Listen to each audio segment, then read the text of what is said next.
amazing. Yeah.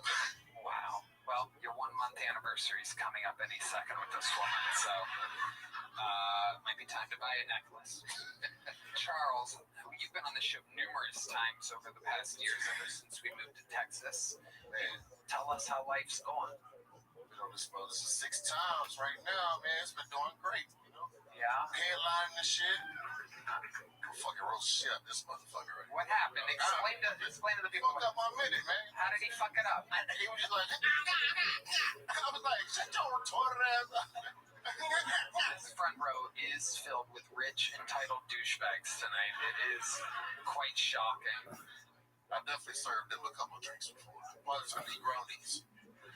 Sir, if you yell one more thing out, I'm going to have him vomit on your crotch. So better get it together. Charles, anything else crazy happening in life? Tell us about it, man. Man, I work with security over at Cap City Comedy Club. Okay. Yeah, dealing with just.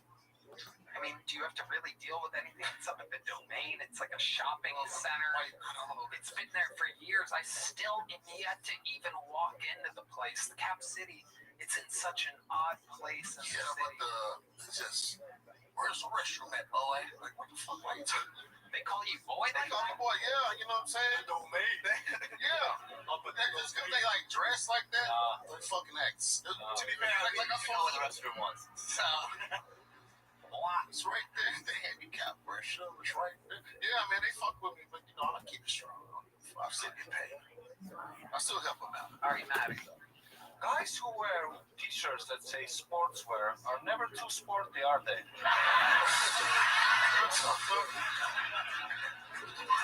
This is a throwback. This is Stickums, okay? I fit anything. I do feel like you've been gaining a little weight. Is that correct? What's this Thanksgiving that just passed? Oh, Jesus. I can't believe one for 60 pounds. Yeah, that is. I'm trying to hold it together. You're supposed to cut the turkey. Fucking bitch. Does the zipper close? That's a good question. Does the zipper on your jacket close? Does the zipper close? I mean, you know, not right now. Because I'm nervous. It's like, just stay open. Hey, just stay open. I gotta let people see me. You know, I gotta really like smell it, but Charles, what's the craziest? You live by yourself? no, I got a roommate. Okay. White boy. White boy. 2 bedroom? How many bathrooms? 2 bathrooms. 2 bathrooms. So you have your own bathroom. You know, shit clean. Okay. Is he clean? I don't know, doing this shit. Right. Okay, but here's a big question. What do you have in your refrigerator that would surprise us that's yours? Oh, you know the answer to this. Don't try to think of a number 2. We want that first one. Red Band, don't make a chicken noise. That is so rude. That is disrespectful. Do you have chicken in your refrigerator? I got baking soda now. Okay. All right. There you go. Red Band is an opportunity of a lifetime. It's only 6 seconds late tonight. He was taking bong rips tonight. That's a new thing he's been doing lately. Is bong rips before the one. He takes a thing a week that he does that anybody sees. Nothing more professional than vodka Red Bulls and bong rips. This is my partner here, Brian Redman. Trunk is filled with bacon fat. I know how to pick them fat. Is that what you said? Charles, what's your love life like? My who? Your love life. I mean, it's something. Oh, shit. Single, but, you know, something. Yeah. Something's happening. I guess what's complicated. Okay, what's happening? Fuck that bitch. Okay. What exactly is going on there? Well, a lot of other guys are fucking that bitch. Oh, okay. I mean, How do you know that? How do you know other guys are fucking your girl? I looked at her big M's. I said, oh, You looked at her DMs? hell yeah. Meanwhile, you're puking on street. I was stressed. I was She stressed can't out. DM a couple of guys. You I were was stressed puking out. in pussy. At the perfect time. I was stressed. I had to take it out on somebody. So how'd you end up finding her DMs? I went to her tablet. Oh my God! Look at you, just looking for trouble. Yeah. I went to a tablet. I was like, who the fuck is Tyrone? Oh, There's a time. Yeah, all black. Oh yeah. All black. Yeah, it's infuriating, isn't it? I hate it. Yeah. Get you a good white boy.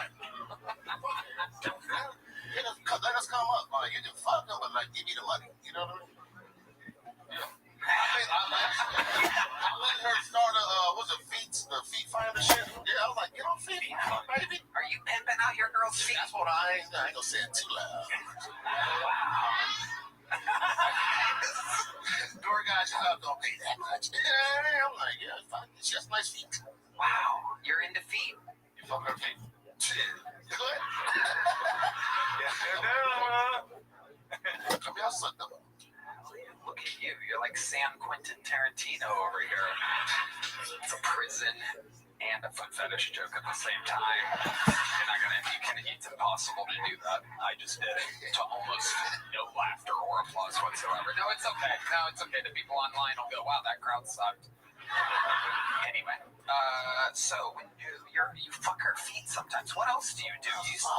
You're a freaky guy. Yeah, You're so puking in pussy's fucking feet. damn. I be hungry. I would expect. For a bit. Yeah. You're into foot longs as well? Fine. Oh my God. No. All right. Yeah, that's gay. Charles, fun times. You already have a big joke book. That said, this guy threw you off this racist. That's all good. Fuck you, bitch. Sorry, Charles. I'm robbing your ass in front of this motherfucker today, shit. This guy's gonna be asking you where the restroom is right after this. All right, there he goes. Charles Adams Jr., ladies and gentlemen. We're gonna keep it moving here. This interview's been flying. Time is flying tonight. All right, your next bucket pool, ladies and gentlemen, goes by the name of Evan Quigley, everyone. Evan Quigley.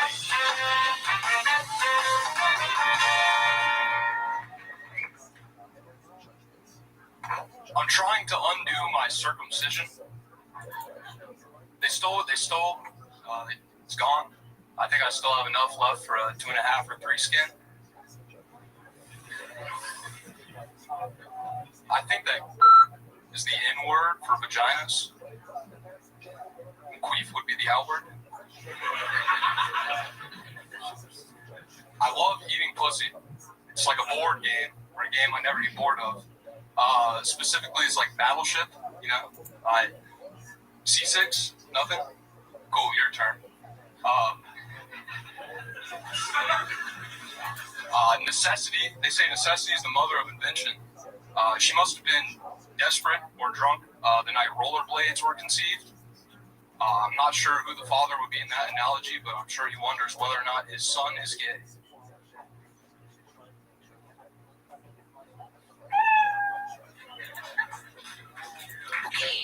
Evan Quigley. Welcome, Evan. How long you been doing stand-up, buddy? 2 years. I got a DUI in the middle of it, so I wasn't allowed in like bars for open mics. So You weren't allowed in bars. yeah, I had to wear like an ankle monitor that cut in my sweat for alcohol. It's crazy. You don't have to drink at the bar. No, but like if someone spilled a beer or something, I'm back. You kill somebody? Hold on. Yeah, wait. DUI. It was DUI. Just a regular old DUI here in the great state of Texas. No, in the great state of Florida. Oh, so in Florida, Florida have DUIs? yeah, Jack, DUI cap. So, was it your first DUI?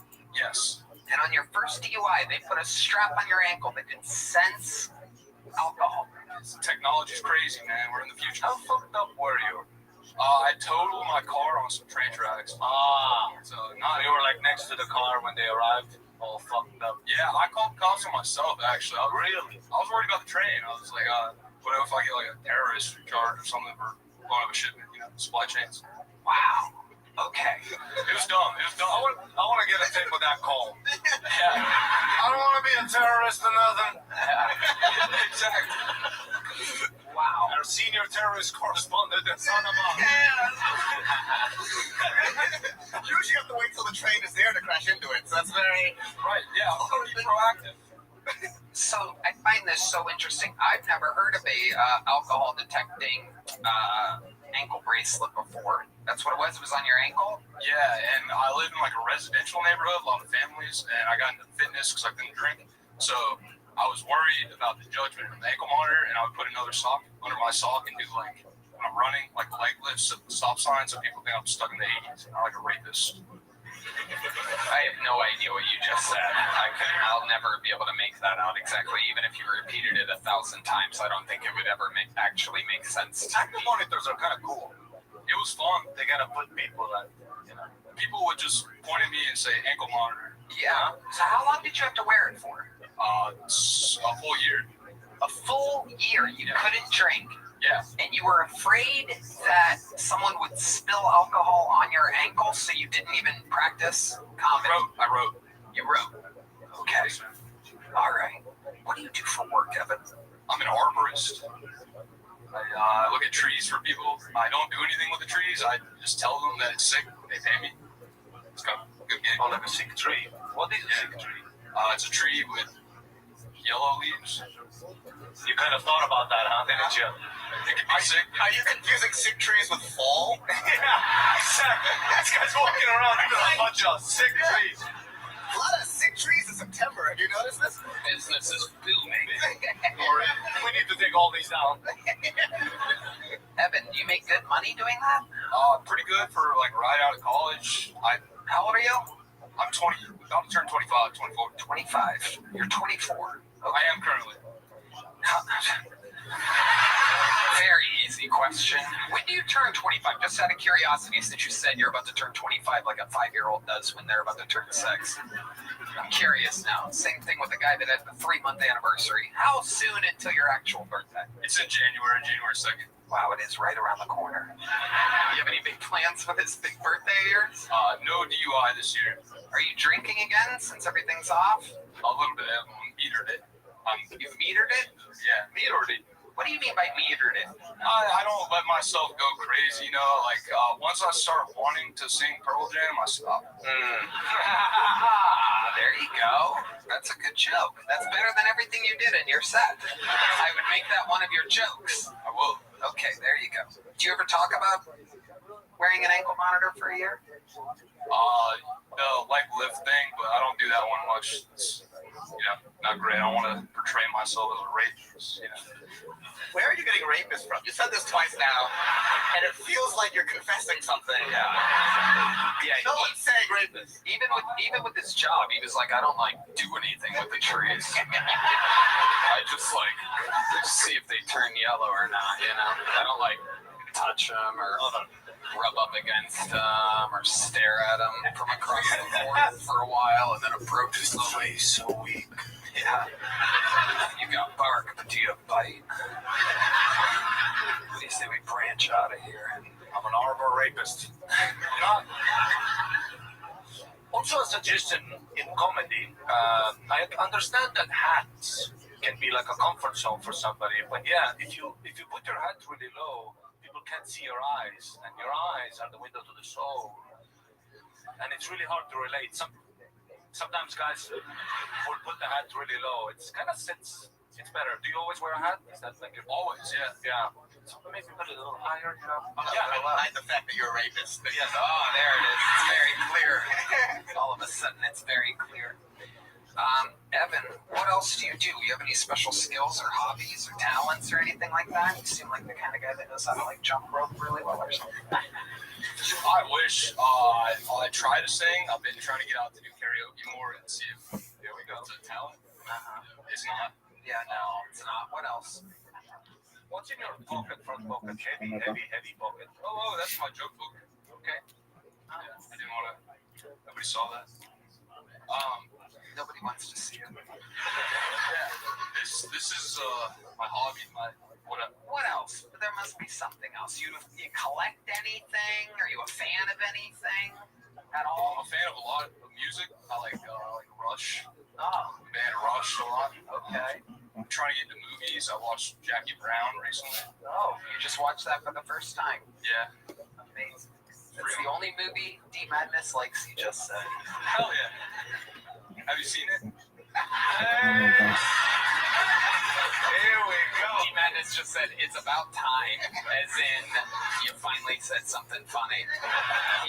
He'll get you. You try to make fun of D Madness, he'll get you. But there's some movies that you like listening to, and you can just kind of digest it on D. I love that. Are there any other ones that you can think of? The color purple. Death Warrant. Okay. Jean-Claude Van Damme. That's interesting that an action movie. I find that also intriguing. Isn't that interesting? It's like hearing men grunt. Definitely not. If there's anyone I know for a fact that doesn't like hearing men grunt, it's our famous resident homophobe, D. Madness, who hates everything gay. He likes hearing other men getting their ass whooped. Death Warrant, ladies and gentlemen. All right, Evan. Well, you were here. Here's a little joke book. Congratulations. You got pulled tonight, Evan. Quickly. We go on and on, ladies and gentlemen. This looks like a new name here. Hello, y'all. This podcast is sponsored by Blue Chew. Not that you need it when you're around a girl like this, but I mean, what you guys have to deal with, you're going to need it. And they just dropped something crazy. I'm talking about next level championship belt gold-plated energy. Blue Chew Gold is the newest innovation from the #1 chewable ED brand. This ain't your grandpa's little blue pill. This is the 4-in-1 beast that's setting the gold standard for performance, and we're talking ingredients for blood flow to keep that rocket pumping, mixed with apomorphine and oxytocin to turn up your arousal and connection to your brain and body. Blue Chew Gold dissolves under your tongue and works in as little as 15 minutes. That means you can get it quicker and stay in the game longer. Elevation without hesitation. This is peak passion and peak performance in a single tablet or red band. Tony, I love Blue Chew. They're providing some amazing ED treatment. Ladies, if you're listening, send your man the link and make him a trophy husband with some Blue Chew Gold. Make life easier by getting harder and discover your options at BlueChew.com. We've got a special deal for our listeners. Get 10% off your first month of Blue Chew Gold with code Tony. That's promo code Tony. Visit BlueChew.com for more details and important safety information. And we thank Blue Chew for sponsoring the podcast. So remember, when you want to get hard, just type in the word Tony. Let's see what happens here. Make some noise for Alexa Irizarry, everybody. Alexa Irizarry.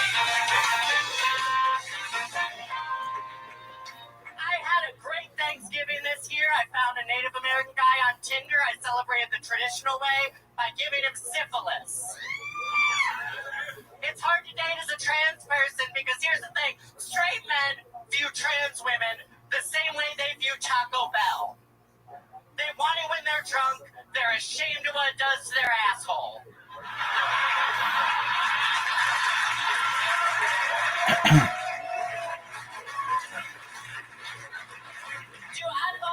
Straight guys, because sometimes they don't realize I'm trans. You know the name for those type of people? Retarded. So sometimes they'll come up to me and they'll be like, yo, can I buy you a drink? And I look them dead in the eyes and I'm just like, no, man, I fuck gay. And man, we ain't done with that bad shit on this show, right?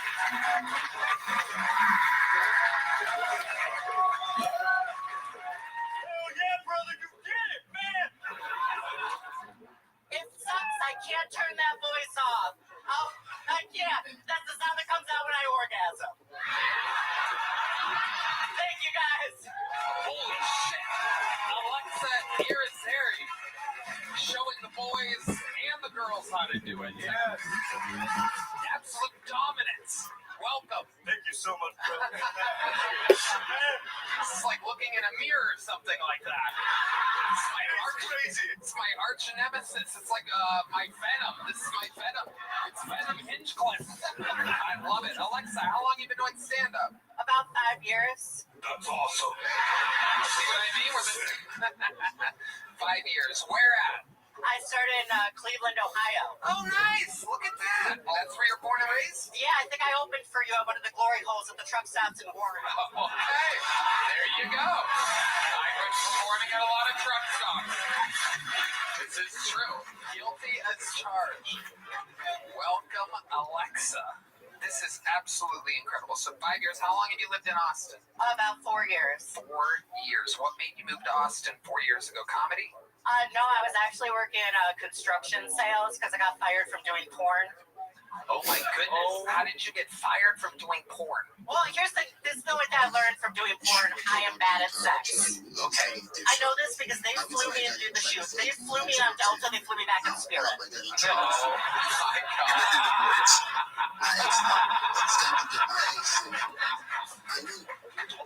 This is amazing. So you only did it once? No, I shop for the company's called Groovy. It used to be called Female Strokers. You probably know what it is. But that tracksuit, oh, that's all I'm saying. But no, it used to be called Female Strokers, but I thought the name was offensive. Again, there goes resident homophobe D Madness.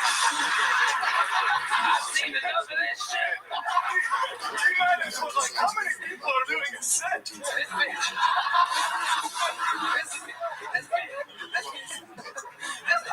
This bitch be special like Death Warrant up in the top. What the fuck is going on in here?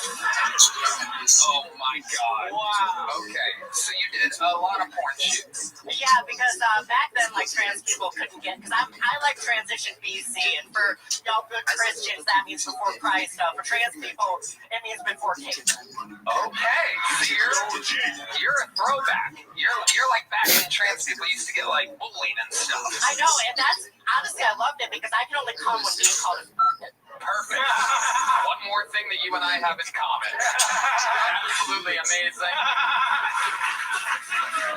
This is incredible.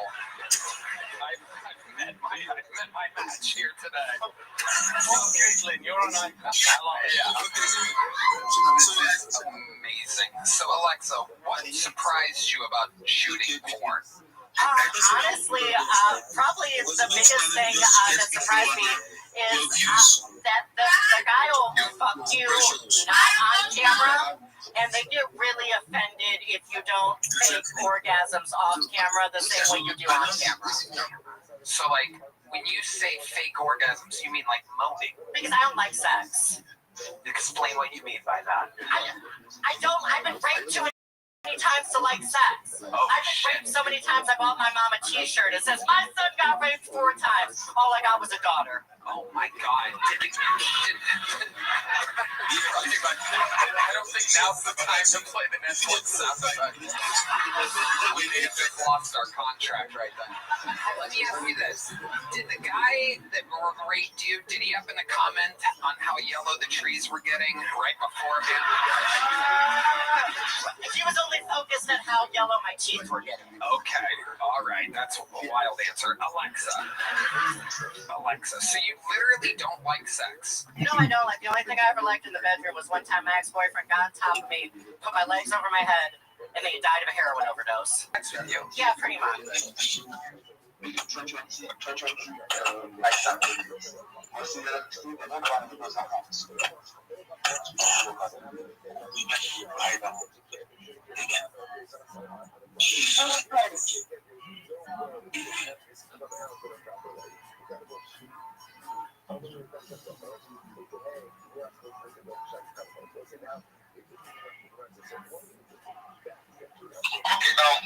Rabbi wants to speak. Absolutely. Yes. Thank you. I'm Rabbi Rothschild. I'm doing my best to follow every single person in here. If you have the opportunity, I'd appreciate the follow back. I follow everyone back. If you don't know who I am, you will. I stream my life 24 hours a day, 7 days a week, 365 days a year for world peace. I've been doing so for more than 4 years. My streams go back to the pandemic. We've seen the death of a queen, the birth of AI, the coronation of a king, and everything in between. This is a real-life Truman Show, a real-life Big Brother. This is a timeline and a time capsule of human achievement. In the 1990s, Bill Gates coined the phrase, content is king, and I'm making it true today. I'm king of the internet. This is the biggest event in global history, and here's why. In 2018, The Economist magazine stated that data had overtaken petroleum as Earth's #1 resource, and I have more data archived on the internet than any person ever, which is making me very influential. I'm going viral, and when I do, I want to make you, your friends, your family, all financially independent if you're not already. I want to ensure that you have generational wealth if you don't already, and I want you to be able to start charities and philanthropic organizations of your own. I'm unlike any influencer that you will ever meet. I'm not live on one YouTube stream, nor 2 YouTube streams. I'm live on over 20 simultaneous YouTube streams, 24 hours a day. You can view my life in 360 degrees. I even have a ceiling camera. If you want to view my streams, they're available in my profile. Additionally, they're available in my pinned post. You will also find in my pinned post a link to my link tree. I dare you to look at my link tree. No one dares you to look at their link tree, but I do because All right. Thank you. Oh, thank you very much. you, Thank you very much. you're just gonna cut me off like that? Okay. Sorry about that. Okay, no, no, sorry. Rabbi, you can go ahead and finish up. I appreciate it. Thank you.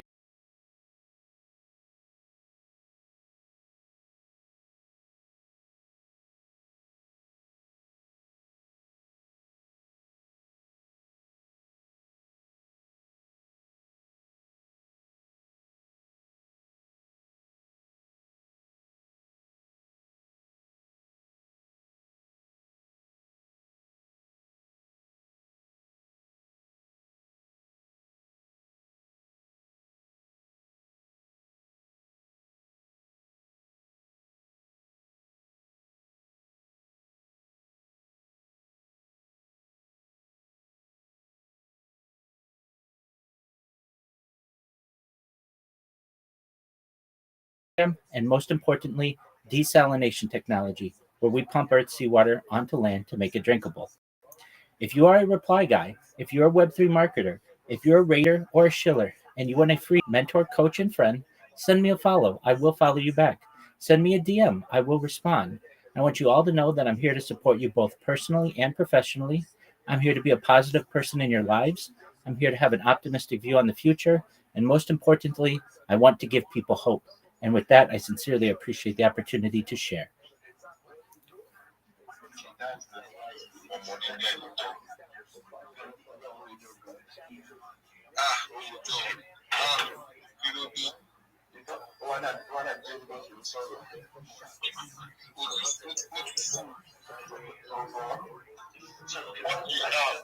I think everyone should do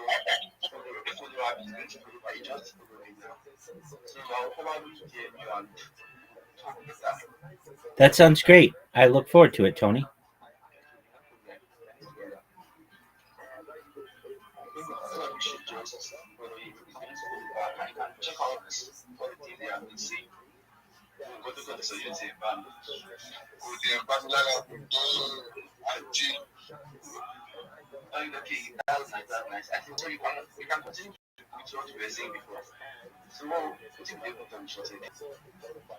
now about all this budget now, good badges and stuff like that.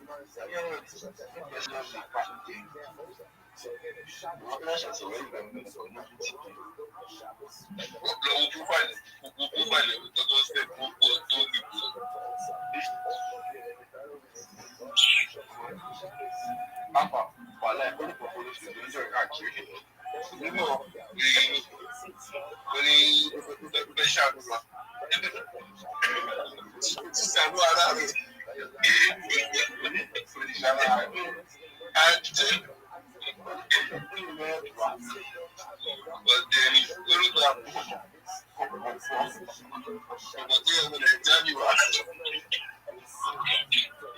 I think that's nice. I'm actually being sure you enjoy that hobby. And I see you have a lot of engagement. I would love to do better as a team. Yeah. But I also go like finance. So you have other finance like I'm not sure. I'm so good at finance.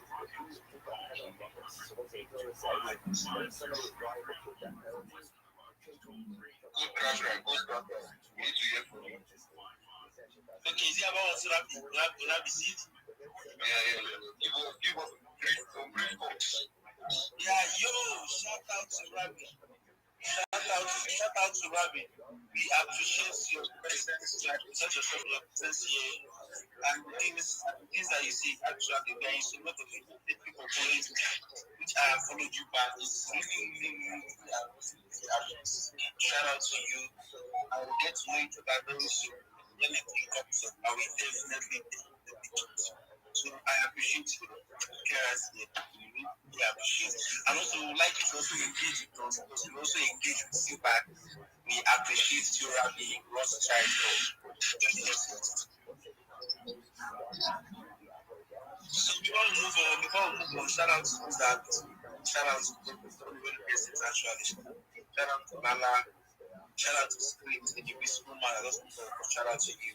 Montan, I don't know your name, but shout out to you, Sha. Tell me that you're welcome. See, shout out to you. Normally, did not follow me. Shout out to you, Sha. Give Script. You are not following the host. It is not good. It is not good. But shout out to you for coming. I appreciate it. Ash Kid, you are not following the host. But shout out to you. Sammy Media, shout out to you. Bumble X, yeah, thank you for following. Shout out to you. I'll definitely follow back. Coded. You are welcome. Though you are not following, but shout out to you. Because I also endeavor everyone to be following you. Those are the speakers. We follow and follow each other in order to engage and then build audience. You are building audience. It's going to benefit everybody actually. So it's not one-sided. People are not to say they try farm and are not farming you guys. Actually, there are many places on X that would have been, but we are here with you guys, vibing and chilling, which is great. So it's nice to have you guys around. So Tony, back to the nonsense we talked before. Let's see if we talk. Okay, Rabbi, you want to say something? Yeah, I'd love to. So many of the people in here have sent me some really nice DMs, and I sincerely appreciate it. Many times when people send me DMs, I ask them if they're interested in a free social media strategy that I use. So I'll share it with everyone here, and if you're interested, I'll send it to you as well. First and foremost, this is absolutely free.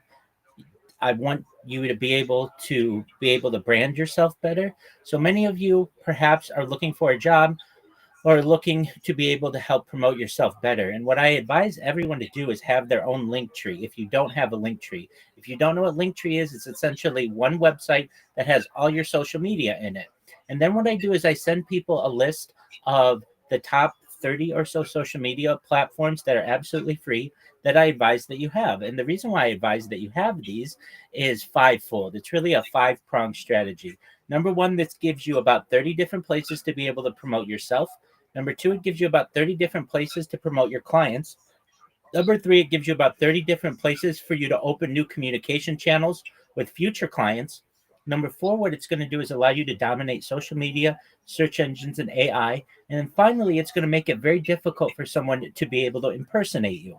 Once you create these accounts and you link them to your link tree, I help everybody absolutely for free to make sure that it is good and professional. And then what we do usually is we put content on their different social media accounts so that they don't have just skeleton accounts. And usually what we do is we create some short videos in Grok that are simple that say, hi, my name is XYZ, and I want to help you to be able to promote your project on social media. Please look at my link tree. I'd love to connect with you. Something really short and simple. I also help people to join different communities on X, on certainly LinkedIn, certainly on Discord, Telegram, Facebook, and some other places, because as we all know, your network is your net worth. I also help people to be able to clip different spaces and get on the radar of some really big hosts so that you're in spaces such as this one, such as perhaps with some of the largest spaces on X as well. And then when you're able to get on the radar, many of these hosts, they're going to let you up and they're going to let you speak. And that's really important for when you're marketing yourself. And then what I usually help people to do if they're interested is to also get a job, a regular job if they want, usually through I have a list of recruiters, specifically many in Nigeria, but additionally, how to create a resume. If you don't have a resume and you're hearing my voice, you need to send me a DM. I'll help you create a resume. It's not hard. And then we're going to upload that resume to different job search websites so that recruiters can find you and help you to get a job, because it's their job to get you a job. They get paid when you get paid. And I don't want you to be searching for a job on your own. I want you to have a team of people working in conjunction with you. And then the final thing that I help people to do is to be able to shield themselves. to be able to pitch themselves. They need a 30-second, a 60-second, and a 3-minute pitch so that they come into a space like this and they don't say, GM to the host, GM to the co-host, GM to the speakers, GM to the audience. I'm new to this. I don't really know what to do. I need a job, though. Send me money. Anybody can do that, and that's fine. At least somebody's trying. But I want you to be able to come into a space just like this and say, GM, everyone, my name is XYZ, and I would love to help to promote your project. I'm a Web3 marketer who has over 30 different social media platforms on which I would like to highlight whatever it is that you do, whether it's an NFT, a cryptocurrency. If you want more DMs, I'm going to be able to help you with all of that. We're going to help you to rank higher in search engines. We're going to help you to dominate on social media, and we're going to ensure that AI has a positive and recognizable description of what it is that you do. If this is of interest to you, send me a DM. I'd love to partner with you. That's what we want people to be able to do, to have professional pitches, and I help people to do that. So if this is of interest to you, send me a DM. I'll send you all of this in writing. If this isn't of interest to you, I completely understand. Just know that the bar is being raised, and those who are competing for these types of jobs are increasing their level of engagement. People are no longer satisfied with just a GM in the morning, or just someone replying to their post, or perhaps someone just liking and reposting. They want you to promote them on different platforms, and I help people to be able to do that. So if this is of interest to you, send me a DM. I'd be happy to help you. Thank you. All right. Sorry. Before you speak, please. Rabbi, thank you for this. Thank you for this. I really appreciate this. Really big time. Really appreciate this. Thank you for this update, for this offer you just dropped for us. I was thinking, you sharing these things to everyone on your DM would kind of be a stress on you. I don't know. What do you think, Coded? Tony, what do you think about this? This might be a stress on him. I was thinking if we can create a community on Telegram where we can add you, Rabbi, and we host a class for this where you can drop, even in the group chat, you can drop everything that you want to drop there. What do you think about this? I was just thinking, I don't want these things to be stress on you, sharing it on individuals' DM. Oh, I appreciate you looking out for me. Well, you should know I've helped over 50 people do this previously, so it's no stress for me to be able to help even more people. I'm replying to everyone via DM, but if you want to connect with me 24 hours a day, 7 days a week, 365 days a year, I'm live on Discord. I have the Discord in my pinned post. Join my Discord. No one else, I guarantee this to you, no one else will help you on X as much as I will, and absolutely no one's going to do it for free. And here's why. I am always live. I've been live on YouTube for the last 4 years, 24 hours a day, from 20 different streams. I've also been live on Discord for many, many years. You should know Discord just sent me my roundup for this year. I'm not in the top 1% of Discord users. I'm not in the top 0.1% of Discord users. I'm in the top 0.01% of Discord users. Essentially, what I'm saying to you is no one uses Discord more than I do. You can come into my Discord whenever I am awake, and you can ask me any question that you want, not just on business, not just on entrepreneurship or finance. You can come to me and just tell me about your day, or tell me how you can perhaps gain more friends or increase your network, whatever it is that with which you want help. I'm here to help you. So to give you just the easiest way to contact me, join my Discord. I'll be happy to help you whenever you want. And in the meantime, I'm going to respond to everybody's DMs. And the easiest way for me to be able to manage all of these conversations is just like that, through X and through Discord. So if you would like me ever to give a class or to speak on my knowledge, and I will say, in addition to just being someone who live streams their life, I'm a certified project management professional. I've successfully launched apps on the App Store and Google Play. I've had hundreds of millions of downloads for these apps. I can tell you that I have a lot of knowledge that I'd be happy to share. So if you ever want, send me a DM and you say, Rabbi, hey, we're going to be hosting a space on this date. We'd love for you to be able to do an AMA. I did one of these last week. If anybody wants to hear the AMA, just look through my timeline and you'll see an AMA that I conducted with Chi Boy. If you know who Chi Boy is, I answered questions for more than 2 hours, and I'd be happy to do so with your community as well. I hope that helps. Rabbi, where are you from? I'm from the United States. Where in the United States? You want to come have a sleepover? I'm based out of California. That's nice. And I'm not gay, bro. Can't be come and sleep over. All right. Well, you want to know where I live? Sorry for the interruption. I don't know. Wait, who they ask my question? Who they talk this to? Who they ask and where you come from? Lala. Why would I ask that guy? I don't understand you. Let's really come bring knowledge like this. Practice. Good guy. I hear you. Yeah, go on with your question. Yeah, Rothschild.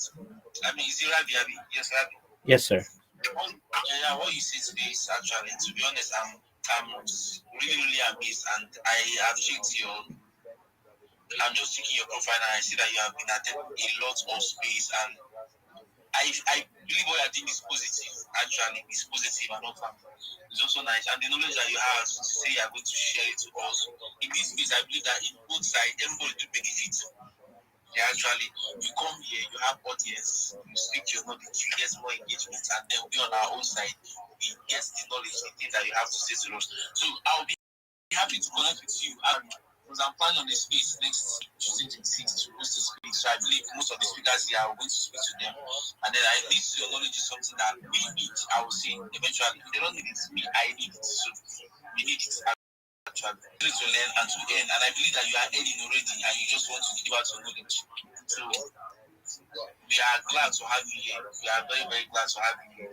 And there's another part that you spoke about, the part where we can fluently present ourselves.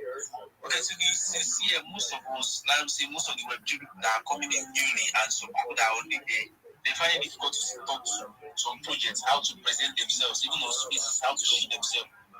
They find it very hard. So it's going to be a privilege, I see, or a honor for us to hear from you on how to also counter such kinds of problems in that space that we are going to be hosting. It's very good to connect with you actually, because none of us are asking you for money, and you are not asking us for money. So we are asking for just to connect with each other and then share knowledge and expand. It's a very good thing. I believe you understand what I'm saying. It's a very good thing. Oh, absolutely, 100%. And I can help you all with that. As you can tell, I'm in spaces all the time, and I hear good shills or I hear good pitches, and then I hear average pitches, and I certainly hear below average pitches. And really, what I'm going to help you do is we're going to work together on your strategy, what you want to accomplish. Some of you may be Web3 marketers, some of you may be content creators, some of you may be moderators or community managers, some of you are just reply guys, and that's absolutely fine. I want you to be more, though. You all have the opportunity to be social media marketers, and what that's going to be able to do for you is allow you to go into a space and shield yourself, and then when people send you a DM, you can basically give them a menu of things that you can do for them, and that's what I'm going to help you to do, in addition to writing down your pitch. I don't have my pitch down, it's all memorized. That doesn't mean that if I were just starting out, it wouldn't be a bad idea to have it written down. I have literally written pitches for people, and they read them in spaces all day, and they get people who get into their DMs, and then they send them the menu of items that I've advised them. Usually what I tell people is that once you create all your social media and somebody's interested in having you promote their project, for $5, you'll promote their project on 5 of your different social media profiles. For $10, you'll do it on 10 of their different social media profiles. And for $20, you'll do it on all of your different social media profiles. And you'll get, if you do this over the course of a day, you'll get 2 or 3 people who are interested in this, and 2 or 3 people over the course of a week. Every single day, you're going to be making $100-$200 extra in addition to whatever you normally bring in. And it's not hard. All of the accounts are already made. This is all things that you can do to help yourself increase your own network and also get more customers. And you're absolutely right. I don't want any money for this. I've never asked anybody for any money. And if you look in the message that I'm sending to people, it says in the message, I don't want your money. I want you to be able to keep your money. I want you to be able to earn more money. And a lot of times people aren't used to someone who's willing to educate for free. I have a heart of a teacher, and I want to help people to make themselves more successful. Frankly, I get asked every single day. People ask me for money, and if I gave money to every single person who asked me for money, I wouldn't have anything. But what I do is I educate people on how they can promote themselves. Your personal brand is the most important brand that you can market, and I want you to be able to do that successfully. There's the old phrase, give a man a fish, he'll eat for a day. Teach a man to fish, he'll eat for a lifetime. And I don't like giving away fish. I like teaching people how to fish. Thank you. That's great. That's great. That's great. Really appreciate this. Rabbi, thank you for this. We look forward to join your Discord and also we'll still be on your DM. So everyone, if you are interested in whatever Rabbi has shared for us this morning, kindly go to his DM. He's going to give you the details of everything. And meanwhile, you can go to his tier, you see the link to his Discord group, and you can join there. And one more thing also, Rabbi, I would like to know if you can fix a day you go live on your Discord so that everyone can set the time and keep it in mind on when that day will come, so that when it comes we'll be able to join in. So we need to know when you'll be free to hold a space on the Discord while we still be on your DM. Thank you. Certainly, Mayor. Well, you should know I'm always live in my Discord. So there's no one time that I join Discord. I'm always live. You can come in whenever it's convenient for you. Now, if you all want to hear all of the back shortcuts and tricks that I know, and how you can not just promote yourself but really land a job, and a very good job, six-figure job if it's of interest to you, then I would say to Mayor, set up um, a a Twitter space just like this. If you have the opportunity, send me a reminder. I'll do my absolute best to attend. If the time is for one reason or another inconvenient, we can always work on that. And I can always make you aware that if you want, we can do AMAs for people just on an as needed basis. And I can share with people what they want. I mean, if you want, I can give you a brief overview of everything that I can help you with right now, if you'd like. Okay, that's good. That's good. So please keep this in mind. Keep this in mind. We'll set a day aside where we can put call to Rabbi here on the space, and everyone can join in, and you share, and we know what all can do. Yeah, we really want this to come out. You get. So we won't want to waste time on this. We want to waste time on this, so we want to do it very, very, very quick. So everyone, please keep in mind, I will be setting up this a day from now till let's say from now till when do you think will be convenient?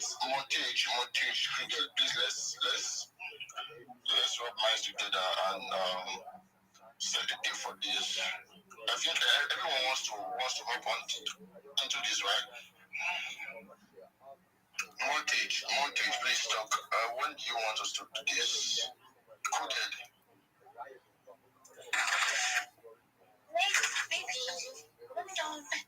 How you guys doing?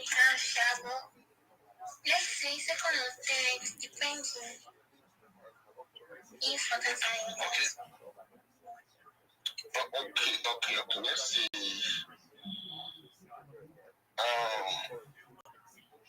Let's do this tomorrow morning. Are we coming up tomorrow morning?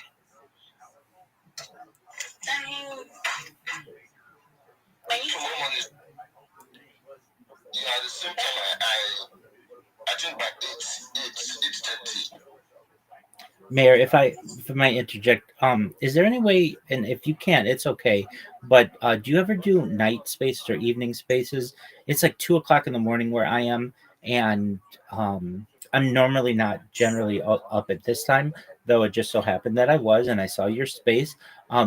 If you don't do night spaces, that's okay. We certainly, I can make perhaps some changes in a schedule as well, but you can certainly let me know when works for you. And then to anyone who's out there who wants to get started, just join my Discord and I'll tell you everything that I know and I will coach you through it. Just a quick overview of what you can expect. Let me just say that. Because no one in the world works miracles, but I do help people. So first and foremost, I'm going to give you an overview of what. Sorry, Go ahead. sorry, sorry, Rabbi, sorry. Can you just type the things we'll be getting, like what we'll be getting from the starting on the space. Certainly. Very much for that. So please, can go through the comment section of this space to check what we'll be expecting from.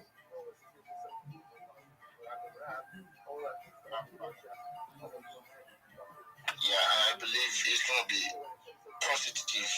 And like what I've heard so far, I think something like a resume whereby you'll be able to apply for jobs. It will also assist you in applying for jobs using your resume, and it can even assist you in creating a resume too in Web3 or in whichever tech space that you are into.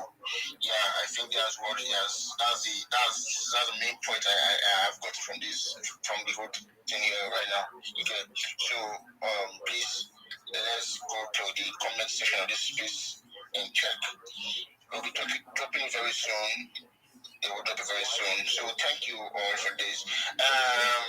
Tony, do you still have anything to say? Tony, good, Lala, just the streets. Do we have anything to say? Because I'll be all in the space in a few minutes. I want to say something.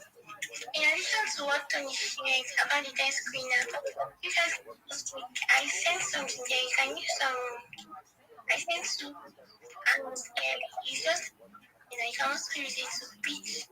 I don't know if you guys share it. I actually saw it. I saw what you sent. Thank you very much for that.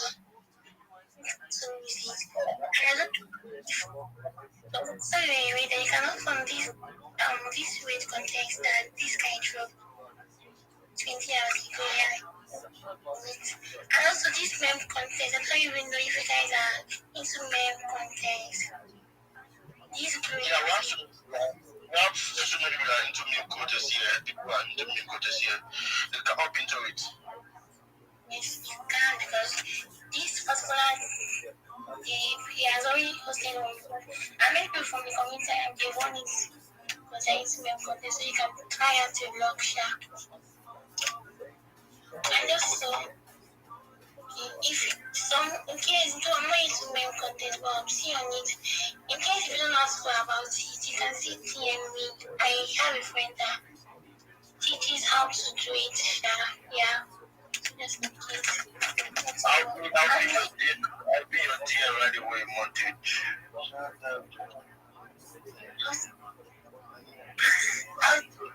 Okay.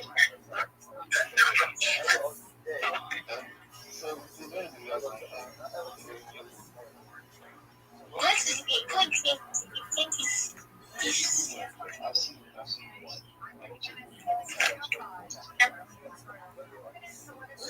No content icons. So put out campaign easy for them. Just try a lot.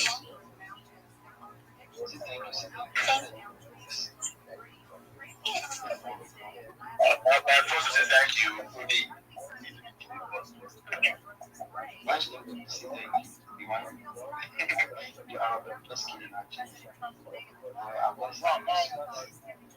Rabbi, thank you very much. Everything so far. We want to be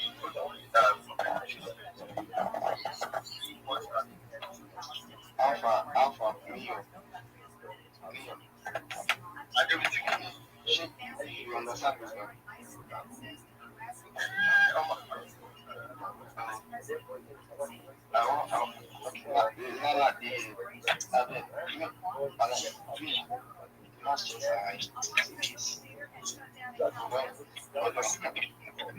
I know the judge that you know this thing, you don't know this person.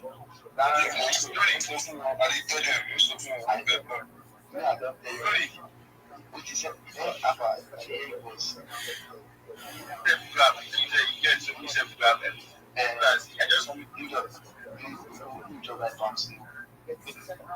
because like this now, what you will white here. Wallahi, nǹkan tá à ń ṣe lórí space ló ń stream IG. Na wetin we do for space in the stream white.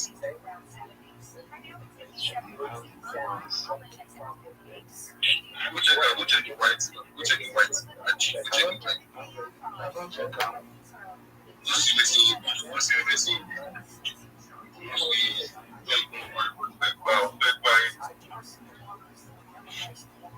I was on this space, so I'll be on this space in a few minutes. I'll be on this space. So maybe next time, profile for support. I bet you are forget. Give us one. Let's see, like this. I'll say not.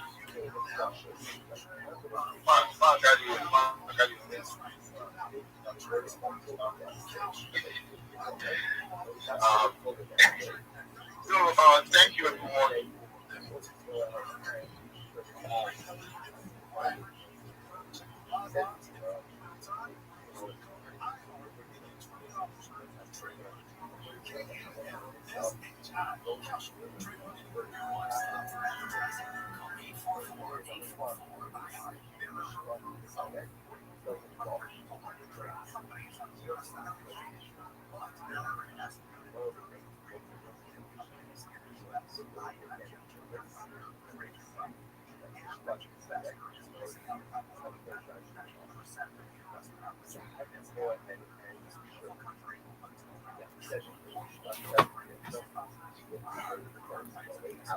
I'm from Ohio. You know how it is. Yes, a lot of people do die from heroin overdoses, Yeah. especially in Northeast Ohio. I'm 6 years sober from meth and heroin, though. Okay, all right. How did The you energy's still there. Stays with you. How did you get sober? What helped you get sober? Honestly, him dying, to be quite honest. Oh, I remember that's actually kind of why I started doing comedy, because one time I was digging through a trash can while I was on meth at our dealer's house, because, you know, I'm meth. And John Mulaney's special, New in Town, was playing in the background. oh, wow, this is the gayest part of your whole set. It's incredible. That's when you know you have to get your life together. No, yeah, so I was like, I want to do that one day, and he was like, you're not funny. So then I was like, I want to prove him wrong. You know, so. Now he's dead. Yeah. Now he's looking up at you from wherever he is, thinking, wow, she really did it. So, other than him dying, was there things that you did to fill that gap of meth and heroin to what seems to be the most addictive things in the world? Probably, well, besides cock. No, just kidding. But no, well, I'm just down. Like, no, I got back into what I was like doing like before I did all that. Like, I started college at 16. I studied Russian language and Mandarin. Wow. Politics. I wanted to be a lawyer when I was younger. Can you say things in Russian and Mandarin? Oh, shit. Shit, looks like someone's gonna have a pierogi in his ass later.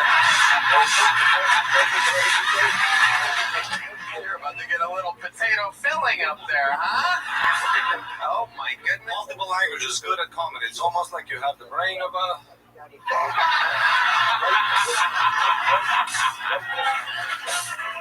Wow. This is amazing. Wow. I love the energy you came out with, by the way. You took over the stage. Beautiful job. Holy shit. It is incredible. Clearly, you are made to do this. My goodness. So how do you make money now, Alexa? I have an OnlyFans. Okay. Not going well. I only have 1 subscriber. All right. Yeah, but I pay good money for that. Wow. Where can people find your OnlyFans. We'll probably get more now if you want to promote it. Yeah, Jasmine Steele 7 on OnlyFans, Streammate, and Strip Chat. There you go. Red Band just made multiple accounts. Okay. So, Alexa, tell us what else would surprise us about being trans in Texas. You've been here for 4 years. Is there anything else that you deal with? Do you make a good cup of coffee? I've noticed that trans people make the best baristas. Do you drink coffee? No, those are the non-binary kids. Okay, good to know. I don't know the difference. You can tell by purple color hair and the annoyingness in their voice. I like that. So you're kind of anti-trans. No, I don't think people. I think it's a mental illness, to be quite honest. Yes. Keep going. Keep going. You're about to become the next president of the United States. Just keep the momentum going. Holy shit. Keep telling us you're very close. You could win the 2028 election if you just keep. I just found out you can the Joe Rogan experience. The Texans in the front are literally like, I'll vote for that bitch. It's amazing. Amazing, Alexa. So you did become, when did you start to feel like a woman? When in your life? The first time my dad's dick was inside me. Your actual father? No, I mean, I'm from Cleveland. You think I know my actual father? I don't know anymore. Honestly, it is one of those things. I do think it's a mental illness. It was from probably my earliest memories. I remember I would always put on my mom's dress, hiding in her closet, things like that whenever she was at work. So just from my earliest memories, and then at the time you had to wait 18 to do it, so just the minute I turned 18 I started hormones. Amazing. What did your mom say about that when that happened? She said I don't want to live with a freak, and then she kicked me out for a little bit, but she's come around. Honestly, she's one of my biggest supporters, and I love my mom more than anything. Oh, that's amazing. I love that. Alexa, so fun. Anything else for Alexa? You're a star. I love it. Thank you so Yeah. much. Sometimes people think it's always like too late to start stand-up, when to start stand-up, but you live such a full life that now you have perspective to tell it, and it's awesome, and it shows. Thank you so much. I really appreciate that. Seems like, yeah, that's on. And just a straight up roller coaster that this whole experience was. Yeah. From the set being like that to fucking I got raped to I'm off heroin to the guy died inside of me to you could be president to my dad raped me. I'm like just amazing to shitting on people with purple in the hair, and you have purple in your hair. There's such a purple back there. There's a little bit back there. You are a pure entertainer, so funny, so haram. I love it. Hell yeah. Alexa, sign up again, pretty please. Let's see if you can catch this joke book. Oh shit! Got it! Unbelievable! She catches like a man, ladies and gentlemen. Holy shit. How about one more time for the Kill Tony debut of Alexa Irizarry, everybody. Isn't that something? Well, we have momentum, ladies and gentlemen, and your next comedian is one of the newest, most prolific regulars in the show's entire history. Ladies and gentlemen, I present to you the Dark Storm of Atlanta. This is Dedrick Flynn.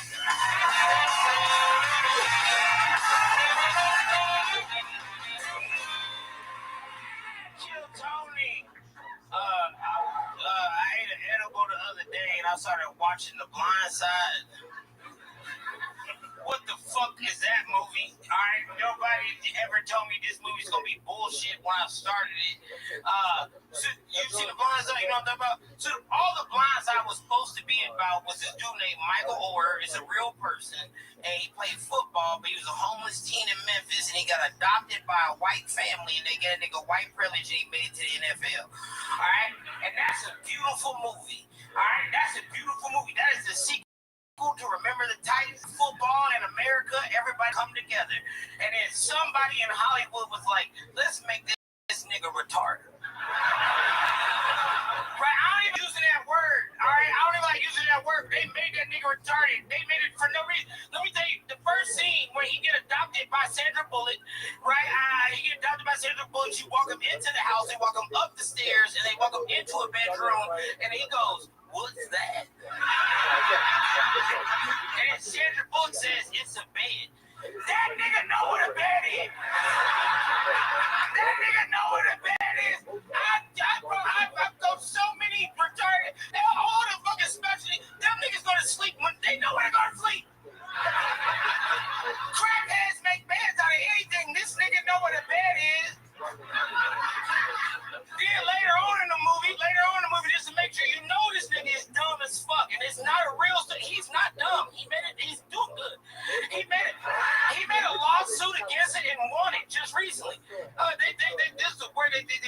they said, hey, Sandra Bullock, your new son that you brought to this private school to play football, we gave him these tests to see where he's at. They said you got a 0 in math, 0 in science, 0 in social studies, 0 in everything. But don't worry, he scored 100% in protective instincts.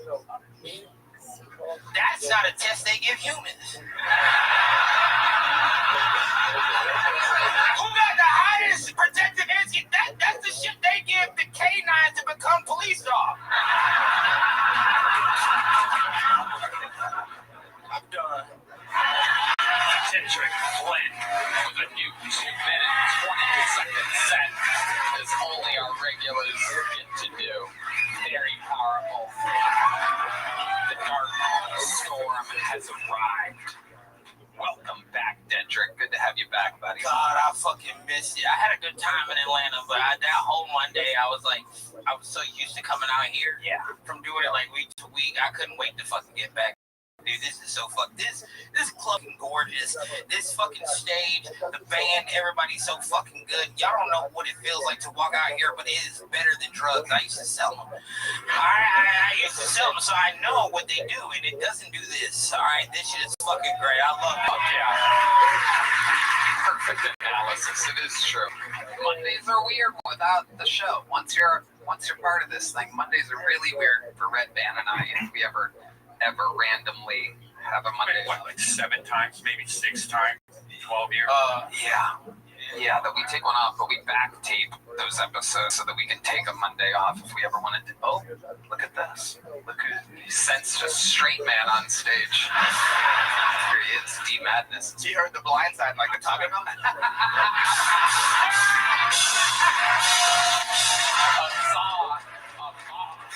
Oh my God. Oh my. Did you hear what I did about you? So, Dedrick, welcome back. Ari, Maddie, this is a co-regular of yours. Yeah. Kendrick, you know what I'm about to say. How crazy is it that the day regular, both of our personal Facebooks reminded us that we were at an open mic together 7 years ago. Yeah, I was on that day. How crazy is that? And I remember, Same day, October 27th. and I remember that open mic that it was horrible. For you. By the way, it's right. I smashed that man. By the way, you're right, because I remember you killed it. And I remember it's just funny how in comedy you meet somebody and then, like, I didn't see you I didn't even know you live in Austin or something. And I saw you at Sunset. I just wasn't sure it's you. Yeah. Because we never really talked, and then you became a regular. So that shows what happens if you just stay persistent and keep writing and keep pursuing your dream. So that's awesome. That is true. I mean, imagine if he would have started and been scared that people were just going to steal his jokes, so he didn't perform that often at all. And you sent me a great message, and that made me real happy. Like the same night that you sent it, and I saw you because it was on your Facebook, so I didn't get the message. You saw me. I thought actually the whole Kill Tony Mafia family has been fucking great to me. Actually, last Monday I was at David Lucas's house filming his fishing podcast. This nigga is rich as fuck. Dave Lucas is the fucking Black Georgia Tony Soprano. His house just got shit in it for no reason, and he's fat. He definitely is fat. Is that a new grill I'm seeing there? Yeah. For now.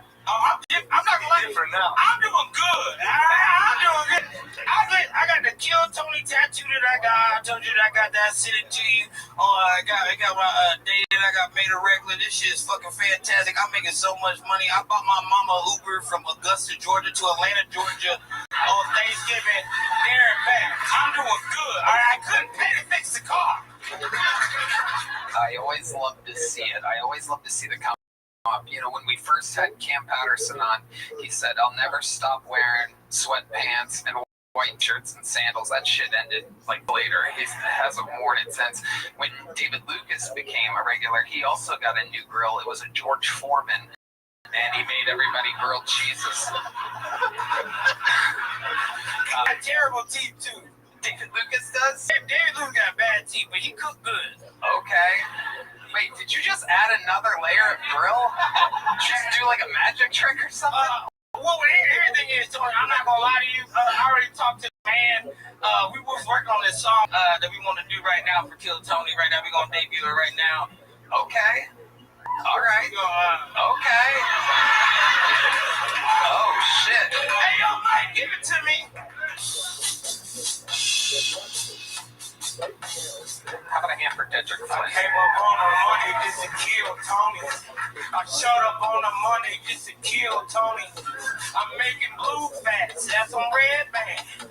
I'm making blue stacks, that's on red band.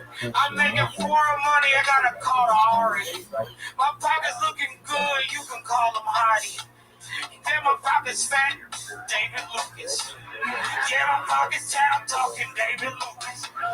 Yeah, my pocket's fat, I'm talking David Lucas. First bull, first round regular. My sex is good, but ain't enough on regular. I show up on the Monday just to kill Tony. Here y'all. Showed up on the Monday just to kill Tony. I showed up on the Monday just to kill Tony. I showed up on the Monday just to kill Tony. I showed up on the Monday just to kill Tony. I showed up on the Monday just to kill Tony. I'm talking Lucas. I'm talking Lucas. I'm talking Lucas. I'm talking Lucas. Wow. That's amazing. I'm so glad you did a song. I thought you were gonna rob everybody for a second. No, I'm doing good now, Tony. Y'all niggas is lying online. I love it. Y'all, they trying to slander me. What? Cut the mic. There you go. When I got this tattoo, they tried to say, why would you do that? I said, nigga, if your bank account look like Heidi, you would feel like just like me, nigga. Oh my god. I love it. Dedrick, you are absolutely killing it. Ari, what do you think about this guy? They do love grills in Atlanta. Yeah, you went with me. Atlanta is the only place where I've seen a sign that says grills on happy hour. Yeah. I didn't know grills was a decision that you just walk past and see a sign and you're like, I'll be like that. There's a lot of white people in here. These gold teeth are called grills.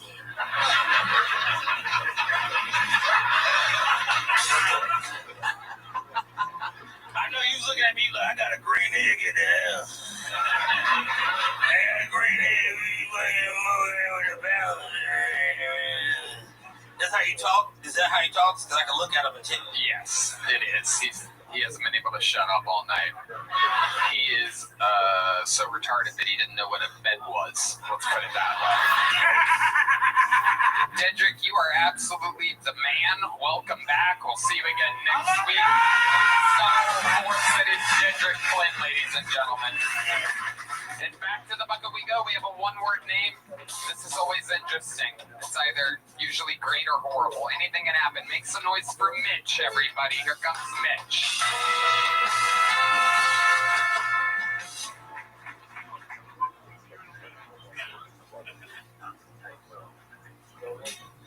All right. One more time for Mitch, everybody. As y'all can tell, I'm used to pulling out. So yeah, my name's Mitch. It's like bitch, but with an M. That was my nickname all throughout school, and then finally I moved out of my dad's house. Yeah, he taught me that my nickname was a hand-me-down from my mom, right? But it's cool because my mom taught me that my nickname, or that my dick is a hand-me-down from my dad. Because it's small. Yeah, my bad. Just a little nervous. We got this though, boys and girls. Speaking of which, I don't have much luck with the ladies. So, I don't know why, but my parents could decide on one thing, and it was that I needed a hat. So they went ahead and went with the blue chew hat, right? And I was like, Mom, Dad, how's that going to help me get laid? And they're like, well, because, you know, women will read it and get super horny and then want to fuck you up. I was like, how dumb do you think they are? And they're like, if they're fucking my son, dumb enough. Thank you, guys. All right, Mitch. Let's talk about it. How long have you been doing stand-up? About 2.5 years. Where at? San Marcos, and then I moved to Austin, but I started having seizures. So it's like, Oh shit! Why'd you start having seizures? I think it's from gabapentin. What I is was that? prescribed it. What is that exactly? For me, it was a nerve blocker. I got my back blown out. Tell me someone else has something in common with you. Yeah, that's amazing. Okay. How did you blow out your back? Arguably from the army. But I didn't. It wasn't while I was in things. It was a little bit afterwards. It just kind of happened. But it was a herniated disc, and that was most likely from the army. And then it pinched my sciatica nerve. So that's like a nerve that goes all the way down your leg. Yep. So like I can't feel half my toes. Right now? Yeah, at all. Yeah. Since 2023. Since 2023, and that's how long you've been on this medicine? Yeah, and then I stopped taking it in July of this year. 28th birthday. Yes, because I made it past 27. Okay. A lot of grown men celebrating their weird birthdays in this episode. Well, 27 Club. Okay. If it can happen to them, it can happen to me. The most innocent human on the stage, Matt Mueling, every once in a while strikes. He has no mercy for people that have a lot of seizures. Yeah, you don't get into the 27 Club by being a random fag. So you stopped taking that medicine, and then how soon after did the seizures start? Like 2 weeks. Okay. Yeah. And then what's that like? I don't know. But the girl that was with me left me, like in a puddle of my own blood and piss. Why were you in a pile of blood? You hit your head or something? No, it bit my tongue. Oh, shit. Yeah, I was like, and she just left you like that? She smoked my, yeah. And then, she what? She smoked my weed. It's legal in Austin, Texas. And then left. Yeah, she was high and you're freaking the fuck out on the floor. No, it was right in the morning, so I was in bed. Yeah. You hadn't smoked yet? No, I was asleep, and then I guess the sun triggered. When you say that it's legal in Austin, you just mean regular weed. You're making a joke. Or it's with some kind of weird Delta 8 or something? Well, I have family that I'm going to hopefully have watch this that are in different states, and I don't want them to look down upon me. You think that you smoking marijuana once in a while is going to be what? Not the blue chew hat. Right. All right. I mean, okay. So you're sure that you had the seizure? She smoked your pot after that? Positive. But I mean, you're positive that she smoked pot after? She said, yeah, I left you. I smoked some pot and then I left. Yes, she said that my cat, Timothy, was going, help, like asking her, like, I'm not, I have text messages. She woke the cat Timothy. Yeah. Timothy. What? Like Timothy, courageous cat. Like courage, cowardly dog. Are you having a seizure? What's that say? Crazy. Are you having a seizure right now? I smell burnt toast. Okay. All right. Okay, let's just skip this. What did you do in the Army? I was a forward observer, 13 Fox. What exactly does that mean? Fighter support specialist. So, like, I would get grid coordinates for field artillery and then send it to field artillery so they would shoot it. To Palestine? No, this was back in 2016 to 2020. Does me sitting here give you some sort of PTSD? All of it.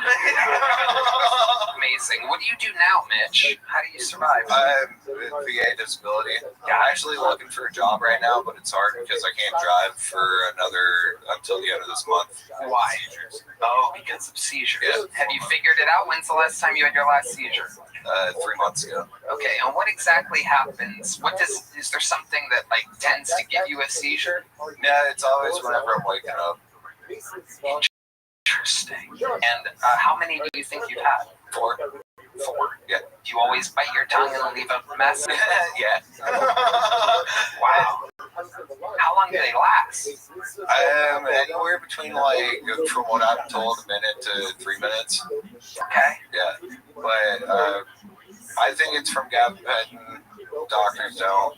So it's up in the air. Ooh, interesting. So this is an interesting thing. The doctors are defending the big pharmaceutical company directly to your face. Yeah. But you never had a seizure before that, and you had one 2 or 3 weeks after quitting the medicine. Right. And they'll defend it. Right. All the way. Right. Interesting. I'm not a conspiracy theorist. Me neither. Me neither. But I find that also interesting. Things are coincidental. Yes. Okay.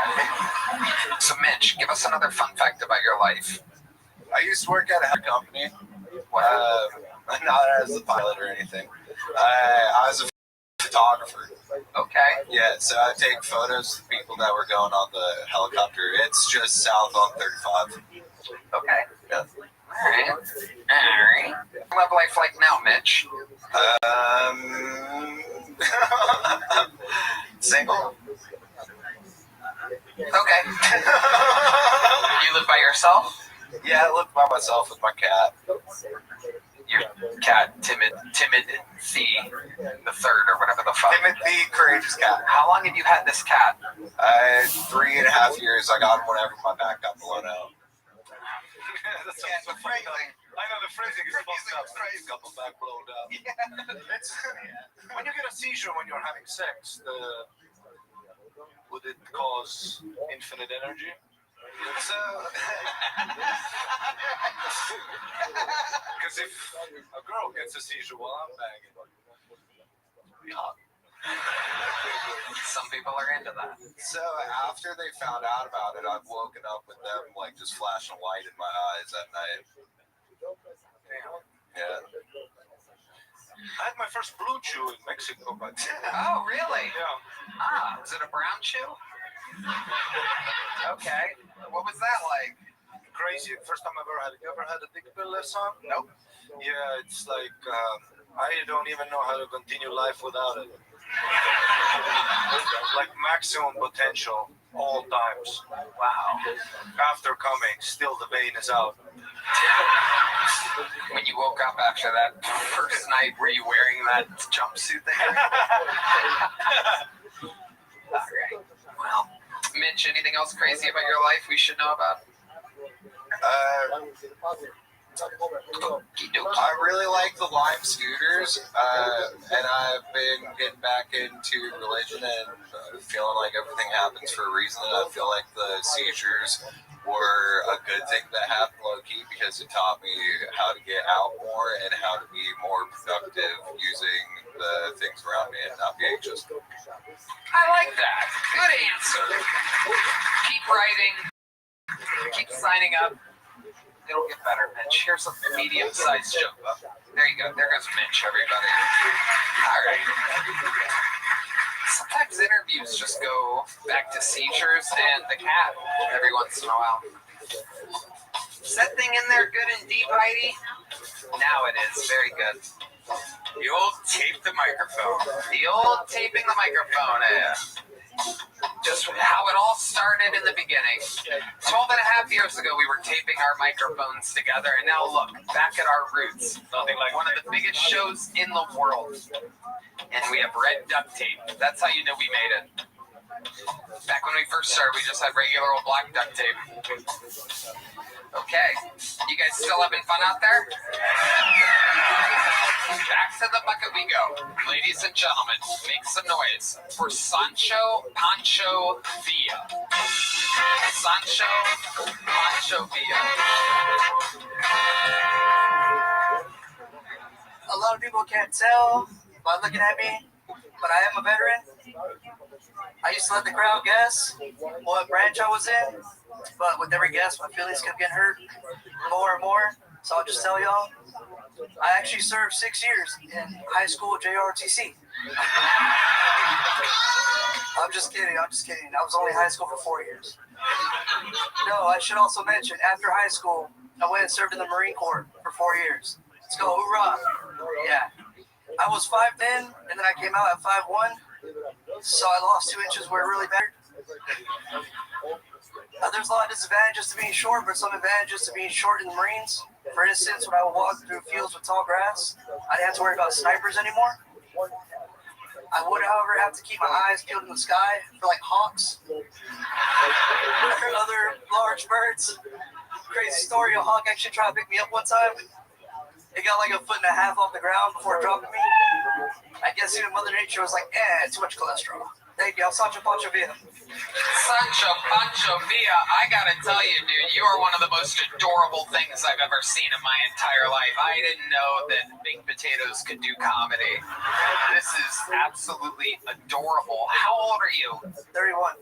31 years old. Have you ever accidentally, you look like you would accidentally like roll down a hill or something like that. Do you roll? You're ball-shaped. Yeah, whenever ice is over in Texas, I gotta be careful. It's like very easy for me to be top heavy. You have to be scared of 2 kinds of ice. That's incredible. Sancho Pancho Villa. Absolutely amazing. Did the kids used to bully you and make you a soccer ball at any point? Nah, most of the kids in my high school were the same height as me at that time, so. Amazing.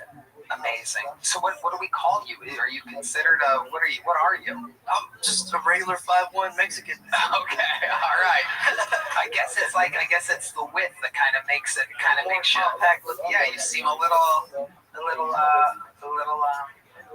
there's Red Band. It's also my eyes.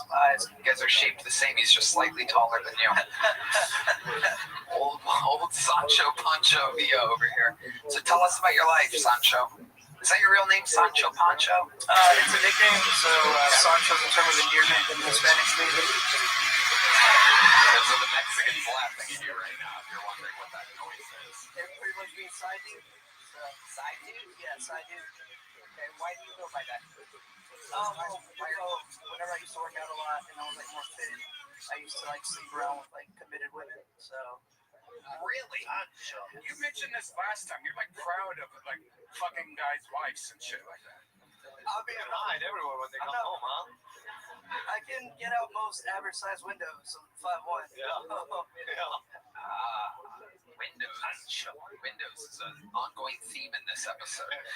I don't remember this from your last time. Remind us, how many married women do you think you've slept with in your life? If you had to guess, just a ballpark. Not to be specific, but probably like 18. Wow. So this is what you're into specifically is married women.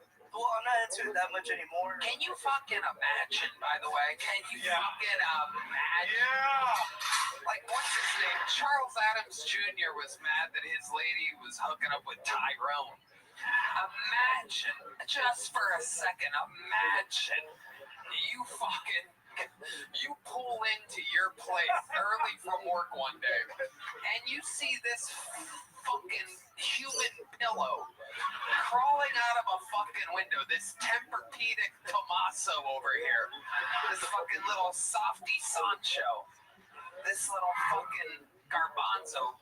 What do you think about all this? It's almost like karma took it out on him in real time. You're gonna fuck 18 married women? 5'1". That's the deal. You want to be a side piece, you'll be a wide piece. My goodness gracious. So when's the last time you slept with a married woman? Oh man, not to be specific, but probably like 3 months ago. Wow. So like, where did you find this woman? Give us an example. We want to walk a day in the life of Sancho Pancho Villa.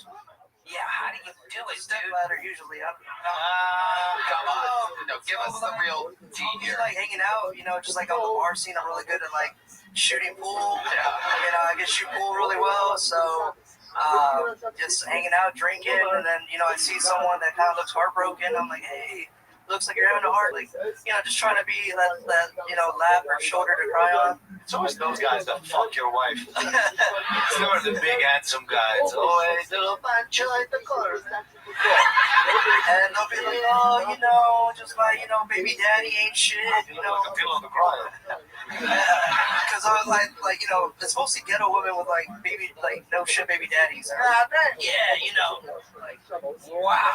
you a small motherfucker, huh? So 3 months ago was the last one. Take us through it. Exactly what happened. You're at a pool hall? Pool bar with pool table. Yeah, but that one exactly 3 months ago. How did you find out? Yeah, so I was at a pool hall Wow. And I was just like waiting for my turn on the table. Now, when you play pool, are you like visualizing being the cue ball? Yeah. I'm one with the ball, yeah. No, and so like I just like was looking around and like my buddy had gone to the restroom and I saw some girl just kind of like sad at the end of the bar. And you know, I do okay for myself monetary wise, so I was like, you know, How tall is the bar that you hop on? probably like so like we're like like a little bit like shorter than that, probably like chest deep. Wow. And so yeah, I was like, hey, you know, girl, like how you doing? You all right? Looks like you're sad. And what did she say? And she was just like, oh, you know, my baby daddy be tripping. And she was like, oh, you know, he's out with my car right now and he left me here and I don't know where he's at. And I was like, looks like you could use another beer. Like, you know, what are you drinking, Modelo? She was like, yeah. And I was like, all right, cool. And then what? So then, like, after a few more Modelos, I was like, hey, well, I mean, the bar's gonna, like, close soon. I have a car. And she was like, yeah, all right. And so then from there, we went to, like, a hotel, and I had, like, tequila as well, and, like, my cooler. So, like, you have a little cooler that you keep. Hold on a second. It's not a little cooler, it's a fridge. This feels like gnome fan fiction. So you have a little cooler that you keep where? In the back seat, in the trunk? Usually behind the driver's seat because my seat's far up, so it can fit behind it. Oh my God. Dream lift driver. Oh my God. So, what made you get a hotel and not take her back to your place? Oh, I never take her back to my place because then, like, when they make up with their baby daddy, they come clean and they're like, oh, you know, fucking Sancho, blah, blah, you know, like, you were cheating on me, so I was cheating on you with so-and-so, and I can't have them coming back. Where does this guy live? And they're like, the Holiday Inn Express. Exactly, yeah. Holy shit, so you're like a master of this craft. Yeah, I mean, I've 8 times. Is your place big? For him, yeah, exactly. It's 400 square feet. It's a mansion. He looks in an elevator like, damn, bro. Every room's a suite at the Holiday Inn Express. Yeah. My personal bed's a full size, but I still have to do a few rolls to get out of it. Hell yeah, absolutely. How small are you? Let me stand next to you. Yeah, let's see exactly. Oh my God. Look at that. It's like an episode of Twins, you know what I'm saying? You guys look like mascots for human trafficking. Ari, if you stand there too long, he's going to be asking you why you look so sad. Wow, Sancho Pancho Villa. I am going to give you what appears to be a, I can't remember, how was the set? Is it okay? Well, any book is big. I'm going to give you what appears to be a huge joke book. It's a massive joke book. There you go. Ladies and gentlemen, Sancho Pancho Villa. All right. I'm going to pull a name out. We're going to go wrangle that person. In the meanwhile, we have a special treat, ladies and gentlemen. Oh, my goodness, there's the lovely Heidi, everyone. All right.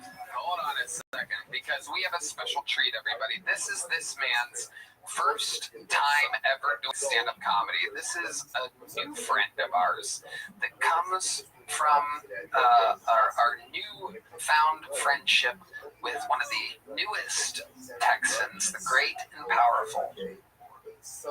Well, I guess we'll just get to it. We'll talk about it in the interview portion. But for now, ladies and gentlemen, this is the Kill Tony debut, and his first time doing stand-up, a special treat. This is the debut of, make some noise for Jedi, everybody. This is Jedi.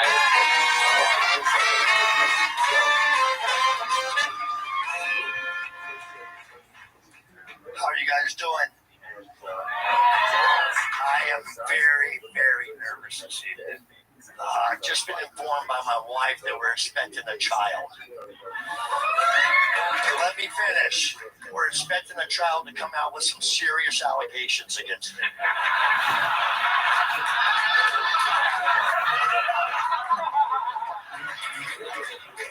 And I think this child has a pretty strong case. I'm just kidding. I'm not married. But I would get married. I mean, I've been looking for some love out here. It just seems like the women here, you know, they're older women, you know, junior high. Hey, wait a second. I wasn't going to tell those jokes, but I actually am looking for a woman. I'm looking for a woman, you know, she has to, you know, listen because I talk a lot. She also has to mix it up in the bedroom a little bit, you know, maybe start on her back, maybe move to her stomach, maybe her knees. You know, we'll see. Wow. But if I can leave you with one thing, it's just that not all middle-aged single men without children are pedophiles, because a lot of us are. Thank you so much. Take it away, Red Man. Jedi, specializing in pedophilia jokes, ladies and gentlemen.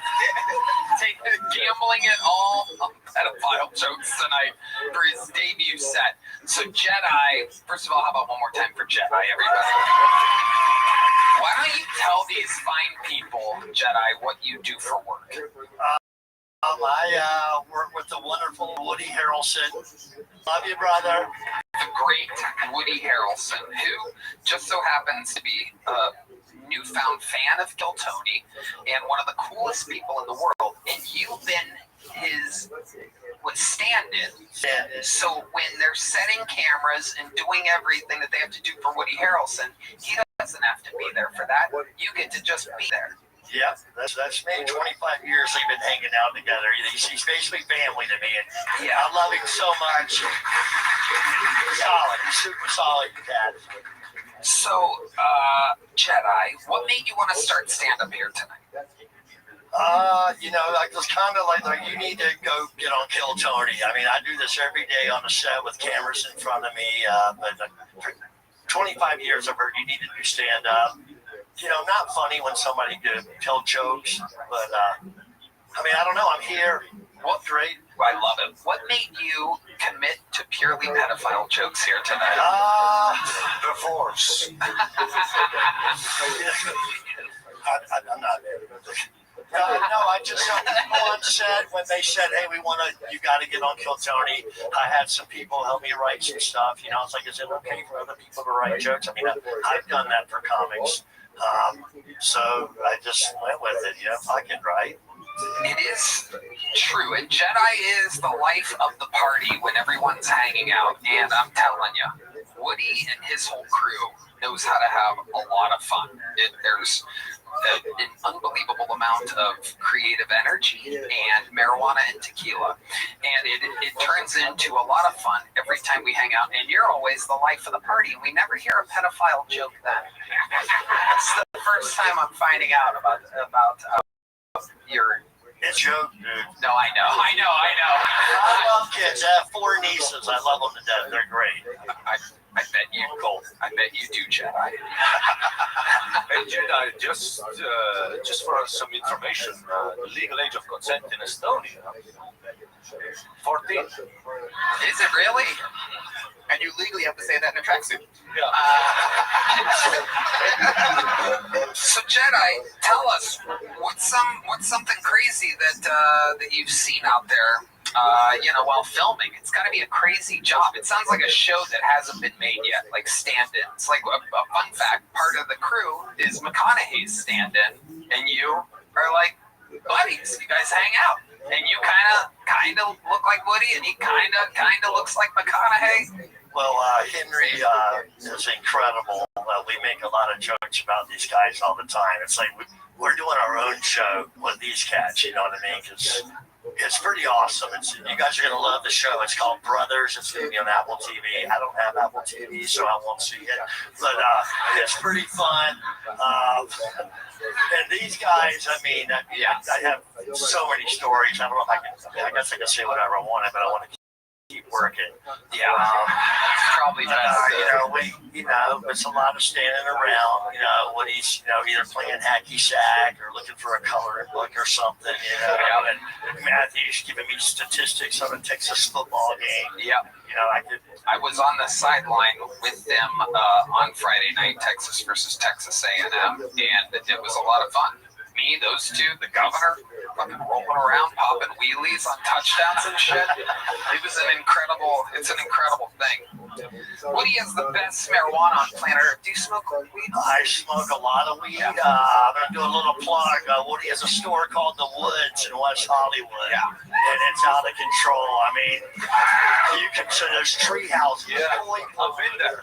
You have been there. There's like birds and shit. Yeah. We got rid of 2 of them because Peter showed up. Like, oh, you know, what are you These birds are all fucked up. This bird didn't know what he is, dude. He was fucking barking. These birds are fucked up, dude. Rio, Molly, and George. I believe we kept George, but the other birds, like, we're getting high, and then, Peter shows up. All these birds are here, and, we love animals, you know what I mean? But a couple of the birds were a little out of control, Amazing. How does one get into the stand-in game? I guess you just have to be cool as hell, and people have to want you to be around them. You have to have a good energy and stay positive all the time, right?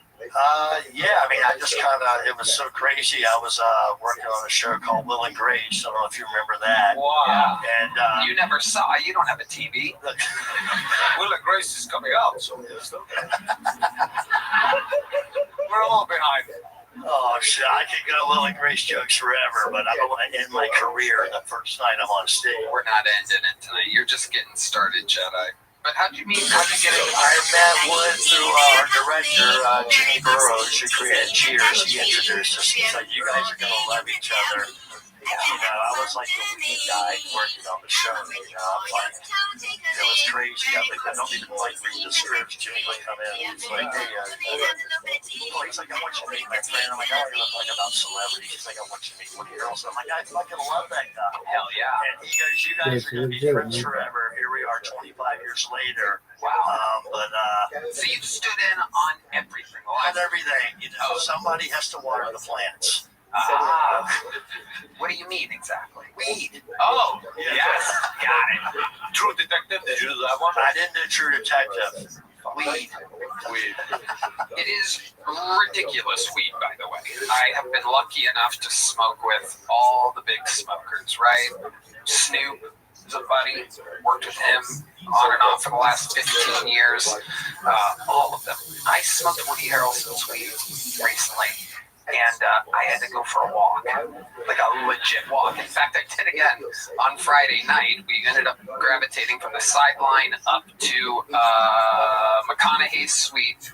He handed me a little sneaky vape pen, which is like the size of a, I don't even know, it's a giant vape pen. I don't even know where it came from.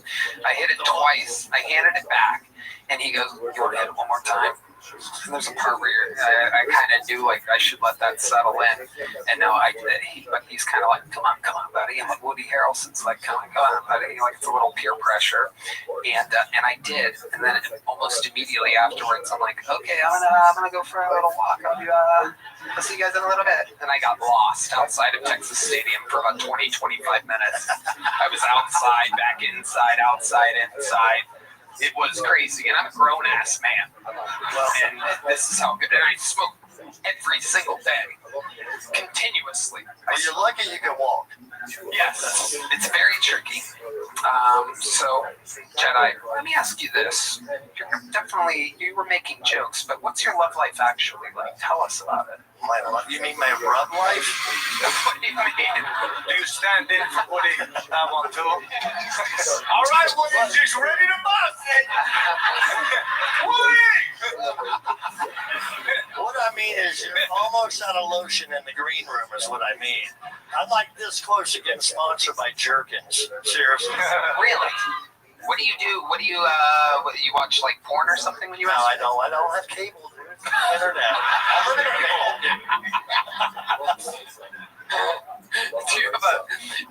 Do you just use your imagination? It's been since June 15th. I had my first Asian taco. It was incredible. Wait, what do you mean? I mean, I slept with an Asian woman. Oh my goodness! Why is that more gross than when you were talking about pedophilia? Dude, that was a joke. Asian taco. I've got writers, dude. Yeah. Come on. So this Asian taco, how exactly? Where did you meet this girl at? in Texas. Okay. Just like the great state of Texas. Just somewhere between El Paso and Corpus Christi. Yeah. You met her. Yeah.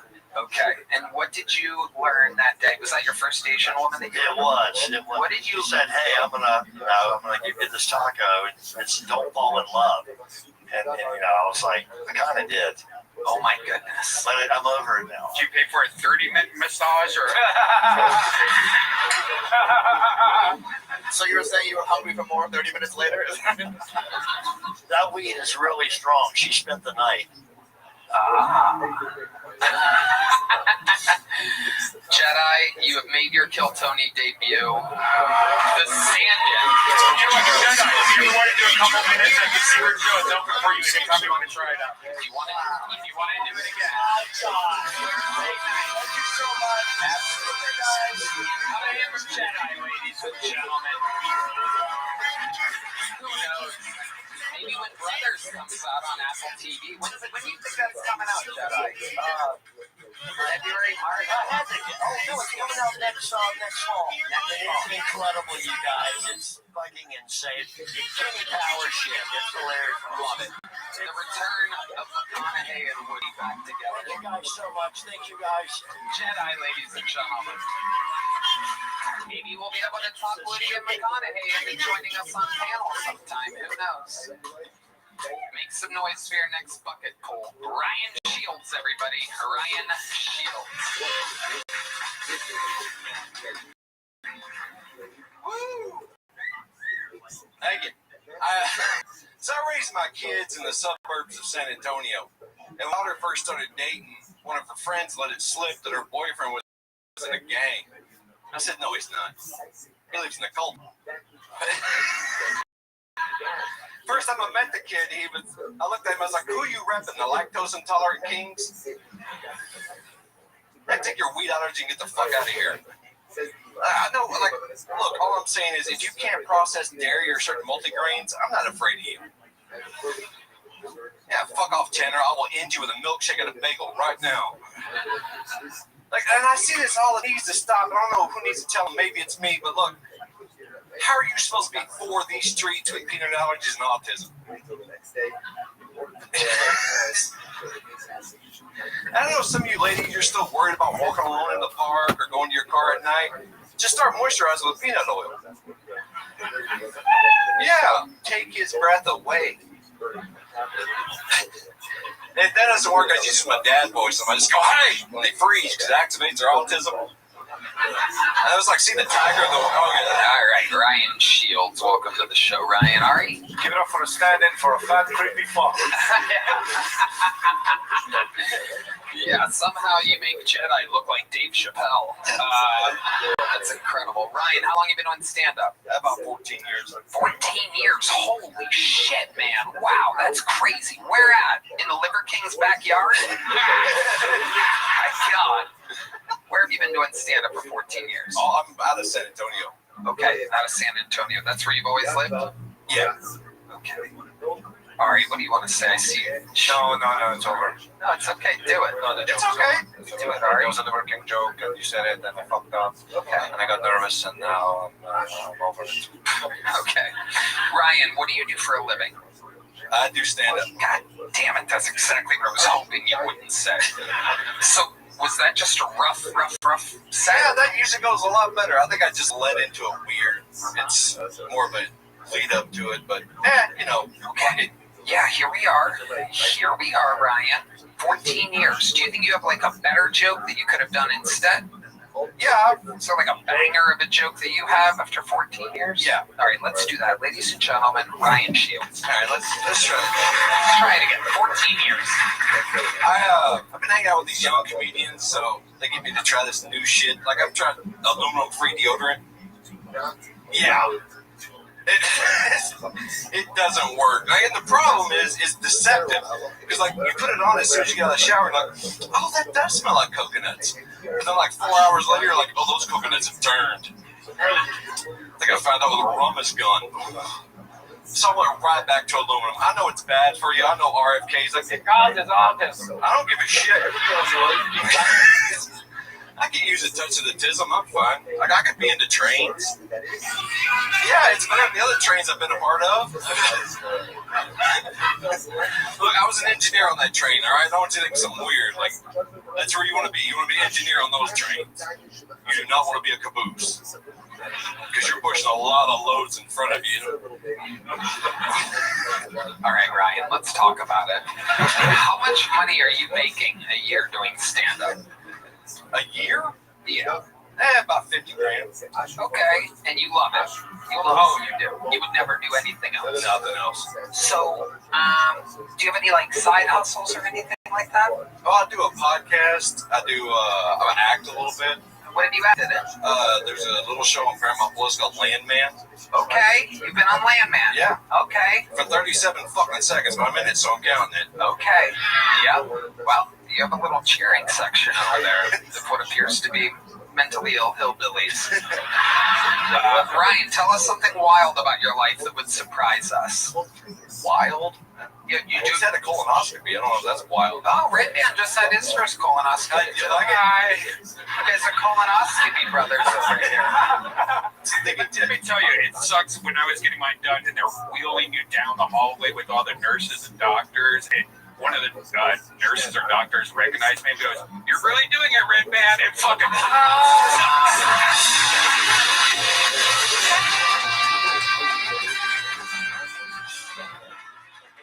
Are you serious? I'm fucking serious. It's so funny. You're really doing it, Landman. That is so fucking funny. What came out of your ass? That's why JRE asked, like, do you go to like a special private doctor? Right. That's amazing. What did he say? Does he go to a special doctor? I guess he's like, oh, yeah, that makes sense. But isn't it like you can't eat a few days before, right? 24 hours, yeah. Oh, it's cool because you wow. actually go, I would have loved to have seen that reality show. Holy shit. This is one of the most difficult things Red Band has ever done in his film. Red Band was like the old lady in Requiem for a Dream. Like the kitchen's just like, hello, Red Band. Come on over here. The cupboards are like shaking. Just cereal boxes spilling themselves out of the floor. No. The bread that you just get some in and you liquid. It's just floating Olive Garden breadsticks in the air.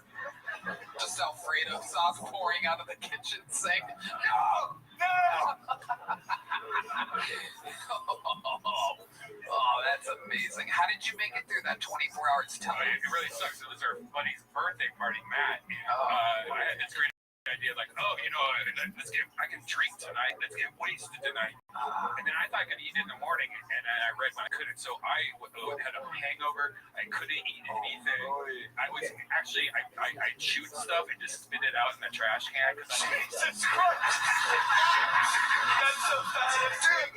I've never had a thing I've ever heard in my fucking life. I've never heard anyone microdose food before. That's great.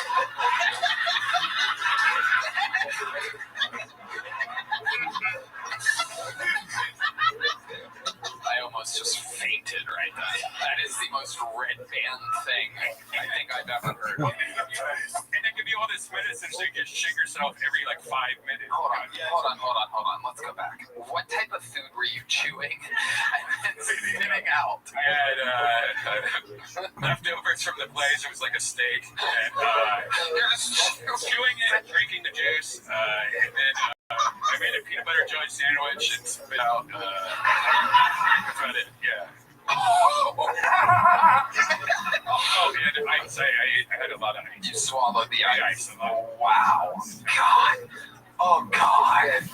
Oh, it's so funny.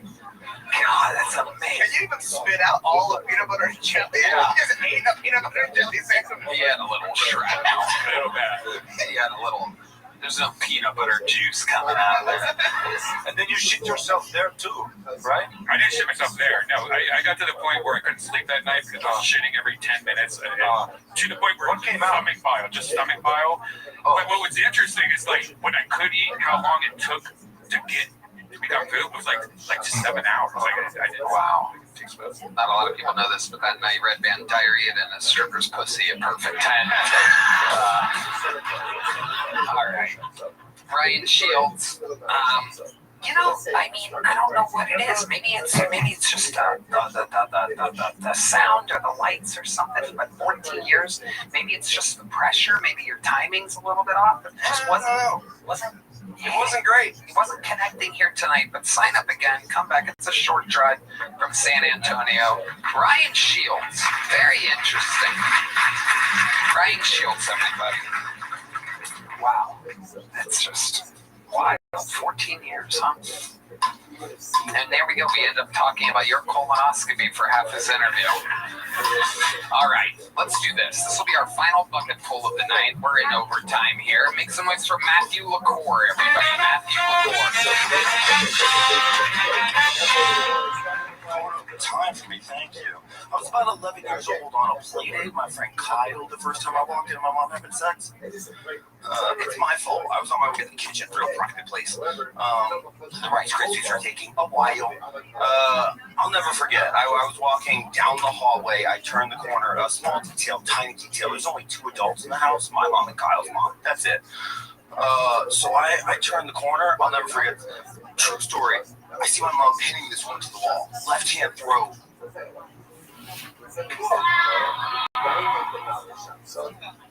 Yeah, just plug it in there. Now that there's tape there, you can't even see where to put it in. Yeah, just give him that one. Yeah, put that down. There you go. Matthew LaCour, everybody continue. My bad, guys. Goddamn.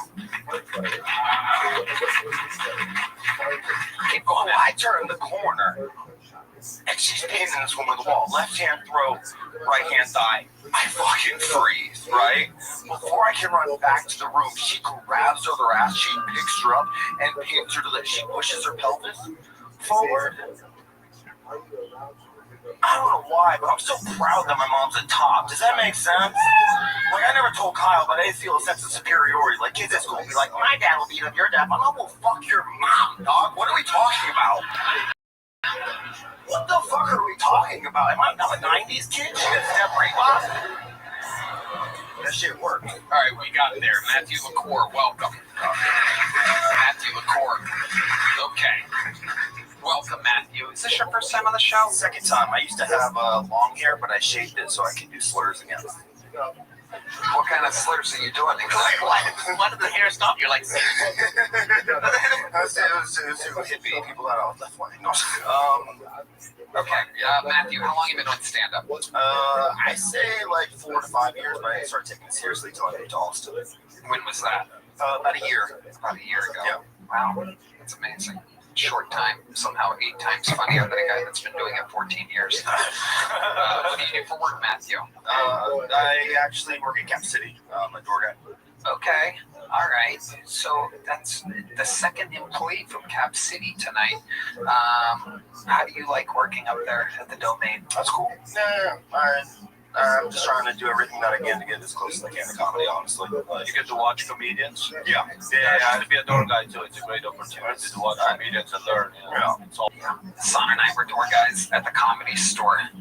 It's just fun. Yeah, any young comedians, that's the number one thing, how you get closest to the comedy. I mean, of course, you can do open mics, but you can only learn so much from a guy who's 14 years in and still at Narbar. Yeah. So you can learn from professional comedians. Yeah, they get good comedians there. Yeah. Do you sometimes, how do you get on stage at Cap City? Do you sometimes... open mic, but they don't have a lot of stage. Because that's like the bonus of also being a door pass. Yeah. Somebody going up.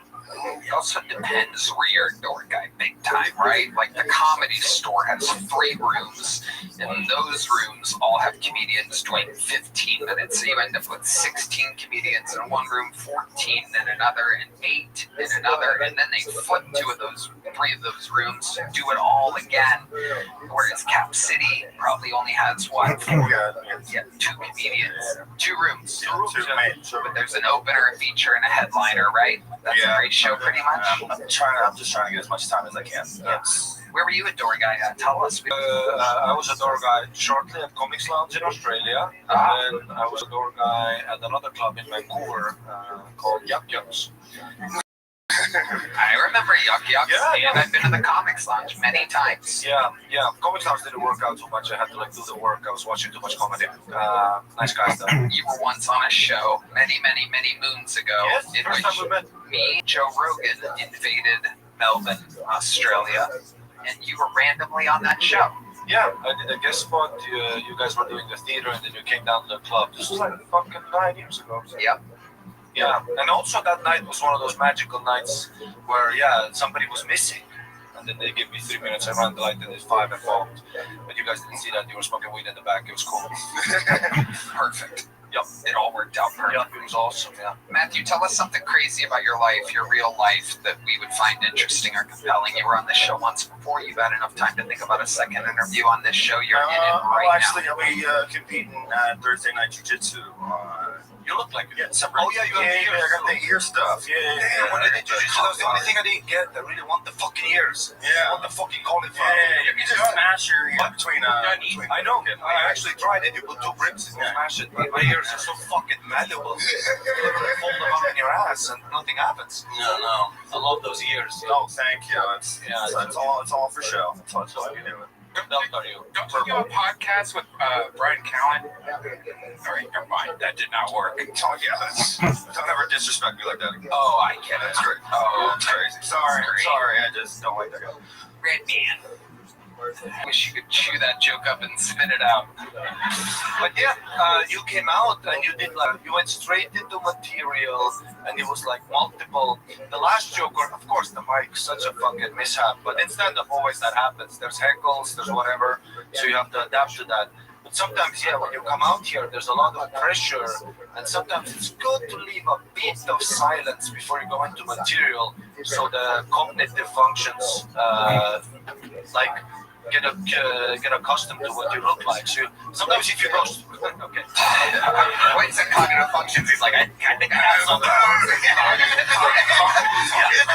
So sometimes if you go straight into it, they miss the first joke. Okay. But I get it. You want to get it out. Yeah. Get it out. Sometimes silence has more information than noise. So you get that is very true. And like there's a whole thing of want to get as many jokes as you can out, but sometimes you just gotta quit when you're ahead. My mom will fuck your mom. Got a big laugh. It was after the meow and the set right there. Yeah, fair. That's true. Yeah.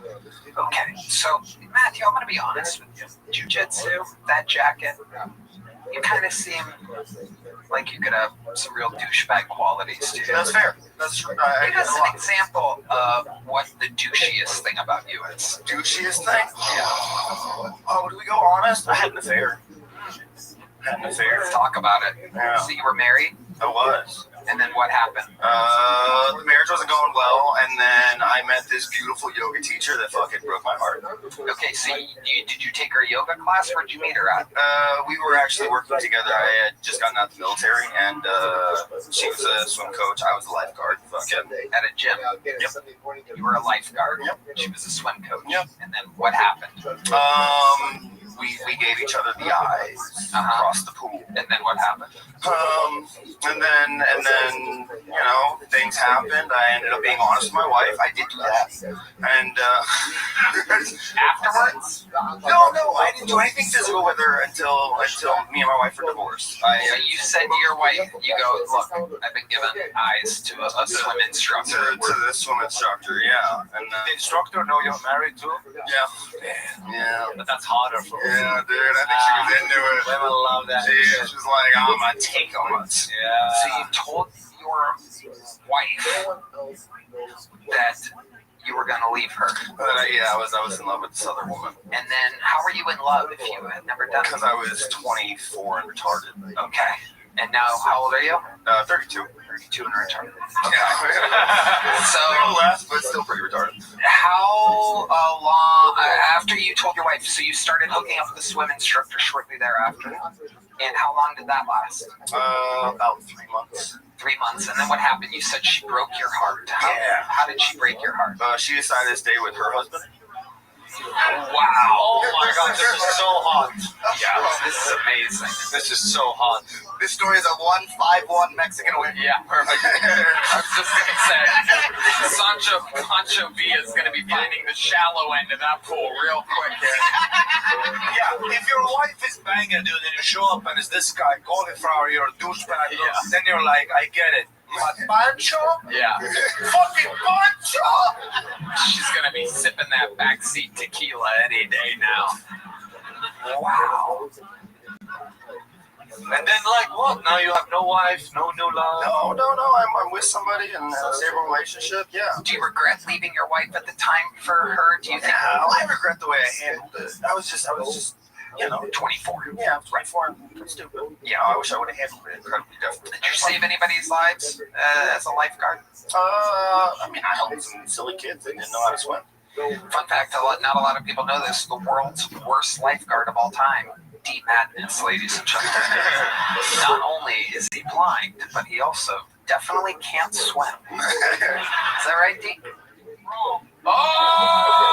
He's always full of surprises, this fucking guy. Of course he can swim. You swim a lot, D? Okay, very good. Pussy? No, Matthew, you're not allowed to make jokes at D. Madness. Shut your motherfucking mouth, motherfucker. I will find you. Now, I feel you. Were you swimming or did someone put you in a bathtub? Oh, Hassan, how dare you? D-Man's about to beat you to death with a bass guitar. Damn right. All right, Matthew. Fun times, buddy. Here you go. Here's a medium chip. Congratulations, Matthew Licor. On to the finale of the night, ladies and gentlemen. With Ari Matty here, Dedrick in the middle. There's only one way to end a show like this, and that is with our Hulk Hogan, if you will, our Hall of Famer with the most appearances, the most interviews, a living member of the Kiltony Hall of Fame. Ladies and gentlemen, this is the Memphis Strangler, the Big Red Machine, the Vanilla Gorilla. This is William Montgomery.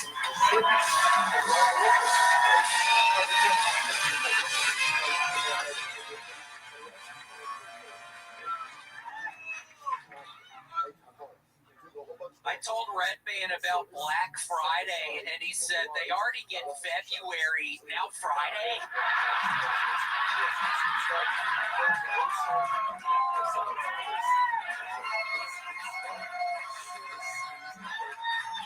I feel like the results of my polygraph tests are gaslighting me. The other day, I watched a David Lynch film dubbed in Portuguese, and it finally all makes sense. A doctor ran some tests on Kim Kardashian and concluded that she has low brain activity. A few years ago, that same doctor ran some tests on LeBron James and concluded that he is black. Okay, that's my time. Thank you. William Lights Out Montgomery, the fighting pride of Memphis, Tennessee. And here he is with a brand new look. I love it. What are you giving you? It's freezing outside. You are adorable outside. Very nice. I'm very bald. I don't know if people. It's always very. It gets in my head a lot when I have to lean down and grab a napkin or something when I'm on stage, and I lean over and I'm always like, "Wait, hold on, am I going bald or something?" Not a lot of people know this, but that's what an Indian woman's vagina looks like. We do look like a photo negative on each other.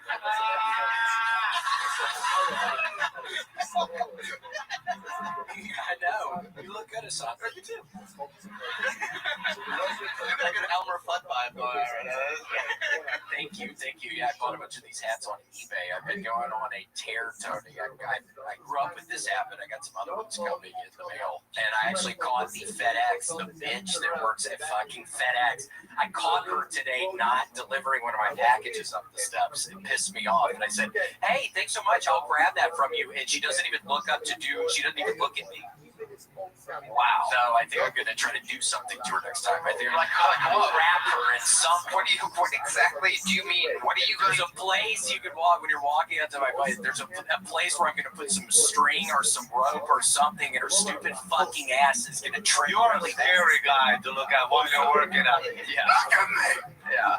Yeah, just on eBay. I've just been on eBay a shit ton. You can't tell the Kill Tony regulars are making a lot of money. You have William on You eBay. wouldn't say that. No. Oh, okay, that's right. You don't It's not. No, but seriously, I mean, it seems like this year the economy is maybe not as good. That's what I'm finding. Maybe people just don't think I'm funny. I don't know. I think I'm doing a wonderful show up there, but it's less and less tickets being sold. I mean, it's turning into a real nightmare for me. So, Tony, that's why I stopped you. You got Ari Maddie coming in with custom-made jogging suits.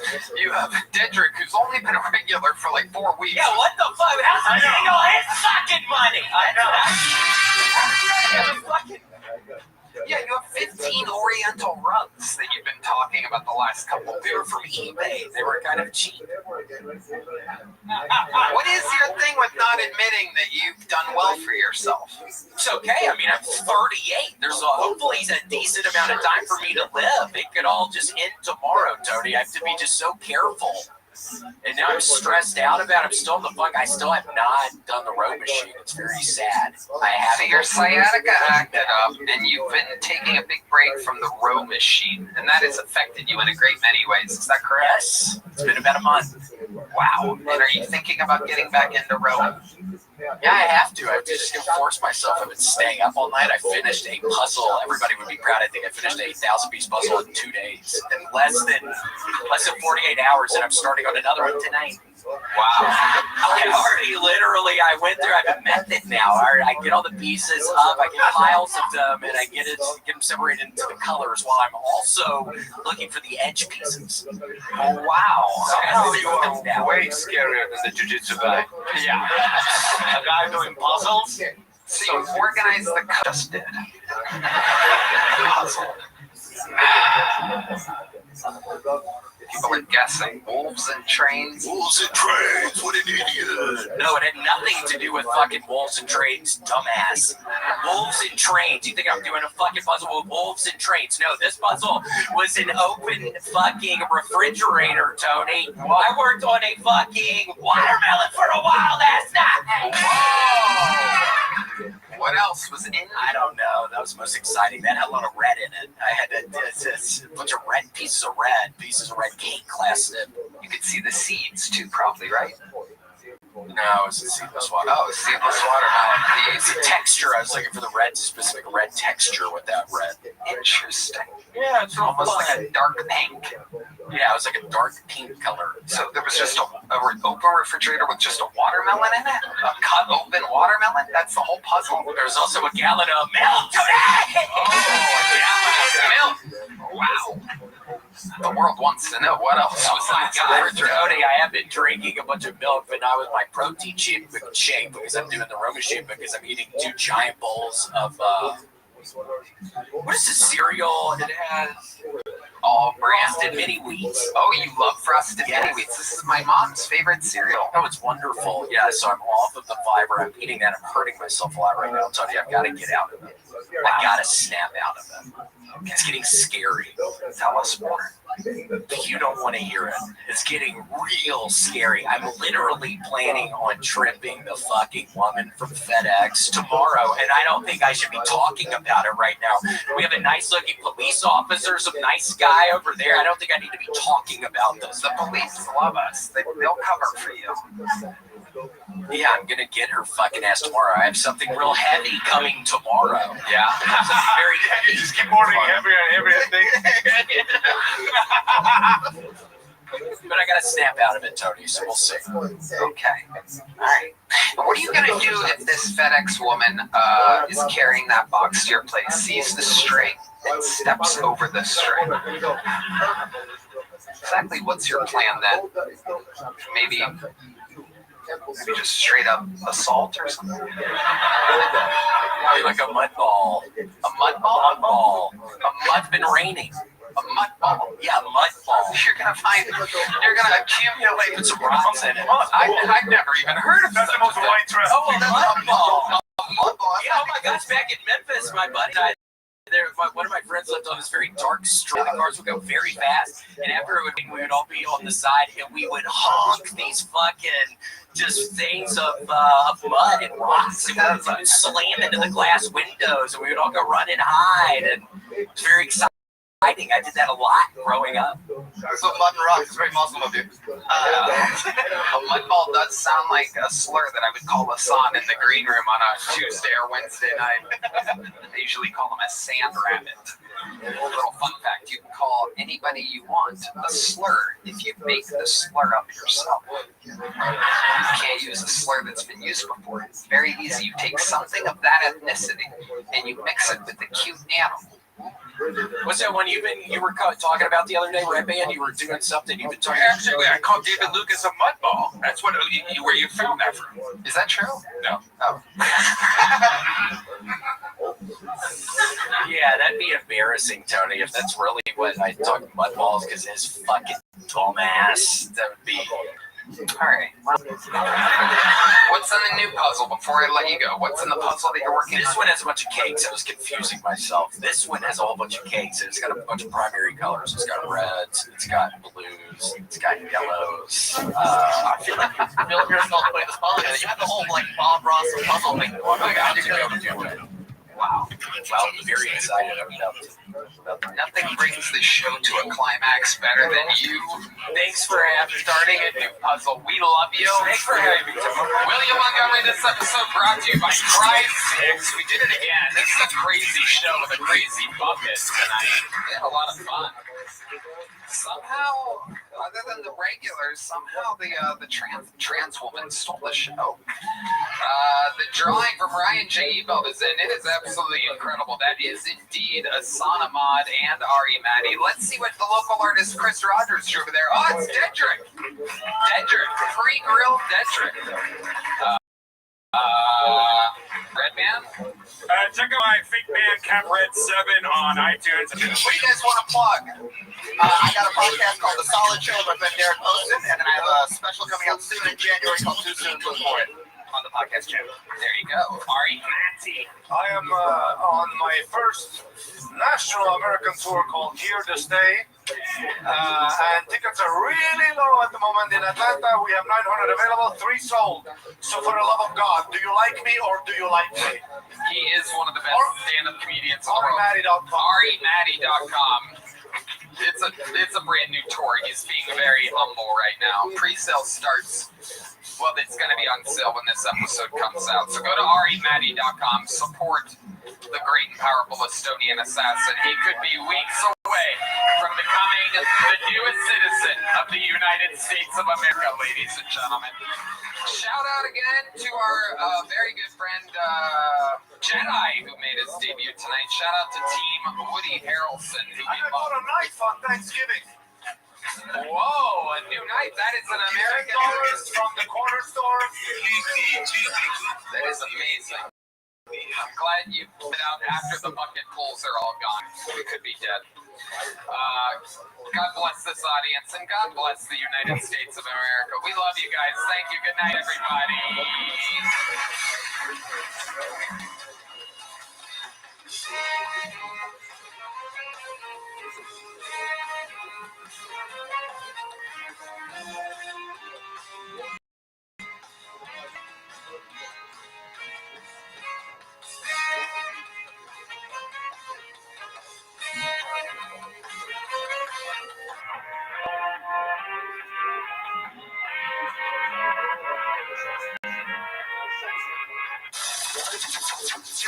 The Sunset Strip Comedy Club in Austin, Texas is now open. Check out Red Band's secret show every Thursday. Go to sunsetstrip.com for tickets.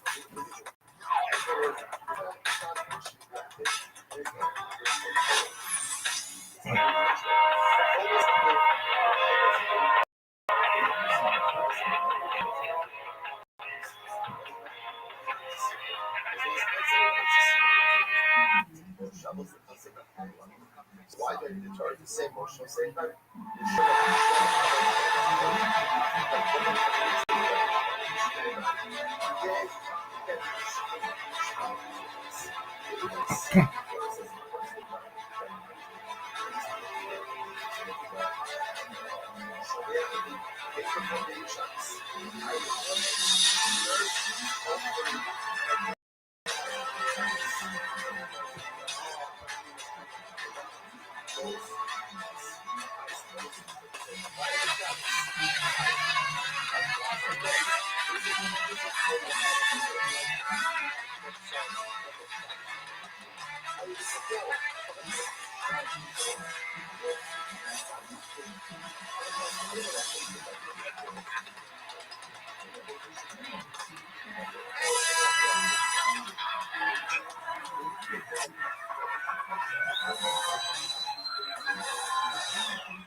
Who's ready for the best fucking night of their lives, huh?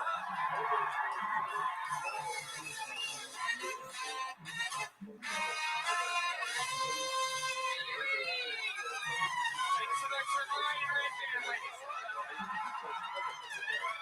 In the best damn band in the land. Raul Vallejo, Fernando Castillo, Carlos Sosa, Michael Gonzalez, Matt Mueling, John Dees, and that is D Madness live in the flesh, ladies and gentlemen. This is indeed Kill Tony, the #1 live podcast in the world, brought to you by ExpressVPN and Shopify. You guys ready for a good fucking time tonight? Before we get started, here's a little bit more from the amazing sponsors that made it all possible.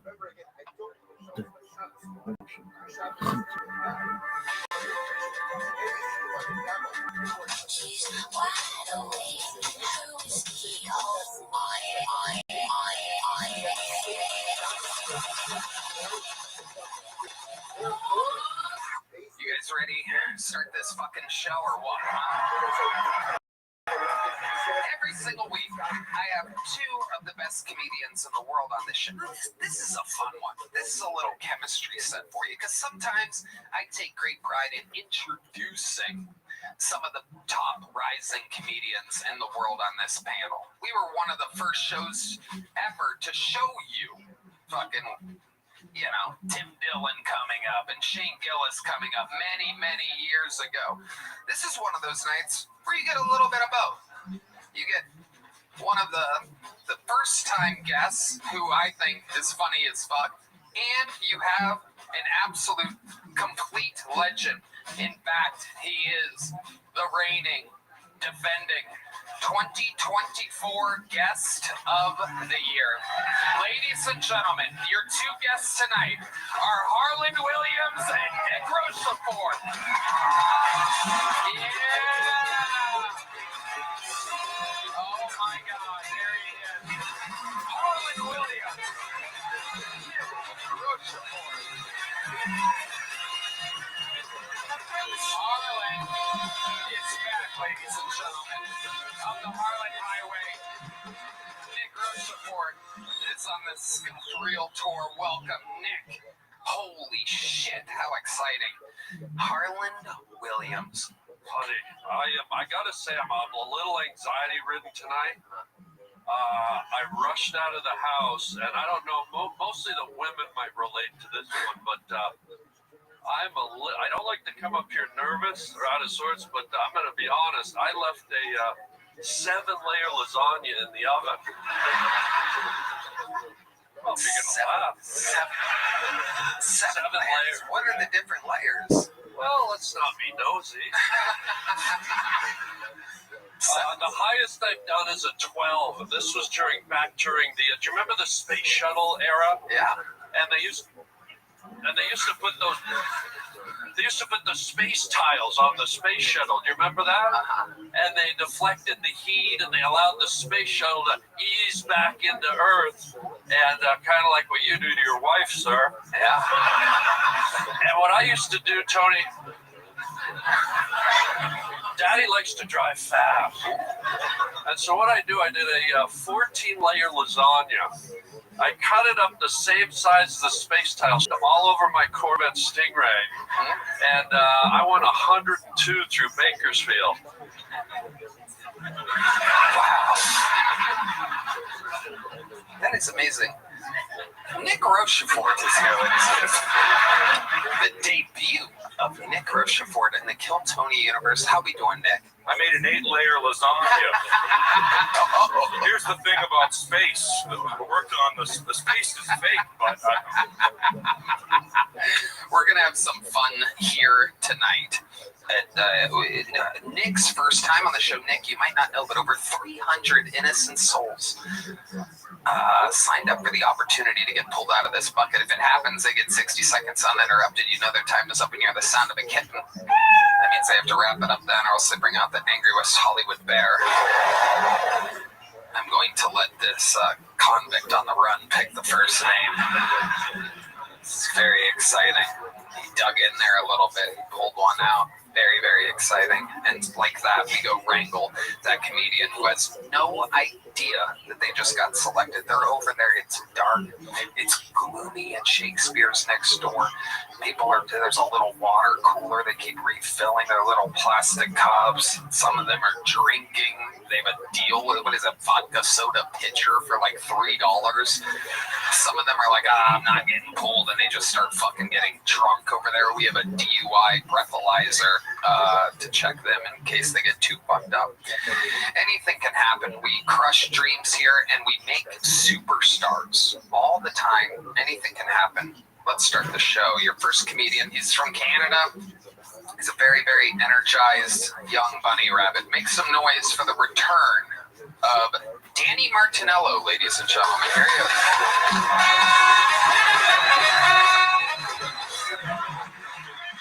Recently, I was told taking a bath makes me feminine, and if having a bath makes me feminine, then tuck my nuts and call me Danielle, because I do not give a fuck. You know how many times I've seen you girls take those bathtub photos of your foot underneath the faucet and like a half a glass of Chardonnay in the corner? Mind you, it's a full bottle, eh?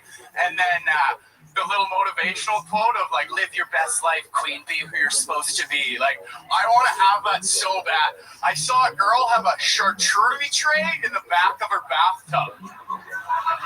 I'm like, why can't I have a bruschetta and a bath bomb as a pro? You know, like I already take a shit and I eat a parfait. I might as well have a meat and cheese spread while I bathe. I'd have to make it more manly though, right? I'd have to have a half-crushed Modelo can in the corner, and instead of a charcuterie tray though, just a floating sin puck in the background.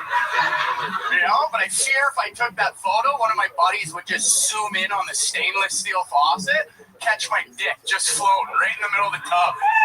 That's what it does. I'm not gonna lie. It's just a buoy sitting in the middle of Lake Placid, just chilling, you know?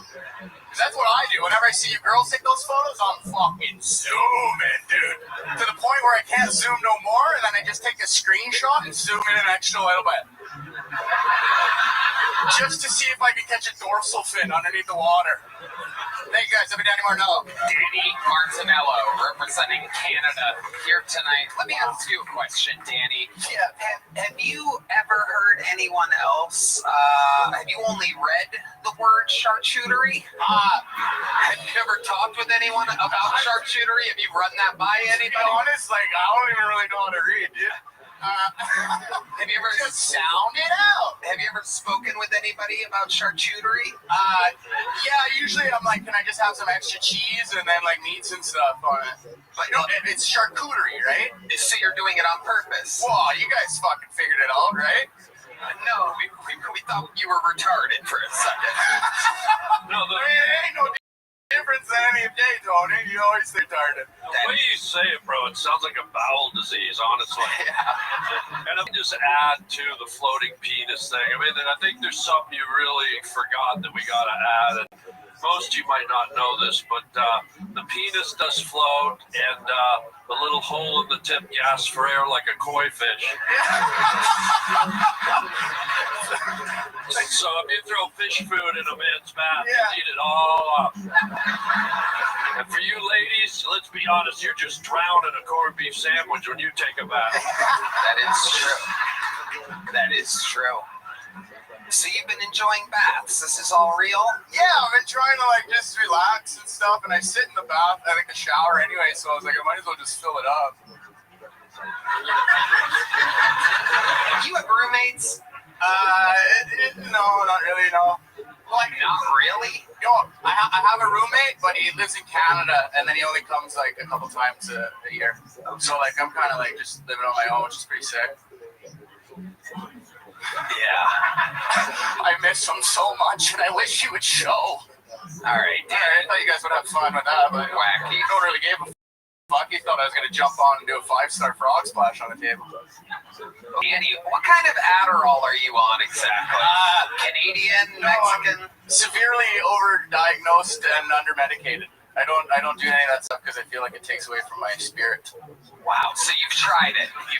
Yeah, I was forced to take Ritalin in grade 4 through 7, and you felt like it affected your creativity in grades 4 through 7. Yes, I was a stunted artist in that year, and it took away my shine. And my mom said, "He's just a difficult spirit. You should be able to handle him as a teacher." But Edmonton Public School Board made me like take Ritalin if I wanted to stay in Edmonton. So this Ritalin you took, you said you took it daily? Yeah, I had to take it at lunch. How many cases a day did you take? Just one pill. And it's funny, like they lined us up like little rats, and we'd have to go check in the office and go. And then, but I didn't take. I put it under like in the pocket. And then I would give it to this kid named Jamie Anderson, and I'd watch him snort it in the urinal. Wow. Yeah, in grade 5, it was pretty sick. You were like a Ritalin Pez machine. Yeah. I just, and then it would come out. Wow, that's a kind of machine right there. Yeah. Are you shooting them into your girl's vulva? Yeah. From afar, like a time again. Let's see it. Can you do that with your mouth again? Yeah. I don't know why 2 men wanted to film in my mouth like that, but here we are. That's a Pez vulva right there. Very scary. Danny, what else is going on in your life? Anything? Nothing much. I went to Mexico for a wedding, which was pretty fun, except for I got Montezuma's revenge. What exactly is that? Describe that to the people. It's where you just basically shit through a badminton racket for 5 days. So yeah, I had traveler's diarrhea. So it's pretty good. You drink the water like Charlotte from Sex and the City? Yeah, we got a little bit fucked up and an ice cube took me out. Wow. You know you're tough, eh? You're just gonna slushy drink. But it was pretty good. I mean, yeah, I enjoyed it. It was fun. You enjoyed the diarrhea in Mexico? Yeah, because I was hitting the buffet a little too big. And then by the end of it, I was like, so fucking Canadian, right? Oh, I was hitting the buffet too big. Yeah, you know, right? You like you just gorge yourself, right? Because it's like you're like a Roman, and you're like, I'm gonna eat everything. Don't look at the Mexicans like that. What are you turning around for? You're spinning around now. Immigrant to I don't know. This is the safest place over here besides Harlan Eyes. I'm looking at Tony, and then he's like, oh no, something's gonna come. I don't trust you, dude. I don't know what's up, but I don't trust you. Pal, you fucking there, right?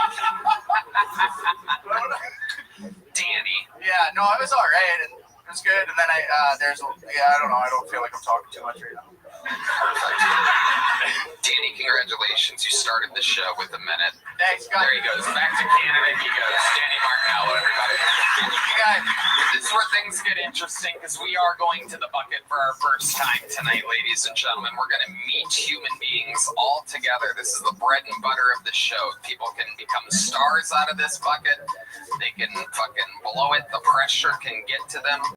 Ladies and gentlemen, your fucking bull of the night is Matthew Coffin, ladies and gentlemen. Here we go.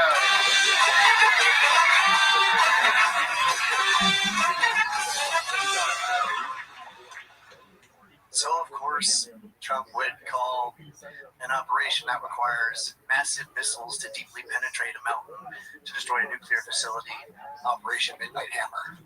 Which I don't even feel creative saying it at all, because I'm sure me, just like millions of other people, all thought the same thing. And that's the perfect name for a black porn star. I mean, come on. Coming tonight, Midnight Hammer. But, anyways, just for the brief, he's our dick. Anyways, the older I get, I feel like the more I'm turning into an old black lady, especially during the winter time. I always feel like I need a little Afghan or a little shawl around my shoulder. And I'm always saying, Lord, have mercy.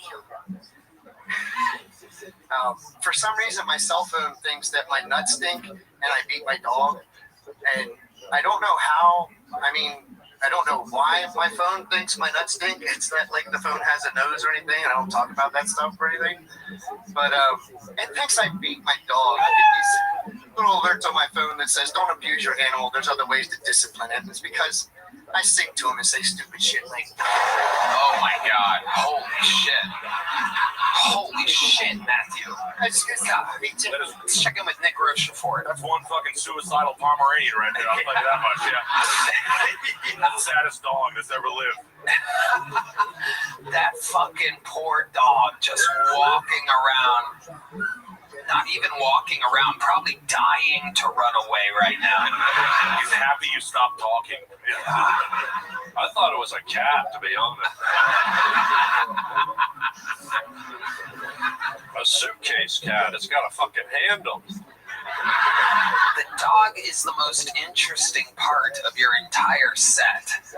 You really just like, do you practice this, Matthew? Do you like try? Yeah, it's been a really busy week. I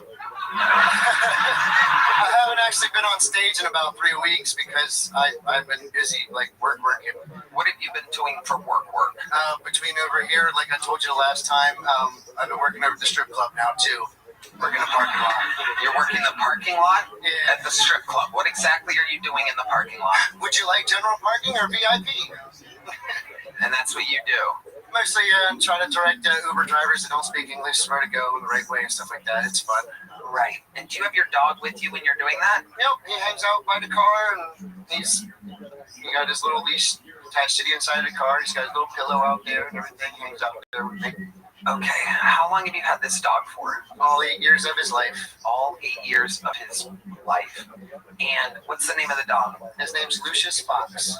Okay. All right. So, Matthew, that is what you would call your service animal, correct? Yeah, I had to pay the extra for it because I can't be without him. He can't be without me. He can be without you. He could be with anybody else. Ask anybody next door. And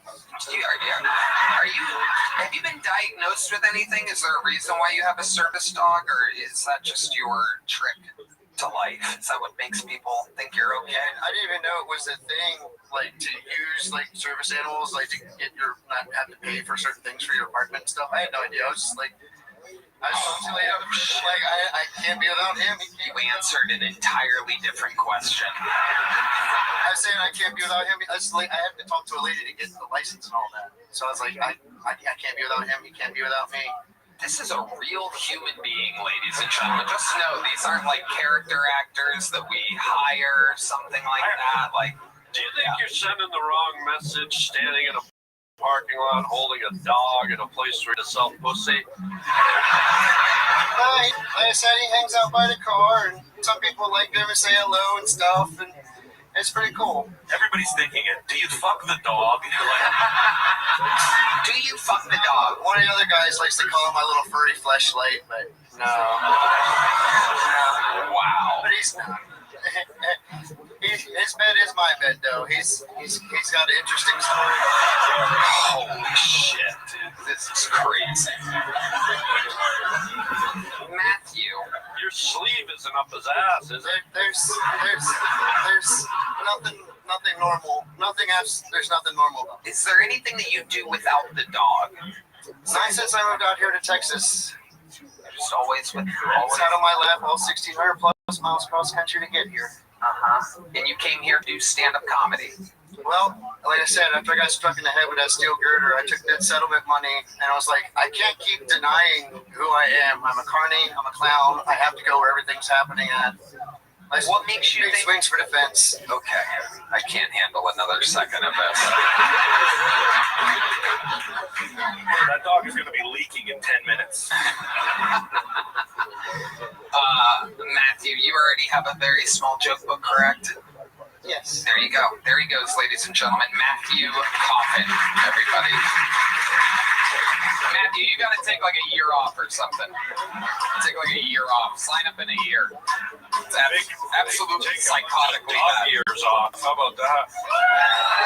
Hello there. This podcast is sponsored by Shopify. You know, when I started this podcast, it seemed like I had to figure it all out on my own. You know what I mean? Stage time, setup, filming schedule, logos. Every day seemed to introduce a new decision that needed an answer. Your to-do list keeps growing every day with new tasks that can easily begin to overrun your life. Finding the right tool that helps you out can be such a game changer for millions of businesses. That tool is Shopify. Shopify is the commerce platform behind millions of businesses around the world and 10% of all e-commerce in the U.S. From household names like Mattel and Gymshark to brands just getting started. Great bang. Tony, I think Shopify is the greatest. Yes, it really can transform your business into something amazing. You can get started with your own design studio with hundreds of ready-to-use templates. Shopify helps you build a beautiful online store to match your brand style. Shopify is packed with helpful AI tools that write product descriptions, page headlines, and even enhance your product photography. Get the word out like you have a marketing team behind you. Easily create email and social media campaigns wherever your customers are scrolling or schooling. So, turn your big business idea into with Shopify on your side. Sign up for your $1 per month trial and start selling today at shopify.com/KillTony. Go to shopify.com/KillTony. Oh my God. We're all little service dogs when the lovely Heidi comes out, am I right? How about a hand for Heidi, ladies and gentlemen? All right. Let's see if this bucket pull does any better. Make some noise for a fender, everybody. Here comes a fender.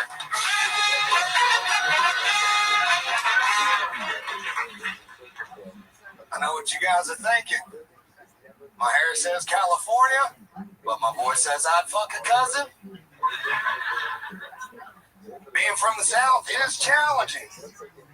Usually doesn't take people long to accuse me being some type of no good, methed up, wife-beating, racist, toothless Trump supporter.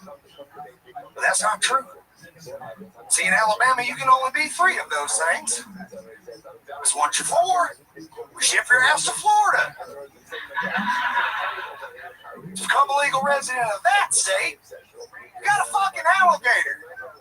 Yeah, brother. They're going to try to tell you it tastes like chicken, but I promise you this, it does not fuck like one.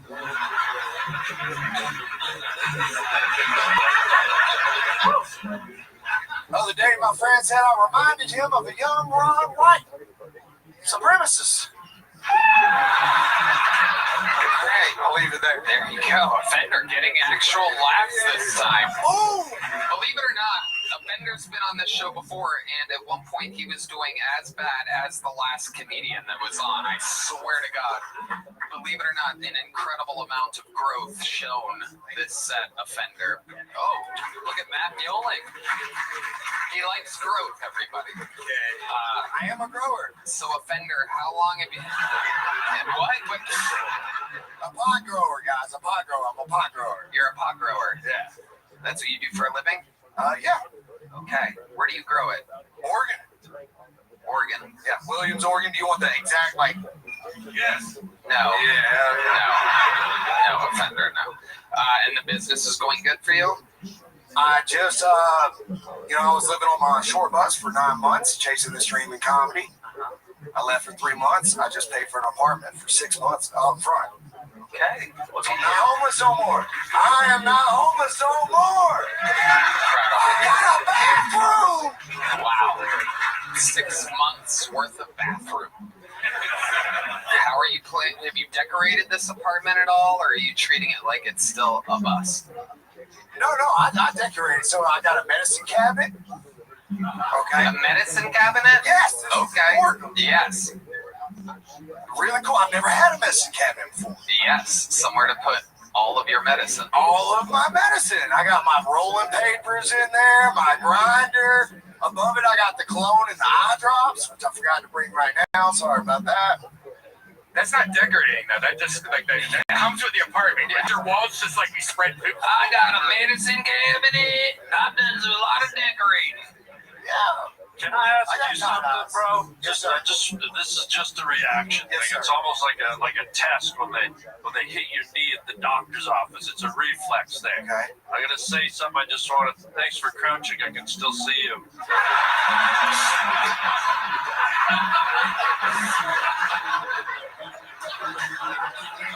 Go ahead, Harlan. I'm sorry about that crouching tiger. Like a giant crawdad went by in the mud. This is just like a reflex thing. I'm gonna say. I just want to see how you react. All right, guy. I can't believe it's not butter. All right. He was my stepdad, so that makes sense. Okay, a little Fabio reference straight out of 1994 for you back when. And never forget, I was in my bedroom playing with a lasagna, and Offender, tell us more about this new apartment. This is a big deal for you. A lot of yeah, dude. I was living amongst these homeless, these savages, dude. They take shits in the street. Respectful, you gotta put it in a bag, and then you gotta find a trash can far, far away from the mothership. Okay. I've always wanted to ask this question. I'm not trying to be a wise guy, but when a homeless dude or woman cracks a loaf in the street, Okay. like when they drop a Cracker Barrel Thunder Loaf or an Olive Garden chicken souffle, whatever you want to call it, what do you wipe with? It's a great question. What do they wipe with? You were out there. You had a first-hand account. I'm pretty sure, shockingly, nothing. They don't wash their hands either. So they're just walking around with the leftover in their crack. Yeah, a little. Wow, dude. I wasn't ready for that answer. A little souffle for later. Did you ever, like, bend down, you were desperate, maybe you had a hot another homeless chick the other night, and you bent down backwards and wiped your crack with your golden fleecy hair? That's a great question. A great question. Offender, are you making money anyway while you're here in Austin, Texas? Yes, sir. How are you doing that? Comedy. You're making money. You're doing paid gigs. I do paid gigs. I bark, whatever, however, can help any show or anybody that has an opportunity for me. I extend my offer and say, hey, I'm willing to do this. I live here for this. I mean, how often do you bark? More or less than the last comedian's dog? Not a real question. Offender, what's your love life like? You're a handsome man. Thank you. How does that work out for you now that you have your own apartment? Is that something that you're doing? You know, it's something that every man probably is thinking about. But me personally, I don't have time for it, man. You don't have time for the ladies. No. Well, you got yourself. Look at you. What is the tattoo right here on the arm? I'm glad I asked. Okay. I don't know if you guys can see it. Can you describe it with words? All right. So it's got a wood handle, a metal shaft. Some would call it a shank, but it's not. It's an old school can opener. Nice. What in case I have to open a can of whoop ass on somebody, you know what I mean? I was more talking about the Predator CIA coating you have on your wrist right here. What the hell is that? Yeah, what's that? Frightening. Okay, so I have this right here is Uzeti, and then this is Dottie. That's Croatian for give and take, because life is all about the give and take. Okay, all right. Did you ever meet a homeless woman with a tattoo of a can of beans on her leg? Yeah, Celia Contreras, dude. I did just. You guys were at Skank Fest. I was actually working there, which was a fucking great time. I actually fought in the Skank fights. Okay. How did that go? 25-second submission, armbar, the fastest submission of the weekend. You won? Fuck yeah. Oh my god. You hit the can opener on somebody. Hell yeah, I did. Good thing I have it. Wow. Absolutely incredible. Triple HIV. Big. Yeah, I gotta ask though. I gotta follow up. You're in the street, right? I was, yes sir. Well, you still are. Yes sir. And it's a tough world out there, right? We've all watched Animal Planet, right? Yeah. Ever since you do have some mad skills in the ring, you ever get into any tussles out on the mean streets, my guy? Yeah, so I'm actually like notoriously known for breaking up fights down here, trying to protect people from harming themselves even further. Oh, wow. One night a guy did aggress me and I had to, take care of myself. But you jerked off on him? Fuck yeah, yeah, they pulled out a stretcher and everything. No, but I did have to wrap up a guy, but I tried to do it in a respectful way that doesn't harm anybody. The worst thing is, in today's, especially on the street, it's pretty violent. People need to be aware. Did he put hands on you? Did you take any shots, my guy? Dip and then hip toss and put him in a triangle. Choked him till the cops showed up. Sounds like you broke into a square dance from what you just showed me. Well, let's not act that out. Offender, congratulations. You've never gotten a big joke book before, correct? Have you? I have the very first. Well, then there you go. Hey, it got filled up, and I'm. Are you just saying that? Are you going to sell this on the streets to somebody? All right, there you go. Offender, ladies and gentlemen. There we go. Two return polls to start the show. This looks like a new name. Maybe I'm right, maybe I'm wrong. We're going to find out. But let's hear it for Emo Majok, ladies and gentlemen. Emo Majok. Here we go.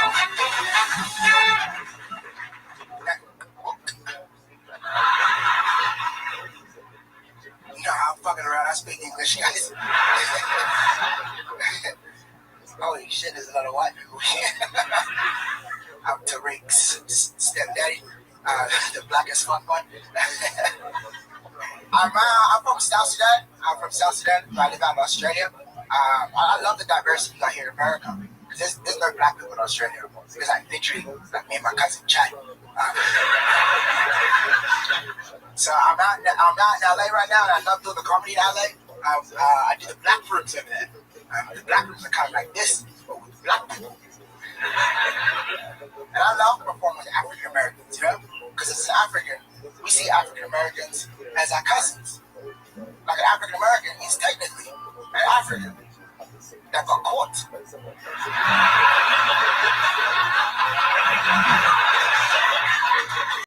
And every 4 years at the Olympics, they remind the world that you'll never catch them again.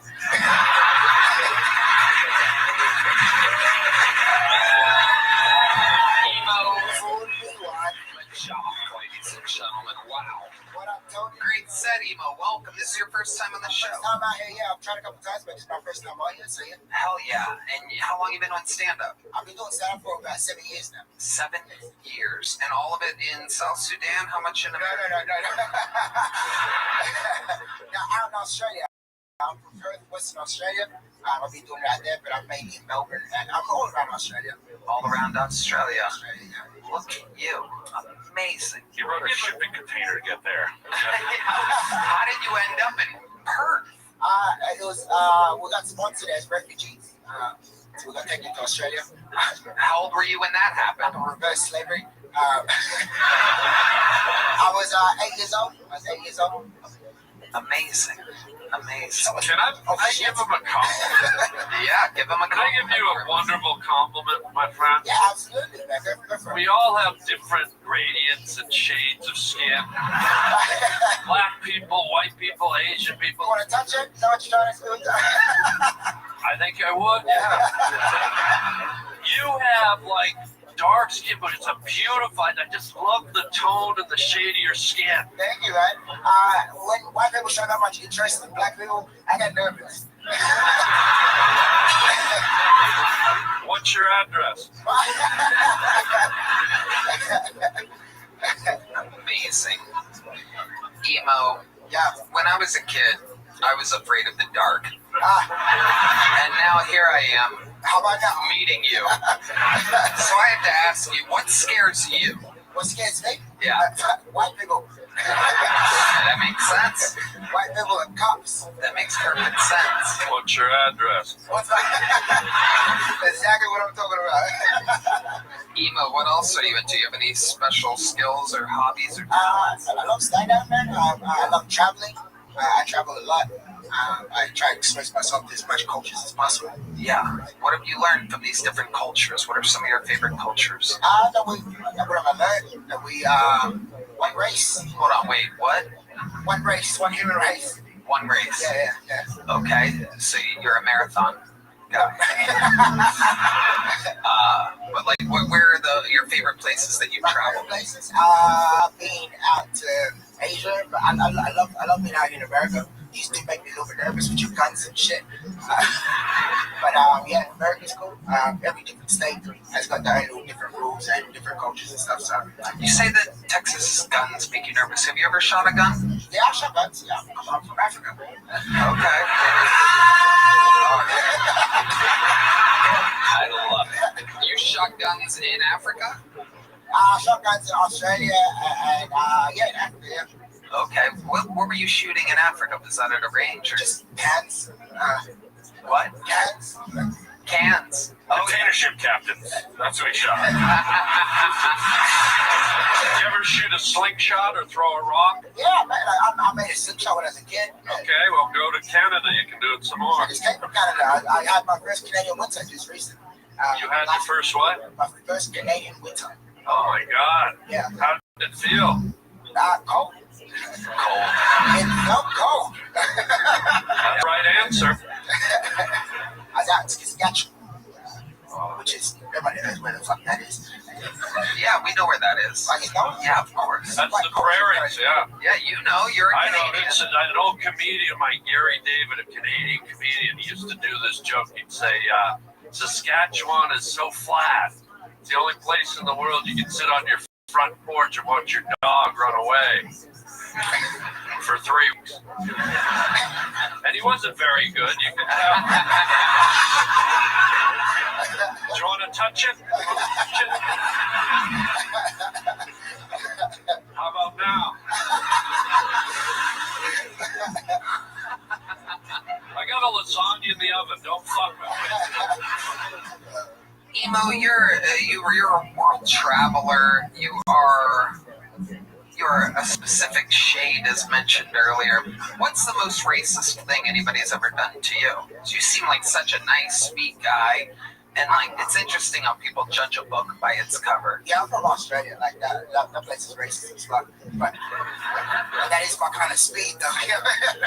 Better the racist you know than the racist you don't. Yes. Right, someone catching me trying to rub it off. That was a little insulting. Bali. An Asian in Bali asked if you could rub any of that off. No. They tried? They tried to rub it off, yeah. Holy shit. Did they use like lemon pledge or anything?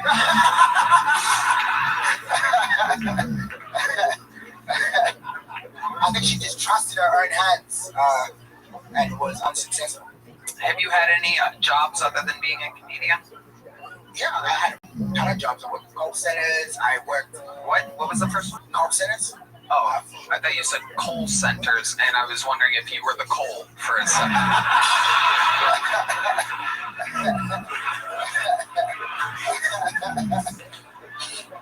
He said he likes racism, ladies and gentlemen. He feels at home. My kind of speed, yeah. I worked in warehousing. That was definitely my favorite job. Yeah. How about your love life? You seem like a handsome man, I'm sure. I have a partner. You have a partner? Yeah, I have a partner. Fiance, which got engaged.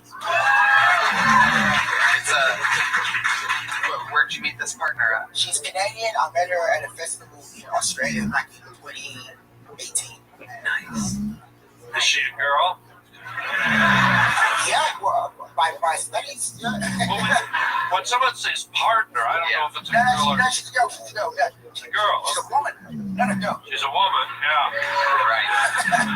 Canadian woman, white? No, she's Indian background. Oh. Brown girl background. Wow. Okay. Indian background. I tried to live. You met her in Hunter, I'm guessing?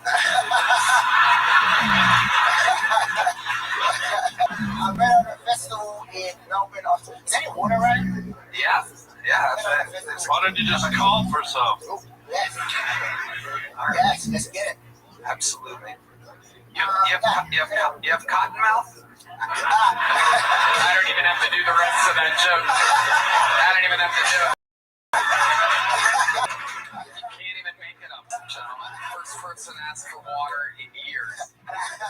It just so happens to be one of the darkest human beings I've ever seen in my entire life.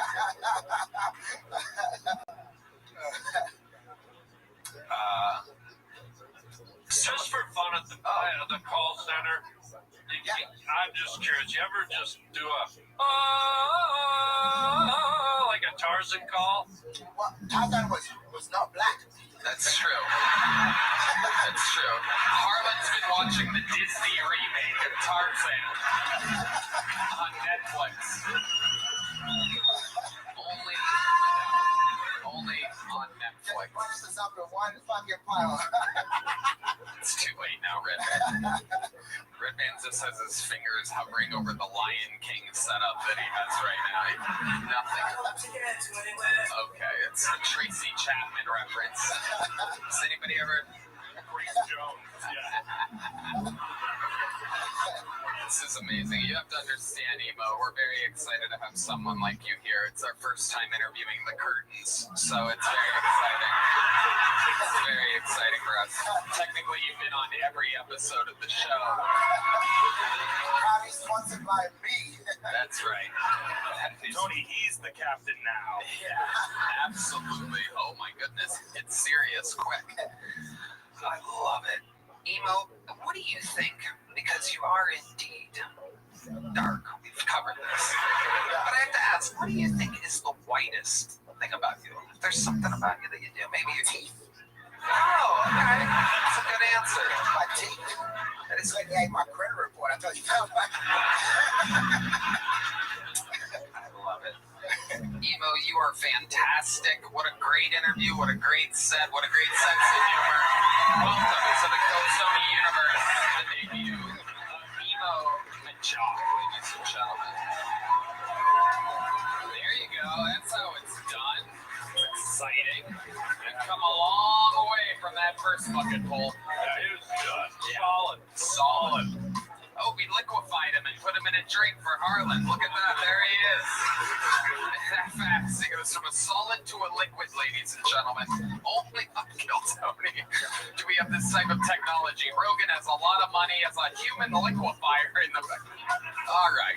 Indeed, this podcast is sponsored by Quo. Let's talk about something every business owner knows too well. Missed calls. It's like watching money fly out the window. That's why today's episode is brought to you by Quo, spelled Q-U-O. The smarter way to run your business communications. Quo is the #1 business phone system built for 2025, not 1995, with over 3,000 reviews on G2. Forget juggling phones or using a landline.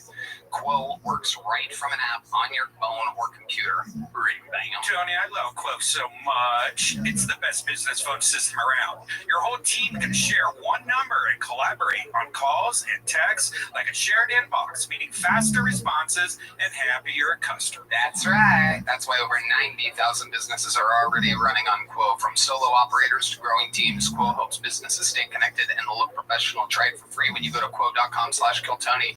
That's QUO.com/Killtony. You can even keep your existing number. Quo, no missed calls, no missed customers. He's bubbly. He was bubbly on stage, too. Yeah. Dark and bubbly. Wow, wonderful. All right, ladies and gentlemen, your next bucket poll goes by the name of Ashley Ann, everybody. Here we go.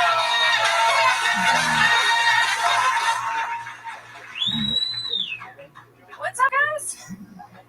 So, I found out my ex was bisexual when I found the Grindr app on his phone, which I thought was just like a GPS app to the gyms. And it was. To gyms and Mike's and Tony's. That's not why we broke up, though. It was actually because he's a whore. Bisexual I can deal with, but bi-loyal? Absolutely not. Then I found out my boyfriend's best friend's girlfriend. She confessed to me that they had a threesome, which is crazy. Like, they tied her up naked in the bed. She thought she was going to get some kinky good fun, but they actually just forgot she was there and went out just right next to her, which to me sounds a lot less like a threesome and more like a coming out party that took a hostage. It actually took him 2 years to admit that all of those things were true, too. Which is fair if you consider the fact that most people can't admit that they're the problem, let alone admit that they're at the bottom. Wow, all right, Ashley Ann. Getting her revenge on her ex-boyfriend publicly.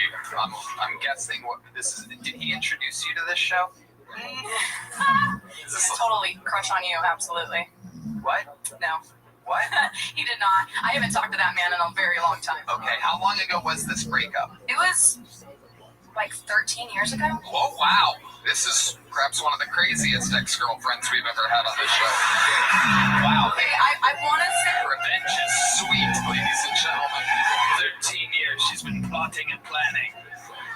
Wow. How long was the relationship? Well, it took me that long to get over the trauma. First of all, I'm now writing about it, release. Maybe like 3 years. Okay, so 3 years, held on to it for 13. Yeah, there's a good reason why, but I can't say it publicly. AIDS. AIDS is the answer. That's definitely not it. Okay, good. You can't say, is he famous or something? I would tell you. Not him. Okay, what a great podcast guest you are. I'm sure the millions of people at home are going to go. Okay, fine. I'll tell you. Perfect. It's my daughter's dad. It's your daughter's dad. Okay. It was actually 8 years ago. I was trying not to be too specific for him, but... So you've answered nothing. Listen, he's in prison, so I mean, he's happy. It's fine. There you go. All right, this interview is moving at an interesting pace. What's he in prison for? DUI. DUI. How do you get sent for prison for DUI? Running away with a car and then running it into the back of another car. Okay. So, all right. How long's he in prison for? He did 5 years, but he went right back. Why did he go right back? Armed robbery. There it is. Hey, everybody. Seriously, you can't answer the simplest of questions. It's amazing. Yeah, he thought it was crazy. He just never touched a day in his life. He just knew where he wanted to be and how to get there. Never touched a gun a day in his life. He knew where he had to be. But he did have a gun during the robbery. Mm-hmm. Yeah. Okay. Sure did. All right. Okay. How long's he in prison for this time? I don't care. I don't know. I actually don't know. Perfect. You are literally the worst interview in the history of the show. It's unbelievable. Listen, when my fiance watches this, he's gonna make fun of me so bad. He's here. Okay. All right. Yeah, he's probably gonna cheat on you in a bisexual threesome. I can see how this is all working out. By the way, he's probably going to get himself thrown in prison by doing whatever it takes, just so that he doesn't have to deal with you anymore. It's starting to all make sense, Ashley. How long have you been attempting stand-up comedy? About a year. A year. All of it here in Austin? Mm-hmm. Where do you live? No, I live in DFW. DFW? Yeah, Dallas? DFW. I live in Fort Worth, yeah, but I work all over the place, so. You found a rich cowboy to buy you a 10-carat diamond ring after all that shit? That is a huge ring. Monster. He is legally blind. He had to find me somehow, so. He's actually blind? He is legally blind, yes. Wow. It all makes sense now. Listen, he can see me. He just has no peripheral. He's like a room boat on low battery. He probably wishes he was deaf. He is, a little bit. He's a little bit deaf, too? Yeah. Wow. Where did you find this guy? I don't know. My standards were, like, over here. It's an easy question. Where did you meet this guy? The bar. Karaoke. The bar. Karaoke. Yeah. What was your song? What were you singing that night? He made me sing some Reba McEntire Fancy. You're like Courtney Love. More like Courtney Hayes. Except I'm a natural blonde, so. You're a fucking monster. I know. Yeah, I make fun of my blind fiance a lot. I'm sorry. Yeah. How did he end up blind and partially deaf? Partially deaf because he sits next to my fucking speakers when I host karaoke. Blind, he was born, he's got RP, retinitis pigmentosa. Okay. So he just was born with full vision and loses it gradually. So he has double pigmentosa, huh? Yeah. Double pigmentosa? Yeah. Wasn't that, what is it? How do you say it? Retinitis pigmentosa. I know it sounds like a Harry Potter spell. Retinitis pigmentosa. Sounds more like one of Winnie the Pooh's little buddies.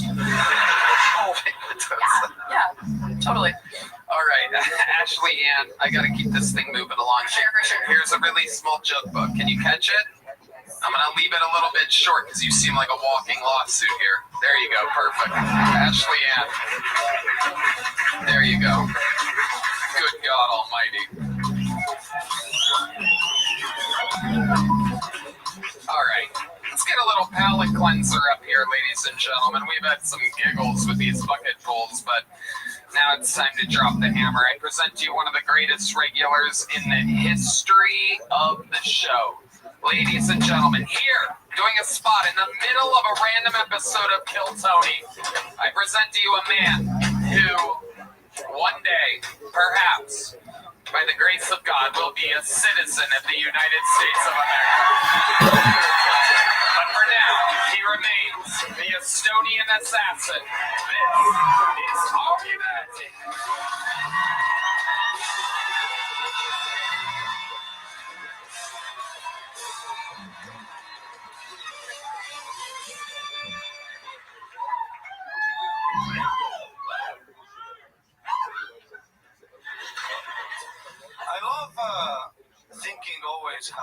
American movies play in other markets? Like if you're in Japan and you went to see Oppenheimer.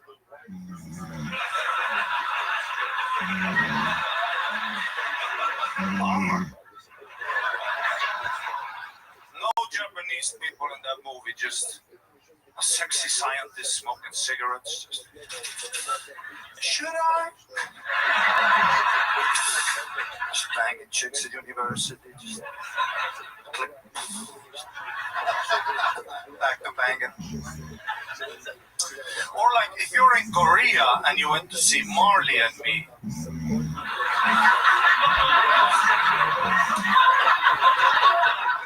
The whole time you watch that movie, you're like, how long is this meal gonna take?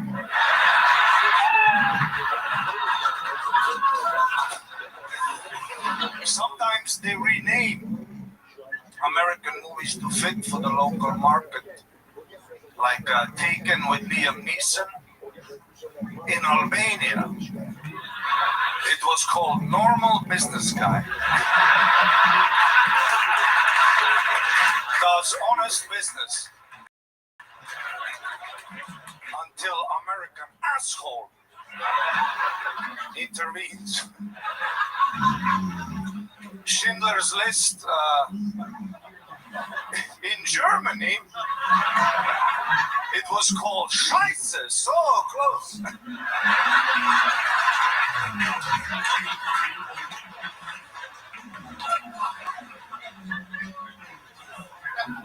But my favorite movies are Denzel Washington movies. He makes killing look so easy. He's just a lazy, fat old guy. You're at home eating chips, you're like, yeah, I got it like that. Every Denzel movie is him at a diner trying to finish a meal, but then a hooker gets in trouble. Every Denzel movie is just him at a diner.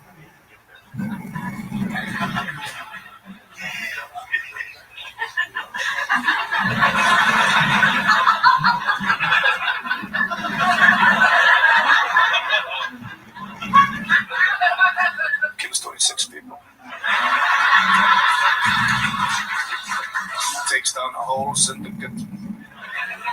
It's a hot hooker though, you gotta save a hot hooker. Okay, this is an act out of Denzel Washington trying to finish a meal, but then the hooker who gets in trouble is a fat gal.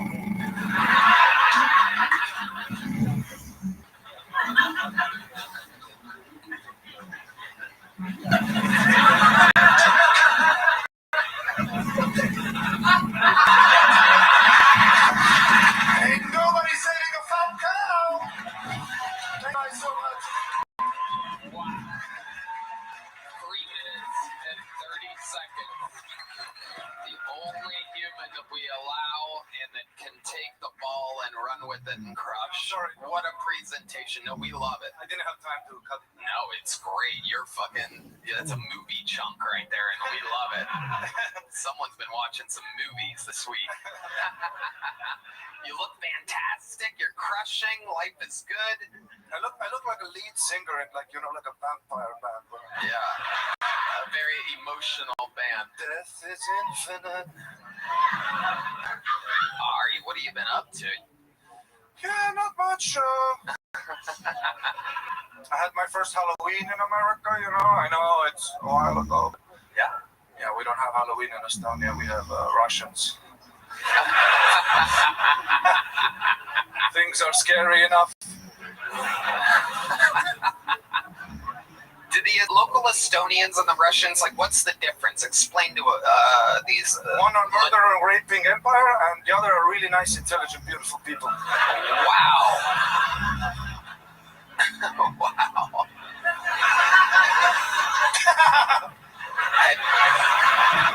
And you've seen that firsthand? You've seen some Russian pillaging, if you will? Yeah, when I was like 14, I remember I got beat up by these 2 Russian kids. They were also 14, but in Russia, 14, they got like hair on their knuckles, 2 kids, a divorce, 3 jobs, I was like an Estonia 14-year-old. I had a doll. I was doing parkour. No, literally, I was doing parkour, and then they saw me doing parkour, and they came up to me, and they said in Russian, they go, Estonski pederast, which means like Estonian, which I don't know how they already knew. And then what? Did you throw the first punch, or they? No, never. No. They threw the first punch, and then they claimed it was necessary to do NATO. So. I love it. You seem well rested. What have you been up to? Yeah, I went to Mexico for a week. Oh. Yeah. A lot of fans of Mexico here. Wonder why. We have a large Latino fan base here tonight. So a lot of Mexicans that I wish would come here. Are you in love, Mexican girl? I fell in love every day, every single day. Yeah. The way they look at you too, it's crazy, you know. Like Mexican women, they look at you like, "Oh fuck you," you know. Yeah, they will. I walked around with a Kill Tony hoodie, and so many Mexicans would look at my hoodie, look at me, and they would go, "Hey, what did Tony do?"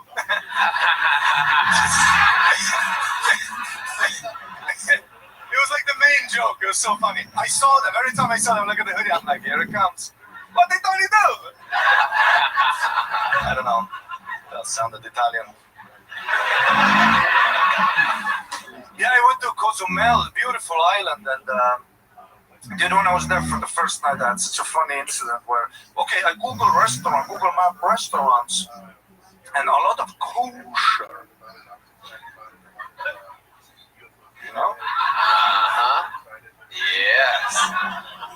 Yeah. A lot of kosher. And I'm like, what the fuck is this Mexico? Fuck kosher, you know? And then I go outside of my hotel. First thing I see in Cozumel, two Jewish guys, full Jew. Not like adapted, but like not hiding at all. Just full with the things, you know?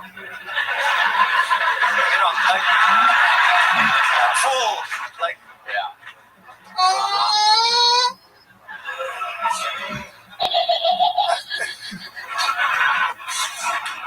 And they were arguing, two Jewish guys arguing with a Mexican guy who, he's the guy who rents out and like motorbikes.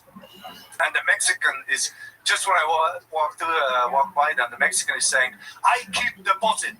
Look, scratches. I have evidence. No scratch here before. I have picture. Look, there is scratch." And the Jewish guy goes, "No, we need deposit. I also have picture." And then they show the picture. And then I go and eat. About 10 minutes later, I see the Jewish guys walking away from there with like a wad of money in their hand. And then the other one looks at the guy, he goes, "Photoshop is free and so are we." Just wow. So they're like that in Mexico too. Yeah. Wow. Punta Judea. That was just funny. That is incredible. Wow. Amazing. Racist, Harlan? Well, only if you're Jewish or Mexican. But yeah, I had fun, yeah. Halloween party. Did you go to a Halloween party? No. You got to be careful with Halloween, my guy. Tell me. Well, how long you been in America, my guy? Like 1 year and a half. 1 year and a half. Antonio backed me up on this red band. The key is to be careful with the costume, okay?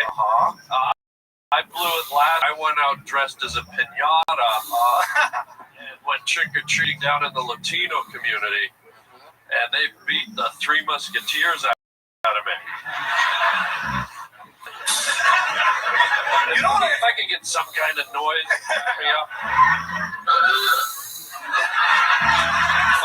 Funnier. I did go to a Halloween party, and what I noticed is every chick is like a sexy, slutty cat, huh?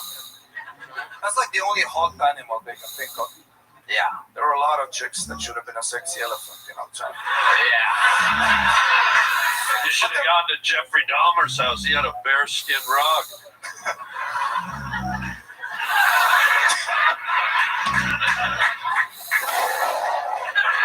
Funnier.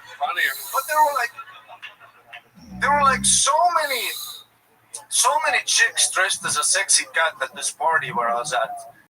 When I was at this party and I saw all these titties and pussies out, I kind of understood Islam. Because there would be like all the chicks with the sexy pussy cat out. And then there would be that one chick, you know, dressed like Nana. You know, just the face is out. And I would look at her like, fuck, what's under the banana? Creates a little mystery. Just like the burqa. Mystery is just as hot as sluttiness. I couldn't agree more. The banana wins. Ari, you are unbelievable. What a fucking set. Triple the work that you had to do. This place, creating stars. If Cam's on SNL, I can't imagine what Ari Maddie's going to be doing in the very near future. One more time for Ari Maddie, ladies and gentlemen. Onward we go. Back to the bucket, ladies and gentlemen. And your next comedian goes by the name of Jack Hemphill. Here we go. The opportunity of a lifetime. Yo, I don't know if you can tell by looking at me, but I got my hair at the lesbian barber shop. They kind of fucked me up, though. It's my fault. They asked me what I wanted. I said, I don't know, just scissor me. I keep seeing ads for male enhancement pills. They're supposed to make your dick bigger, longer, stronger. I don't know about that. I wish they'd come out with something for female enhancement. Yeah, how about a pill that makes you shut the fuck up?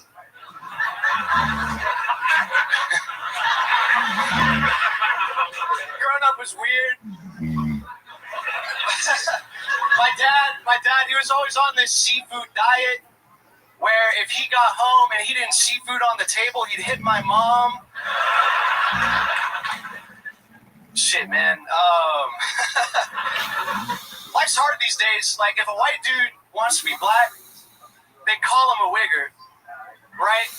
I'm a white dude, and I really want to be Mexican. What does that make me, a wiener? Shit. That would make you a white back. Just to let you know what the funnier punchline is there, Jack Hemphill. Welcome, Jack. This is your first time on the show? Yes, sir. How long you been doing stand-up? Like 2.5 years. Where at?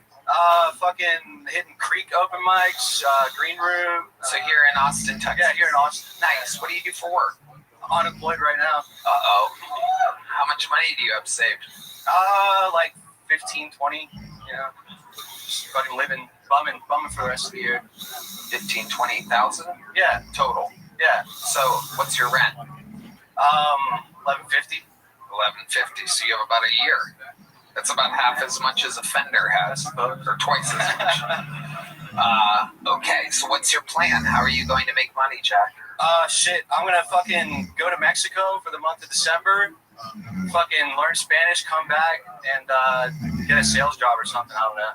Okay, what's your plan? How did Mexico enter the chat exactly?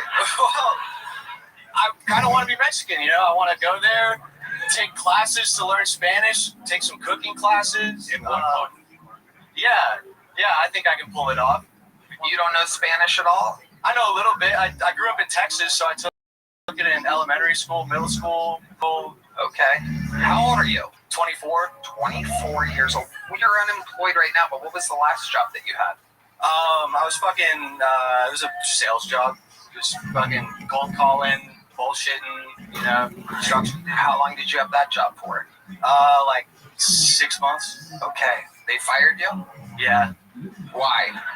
I deserved it. Why? Because I kept staying up all night on my phone and then showing up late for work the next day. Yeah, what would you be doing on your phone in the middle of the night? Dude, fucking scrolling Instagram Reels. What is your algorithm like? If we looked at your... Really racist. Really? Yeah. Anything else? Just racism? Racism, fucking jokes, random bullshit, I don't know, like unfulfilling. Just fulfilling enough for me to try and see if there's something better on the next scroll, but nothing more than that. Midgets with giant tits have entered my algorithm. I clicked on it one time, and now it's my entire recommended page, and I don't know exactly how or why. but I do keep clicking on it and staring at them. So wait, you're out of work right now? Yeah. Dude, it breaks my heart to be emotional here. And I think you people, it breaks my heart to see Natalie Portman out of work. Yeah, you look like the meanest lesbian at a lesbian bar, man. You're awesome. Thank you, really does. You would probably get a job at like medieval times or something like that. Like, Probably. I know I can't juggle, but I'll learn if they pay enough. Ever put your lips on the front of a Tesla and just sucked? What part exactly would he suck on? The hood. The what? The hood. Oh, the hood. Because that's the biggest area for his giant Natalie Portman suck mouth. Okay. What is your love life like? What are you into? I mean, honestly, I catch a lot of lesbians. But seriously, not recently. Recently, my only options are like dating apps, and I feel like the fucking app runners are like digital e-pimps, selling twat, and I don't want to be a digital like simp. What's the last date you went on?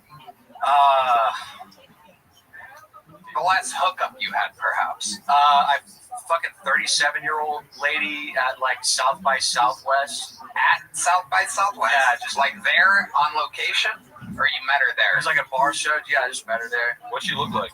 Dude, she fucking... When it starts with dude, you know it's gonna be good. Dude, she was wide, right? And looked fat under her clothes, but she had a flat stomach. It was weird. It was a weird body type, big old titties. She smelled like corn tortillas and pozole. It was pretty nice. And it was yeah, you can say that. Yeah. It was a Latina? Yeah, for sure. Okay. How do you think she felt looking up and seeing she's fucking Natalie Portman with an altar boy's mustache? So where exactly did that sexual hookup take place?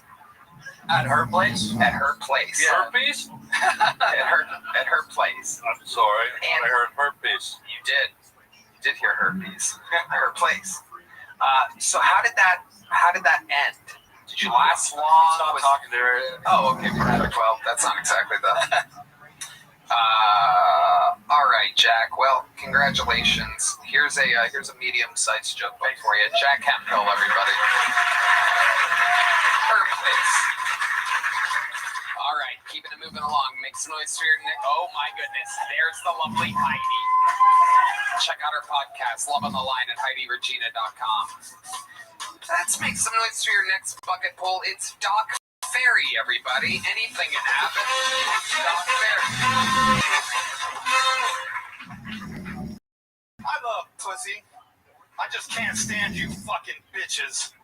Let me explain. I'm surrounded by females. I got 9 aunts, only 2 uncles. I got 3 ex-wives. I got 4 daughters, no sons. And I got 7 grandkids, 6, which are girls. So what I'm trying to tell you, ladies, is I'm on your fucking bullshit. And y'all are fucking crazy. Let me give you an example. My dad caught me smoking a cigarette when I was younger. He made me smoke the whole pack in front of him. I get it. No punishment fits the crime. Now my mother, she caught me jerking off in the bathroom. She made me... I can't look my uncle in the eyes to this day. That's horrible. My dumbass wife asked me a dumbass question. She said, do you have a favorite song? I said, yeah. You want to hear it? She said, yeah. I said, all right, here it goes.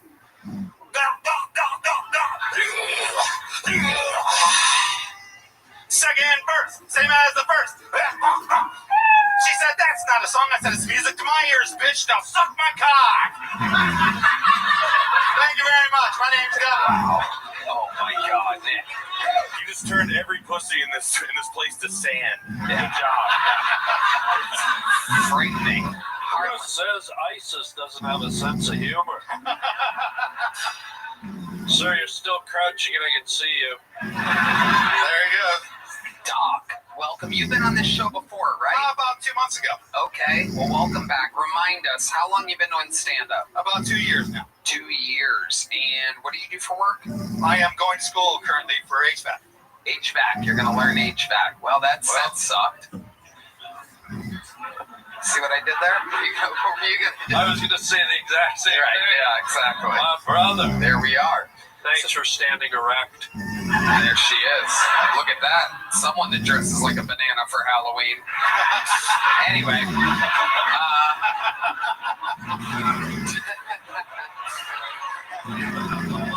So, Doc, is that true what you said? You have 3 ex-wives and 4 daughters? 3 ex-wives, 4 daughters. How do these marriages all end? Horribly. Yeah, give us a little breakdown. Was my high school sweetheart. I actually lost my virginity to her, which was ironic because 10 years later I lost my car, my kids, half my money for 16 years. Yeah. My second wife was the meanest woman walking the face of the earth, still is. She's in Germany. She's German, true German. I don't need to say any more about that. That was rough. She was the worst. She was the meanest. She was the meanest. I actually, we talked about this before, but I got PTSD after going to war 3 times with the military from the ex-wives. Wow. So I went to therapy and everything. Can you give us an example of what type of... Tony. I believe she was on the show earlier, by the way, now that I think about it. Is her name Ashley Ann by any chance? I can tell you this. I can tell you horrible things because it's not just the ex-wives. I don't date anymore. I'm done with women. They're fucking just obnoxious. I can't fucking take... Sorry, ladies. Get your sisters together, okay? Because they're fucking up. So here's some shit. Sorry, ladies.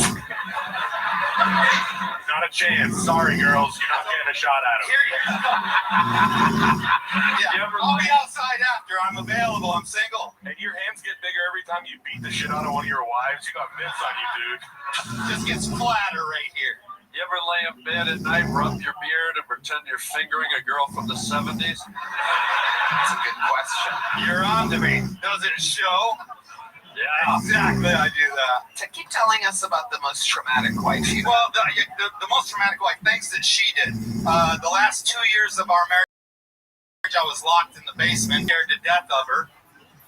She would come to work and she would show her, I mean bad. She didn't care who was there. She just acted a fool up and down. What does that mean exactly? What does that mean to you? What exactly would she do? Here's a good example. You guys worked together at the time? No. She would go to her work. She came to my work. Right. I was. Which at the time was what? In the military. Oh, she would show up to a military base? Okay, go ahead. And she would act crazy. But one of the things that happened while I was in the military and married to her was I was in the bathroom taking a shower, and she literally kicks in the door, right? And then I look like this, and she goes, I want you to take the shower on your knees. And I was like, what the fuck are you talking about? She said, the sound of the water's gonna wake the baby.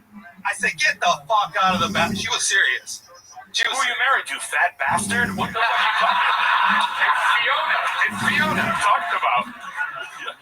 When she got mad, that's what she sounded like. It was horrible. She was mad all the time. Wow. What ethnicity are you exactly? I am half white and half Mexican. Half white, half Mexican. Okay, tell us about the third wife. Third wife was the whore. We went in depth with this. Oh.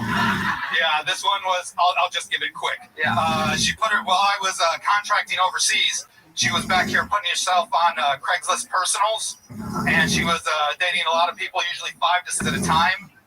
And so when I came back, I said, why did you do it? And she was like, well, the relationship had just lost its romance. I was like, good luck finding a romantic gangbang, bitch.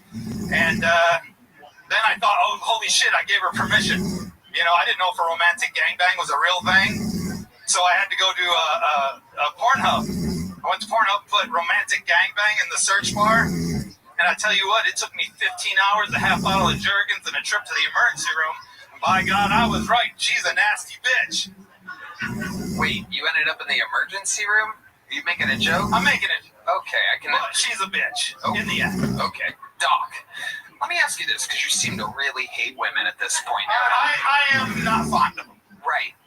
What's the last date you went on? Have you ever had a positive interaction as of late with a woman? At all? Do you kind of go into it thinking this isn't going to work? No, I go in there with a very positive attitude.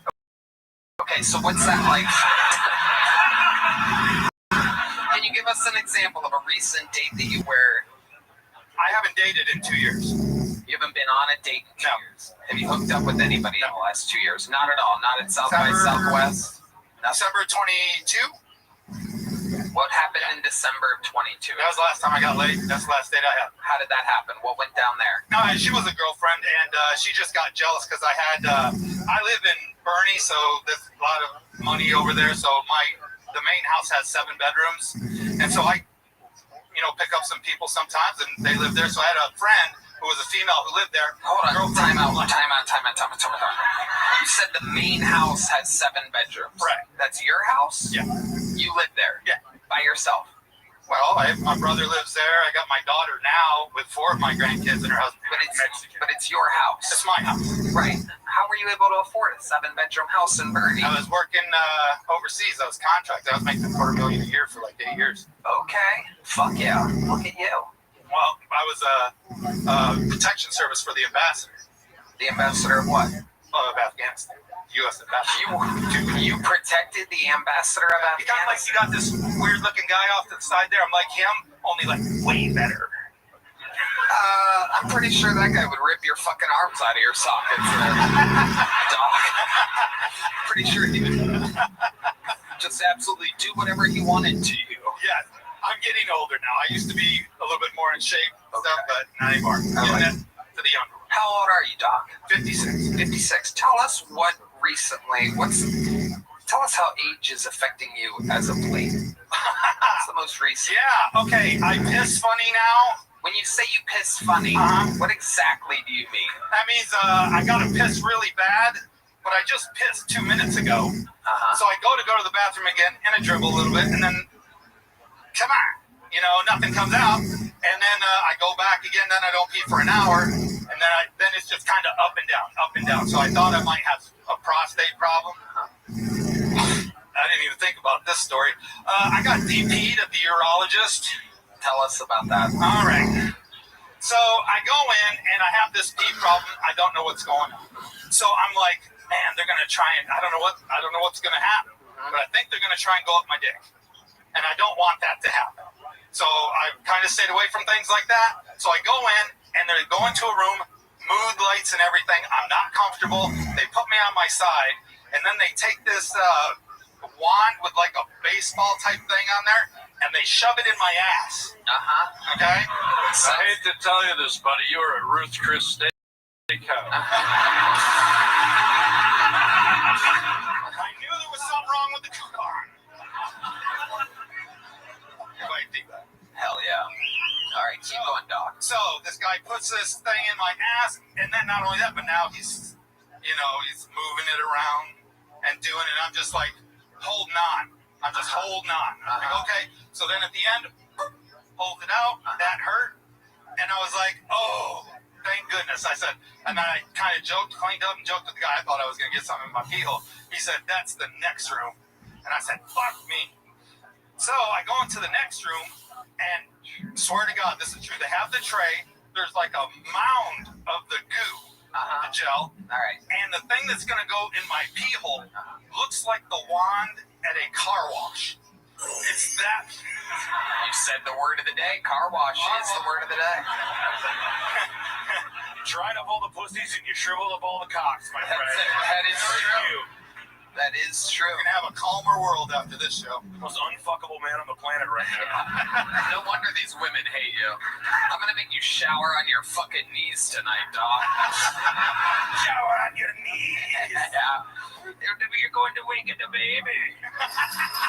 All right, Doc, we got to keep it moving. Here's a little joke book. Thank you. There goes Doc, everybody. It's a lot of, you might think that this episode is like a psychiatry office or something tonight, and it kind of is. There's a lot of, a lot of wild people get into stand-up. It's a crazy thing. Anything can happen. Make some noise for your next bucket full. It's Jack McWilliams, everyone. Jack.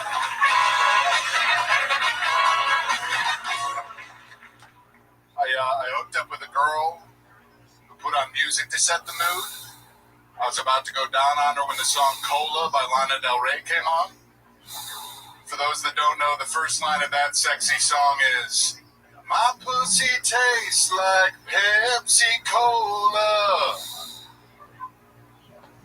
So that threw me off, I'll be honest. I was not expecting her to taste like the choice of a new generation. Didn't seem sexy to me, but I didn't want to ruin the moment, so I just asked her, can I go down on you? She said, is Pepsi okay? Not my first choice, you know. I ordered a nice cold cock, let me hear you fellas. Homophobic crowd. Seriously, there's no way that Lana Del Rey thinks it's sexy to taste like nobody's favorite beverage, right? That's got to be an advertisement for Pepsi. That product placement sticks out more than a shockingly clean car on The Walking Dead.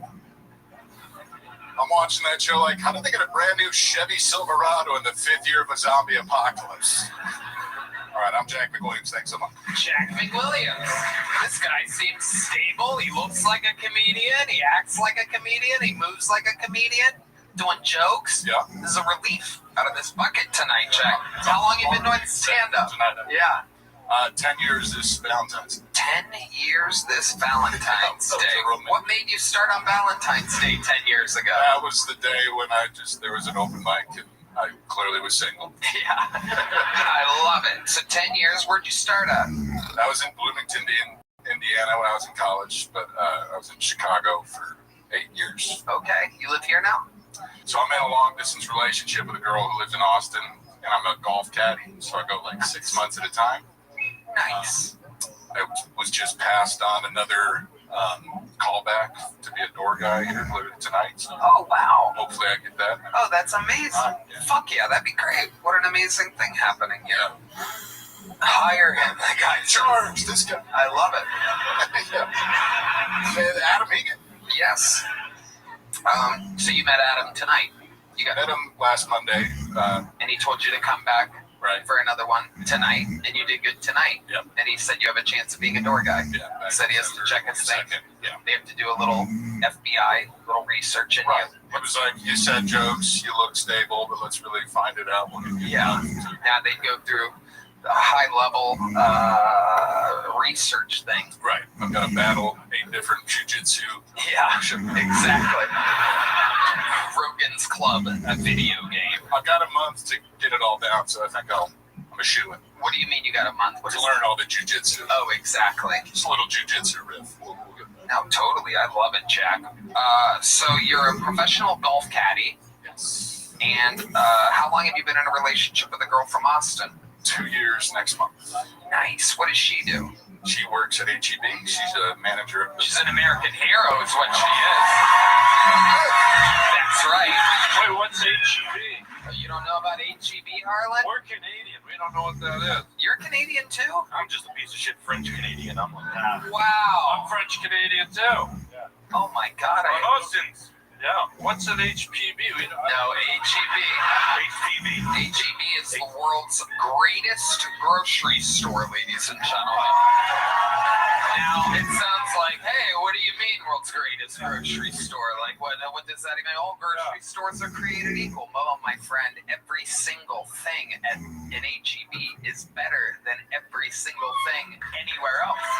Literally, in every single way. If anything has the HEB logo on it, even if it looks like it's generic, it's better than the actual product that it's competing with. Can I ask a question? You can ask any question you'd like. I would love to answer. We love it. That is not even a paid sponsorship, by the way. That is just our hearts. And it is lasagna. Fucking unbelievable. Can I tell you something? 22 layers.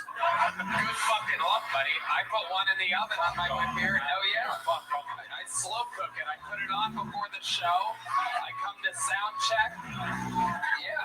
Good fucking luck, you French Canadian. You'll never get up to 22 layers. You would need a goddamn crane to pull off such a feat. The lasagna. Layer? I barely know her.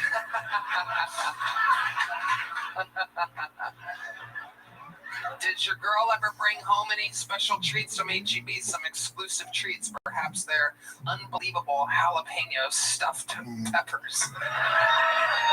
Stuffed jalapeno poppers. It's actually my pet nickname for my girlfriend. Indeed.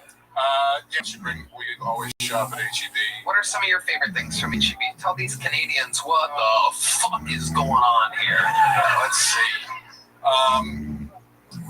Hey, Adam, you can be quiet.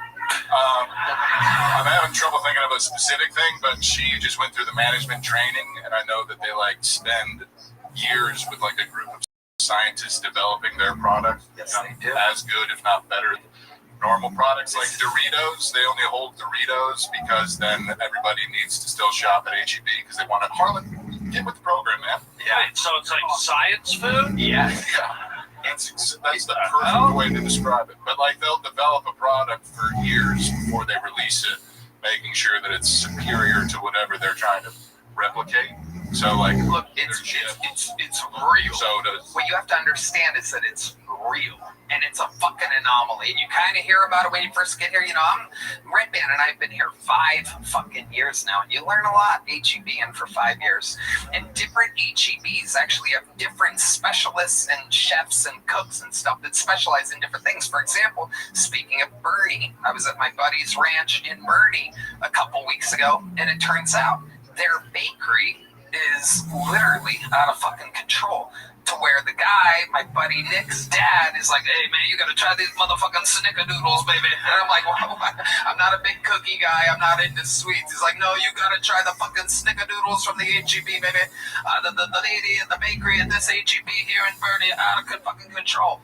And I swear I ate like 72 fucking snickerdoodle cookies. It was like I was wasted on snickerdoodles. What does HPV even stand for? It's pronounced HPV is what it is. And don't you guys dare fucking take this grocery store name in vain. What does it mean? What is it? What are the letters? Human papillomavirus. People call it "Here Everything's Better," but I believe it's just after somebody's name. It is, and you're not going to believe the name.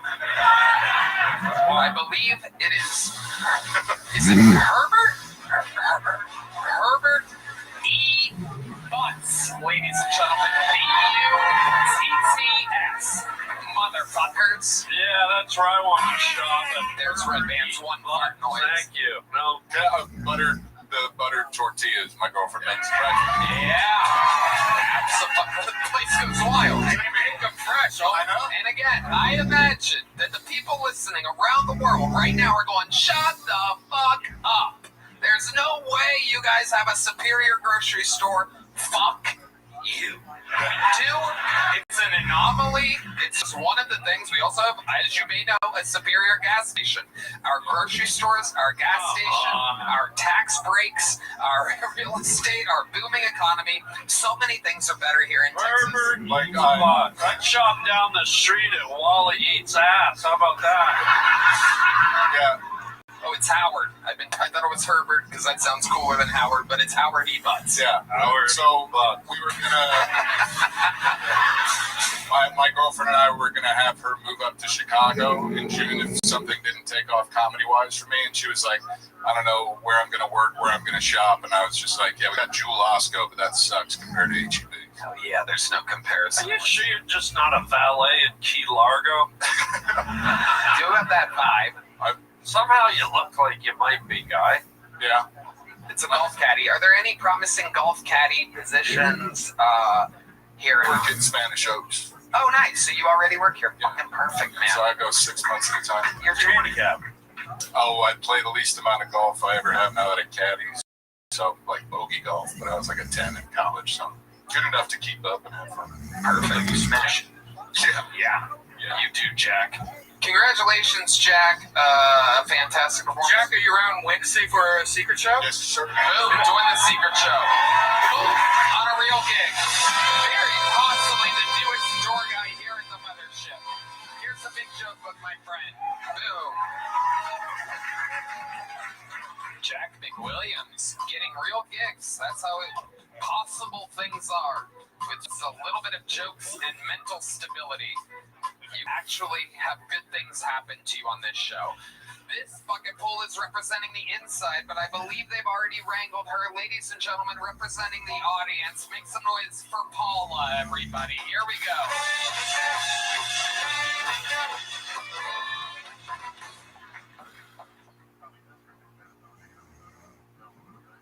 Hi, I'm going to do something a little different here. I'm not going to talk about the number one topic usually on this show, which is dicks. I'm going to talk about a former Olympic sport. Might not notice, but I was a competitive athlete at one point. I'm kind of surprised too. Anybody want to guess what sport that might have been?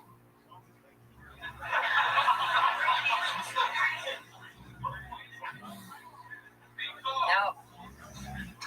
Synchronized swimming. That's what made me question the Olympics. If I could do it, I'm not convinced.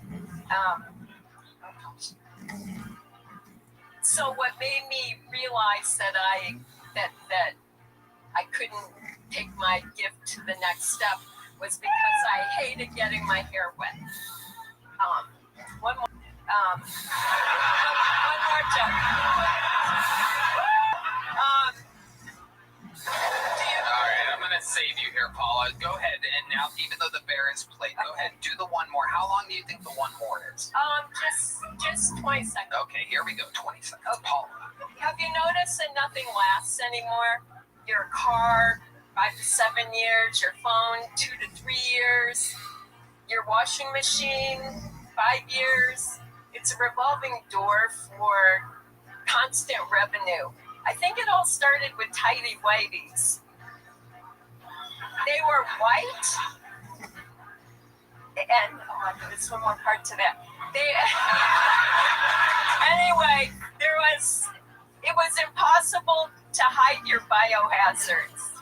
All right, Paula. Jiminy Crickets. Good Lord Almighty, Paula. I gotta tell you, you are the opposite of an HEB.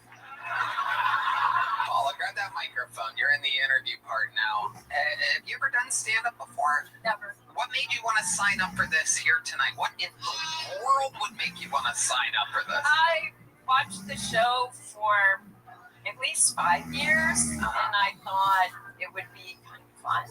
How did it feel? How does it feel? You're in it right now. I was a little nervous back there, but it's okay.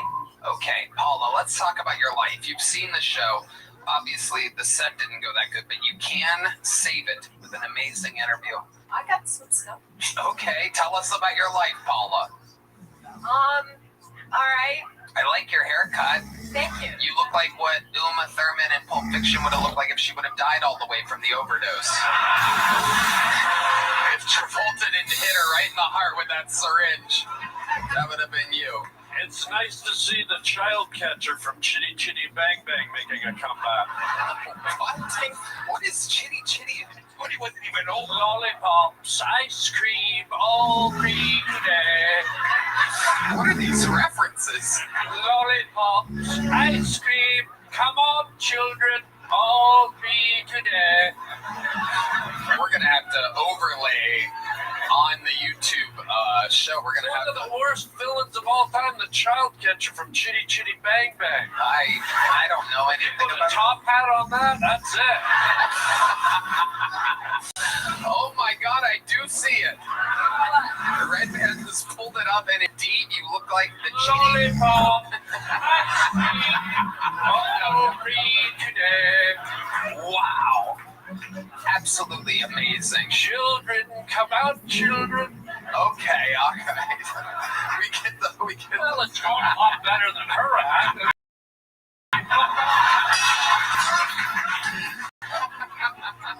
And by the way, can you do more when you haven't done the first one yet? Lollipop, all free today, children. It's incredible. Harlan is so funny that he's able to kill with an impression that nobody's ever even seen before. Right.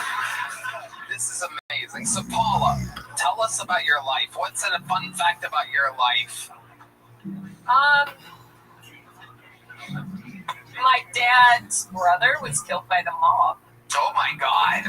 Wow. You just, I fucked up. Yeah.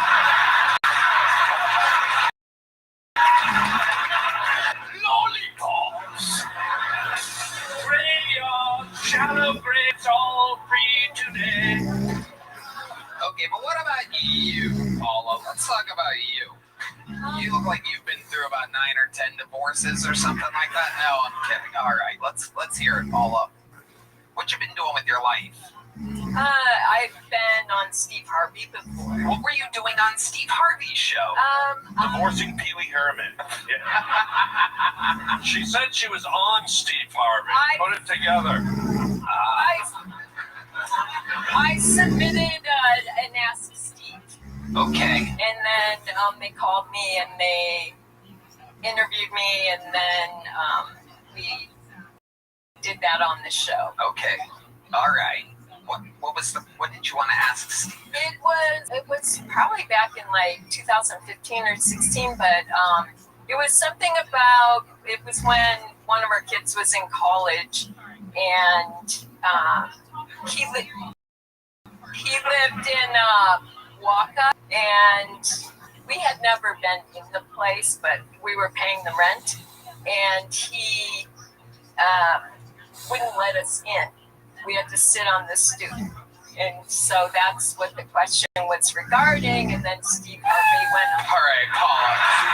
That's amazing, Paula. Sorry. You sure you've seen this show, Paula? Yes. Okay. All right. How many kids do you have? 2. What did you do for work your entire life? For a while I was She's the child catcher. Oh, okay, all right. Enough of the... I'll do it again. Watch it. Okay, we got it. All right. All 3. Very good. All right. Answer the fucking question, Paula. I did. I tried. I was a fitness trainer for a while. Okay, fitness trainer. And then what? You got married, stopped working, had kids? No, it was when my kids were older. Okay. How old are your kids now? One is almost 40 and one is in his 30s. Okay, cool. And you have a boyfriend now? I'm married. You're married. How do you keep things fresh in the bedroom? I don't... Okay. Jesus fucking Christ. Paula, here's a little joke. Get out of here. Get off. Here's a little joke. Can you catch? Here we go. Oh! Great catch.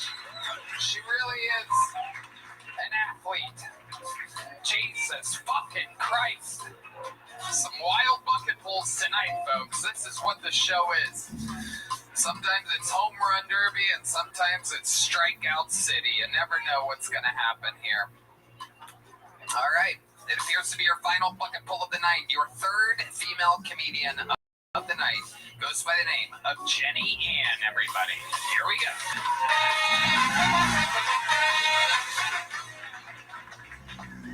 Hi, everybody. So I've been thinking about my celebrity doppelganger, and I finally found it. It's the nerd emoji. Yeah, I've been a nerd for a really long time. Back when the internet asked women one question, you probably know, was it hot? Were you hot or were you not? Yeah, I was on a scale of 1 to 10, and I was a 9. Yeah, don't laugh. I was 9 years old. Okay, Epstein. Now, I'm an adult, and the internet asks me more questions like, what's your name? What's your social security number? Are you a girl boss or are you a trad wife? And I'm like, I'm single and tired. I'm so exhausted, I'm outsourcing all my decisions to AI. I'm scared I'm actually turning into a robot. Eventually, I think the question might be not, are you hot or not, but are you a bot or not? Yeah, thank you. God. Fucking strike me down. Just slit my fucking throat. I think I might be able to save this one. Can I see your picture here? If you do the fucking thing, I'm gonna blow my brains out. Oh my God, you're gonna. All free today, children.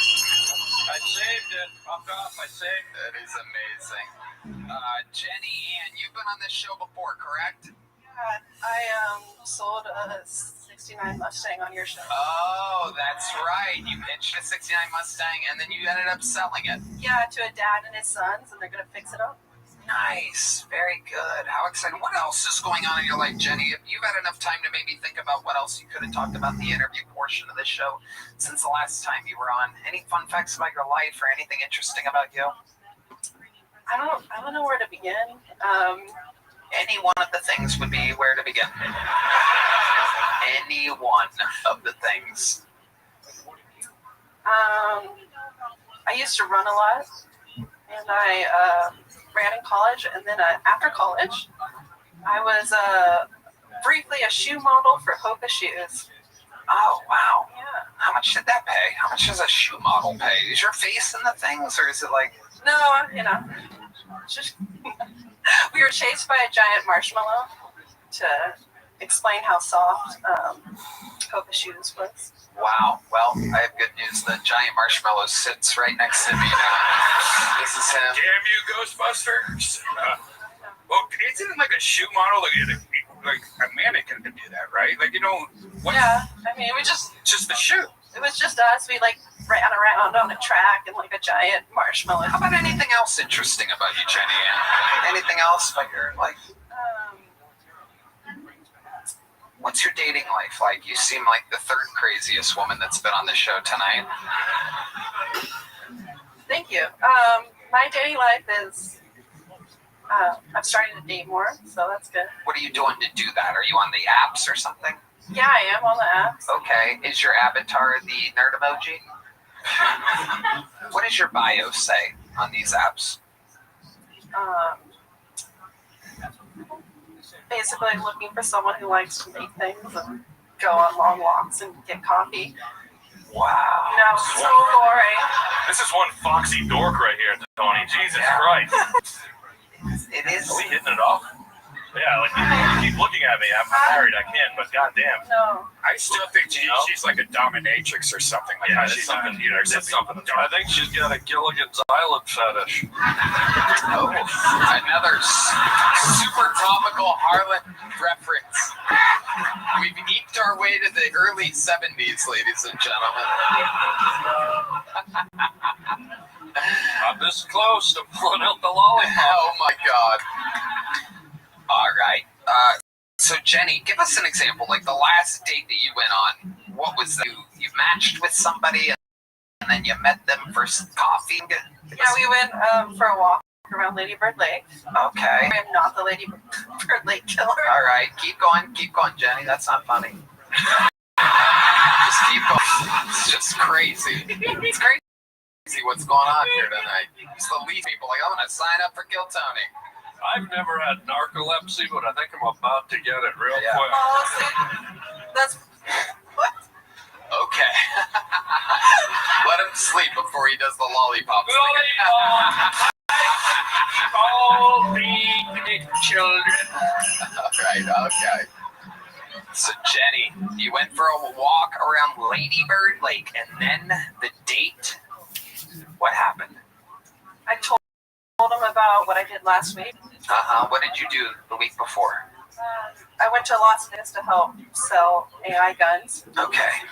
All right. Okay. So then what happened on the fucking day, Jenny? Jesus God.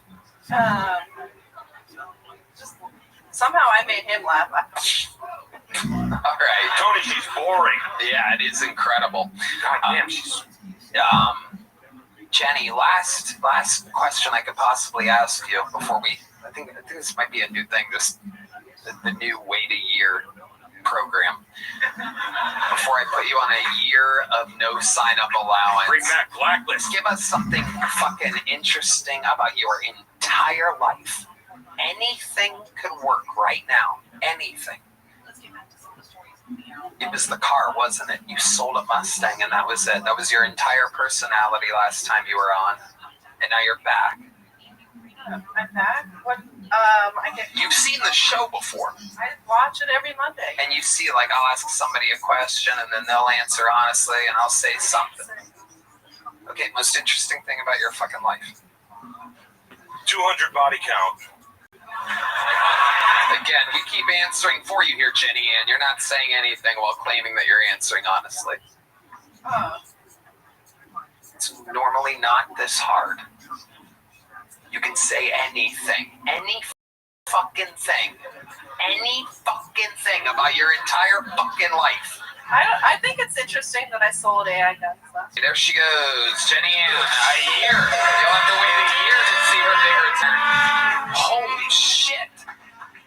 There she goes. Golly gee. What the fuck? You know, if I was a fan of this show, I'd be thinking maybe it's burnt out. You know what I mean? Maybe, just maybe. Maybe they ran their course. In the end, it was just a bunch of crazy people signing up for the chance to do a minute. But let me remind you, we find stars almost every other week or so. There's another fucking absolute monster comedian that we find. Dedrick Flynn has the week off. He's in Atlanta with his family. For those of you that are fans of the show, may I say, we have a book to recommend. The great Louis C. wrote a book. It's called Ingram, everybody. I read it. It's amazing. You should read it. Why not read a book while listening to your favorite podcast, Kill Tony? How about a hand for Louis C.K., ladies and gentlemen? It's an amazing book. You're going to love it. Harlan, what were you going to say there? No, I did say the moments past. I was going to say this was more like entertaining than. Yeah, it literally was the highlight of her set. That was the most interesting thing she did, really. Yeah. Anyway, always count on our regulars. The great Ari Maddie performed earlier, and the only way to end a show like this is with the Hall of Famer with the record for the most appearances on this show, the most interviews during the show in the show's history, and he is here again. Ladies and gentlemen, closing us out, it's the Memphis Strangler, the Vanilla Gorilla, the Big Red Machine. This is William Montgomery, everybody.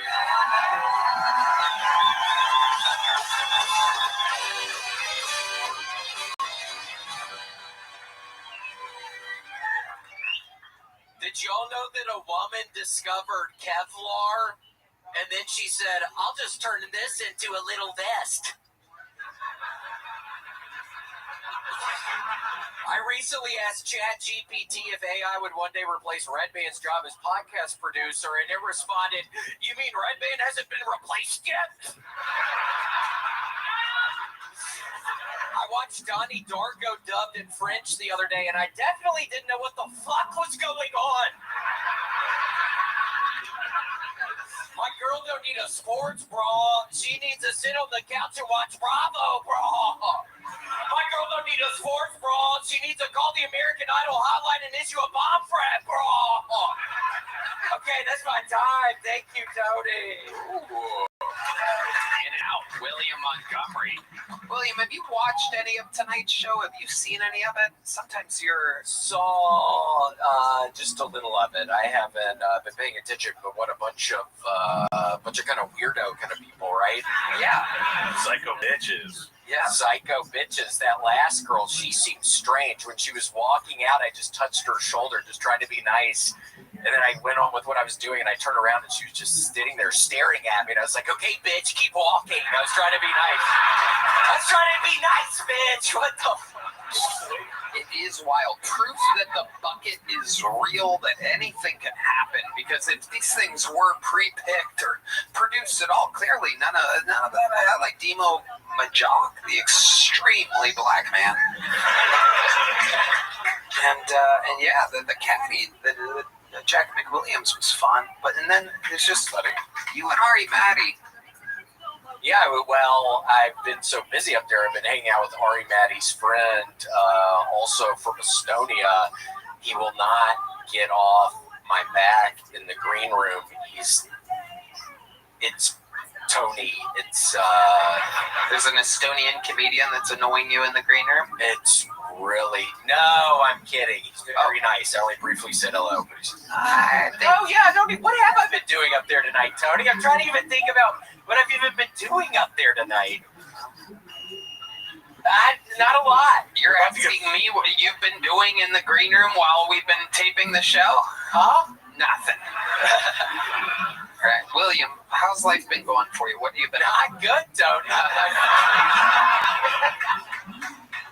Well, it's not funny. No, not good. I gotta snap out of it. I haven't done the fucking row machine in 3 weeks. I've been fucking. What made you stop rowing? Get my sciatic nerve, and then I was worried I was gonna just stop doing it. Now I've just stopped doing it, so I've got to get back. I've been in this horrible funk. I've been in it for 3 weeks now, so I just gotta get out of it, Tony. I've been on fucking eBay. I bought all the fucking Oriental rugs I can literally fit in my place, and now I'm on to lamps. Now I'm buying a bunch of lamps on fucking eBay, but I'm a little worried because I got this really cool, kind of old school looking ashtray, and the package finally arrived today and it was broken. Why didn't you buy it from me, William? We're fucking friends, man. Yeah, you could go to Nick Rochefort's antique store at Shamonic's Fuck are you house. talking about? You told me, no, you don't have very good looking rugs. I looked at your fucking rugs, dumbass. I have good looking rugs. It's great rugs. CHAMONIX house. Shamonic's house. And you went on a fucking eBay behind my Yeah, I got on fucking eBay and they smell like shit. All of them smell like shit. They all smell moldy. I should have bought one. What kind of lamps have you bought this week? Oh my gosh, I got one that looks like a duck. A brass looking duck. I've got a one that looks like another Oriental. It's another Oriental thing. It's like a it's some sort of cookie jar. It's some sort of jar. I gotta get a lampshade. So I've been looking on this lampshade website, and that's real kind of boring. I mean, they got different kind of lampshades. They got ones that kind of look like a cylinder. They also got ones with like a small top. Yeah, what else? What other kinds do they have? I don't know. They're fucking make something up here. It's getting laughs. The like spherical. There's also fiber optic stuff. Yeah, I'm getting fiber optic out in my apartment, Tony. Sorry, yeah, it was just so boring. It's hard to even do that. I saw something on social media the other day that you were sitting in your living room the other night and an owl smashed into your window. Is that true? It is true, and it's very weird. I didn't know if it was a demonic kind of thing. I didn't really understand because I've literally, in my car recently, all these birds hit my side window. Oh my God. Literally, when I'm at like a red light, birds will just start going into my fucking side window. Whoa. And now it's happening in my apartment. Whoa. And now it's happening with owls. Now it's happening with hawks. Whoa. Now it's happening with all different kinds of birds they have around here. Seriously. You're not dating Alfred Hitchcock, are you? Another old reference. Oh, just the late 50s. No big deal. You want to go to Arby's later? Yeah. Double beef and cheddar. Ooh, steak bites. I love the Arby's steak bites. Oh, you do? What else do you love from Arby's? Well, the fucking Jamocha shake, Tony! Whoa! No, but that's all I really love. I really do love a Jamocha shake. That's it? Just do that right there. What do they call No, them? nothing else from Arby's. What do you call them? A Jamocha shake! That's how I ordered them, and the birds are fucking flying into my window, dying. Seriously, it's been a weird. That's why I've been down recently, Tony. It's weird. Birds have been flying into your windows. Correct. And it's on some social media stuff. There must be You heard about that? I saw that. I also heard an ostrich ran up your ass. Is there something that you're leaving out, perhaps? Do you have some type of food that you've left out? Why would birds fly into your windows? And going energy thing, I think, Tony. Wow. Worried about, yeah. Don't they say if a bird flies into your house, it means somebody's going to die? And I don't want to be morbid, but isn't that like a thing? Yeah. God, I've been watching a whole bunch of fucking police cam videos. That's what I've been doing. And dear Lord, Tony, right before this, again, I kind of haven't been feeling great. And I'm watching this one. I didn't even click on the next video. It just goes on. And it's these two police officers. And there's this crazy guy won't roll down the window. And to give the fucking driver's license. And then they end up breaking out the window. And then he shoots the one guy in the neck and the stomach. And then it shows a process of them blocking off the roads with the other police cruisers from their fucking police cams. There was police cams everywhere. But it kind of didn't help my mood before I got here. What's that got to do with a bird? Why do people say you laugh like an owl? Okay, well, I mean, stupid. Recommend the book Respond Ingram by Louis C.K. one more time, since a lot of people have decided to take up reading instead of watching Kill Tony. So we want to say a fond farewell to the millions of people that believed in us for a long time. William, you might have to start rowing again, buddy. Yeah, I have to. Yeah, I have to. Yeah. Well, do you think, I noticed that 3 weeks ago you stopped rowing. 3 weeks ago was also about the same timeline as that one show that you did. Do you think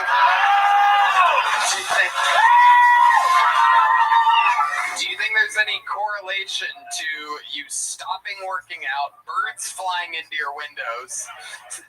Do you think there's any correlation between what is being considered, you know, a very viral moment for you and all of these things? Birds flying into your windows, owls, all these tearing up. He's tearing up. No, he's not. Oh my God.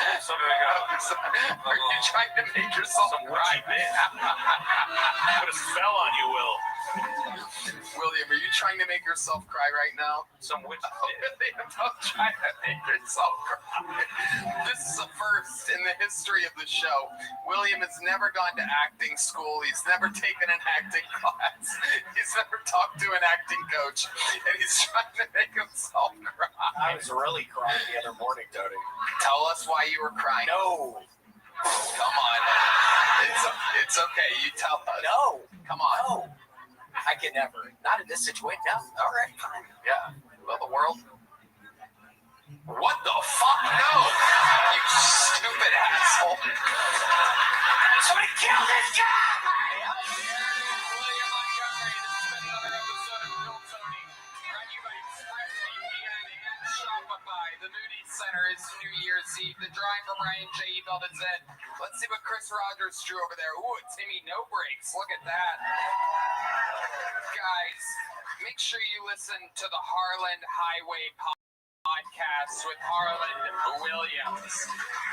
Harlan, anything else you want to plug? I'm on tour. I'm doing theaters with the Killers That Kill Tony, and in 2026, I will be doing my own Comzilla comedy tour all over the country. Check out harlanwilliams.com.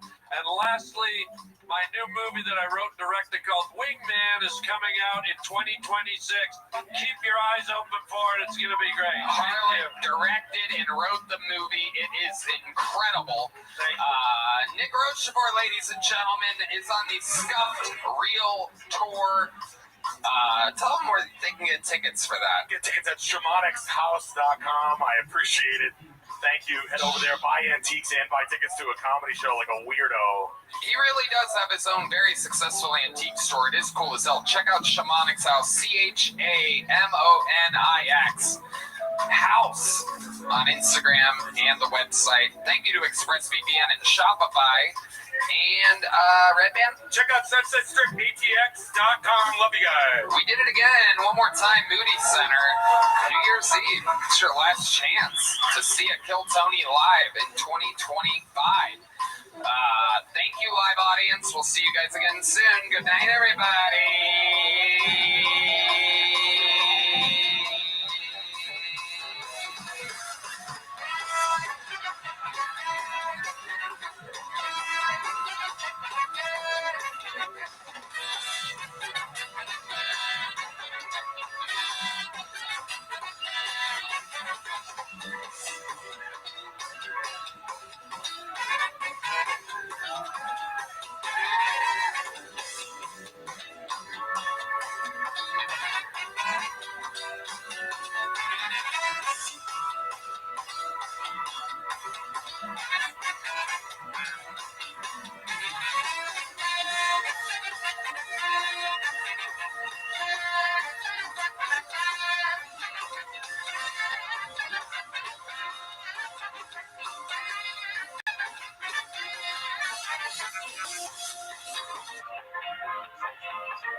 Sunset Strip Comedy Club in Austin, Texas is now open.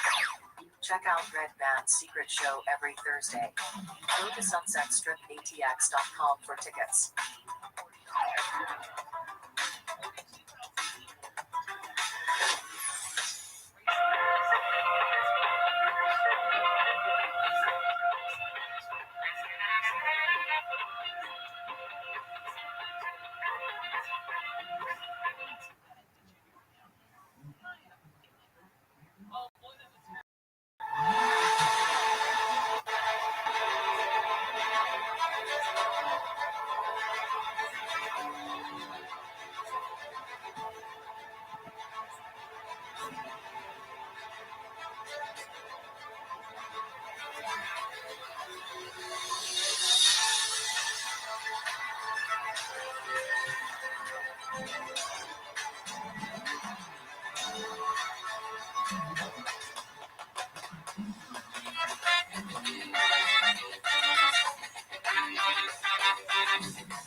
Hey, this is Redman coming live from the Comedy Mothership here in Austin, Texas. For a brand new episode of Kill Tony, get up at Tony! Let's go!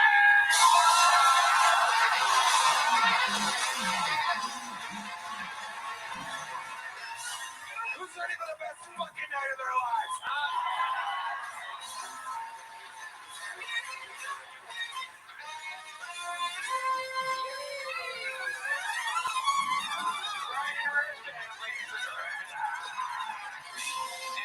One more time for the best damn band in all the land. Raul Vallejo, Fernando Castillo, Carlos Sosa, Michael Gonzalez, Matt Mueling, John Dees, and that is Deep Madness.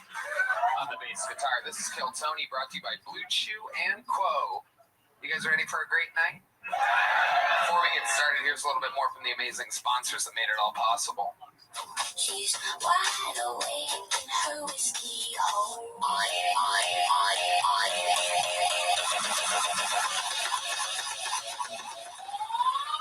You guys ready to start tonight's fucking show or what? Here we go. This is it.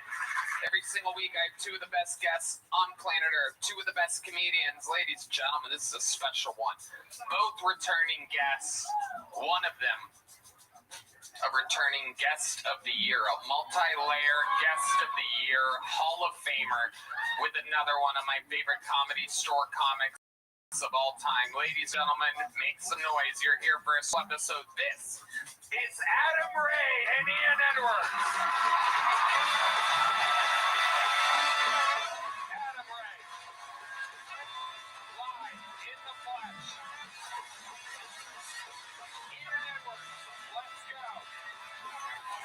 It's all happening, people. Ian Edwards' new special, Untitled, is now on YouTube under Ian Edwards Stand Up. You must check it out. Ian is a legend, Comedy Store super regular, and I mean, him and I have been doing the thing goddamn forever. The old, and the new book. Well, the old bookers of the Comedy Store used to have us side by side all the time. 10:15, 10:30, 10:45, 11, 9:45, 10. So we are brothers in this. Welcome back, Ian. Make sure you check out his stuff. My pleasure. What can I say? This guy reminds me of Dr. Phil. He reminds me of Elaine. He reminds me of Jeremy. He reminds me of me. You got it. It's the Hall of Fame Guest of the Year, Adam Ray. Absolute royalty around these parts. Indeed. Perhaps, not unarguably, one of the greatest guests of all time. Love the show. Thanks for the intro. Got it today. Shaved Red Band's back an hour before the show. And just fired up to be here, man. What a night. It is going down. The Who Is Me Theater Tour. Adam Ray's first giant theater tour, January through April. Get tickets at AdamRayComedy.com. And the final ever, they say, I think I've heard this a couple times, the last ever Dr. Phil Live is happening December 16th. That's a real way to do it. You're like Floyd Mayweather Jr. You're like, this is my last fight.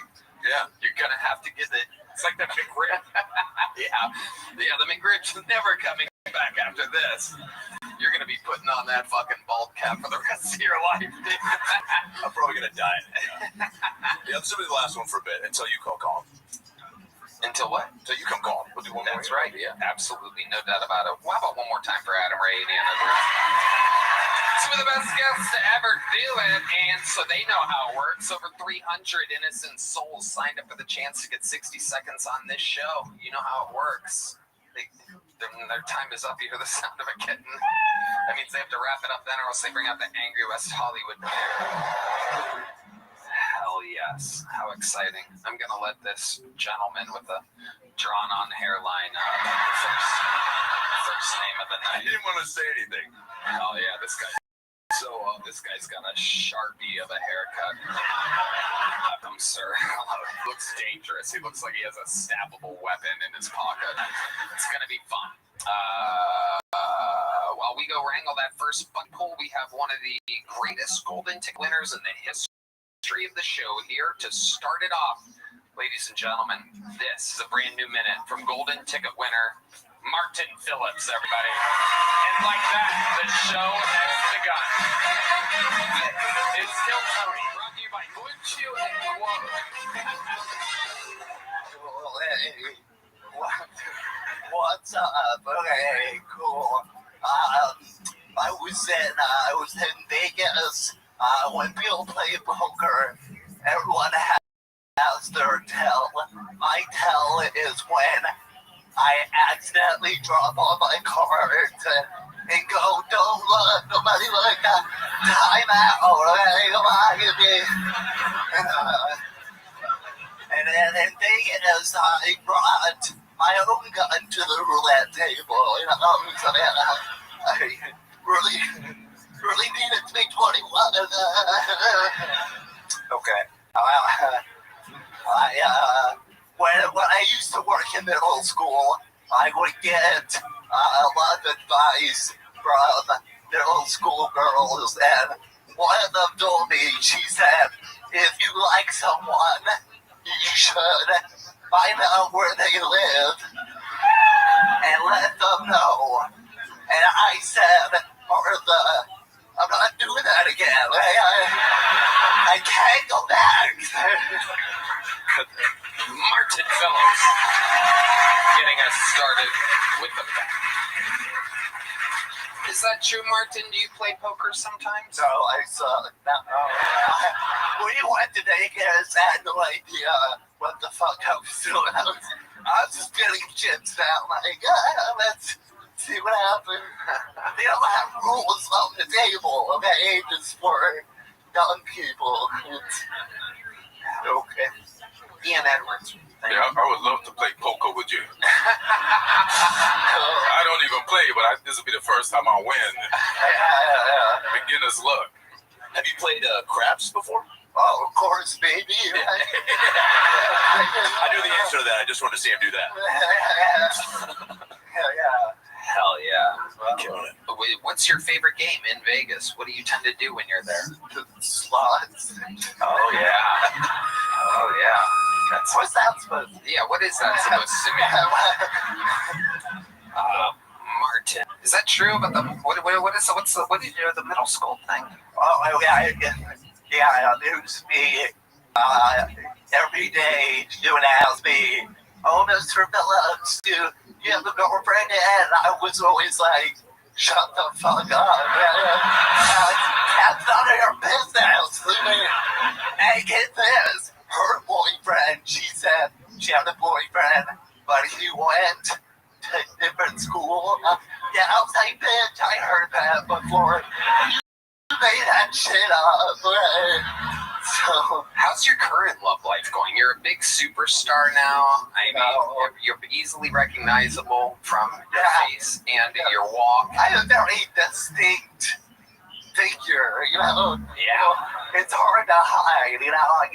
Yeah. You have a lot of fangirls coming up to you, Not too many, nothing crazy. Yeah.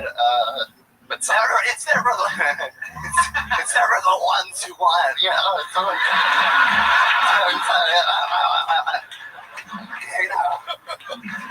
it's always, Can you describe what those look like? Yeah. Just for their.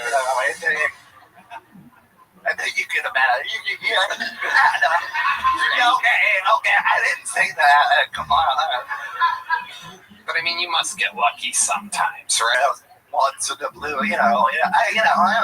I'm low key, baby. You know, okay. Keep it on the DL, dude. I don't want my stuff out there, you know. Let's chill, you know. That's real. Where do you get a shirt like that from? Where exactly do you get a shirt? If I stare at that, if I stare at that long enough, will I see a sailboat or something? Like, what exactly is going on there? It's got Principal on a Safari vibes, but it's nice. It fits. It's a gold shirt. We're literally though. I genuinely curious. I do every few months. I do this thing called a Stitch Fix, where they send me clothes, and I have my own stylist. They send me clothes. I go through and I go, oh, this is nice. Oh, baby, and that's my secret. You're doing a commercial for Stitch Fix. Yeah. Promo code keep it on the DL. People have been asking for you to do me. So. Okay, Yeah. Are you talking outside? People want me to fuck? Wait, what do you mean? I gotta read the comments. So, how does you read in between the lines. Wow. Okay. Well, if I am gonna go gay, it will be with a cripple. That was my high school yearbook quote. Wow. Sick.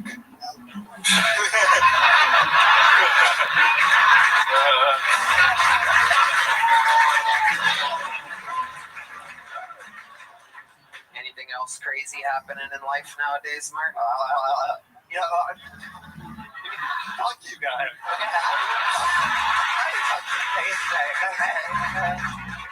I'm thinking, okay? When I think out loud. It's the noise when he's processing. It's like old internet dial-up. Beep. You said you didn't do impressions. Come on, that's the only one I do.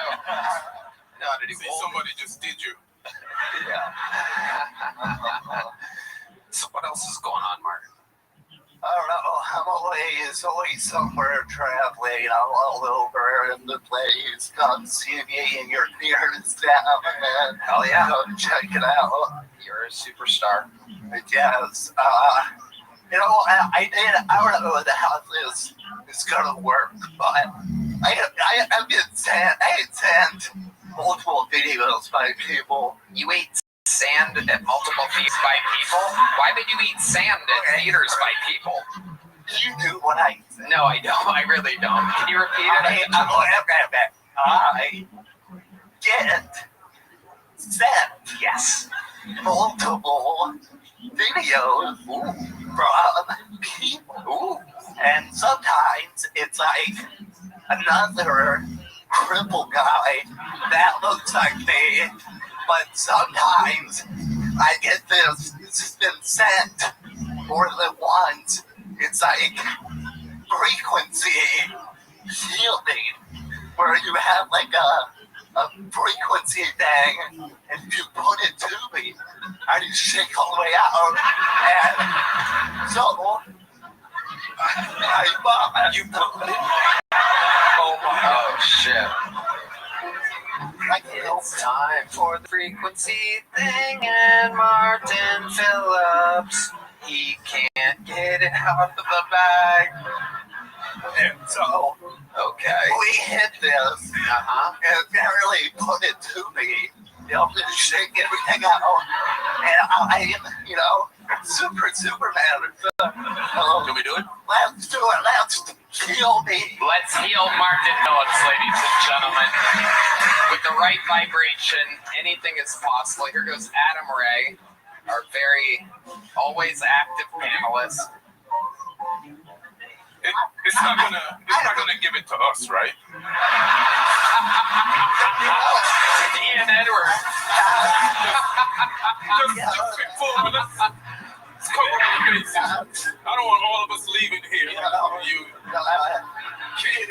don't know where the frequency waves are gonna go, you know. But I have no idea how it works, but from what I've seen, that way. Okay, hold on. See, put it up to the microphone. Put it up to the microphone, Adam. Here we go. Oh, he looks calm. Whoa, he stopped shaking. Whoa. Oh.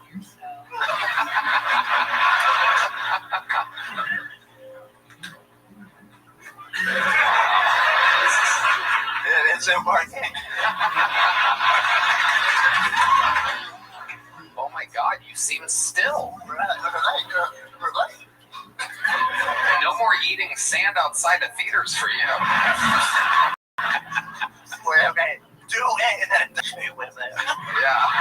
I thought you'd never ask.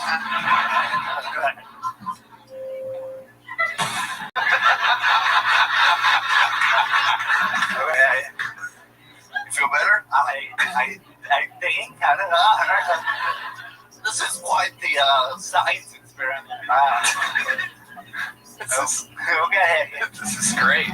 I was told I wouldn't be doing this on tonight's episode.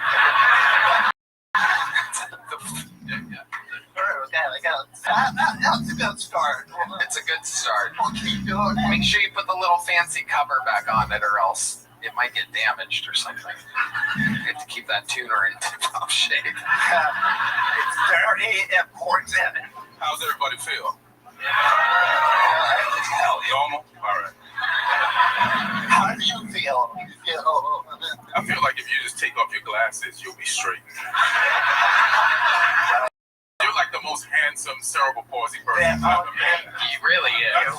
I've never asked a handicapped person for their skin regimen before. A natural baby. So, genetics.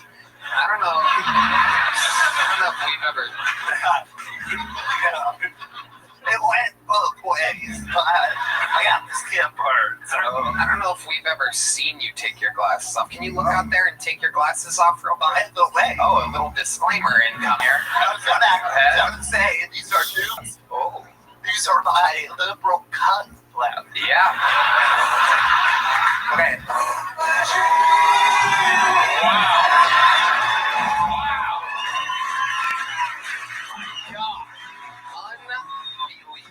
Getting bitches. Martin, you've done it again. You got the show started for us. It's not easy opening this show, and you did it yet again. One of the greatest golden ticket winners in the history of the show, Martin Phillips. And now, ladies and gentlemen, this is where things get interesting as we make the switch over to the big bucket of destiny here. Some of these people are completely insane. Some of them are the next greatest talent in all of comedy, waiting to be discovered. Some people sign up once they get up. Some people have been signing up for months and months with no luck. Anything can happen. You're watching it all live. Your first bucket pull of the night is John Chaney with an uninterrupted minute. John Chaney, here we go. In 2004, I married a Pakistani woman while I was in the military. They said, keep your friends close and enemies closer. Can't get any closer to inside of them. That didn't pay off in Iraq so much. Let's see, what else I want to talk about tonight? I'm nervous as hell. Y'all did bet on this last time a few years ago. I know you're not supposed to talk bad about your ex, but let's just put it this way. My ex, if she was a cross-breed of dogs, she'd be a mix of a dachshund and a pit bull. Nobody? Nobody? A wiener pit? Nobody? Nobody got that? Okay. Speaking of kids, I got 3 of them. When my oldest was 4 a long time ago. He's in college now. But for Halloween, I dressed him up as a suicide bomber. Because what's scary knocking on your door? 15th Spider-Man in the evening, or a 4-year-old Pakistani kid in a man dress in a suicide vest. Then instead of saying trick or treats, yelling, "I love snack bar." Snack bar there at the end. John Chaney. Good punchline. You have 3 kids, John? Yes, I do. And it appears as though you have triplets on the way as well. At least. You were on this show a few years ago, you said? Yeah. And it didn't go good. Well. Okay. Big joke. What did we talk about in the interview? Your Pakistani ex-wife? No, not really. Like a little bit, but. Are you still with her? Oh, no. Okay. That didn't last long. How long did that last? 12 years. 12 painful years. Okay. But, no, we talked about, watching a guy fuck a goat. That was the highlight of it. You saw a guy fuck a goat? Yeah, in Iraq. Yeah. Oh, okay. The bad guy. Well. The bad guy's fucking. It wasn't an American soldier. Yeah. Right. Yeah. That'd be weird. So what's been going on since then, John? How old are you? I am 43. How long have you been doing stand-up? It's like my 4th or 5th time. 4th or 5th time ever on? Yeah. And you were on years ago? Years ago, yeah. I was living in Northwest Tennessee in the middle of nowhere. I just spent the last 2 years trying to sell my house so I could move here. Okay. I had to go to court to get permission to move my daughter with me.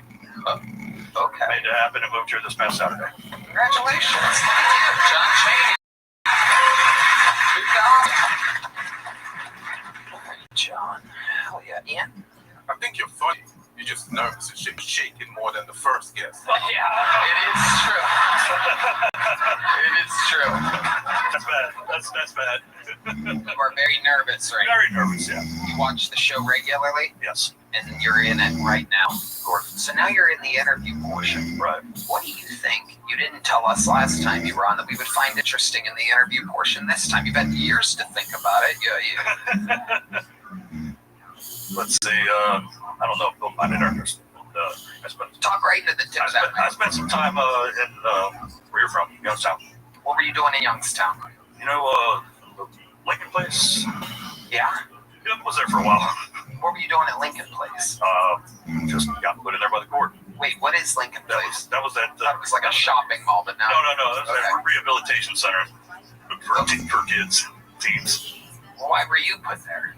The courts put me there. They put you in a rehabilitation center for teens. Yes. So you were a teen. This happened. Yeah, I was 17. Okay. Got it. That was a rough sense. All right. I'm like, what have you done in the last few years, John? You had time to. I got sent to a teen rehabilitation center. That'd be fun.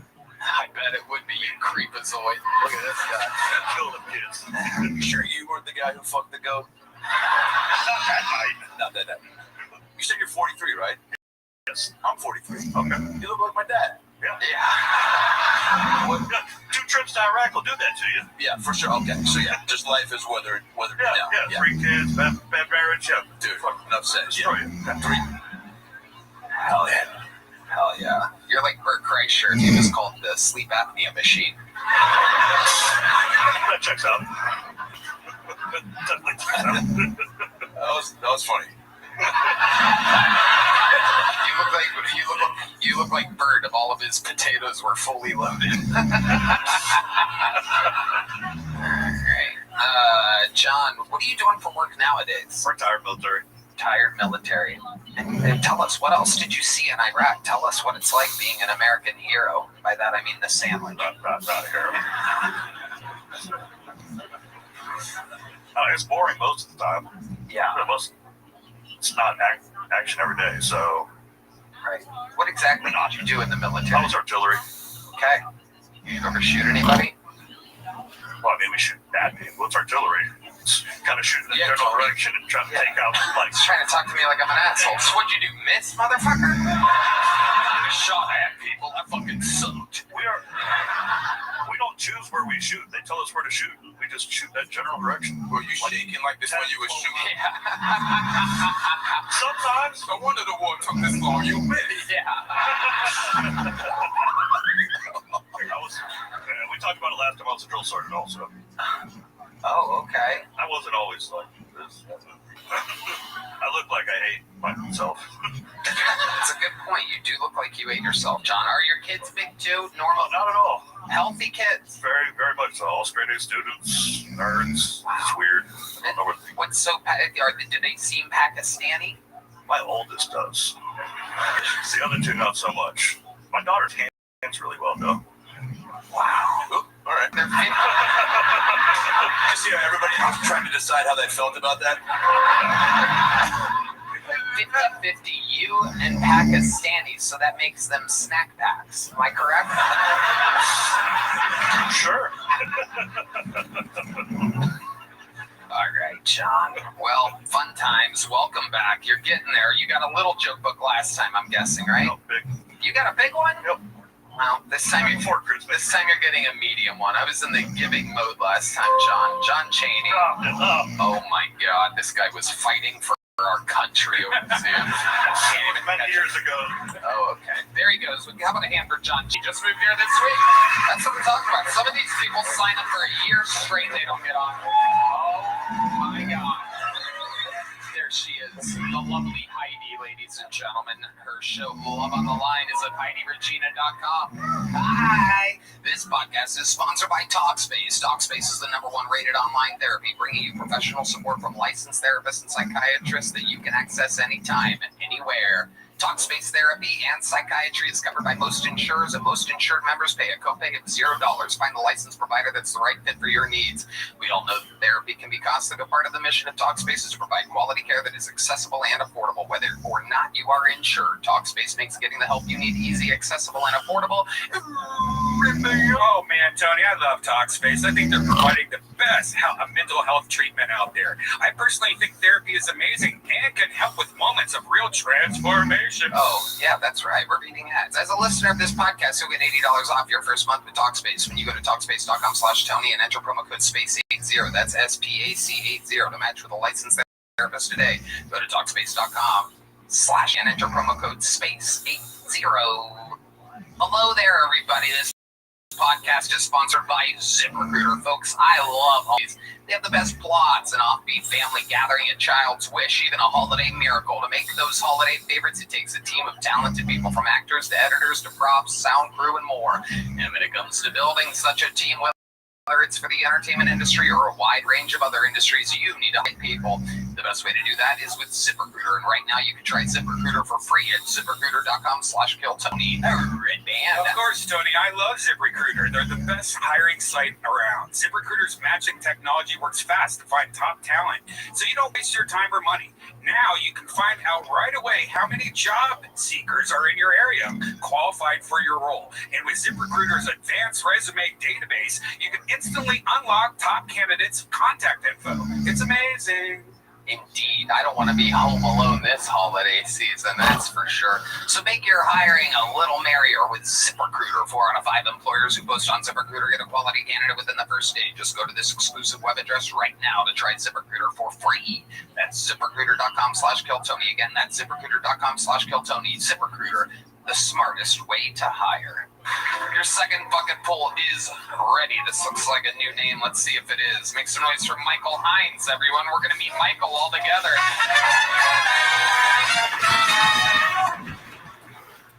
I want to be the strong, silent type like John Wayne, but I'm really more of a fat, gay clown like John Wayne Gacy. I'm polyamorous, just not by choice. Every girl I fuck is banging someone else.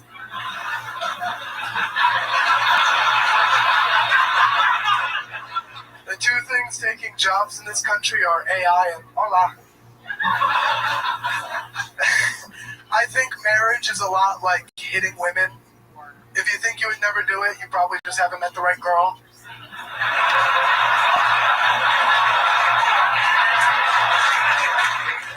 My opinion on abortion is you probably shouldn't, unless it's mine, because I'm just really not ready to be a dad yet. So, same as every guy. Do you guys know why Jesus is in such good shape? He's the original CrossFitter. A lot of jokes. There you go, Michael Haas. this show before? Yes, sir. Welcome back, Michael. Thank you very much. How did that feel compared to last time? The last time went pretty well too, Tony. You're doing good, Michael. Thank you. Hell yeah. Remind us, how long you been doing stand-up? Just over 2.5 years. 2.5 years. What do you do for work? I'm a realtor's assistant. Open houses. Wow. Put on a nice shirt. Okay, Adam Ray. You look like you're gonna shoot up a Bass Pro Shop. Yeah. That is exactly what he looks like. So I think I have a concussion right now. Wow, concussion. On the way over to sign up for Kill Tony on Frontage Road, I got rear-ended by a guy going like 50 miles an hour. Whoa, I also got rear-ended by a guy today. Okay. What ethnicity was the guy that hit you? Take a guess, Tony. I'm gonna let you just say it. Welcome back to America's most racist game show. Yeah. Take a guess, Tony. No way. I just asked the great questions, and that leaves you with the responsibility. The racist. Hey, man, that's not my fault. If anything, it's on that guy. He's not doing a good job. I'm gonna ask you again. What ethnicity was the guy that hit you, Michael? The world wants to know. He was white. I'm not staying out of this one. He was not. Michael, answer the fucking question, you He idiot. was Mexican, Tony. There you go. We know this. No, I didn't know that, Michael. It could have been Asian, too. Let me ask you this. He wouldn't have run. Okay. Did he... Wow. Wow. Where's Martin's fucking tranquilizer thing? Did he run? He rear-ended you and then took off? Well, he apologized first, and then he got out of the... He got out of his car, apologized, pulled his window down. I got out of my car. He said, "My bad, bro," and whipped out of there. Wow. Damn. Was your car damaged? Fuck yeah, it's damaged. He's going 50 miles an hour. How do you know it was exactly 50? You keep saying 50. Well, I think he was going faster than the speed limit. The speed limit is 40. So, it's a guess. Goddamn. Ian Edwards. I think the guy's here. He just didn't want to miss Kill Tony. Yeah, he may have signed up well. We're going to find out. It's going to be like, hey, I rear-ended a guy. Had to get here. It's been a crazy day. I rear-ended some bitch-ass nerd before I got here. Interesting. Interesting. What kind of car was he driving? Red wants to know. Some silver shitty 1990 something. I don't know. I don't know cars, Tony. Do I sound like I know cars to you? Well, you just Rain Man guessed the miles per hour 3 times. I think you have some idea. Fair enough. Jokes are really funny. Thank you. Yeah, you're very funny, Michael. What else is going on in life? Tell us more about your private, personal life. We want to know. I've just been trying to lose weight, Tony. I'm a pretty big fat pig right now. Well, again, compared to the last guy, you're a fucking... Well, I don't want to be compared to the last guy, Tony. Okay, Michael. How have you been trying to lose weight? Just working out and stuff, but my knees are pretty shot in the Marine Corps, so I used to, like, run and do hard shit, but now I'm a big pussy and my knees hurt, so... You were in the Marine Corps? Yes, sir. What's up with all these fat veterans coming in today? Jesus Christ. Did you fuck a goat? A goat? No. I just fucked ugly girls domestically. I didn't go abroad.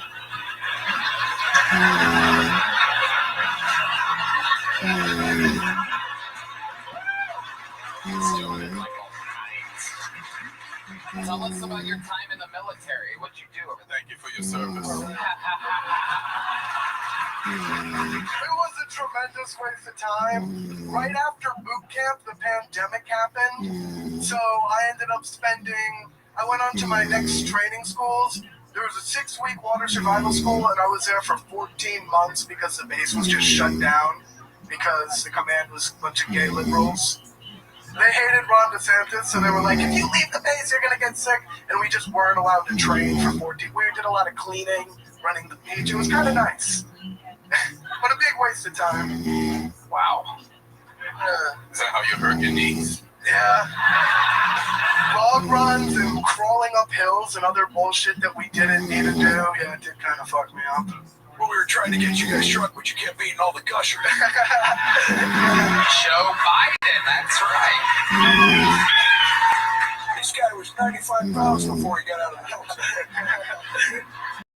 Running on the sandy beaches of Florida. What an unbelievable hero you are, Michael.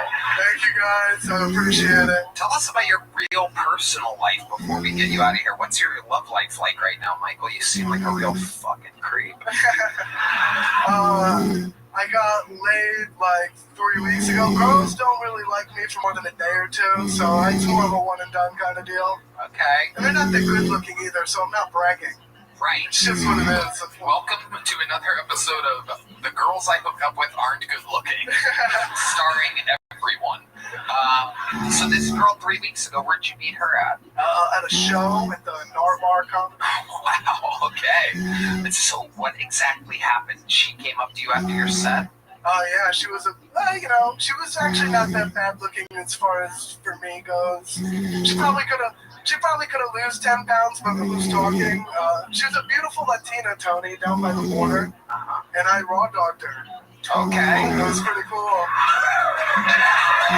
Wow.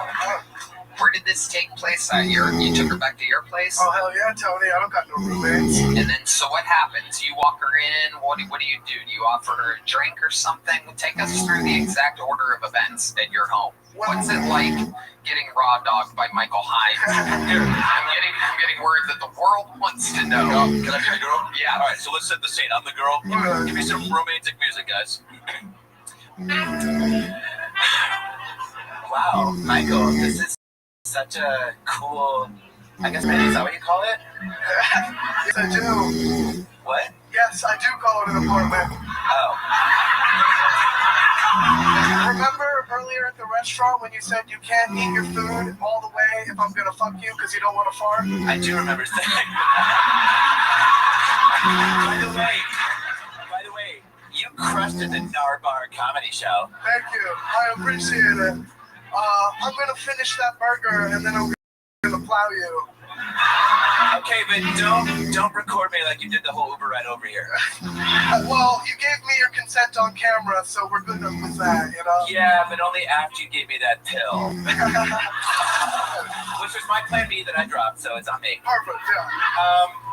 Where do you want to go, by the way? Like, do you have a bedroom or just this futon? Well, I do have a bedroom with a mattress on the floor. What a weird way to say you have a bed. The girl acknowledges the unframed posters on the wall. Oh my god. I didn't know there was a Goonies 2. Where the fuck did you get that? Business.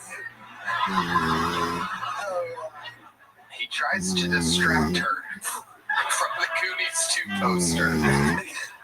Girl, let's get real loud and wake up my downstairs neighbor. She's a bitch. Wait, whoa. I don't like that type of language unless you're fucking me. Actually, you do. Oh, okay. Am I being practical jokers right now? So, you said you had something to drink. What sort of beverages are in your fridge, Mike? Hill Country Farm Diet Root Beer. Wow. Someone's trying to lose 10 pounds. Ooh, that's just my favorite type of Hillcrest soda. It's a guilty pleasure. You're a guilty pleasure. Can I ask you a personal question, Mike? Okay. Do you have any condoms? No. I knew that. I knew that by the poster next to the Goonies poster that says, I raw dog everything. So, I guess I'll take my pants off? You better. Whoa. Well, in a loving and affectionate way after consent. Very Cover your bases. Good job, Michael. Boy, I guess I'll lay down because it looks like your knees are in pretty bad shape. Yeah, you're going to have to get on top and do most of this, to be honest, because a lot of me's in really bad shape.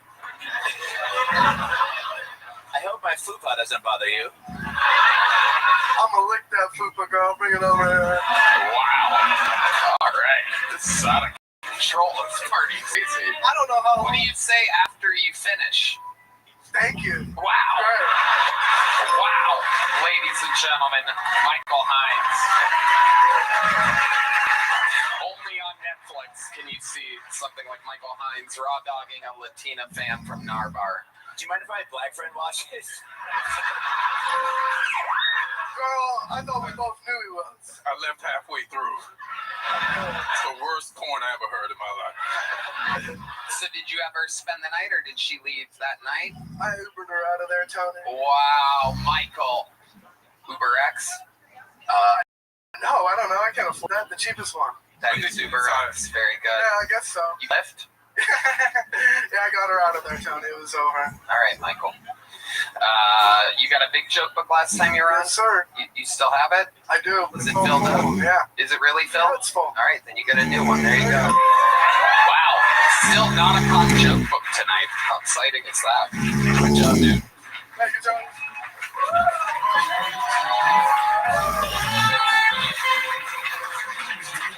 All right. Ladies and gentlemen, your third bucket pull of the night goes by the name of Big Stew, everybody. It's time for a minute from Big Stew. Oh, shit. What it do, comedy mothership? My name is Big Stew.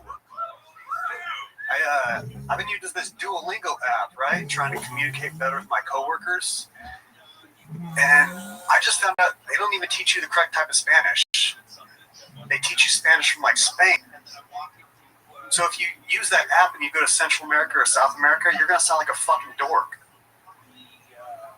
And they're not going to tell you either. It's going to be like, oh, ¿cómo está ustedes? And they're just going to be like, bien. But in parentheses, they're going to be like, this guy's a piece of shit.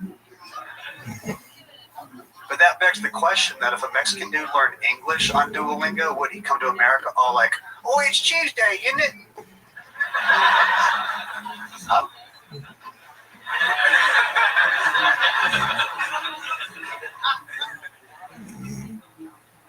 My name's Big Stew. What it do? Hell yeah, filling in the last 5 seconds of time there perfectly with a catchphrase that nobody needed. Big Stew, is this your first time on the show? I did this show in 2019. Okay. Wow. So how long you been on stand-up total? Total? Oh, man. Maybe a year and a half. Well, that was 6 years ago, so how could you be doing? Thinking about all of them if you add them all together, because I would do it for a couple months, quit for a couple years. Why do you quit for a couple years every couple months? It's just hard to stay motivated in Tulsa, Oklahoma. Oh, is that where you still live? No, I moved here a while ago. How long's a while ago? Almost 2 years. Almost 2 years ago. So you've been doing it a year and a half, but you were on in 2019, and you moved here 2 years ago because it's hard to do in Tulsa, Oklahoma, but you've only been doing it a year and a half. I mean, altogether, like... You keep saying all together, but... I mean, if you count, I did it for a couple months in 2015, a couple months in 2019, and I've been going consistent since March of this year. Okay, all right. Why do you think you lose motivation so often, Big Stew? By the way, you have big in your name, and you're the smallest guy that's been on this show tonight. So. Well, I was like 40 pounds heavier in January. Okay, how'd you lose the weight? The last 4 comedians want to know. And Red Band. Diet and exercise. Diet and exercise. Have you tried Hill Country Diet root beer? No, I haven't. No, I will. So, Big Stew, what got you motivated? What gets you motivated? You're clearly easily unmotivated. How do you stay motivated? Moved to Austin. That helped. Other than that? Other than that. Now that you're here. Sometimes I'll take acid and get really motivated to do shit. Okay, Big Stew. What do you do for a living? Right now I work at a place called Build a Sign. What is that? I make flags and tablecloths. Oh, okay. What kind of flags do you make? A lot of trans flags? Mostly a lot of businesses. People buy them, for their business. Have you made a trans flag? I've made a few. Look at that. See? They make flags over there. Looking this whole time. Yeah, I've been looking for one. I can't find one anywhere. Okay, Big Stew. Give us some fun facts about your life. Do you have any special skills or talents that might surprise us? I can kick myself in the head. Oh, absolutely. Put the mic in the mic stand. We definitely need to see this. It's starting to all make sense, ladies and gentlemen. that is how you end up on. Oh my god! Oh my god! It counts. That is not how I expected that to go. That was a true sidekick to the head, direct to the forehead. Yeah. I kind of thought your foot was going to go up high, but no, you leaned your head down and kind of just sidekicked yourself. I think we can all do that, by the way. Just Hey, you want to see Red Man try that right now? You can do it. He's here to make kill Tony history right now. We once saw him try to suck his own dick. Oh, she's his hand.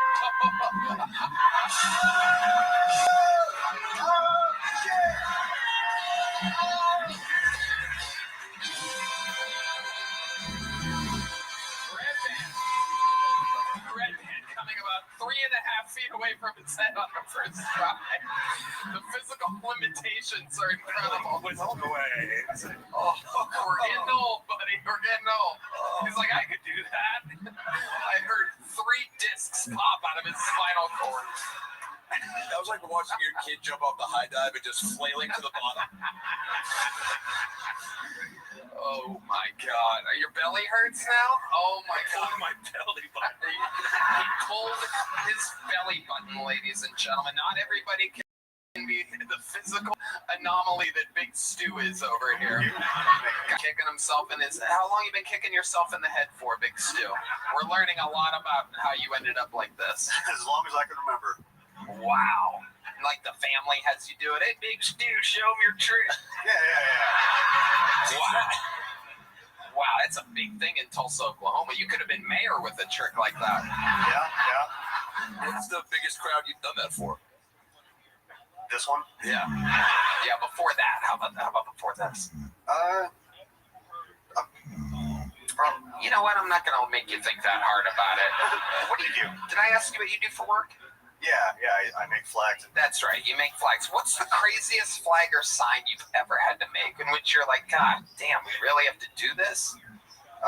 Somebody had a flag. It was like Super Mario Brothers, but it said something about ketamine. Very good. Very quick on those Mario. You got that Mario board figured out.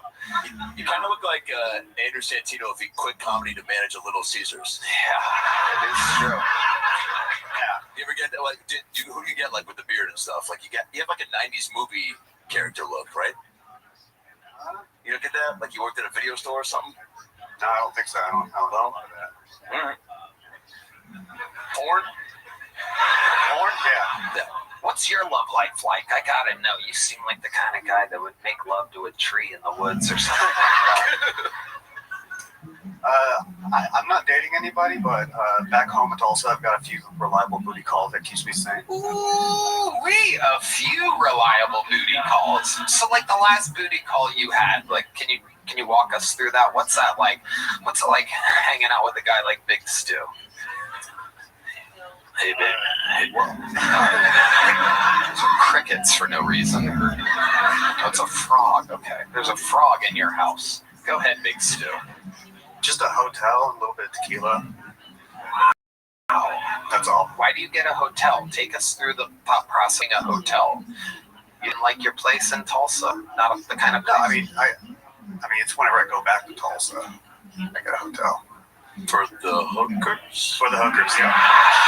So you hook up with hookers? No, not hookers. Okay. No. How about here in Austin? Have you hooked up with a girl in Austin since you got here in March? Okay, so like where'd you find that girl at? It was whenever I was living across the street and working as a door guy. So it kind of... Where were you a door guy at? I was a door guy at Peckerheads and Burnside. This is all here on 6th Street. So how did this happen with the girl? Let me guess, you did a show at Narvar. And a thick Latina comes up to you because clearly she will fuck anything. Yeah. No, I'd seen her around a few times, and then one of my off days I had cocaine, and I asked her if she wanted some. Only if you kick yourself in the head. Yeah. Was it a thick Latina? No. Oh, it was a white girl. Black. Whoa! I would not have expected that, Big Stu. You look like a racist. No, quite the opposite. Quite the opposite. Is that that's your style? That's your flavor? I do like black. What do you love about black? What do you prefer? Why do you prefer black women over whites? Take us through it. Take us through the process. It tastes like honey. Ooh, damn. All right. Look at that. We'll be right back. Ian Edwards, what do you think about this analysis that black women taste like honey? It's not the worst thing that's been said about black women. But the fact that it's coming from a guy named Big Stu. But so you like black women? I do. Is it because you're like a redhead and you feel like you've been rejected by your own kind? No, I'm just asking. Redheads like me too. Redheads like you too? Yeah. How often do you see a redhead? I don't know. Once a week.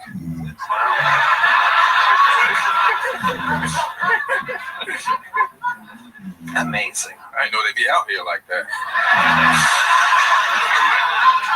So just like, for example, this black woman that you met, how did that happen? You offered her cocaine, and then what happens? And then we went upstairs to my apartment. You went upstairs. So she was just downstairs outside of your apartment building. Well, yeah, it's 6th Street. Oh, you live on 6th Street. The apartment is on 6th Street, across the street over. Was it one of the homeless women? No. And so you take her up to your place. Let's reenact it. Adam Ray is now a black woman. Yeah. Big Stu. It's the right lighting here, Kina.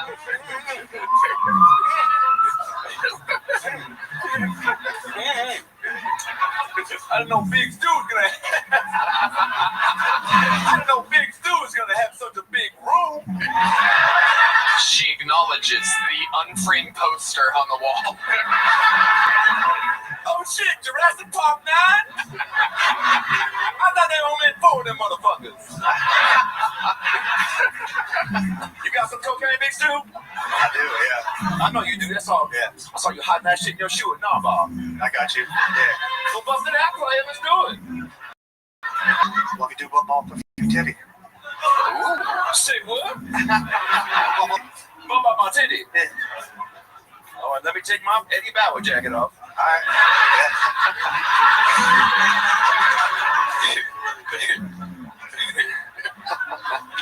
Which titty you want to do?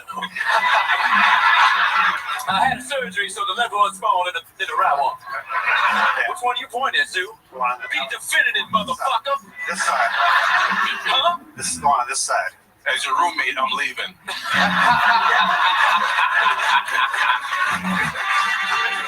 That's fine. That's fine. Weird motherfucker staring at my titties. All right, Big Stu. Go ahead and do that bump, baby. Look, you can stay right there. Fuck it. Oh, shit. Wow. Oh, shit. I think he gave the nipple a little kiss there. Yeah. There was no need for you to gnaw on my actual titty. But now that we're here, you want to turn those lights down, Big Stu? Maybe show me something bigger than just your name? Yeah, sure. Yeah, I got you. Why are you so intimidated? You got cocaine. Oh, shit, I thought you left. Nah. Decided to stick around. While you here, you might go over and make me a sandwich. I saw some bread and meat on the next to the kitchen. All right, I got you. Thanks, baby. Big Stu, what do you say after you finish with a black woman? Why are you still here? Wow, unbelievable. Man, that post-nut clarity kicks in hard for Big Stu. And did she spend the night, or did you get her a car? I passed out drunk, and when she woke up, she was gone. Wow, amazing. You nailed it, Big Stu. Good job. You checked her house, make sure everything was there still, or? Does he look like he got to steal? There's nothing worth stealing. Yeah, exactly. all I walked out with was a Game Boy and some Werther's Originals. Deep Madness is going to find that woman right now. Man, if this guy could get pussy, then I could definitely fuck this bitch too. All right, Big Stew. All right, here's a medium-sized joke, but good job. There you go. Yee-hoo! This podcast is sponsored by Tecovas. Anywhere worth going is worth going in good boots. That's why you need to find your perfect pair with Tecovas. Tecovas crafts quality Western boots for everyone, from generational ranchers to lifelong cowboys to first-time boot buyers. Not to mention, their boots are handcrafted with over 200 meticulous steps for broken in comfort right out of the box. I know I feel more confident when I'm wearing my Tecovas. Tony, I love my Tecovas. I wear them all the time. I strut around the city. They're seriously the most comfortable boots on the market. Wow, totally believable. Bring it home this holiday season with a gift from the West. At Tecovas, you'll find comfort and joy in their exact size, from cowhide to goat to exotic leathers like ostrich cayman. Whether it's their first pair or their 50th pair, Tecovas has already put plenty of stars under the tree. And beyond boots, Tecovas also offers a wide selection of men's and women's apparel, bags, and fine leather goods like belts, wallets, and more. Right now, get 10% off at tecovas.com/Keltoni when you sign up for email and text. That's 10% off at TECOVAS.com/Keltoni. Tecovas.com/Keltoni. See site for details. Tecovas, point your toes west. Hi there. This podcast is sponsored by ExpressVPN. Going online with ExpressVPN is like leaving your laptop unattended at the coffee shop while you run to the bathroom. Most of the time, you're probably fine, but what if one day you come out of the bathroom and your laptop is gone? Every time you connect to an unencrypted network in cafes, hotels, airports, etc., your online data is not secure. Any hacker on the same network can gain access to and steal your personal data. It doesn't take much technical knowledge to hack someone. A smart 12-year-old could do it. ExpressVPN stops hackers from stealing your data by creating a secure encrypted tunnel between your device and the internet. Tony, I love ExpressVPN. I use it when we travel. I can rest easy knowing that my data is secure. Plans just start at $349 a month. Just fire up the app, click one button, and you're protected. It works on phones, laptops, tablets, and more, so you can stay secure on the go. Secure your online data today by visiting expressvpn.com/Keltoni. That's expressvpn.com/Keltoni to find out how you can get up to 4 extra months. expressvpn.com/Keltoni. We have a friend here, ladies and gentlemen, who's going to do a minute. A good friend of the show from the Comedy Store, one of our old pals, just swinging into town. So we're giving him a minute, and we love him. It's a good friend of ours for many years, friend of everyone, and cool comedian. Ladies and gentlemen, make some noise for Taylor Boss, everybody.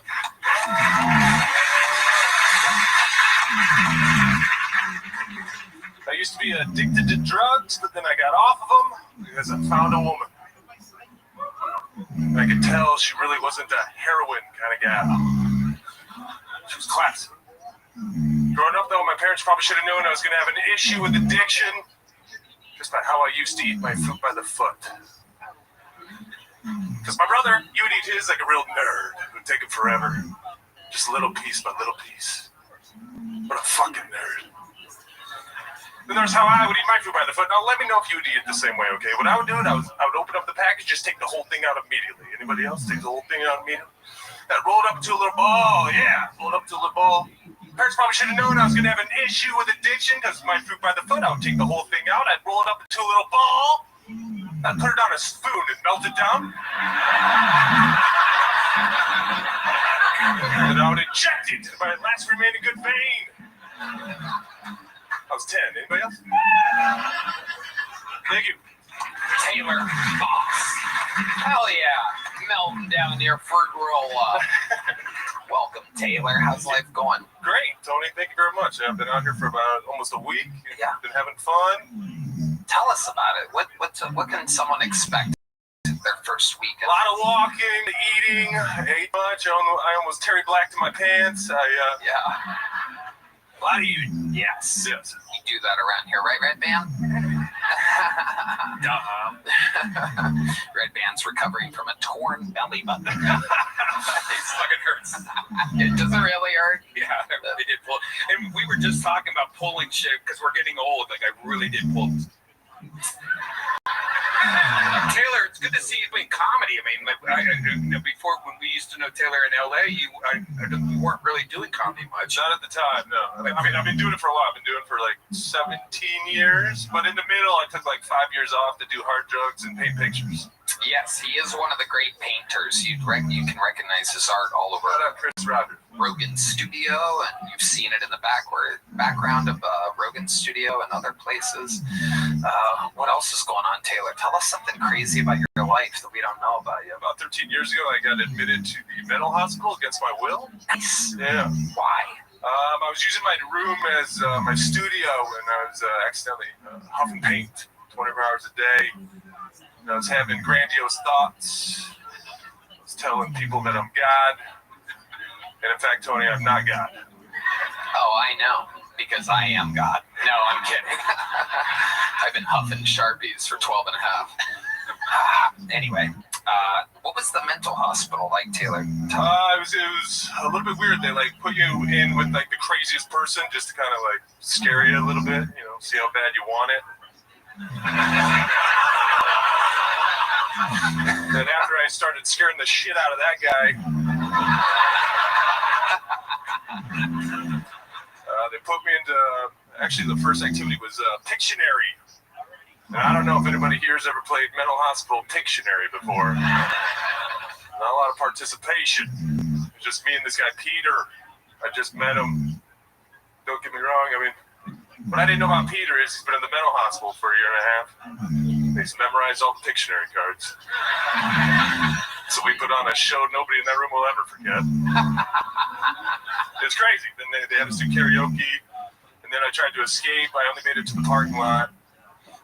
Then they put me back in a room, and this time my room did not have any windows in it. Yeah, but I was in there for about a month.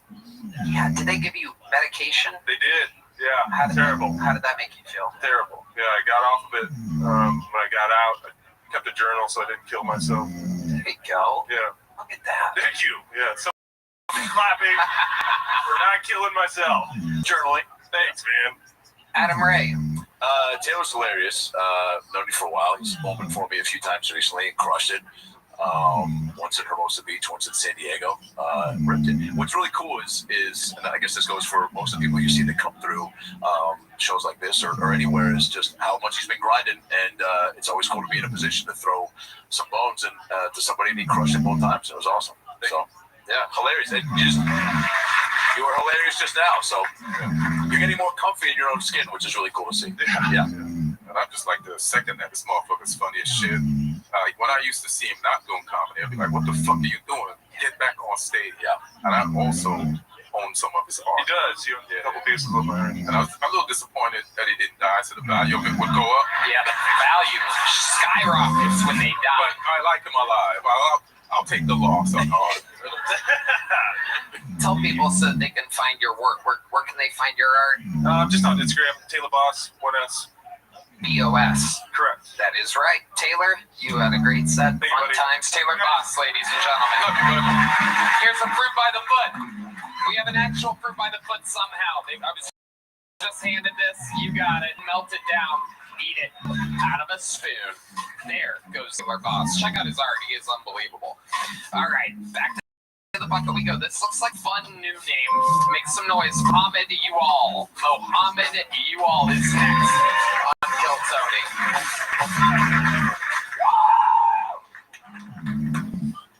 Lord and Savior, Joe Rogan, you got in trouble for saying, I don't have a problem with people who can afford to go to space. I don't have a problem with them saying, if you can exit the Earth's atmosphere, you say,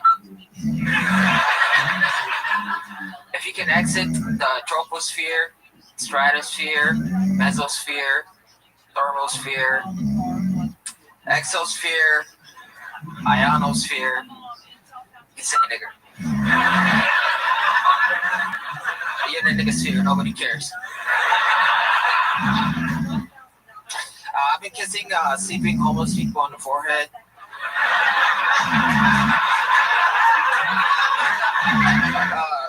It's my way of giving back. Guys, next time you see a sleeping... Can I go ahead? I want to know how this ends. Next time you see a sleeping homeless person, tuck them in. Mohammed, you all making his Kill Tony debut. I mean, wow. I gotta tell you, we are going to be bleeping those N-words. YouTube has a rule. We figured out all the modern rules, even though they're always changing with YouTube. We had the actual executives here a few weeks ago, and we asked them every question possible.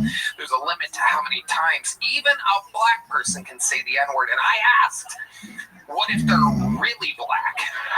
Like, what if they're like darker than pure black? Can they say the N-word? And they said, no, you have to bleep it. And somehow, and I know because you are that guy, that we are going to have to bleep 4 times. So if you guys are wondering what he was saying during those bleeps, it was the N-word. And it is proven Ian Edwards, who looks like milk chocolate compared to this is like bunching. Shades of black over here.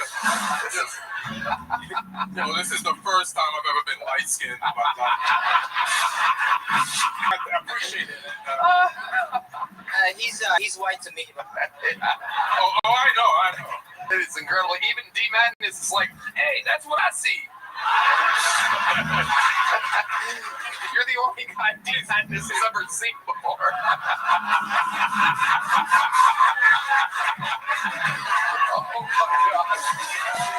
Oh my god.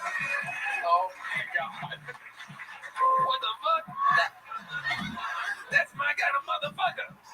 I had to come back out so I can see that shit. Mohammed, tell us what life is like being quite that shade. I mean, when you see a police officer, do you lay on the ground and fucking automatically, like, what's the situation here exactly? Call me the outline of a chalk black. That's incredibly racist. No. I don't know, bro. Okay. Welcome. And what's stand-up, Mohammed? 10 years. 10 years. Where at? Iowa and Austin.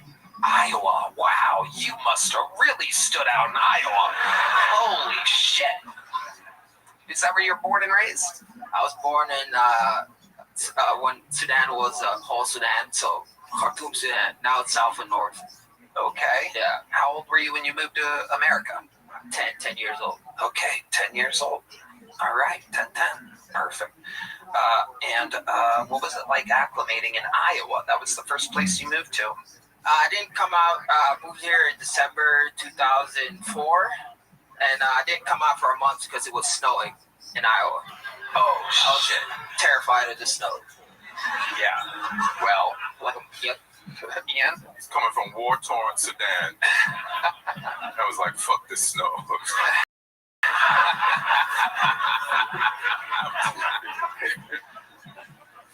I can't imagine the contrast without in the snow for the first time. I can't even imagine. So, Mohammed, what do you do for work? I work at Target. You work at Target? Yeah. Oh my goodness. What do you do at Target exactly? I do, those sampling cards? Yeah. Yeah, I do samples at Target. Holy shit. Yeah. How? It looks like Adam Ray's wheels are turning here. Oh yeah, big sample guy. You are? What are you pushing on the people? It could be, it's anything that you can buy at Target, basically. Right. What's kind of like the hot item that really people go bananas for? Why do you have to say bananas? Why'd you say that? Yeah, why? That's racist. Hey, Adam over here. Hey, what are people going ape shit about nowadays? I knew I should have done a character. I can't trust myself. Listen, you know what I meant. Bonkers. Crazy. What do they go? What do do they fucking? What do you bring out? People, what was the food that Last week I had fucking peppermint chocolate. Yeah. Okay. Yeah. What's your love life like, Muhammad? It's terrible. Tell us about that. That doesn't seem to make any sense. You're a handsome guy. Well, I moved out here to do comedy, and I had a girlfriend in Iowa, and then that was over with. So you miss her? Yeah, I do. You do. I do miss her. And how long have you been in Austin? 2 years. 2 years. Have you talked to her at all? No. Was she sad when you left? Yeah, I was supposed to get married. She was, yeah. Really? Tell us about that. Like, you proposed? I didn't propose, but I was. Was it arranged? No. Well, my mom does. My mom has a couple girls arranged for me, but no, the girl that I liked, she did stand up. She did stand up? Yeah. Does she still do it? I don't know. Wow, you really just don't even. Right? Is she Sudanese? You'd be shocked about the answer. Would be shocking. Asian girl. She's a white woman. Wow. That is correct. Over under 170 pounds. Under 170 pounds. Under 170 pounds. Now I'm actually shocked. That's amazing. And have you been with anyone in Austin? No. I haven't STD. Oh, what is it? Genital warts. Wow. Amazing. Tell us about that. Do you remember when you got that? I caught it in Cairo, Egypt, in a balcony. Wow. Let's go. Yeah. I don't have it. So where in Cairo did you find a balcony to hook up with a woman that had genital? I was 10 years old. She was 16. Wait, you were 10? Yeah. Oh my God. How did you know what you were doing at 10 years old? I don't know. It just felt right? Yeah, it felt right. You're like, I'm going to put this there. Yeah. Holy shit. Yeah. That's crazy. Wow. So, do you just have those all the time? Is that a thing that it stays? You have it your whole life. You can't get rid of it. But you can get rid of the symptoms, but it always stays with you. This is an STD class. No, this is great. We find out what's different about everybody here. This is amazing. Did you bring this up during the Target interview? This feels like a pretty personal. No. Yeah. Wow. So basically, I mean, what does that mean? You just have to use a condom all the time? Yeah, basically, yeah. All right. Is it a couple or is it just like one big gross one? That's a good question. Redman wants an actual description. There's three. The big three. Like wart remover on it? Or have you tried any like home TikTok remedies for it? Redman, that's enough. Put down the microphone. Again, what were you doing in Cairo exactly? I'm kind of confused here. In 2004, the Sudanese government they were killing a lot of people. Just randomly, or was there a specific reason or type of people? It was in South Sudan where they had resources, where the government would hire rebels to go to remote villages and kill the population and get the resources. And my mom wanted to get the fuck out of there. What were the resources? Like blood diamonds or something? Is that right? It's very funny, guys. No, I'm genuinely curious. It's very funny. That's oil. Oh, okay. Yeah. All right. So my mom decided, get the fuck out of there, and we seek refuge through the United Nations. They had a refugee program where if you're in a war-torn area, they'll rescue you and take you to better places. So she applied, and then we moved to Cairo, Egypt. I lived there for 4 years. Then I came here. Right. Amazing. And they shipped you to one of the safest places in the world, Iowa. That had to be a culture shock for you at 10, right? Yes. Whole different situation. All white people around you, basically? I mean, I lived around white people my whole life. Yeah. Egypt. They have a lot of Chinese people in Egypt. It's a fun fact. Oh, okay. General So's meet genital warts. That's how that goes. See, that's a Chinese genital wart joke. Figure that one out. I love it. Muhammad, you have any special skills or talents other than comedy? Double jointed. Ooh, can you show us a trick? Wow! Oh my God! The Exorcist. Anyone could do that. Yeah, do not. Oh man, I pulled my shoulder blades. Mohammed, I like your style. Congratulations. Thank you for signing up. Come back again. Let's do it again. There he is, Mohammed. You all, ladies and gentlemen. All right. Ladies and gentlemen, we have what I think is one of the greatest regulars in the history of the show. And he's only been on for a few weeks. I think he is the future and the present. This is a brand new minute from the great Dedrick Flynn, ladies and gentlemen.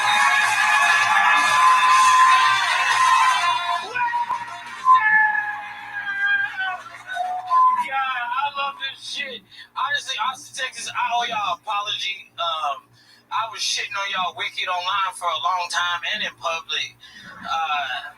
It wasn't my fault. This is the first major city I moved to where I had to count black people. Because I'm from Atlanta, I don't have the time. You know what I'm saying? To count all the black people. And then I was on then as soon as I got killed, Tony, I was like, oh shit, nigga, y'all got great sunsets. Y'all, this is the most booming city in the world. Right? Ask me my favorite comedian. Tony Hinchcliffe. Tony Hinchcliffe, my motherfucking favorite comedian. I love being out here now. I just need to, because the problem was I was on the bus most of the time, so I never got to see the beauty, because y'all put the homeless on the bus, and I know where they stop at, and it's near where I live. But the beautiful, this is what happened. One day I was walking up here, the first time I wanted to sign up, me and my friends was walking, and he asked all of my friends for money, and then when he got to me, he was like, keep your head up.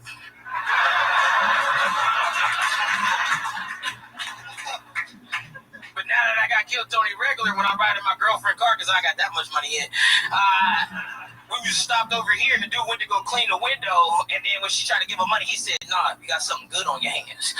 All right, he gonna beat somebody. Thank y'all so much. I'm Dedrick Flynn. Fuck yeah.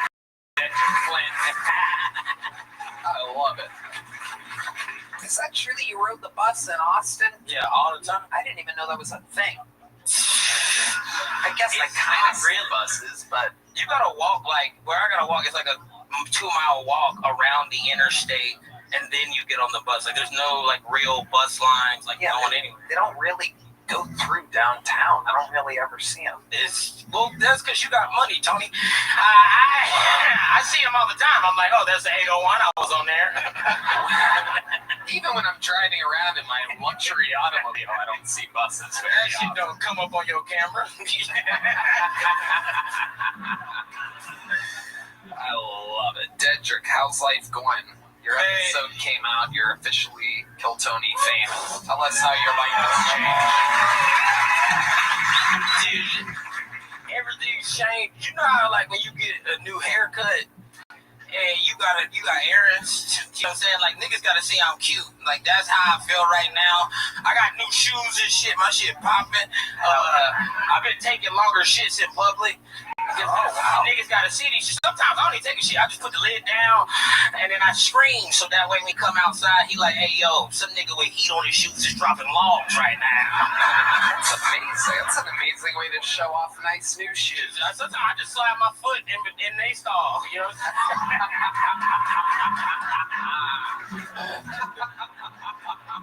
That was you? Yeah. That shit is hard. Yeah. Come on, recognize him. I was going to ask you where you got him from. That is awesome. Other than new shoes, what else? You're financially secure now for the first time in a long time. Yeah, man, this shit is crazy. My phone on. I don't need the Wi-Fi no more. Shit, I get to go home this week to do Killers Who Kill Tony at the Fox Theater in Atlanta, which is one of my dream venues. Right. That's gonna be. I just get to go home. I don't even know how I feel all the way yet because I haven't been home. I haven't seen my mom. I haven't seen my brothers. I haven't seen my sister. I haven't seen like all of my friends that have been there since day one. Like all I know is like the phone calls, but like I haven't got like the hugs from it. So it's. I'm probably gonna come back a fucking monster and all the fucking time. I can't wait to cry for 2 weeks straight. I love it. I love it. Ian Edwards. This is beautiful, man. How does it feel to be robbable?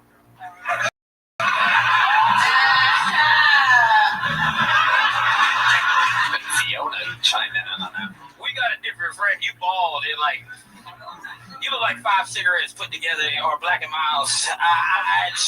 I'm not very robbable. The homies don't even look me in the eyes. Like I told you, they give me respect off it. They know I got a gun. Tony know I got a gun. He said I could bring it in. Now I'm a regular. It's true. All regulars are Latins. That's why William has 4 attached to him. I love it. Dead trick. Adam Ray. Yeah, it was really moving the moment when you got the regular spot. I told you that before I saw you, but what did you do after that? I guess how do you ride that high? Man, I had so many people. It's just because the people that were waiting at Shakespeare's, they all heard my name called, so my phone was like blowing up. And then after I got the regular, I ran out of here with Jay Legend, Bags and Boxes. Jay Legend was singing because he was going crazy when I got called. So we're crying walking back to the Shakespeare's, and all I did was scream at the top of my lungs, "I got my fucking regular, bitch!" And then the whole crowd went crazy, and it was fucking sick as fuck. And then I've just been, I don't know, I'm not even in the driver's seat right now. Everything's happening that I wanted to happen. All I'm saying is follow your fucking dreams. All right, follow your fucking dreams. No doubt about it. No, you're right, because it must have been 4 years ago, I saw you on the street, and I kissed you on the forehead and tucked you into your sleeping bag. So now to be here, no, it's a callback, but no. I don't want to take away from your statement. You're exactly right, dude. You said 39 times until you got called up, right? Yeah, 39 times. That's wild, dude. It is what's possible. He went from 39 times signing up with nothing to getting on to opening for Joe Rogan 2 days later to doing the Fox Theater 3 weeks later. And he's going to be in the arena, yes, open for Ron White.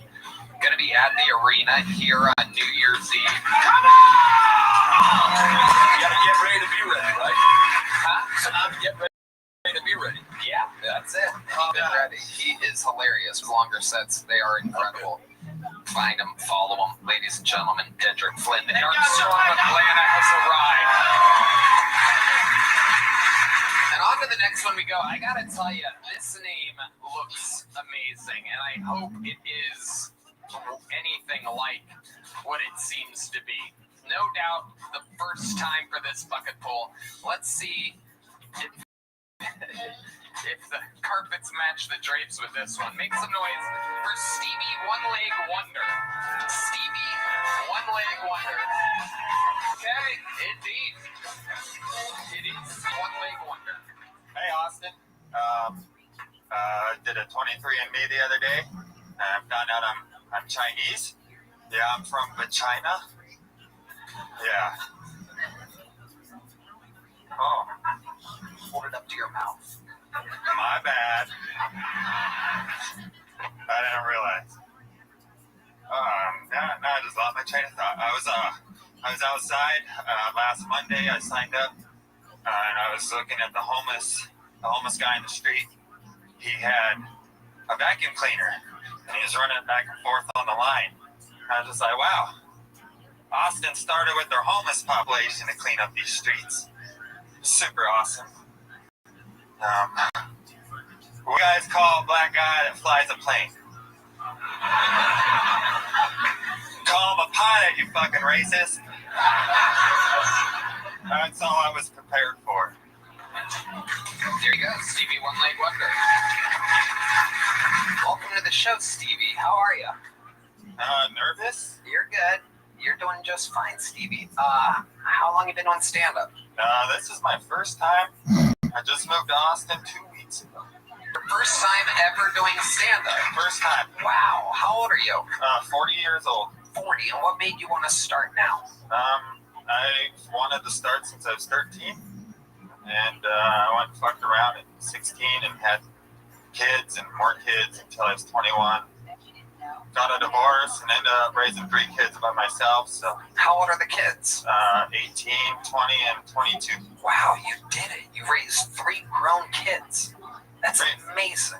No felonies, all driver's licenses. No felonies, all driver's licenses. Amazing. Clean records. Amazing. So, okay, let's jump right into it, shall we? Or not jump, if you're you. How did you lose the leg, Stevie? Which story do you want to hear? Because I tell like 150 different stories. Can you tell the truth? For you, Tony, I will tell the truth. It's an honor to be here. Perfect. Let's hear it. Okay, so I was working up in Denver. We were loading a pipe for a sign. It was going up on I-70, and it just went wrong, and I was on the bad end of it. Got crushed by it. Taken to the hospital. 2 weeks later, they decided to cut my leg off. Damn. Wow.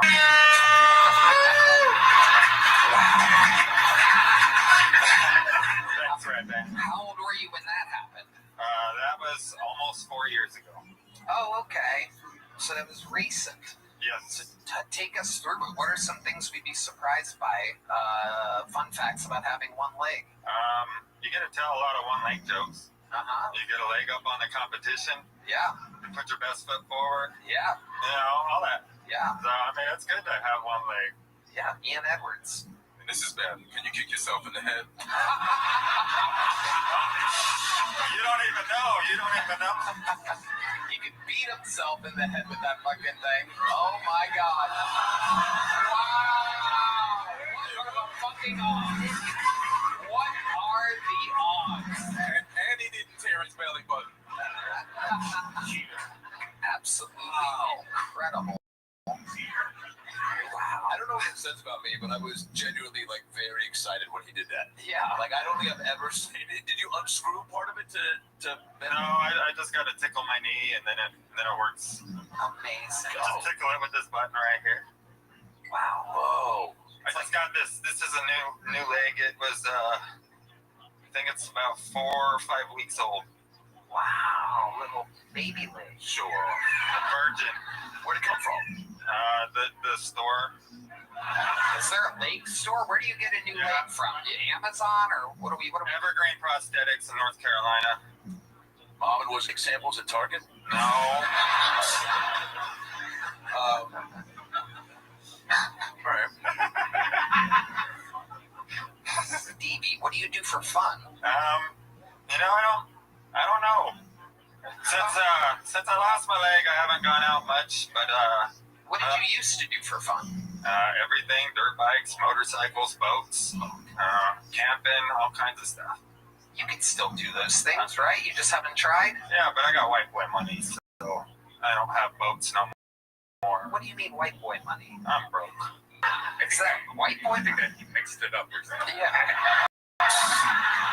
My bad. Okay.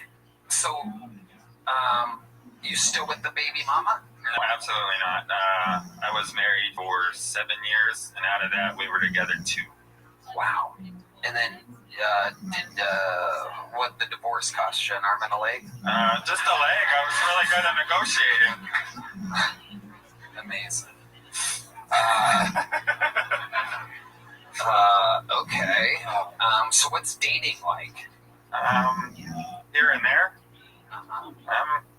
I get around. You do? Sometimes I'll get in my wheelchair. It goes faster. You have a wheelchair? No, I got rid of it before I moved here. Okay. How long have you lived here? Thursday will be 2 weeks. Got it. 2 weeks. So you haven't been on a date or met a girl or anything here yet? Nope. Okay. Ian? It's just funny because the blind guy feels so bad for him. Yeah. D-Man's is doing his scoffing thing. Damn, that's cool. Yeah. 4 years ago, shit. Are there any specs on that leg? Like when you ordered I mean, yes and no. It's more of the accessories I can put below the knee versus anything else. I can put the running leg on here. It's just like a big spring. It looks like Blade Runner, you know. But I don't run. If there's a bear, I guess I'll fight it. Oh, there's no bears here in Austin. Where were you at before this? Raleigh, North Carolina. How's Austin different than Raleigh? Tell us about It's got a cleaner downtown. Yeah. I was actually surprised. I've watched the show a lot, and I've seen all the comments of the homeless population down here. And I was thinking Denver, you know, like Denver's gross. You can't even walk down there. It's true. And people talk about the homeless population. It's for 2 or 3 blocks of homeless people. Yeah, but food shelters. They're all cool, you know. Yeah. They just wander around circles. And there's a lot of liberals here in Austin. I can tell you lean to the right. How does it? All right. You said you've been here 2 weeks. Yes, sir. How long do you think it'll take you to land on your feet? I don't know. The plane's been canceled. Well, Stevie, Adam, go ahead. I just want to ask. You said your gig. Do your kids know you do comedy? Are they supportive? Are they? Well, my youngest daughter was supposed to move out, and that's why I decided to move to Austin, and she didn't because some shit happened. But I asked her to come with me tonight, and she's like, I don't want to. So she's supportive of me being here, but she just doesn't want to be here. Yeah. She said, Dad, I'm 18. I don't want to go hang out in a bar or watch drunk people get drunk. So makes sense. Yeah. All right, I'm gonna take a sip. She's not wrong. That's a respectable answer. From other things. Stevie, congratulations. I'm gonna give you a big book, buddy. I like your style. This is amazing. Fill it up. Work it out. First time you're living your dreams. Stevie One Leg Wonder has made his debut here on Kill Tony. Come back, sign him again. Break a leg. Go to memes. What does that mean, Red Man? Yeah. What do you mean? It's big joke.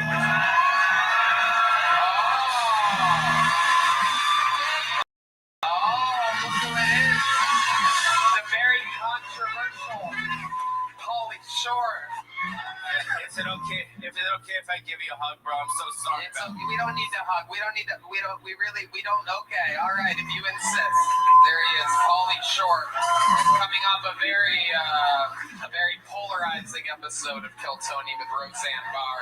I thought we did. In which somehow he was the wild one. I just wanted to come out here in front of your whole audience. I know my audience is different than your audience. Very different. Yeah. And I was on, thank you on your show a couple months ago or whatever it was, but I was going through a lot of stuff, and I've been taking some meds, and I said that I got banned when. Whoa!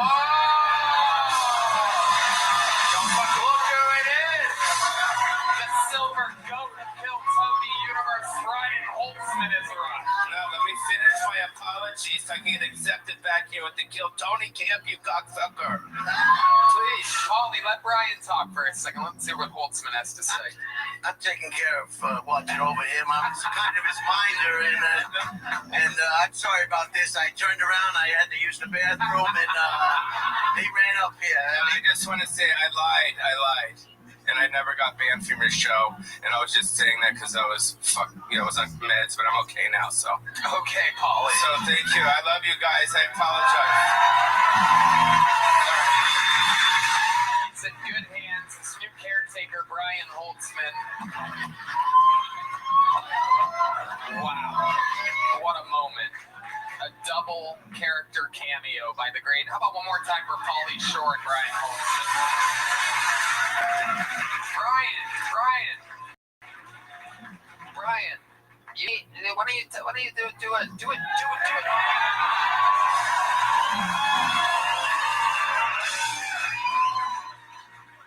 Pauly, don't do anything. Just be part of the set, Pauly. No, Pauly is going through some rough times now with the controversy that took place, and they kind of want. His family wants me to keep an eye on him, and I hate everybody too. So I just got back from New Orleans, and my asshole is still sore. good time, and everybody's happy about that, and I'm happy about that, and everybody's excited about that. And I wasn't expected to be up here, so I don't have anything to say, but I will tell you there's a lot of retards at the airport, I tell you that. I mean, you're in the airport. Can anybody get on this plane without help? Is there anybody that can get on the fucking plane without help? Families traveling with children that need extra time? Get on the plane, you retarded family of four.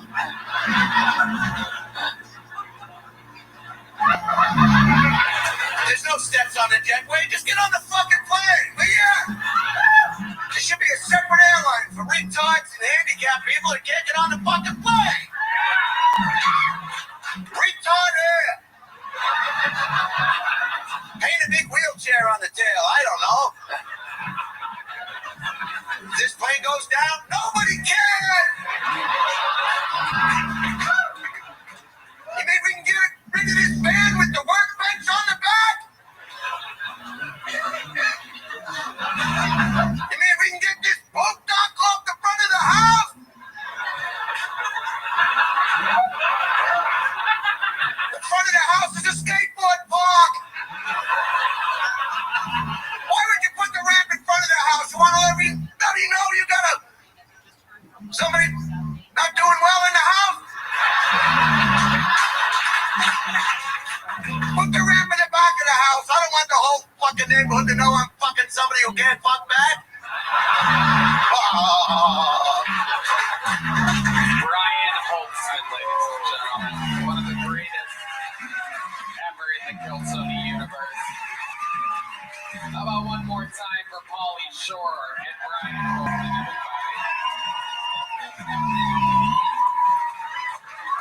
What a crazy world we have around here, where Pauly and Holtzman just come stumbling in. Back to the bucket we go, everybody. Who knows? The next Pauly Shore or Brian Holtzman could be this bucket full. Anything can happen. Make some noise. This is a minute uninterrupted for Owen Gallivan, everybody. Owen Gallivan.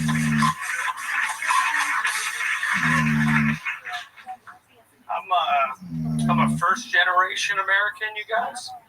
Both of my parents are from Ireland, but my grandma, she's from like a small island off the west coast of Ireland, with like 40 people on it. Didn't really dawn on me till I visited there last summer that just makes me inbred as fuck. You guys, who are they having sex with? No, I should be way uglier and way dumber than I am. I can never complain about being again. It's a miracle that I can do math. So, got one pub and 2 last names on that island. My family tree is just a wreath. I don't even have ancestors. I just have ancestors.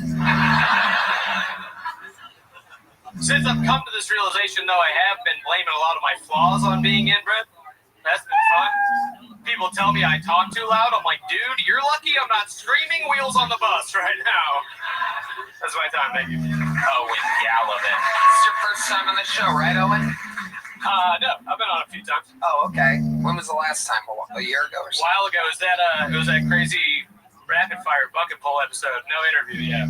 Oh, okay. Where we found Martin Phillips, or I mean Aaron Belial. What was that? That was No, here. I don't know. It was here. Okay. It was bad. Perfect. Gotcha. Owen, so you had a rough set last time. Not great. Okay. Well, welcome back. It seems to be getting better for you, Owen. Congratulations. You've been working hard at this? I have, yeah. How long have you been on stand-up? About 6 years. 6 years. What do you do for work? I'm an engineer. Ooh, what kind of engineer? Mechanical by degree, but right now I work as an industrial engineer. You making good money? Pretty good. You live by yourself? I do.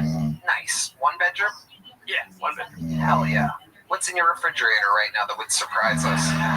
Right now, I actually just went grocery shopping yesterday, so right now it's kind of full. Got a bunch of chicken broccoli Alfredo I made yesterday. Ooh. Not too bad. And some lamb chops I'm thinking about making maybe tomorrow. Wow, you gonna broil those? How are you gonna prepare the lamb chops? Are you gonna bake the lamb chops? If I'm gonna be honest, I'm gonna look up on YouTube how to cook them and just do what YouTube tells me. That's what I'm gonna do. Amazing. Okay, Owen, what's your love life like? you know, it's relatively normal. I was dating a girl for a little while this year. We broke up a couple months ago. And since then, no real dates. Why'd you break up a couple months ago? I broke up with her. She was real nice, but it just wasn't, you know, it. And I figured, break it off now. When you say it wasn't it, what exactly was she missing? Just it was just a feeling thing. You know what I mean? Couldn't feel it like deep down. You know what I'm saying? All right. She didn't feel related to you. Yeah.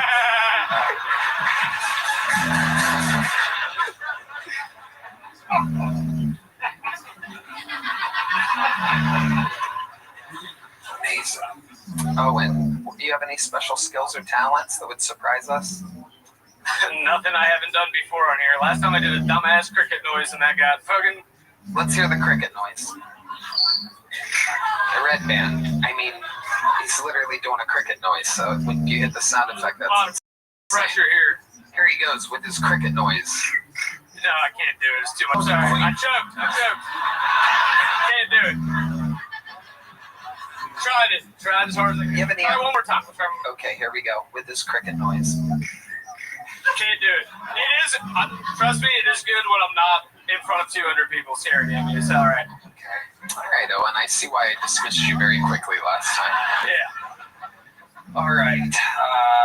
Okay. You're leaving with a medium, very black. Awesome. Joke book. It's a medium black. There you go. Thank you. Bye. Owen Gallivan. We're going to keep it moving here. Some of these people, they really struggle at the interview part of the show. It's very interesting. It's tough, right? It is tough. Tougher than you think to just talk about yourself, but For some, yeah. for some, yeah. Yeah, I really help these people. Yeah. You ask good questions. I do my best. Ladies and gentlemen, your next bucket full. You still having fun out there?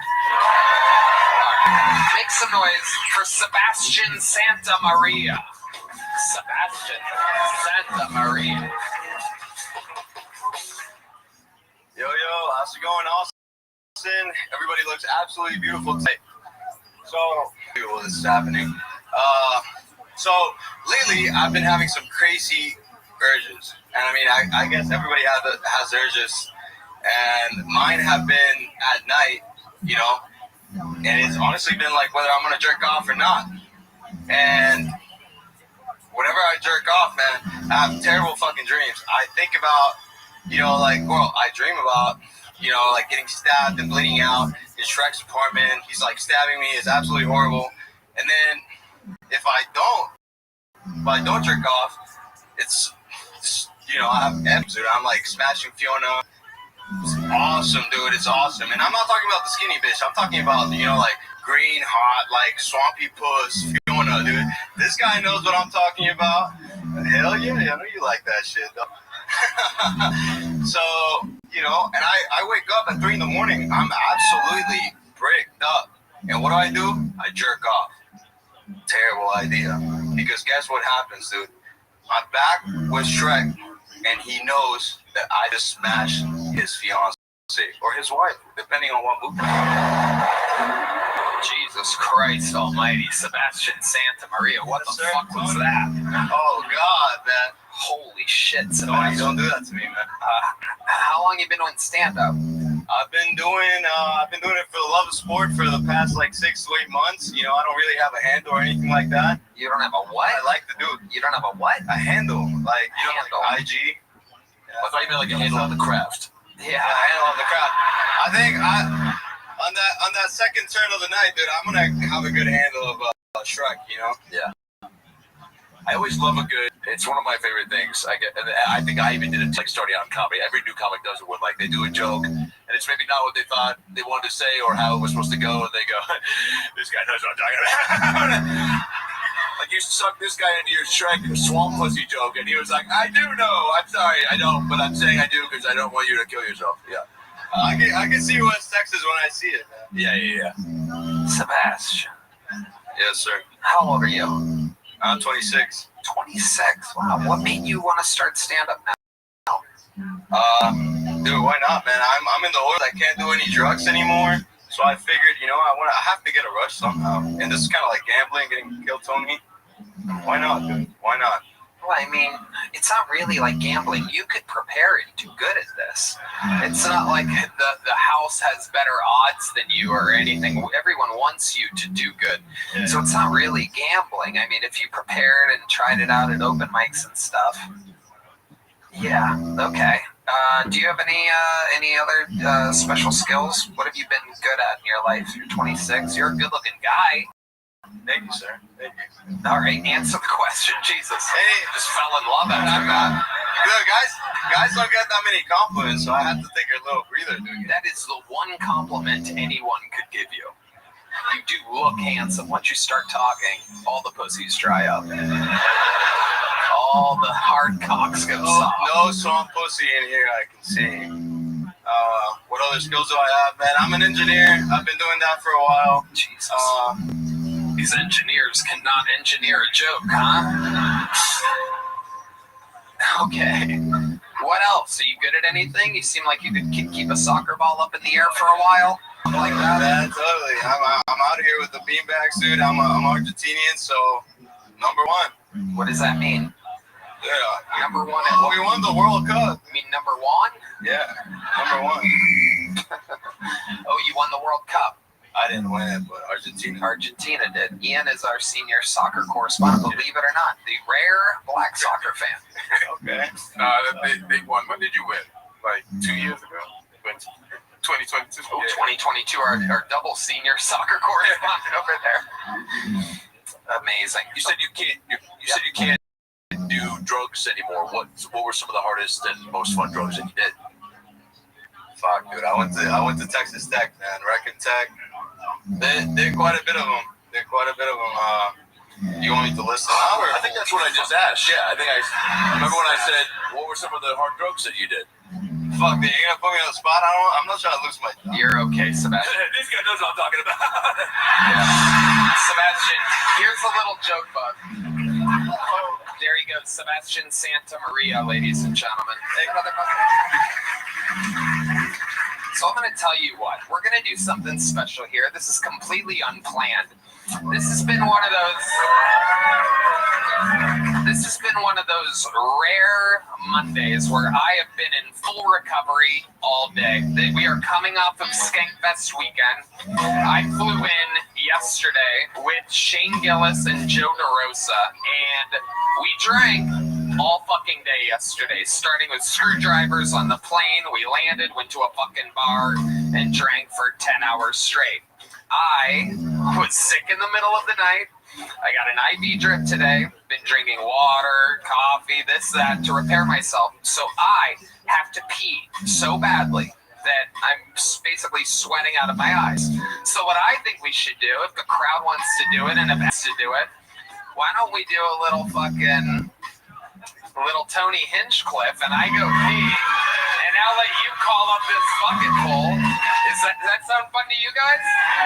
Ladies and gentlemen, hosting for me while I step out to the bathroom for a couple minutes. Make some noise for Tony Hinchcliffe, everybody.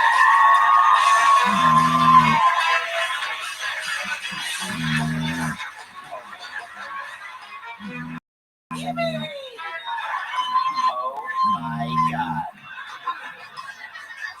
One more time. Thanks. We're really doing it, Red Band. Oh my God. Who's having the best fucking night of their lives right now, by the way? Unbelievable.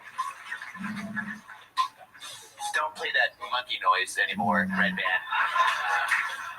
Your next bucket full. I don't believe he's been on the show before.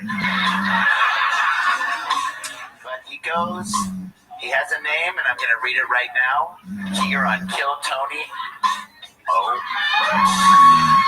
He goes by the name of, Brandon Raris. Keep it going for Brandon Raris, the Kill Tony debut. Here he is, everybody.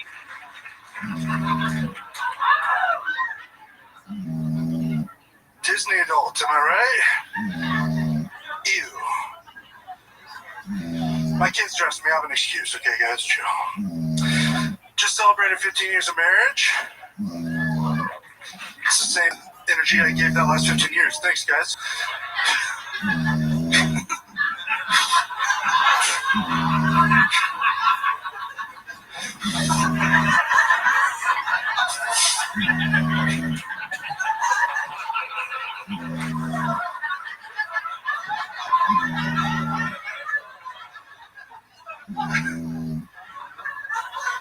We've been trying this new thing. My wife's love language is quality time. We're like trapped in a room, trying to escape. It's an argument in the car, that's right, yeah. Just one argument away from winning.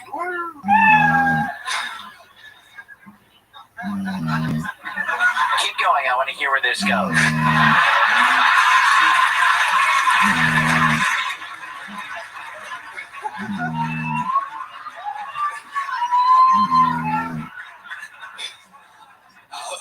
We'll be right back.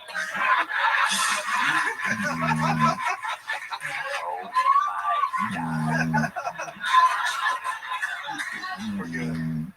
Hello, how are you? You want to? He was going to finish the rest of his joke.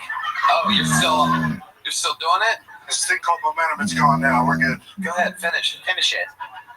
Yeah, come on, Finish it. come on. It's here already. Finish it. Come on, finish it. Pretend it's a plate of pancakes. Finish it. Finish it.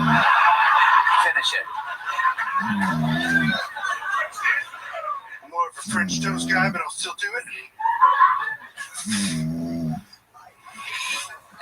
There we go. That was it. Okay. Sorry. Look at that ash. Oh. I'm more of a blunt guy these days. You want to take your seat back? Yeah, let's swap. So I swear it's the last time I'm doing Dr. Phil. Don't miss it. December 18th. I love you. December 16th. For 16th, Wilfred Theater, Los Angeles. Oh, I love being back to me. Okay, how did that go? I'll tell you, I was just out back peeing. Didn't hear a lot. I feel like they're laughing at me, not with me right now, but no, it's good. It's Were you once the catcher for in the movie The Sandlot? Now you're all grown up.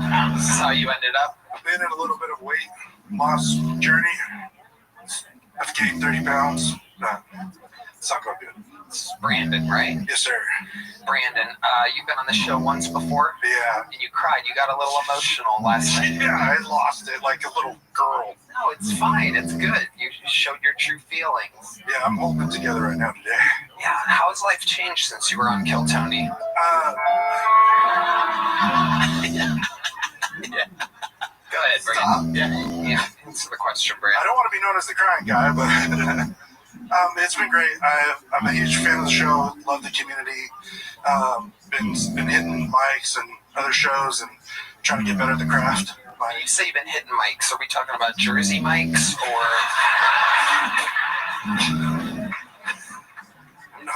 Yeah, maybe. What else has been going on in life, Brandon? I've been doing VR comedy. So, like, I actually won a $1,000 contest and got paid to do comedy in VR. You won $1,000 doing VR comedy? Yeah. Wow. Red Band is our senior VR correspondent. Yes. Cool. Okay, there you go.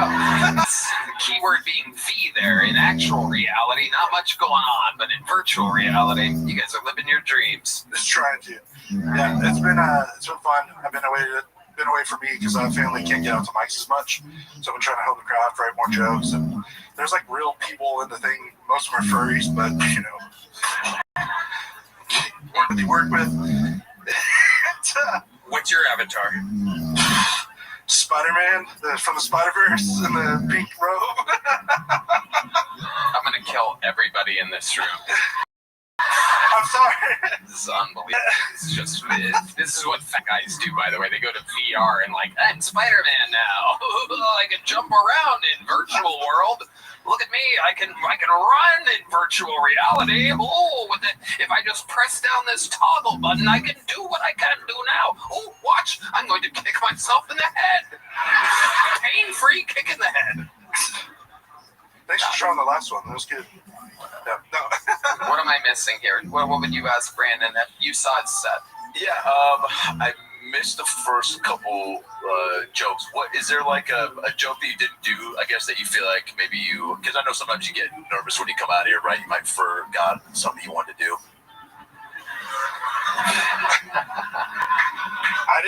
I was planning on going into another joke from there, but then didn't lose moment. It just felt like the room was laughing, so I just kind of soaked that in. Yeah. So you kind of like just kind of milking them up. Can we hear one more joke or? Yeah. Let's hear one more joke from Brandon Ferris. I've been wanting to start this new thing called Only Dads.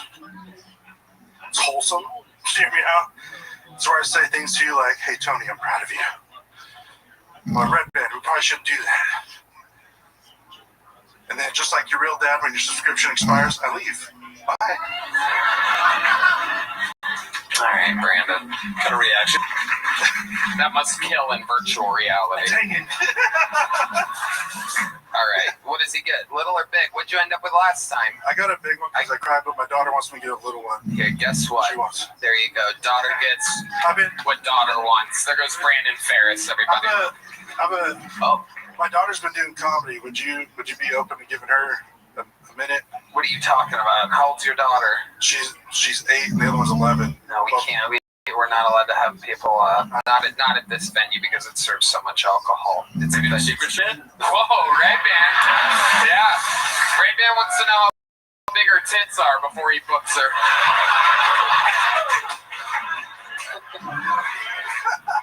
Is it still flat or is there a little something there? She might get the spot. What's your avatar? Huge. She's got huge knockers. There you go. There he goes. Brandon Ferris. I was just kidding. We don't really want to know what your daughter's tits are like. There goes Brandon, everybody. Final bucket pull of the night, ladies and gentlemen, goes by the name of Kendall Jr., everybody. Here we go. Kendall Jr. So I got a violent hand job from an Indian lady named Shiva. Many hands.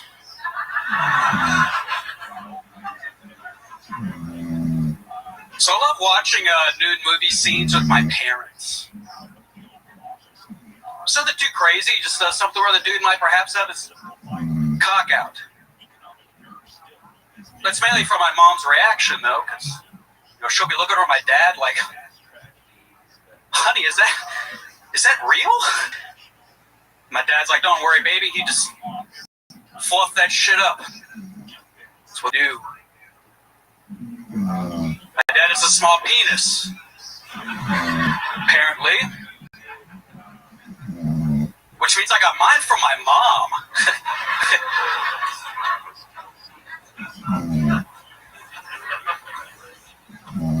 I've been thinking about if they made a gay porn parody of Men in Black, but they just called it Men in Black. Men. All right, thank you. There you go, Kendall Jr. Wow. T Madness with the bass riff that says it all. Kendall, how long have you been doing stand-up comedy? This is $1 million question here. 1 year. 1 year, okay. Yeah, last October. Okay, you work hard at it? Do you do it like a few times a week? Yeah, like every week, like 2 to 4. How many times have you signed up for this show? 5. This is my 5th. And then your first time on the show, correct? Yes. Okay. What do you do for work? I'm disabled. What's disabled about you? I had like bad back surgeries like since I was 18. So. Why? What was wrong with your back? I had kyphosis and scoliosis, so they had to do the spinal fusion, top to bottom type of thing. It kind of, it's a lot.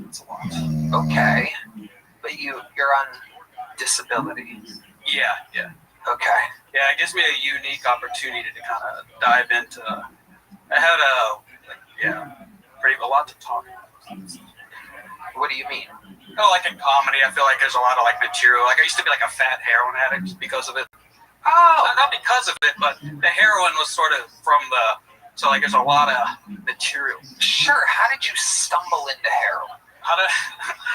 Well, it was like prescriptions, overprescribing, and it feels really good, and then you're like, well, I have a bad back. I could just kind of, but no, it.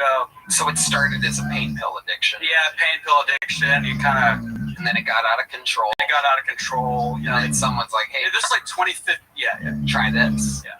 Who recommended heroin to you? A buddy of mine who was a good friend. He's dead now. How did he die? No, I think his soul died long ago. This guy knows what I'm talking about. Sorry. All right. No, he's still out there. I don't know, man. A couple of people have died. Yeah, but neither here nor there. I got out. I'm 7 years clean. Good for you. Yeah. Wow. That felt better than heroin. Let's say that. Wow. When the doctor put you out for your back surgery, was he like, you'll be right back? Pointing to your back. So easy, is it? Pointing to the back. You'll be right back. See what I'm trying to? All right, it's not easy. It's not easy doing back jokes. You'll be right back. Well, it kind of was. Like 4 hours later, I had to do emergency surgery, so he was like, "Yeah, you'll be right back." Your arms are big. Is that from because you used to be fat? It looks like a little bit of both. I've like exercise, diet and exercise take you long. You're like built like Popeye or something like that. You have an interesting build. You have like a small head for your big frame. Yeah, it's yeah. Okay. We're working on it slowly. It used to be rounder, they had to like roll me around. Where are you from? I'm getting like West Virginia vibes somewhere around there. Houston. Oh yeah, the West Virginia of Texas. Perfect. That's fun. Okay, so disability all the way. You don't make money anyway? You don't have a gambling problem or? No, I try to stay away from. This is only adrenaline type of, wise-ish. How old are you? 34. What's your love life like? I have a girlfriend. She's kind. She's really, it's awesome. Oh, she's kind. Yeah. Wow. Nothing gets me quite as excited as kindness. Yeah, no, she's, yeah. I have a, On a scale of 1 to 10, how kind is she? Great question, Ian. Spinal tap. It goes to 11. So what's the scale? Oh, she used to be heavy. She used to be heavier, but no, she's like. Did you guys lose weight together? No. This is I met her a few months back. Are you on heroin now? No. How heavy were you at one point? I was almost 360. I say 355. Wow. I know. I say because it's like, I'm on my fat week. I'm a little fluffy this week. I'm like, gotcha. So you were 360. What was she at one point? Was I think like 260. She's like she's well under that now, but I didn't eat her then. So I would have been. No. Wow. I know what it takes. I know what it takes to get out of the gutter. Do you guys sometimes get your loose skin tangled up with each other's? Hers is no. I'm just kidding. All right, Kendall. Before I let you go, craziest thing about you or your life? Craziest thing, I once shit myself walking into an HEB while trying to drop off prescriptions for opiates, and then I had to continue dropping it off. It was just, I had boots on though and jeans, so it's. Now was it because you knew you were about to get the opiates? Like you get excited? To the doctor already? Oh no, it was a hard opiate. It was Opana. I suggest they stopped it. It was stronger than heroin, so it led me to. Kind of like, I was like, oh, heroin, this is it. So it relaxed your sphincter, and that's why you could say that. You could say that. Well, I mean, I could say that. I did say that, but I'm asking you. You did say that. Was it because of the prescription, or it's the withdrawals? The withdrawals just make everything fucking. It was like diarrhea plus you're probably relaxed. Yeah. Yeah. But then you're uptight, so it's like, wow. Sounds like a red band bit on a Thursday night at the secret show. Diarrhea mixed with. All right. What was the? Can I ask one thing? The heroin is when you do it. It's not like weed where you're like, let's play fucking Xbox. Like you do heroin and what's the go-to activity? I've cleaned before. It's like one of those things where it's like after a while it gives you energy. It makes you normal. But at first you're just like, I want to put on a film or something. What film? I used to too. No, I used to like putting on Rushmore, or Bottle Rocket. or something stupid. You look like me if I started doing heroin. Yeah. Don't. Yeah. Well, don't tell me how to live my life, but yeah. Well, Kendall, you did it. Here's a little joke book. There you go. It's Kendall Jr., ladies and gentlemen. Well, what an episode it's been. Who can forget Martin Phillips' amazing opening? And then a lot of fat military people. And then the darkest man in the history of the show, Muhammad Ual, Derek Flynn, Stevie One Leg Wonder. So much happened. There's only one way to end an episode like this, ladies and gentlemen, and it is with the Hall of Famer with the record for most appearances ever on this show, most interviews ever on this show, the reigning, defending, super regular of Kill Tony. Some people call him the Vanilla Gorilla, the Memphis Strangler, Prince of Pancakes, the Big Red Machine. This is William Montgomery.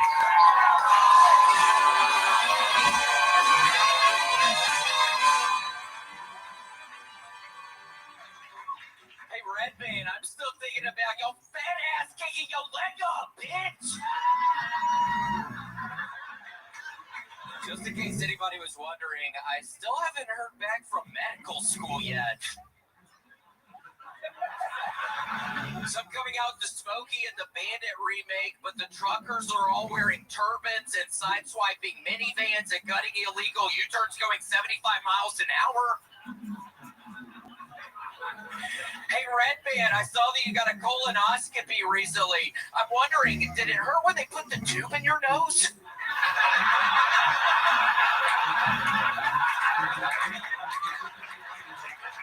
What if instead of Planet Earth, we watched Planet Jupiter? Dude, that would have been such a long show. Okay, that's my time. Thank you. Wow, William Montgomery gracing us with not one but two Red Band jokes. And dude, tonight I couldn't believe his fucking crazy ass. I can't believe you were able to do that, Red Band. Kick your fucking head. Well, he wasn't. Yeah. Tore his belly button at one point. Can you imagine that? Can you imagine what Red Band's belly button must look like? What do you think that looks like, William? I think it probably has a bunch of purpley veins in the inside once you get through the hair on the inside, because I've seen his ass naked many times. I believe Boba Fett fell into it in episode 3 of Star Wars in Return of the Jedi. What is that? The Snarlack? What is it? The Sarlacc pit. Sarlacc. That's what many people describe his belly button like, which is now torn. William, let's talk about it. You are 2 weeks out of being super viral now. The world is talking about it. I basically think it's a lot of people, and it was heavily talked about at Skankfest. You were talked about. What did people say? Everybody there, every comedian there thinks it is the funniest thing they've ever seen in their entire life. They think that's the way to enjoy William Montgomery. People are saying, the comedians are like, that's a brilliant special, is do your stuff in front of a hip alt, audience that's literally there to see something else. I heard it compared to, somebody there said that it was like, oh God, what was it? It was like if Tool opened up for Pink. Somebody said something like that. And it makes perfect sense. Because you just are totally different. You're a different type of thing. It was the right thing. Yeah, at the beginning, Tony, it was kind of hurting my feelings, but I've been good. I don't really look at anything because it doesn't really matter. But I start thinking about it, Tony. I'm thinking, well, what is the problem? So what? If I do comedy, I'm not allowed to bomb. People just never bomb. That's all I didn't understand. And then that confused me just because, I don't know, it doesn't matter. Bomb, William. That audience bomb. You didn't bomb, William. God, Redman, seriously, you're the last person I want to hear anything nice from, you dumbass. Seriously, you're the last fucking idiot I want to hear anything from right now. I'm not feeling real great right now. Just generally speaking, so I don't really want to hear you right now. Seriously. Seriously. I've kind of been feeling down today, so seriously, I don't want to hear you again. Thank you. Thank you, though. Thank you. Very grateful. I think you mean well. Wow. I love it.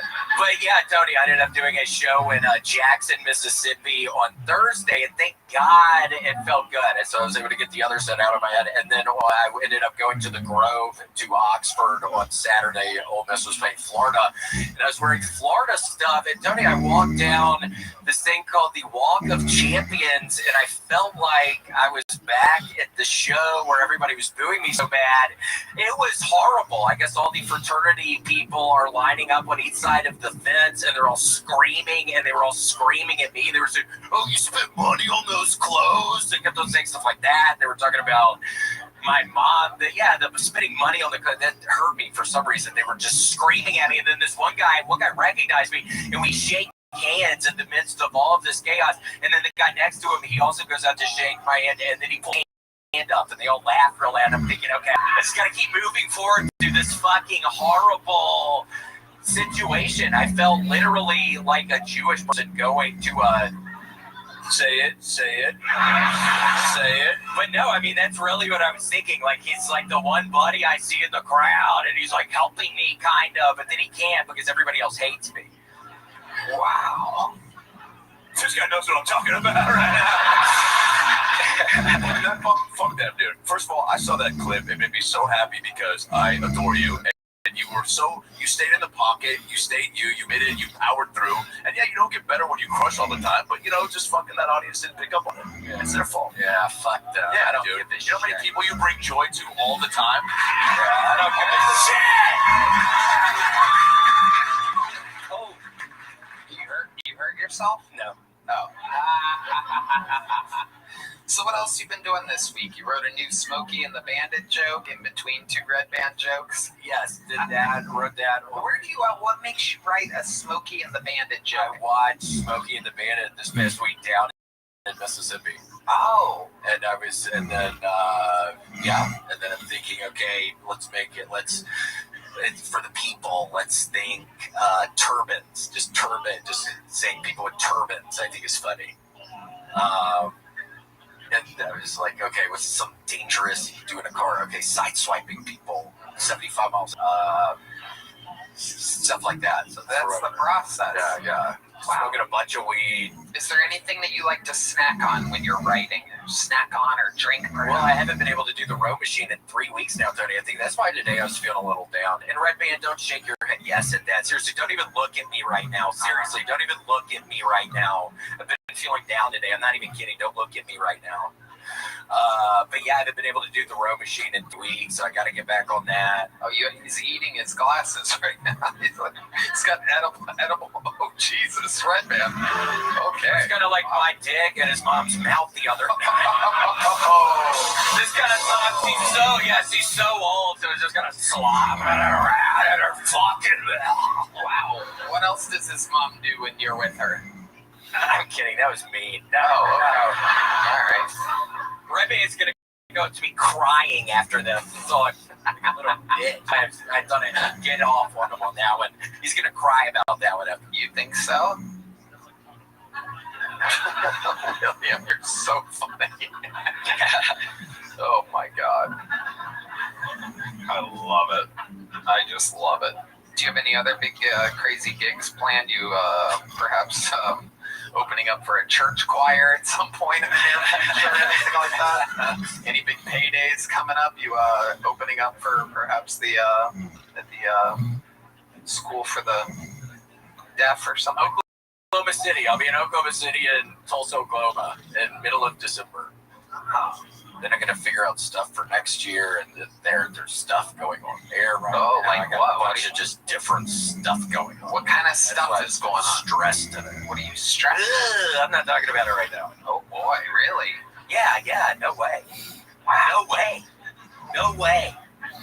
There's just no way. Yeah, kind of big things going on. You have great ducks on your shirt. Thank you so much. Where do you get a shirt like that? eBay. Yeah, You get a lot of stuff off eBay. Yeah, recently I've been getting a bunch of Oriental rocks off eBay. Wow. What else you been getting off eBay? Mainly just Oriental rocks, Tony. Wow. How many Oriental rugs have you gotten? 15. Wow. What are you doing with all these rugs? Yeah, I'm going through it right now, Tony. I'm real sad, so I've just been getting fucking Oriental rugs off of fucking eBay.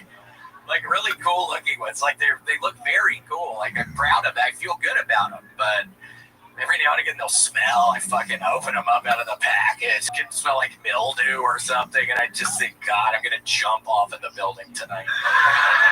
Wow, this is a sign. Wow. And explain to the audience what the difference between a regular rug and an Oriental rug is. Do they perhaps come with a little seasoning packet in the box or something? Like the ramen noodles do? What's the difference between a regular rug and an Oriental rug?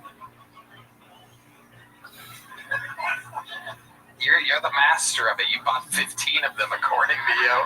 So it should be a pretty easy question. Is it the design? Do they come with? Tony, that's a great question. I don't know. Wow. Just a look thing. It's a touch thing. I get them shipped to my door. Oh, and by the way, dude, recently, this is a little thing I want to get off my chest. Whoever the piece of shit who's working at FedEx who refuses to walk up my steps you have to walk up to get to my fucking apartment, you're a dumbass. Literally today, I was getting something delivered to the apartment, and the person just takes a picture from the outside. Somebody fucking with me. That's what I'm getting real paranoid, Tony. I'm thinking, oh, they see my name on here. They heard about the horrible sun. Oh, they refused to take my packages up to my place. I swear to God, that's where I'm at right now.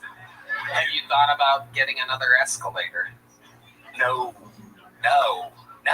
Why? People get in fights on them. Oh, they do? Yeah. That's a thing? Yes. Adam Ray. You said you have 15 Oriental rugs.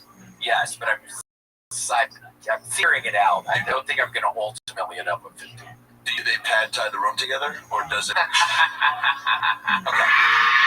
All right. Not everything's gonna crush tonight. Did you buy them like for a specific reason, or is it just out of boredom, like a boredom purchase? Oh, it's just some. It's a hardware. I'm working with hardwood floors, and I have to getting rugs. Yeah, it's been fun. I spend hours just looking at the pictures and reading different stuff. Then I look back at the pictures, and then I look at the dimensions, and then I go measure stuff for 3 hours. And then it seems very inefficient, but it's kind of fun. Wow. Amazing, William. Is there anything else you want to say to these people? Yeah, it's been real weird recently, Tony. It's a lot of measuring I'm not even getting. What are you measuring? Do you have a tape measure? Yes. And you use one. You have a little tiny one. Yeah, it's a little small one. So I have to make little marks on the floor. 15 feet. I have to make like 15 different marks. It's a foot long. Wow. That's stupid, kind of. Yeah, that's crazy. It's like making a carpet out of all the rugs. Making one big carpet, and I'm just putting them all on top of each other. You'll love it, Tony. You'll come see it. I can't wait to see your compilation of Oriental rugs. Is there anything else you're passionate about this week? Are rugs okay with being called Oriental? Or is that cool? Yeah, that's what they are. Oriental rugs. Yeah, just check. Now I'm thinking maybe some of the people that showed a couple weeks ago, they would hear me say Oriental rugs and they wouldn't even like that. And it's just like, nothing by it. And it's going to be, oh, he's saying Oriental. I think you're right. I don't know what my mom sees in him. Like, really, like, I just don't understand. Like, I ask her all the time, like, Mom, what do you think? Make some noise for the great William Montgomery, ladies and gentlemen. We did it. That's another episode. Thank you to Blue Chew and Quo. Adam Ray's new theater tour, Who Is Me, is happening. Tickets are on sale at AdamRayComedy.com. The final Dr. Phil live from the one and only, Wiltern Theater. That's right, December 16th. That's the final Dr. Phil show. I mean, it is an absolute blowout. I would be able to make it there, but it's on a fucking Monday, on a Tuesday. but I have the Monday thing. It's crazy. Ian Edwards' new special, Untitled, is out now. Check out Ian Edwards stand-up on YouTube. That's Ian Edwards stand-up. One more time for the best band in the land, Red Band. Check out SunsetStripATX.com secret show every Thursday. We love you guys. Your last chance to get tickets for the one and only Moody Center, New Year's Eve. All you people that say I try to get tickets, it's your only chance. New Year's Eve, live from the Moody Center. It's going to be a hell of a blowout. Way to end 2025. Live audience, thank you so much. God bless you. And God bless the United States of America. Thank you. Good night, everybody.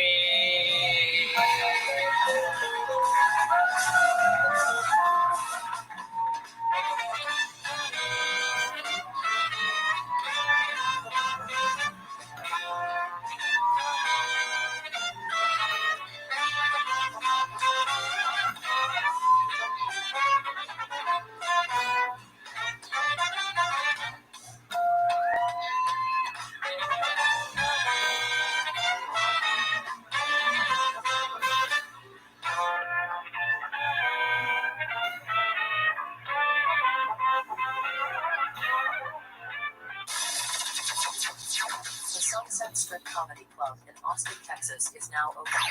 Check out Red Man's secret show every Thursday. Go to SunsetStripATX.com for tickets.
In Austin, Texas, for a brand new episode of Kill Tony. Give it up for Tony.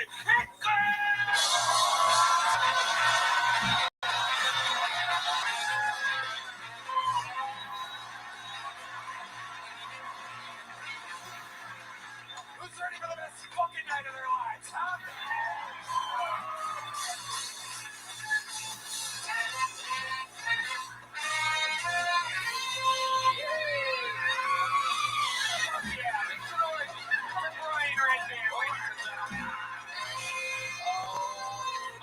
How about one more time for the best damn band in all the land? Raul Vallejo, Fernando Castillo, Carlos Sosa, Michael Gonzalez, Grande, Huevos, Si, Senor.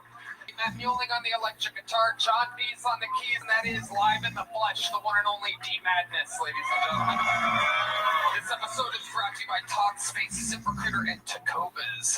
Ladies and gentlemen, what an episode we have for you. Before we get started, here's a little bit more from the amazing sponsors that made it all possible. The Sunset Strip Comedy Club in Austin, Texas is now open. Check out Red Man's secret show every Thursday. Go to SunsetStripATX.com for tickets.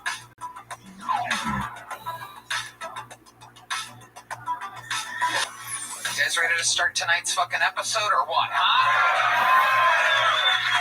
Every single week, I have two of the funniest comedians in the world on the show. This week, absolutely no different. In fact, it's amped up. Two of my favorite comedians in the world right now. Ladies and gentlemen, make some noise for tonight's guests. It's the return of James McCann and Jeff Dye. Oh, yeah. James McCann. One of the best guests in the history of the show.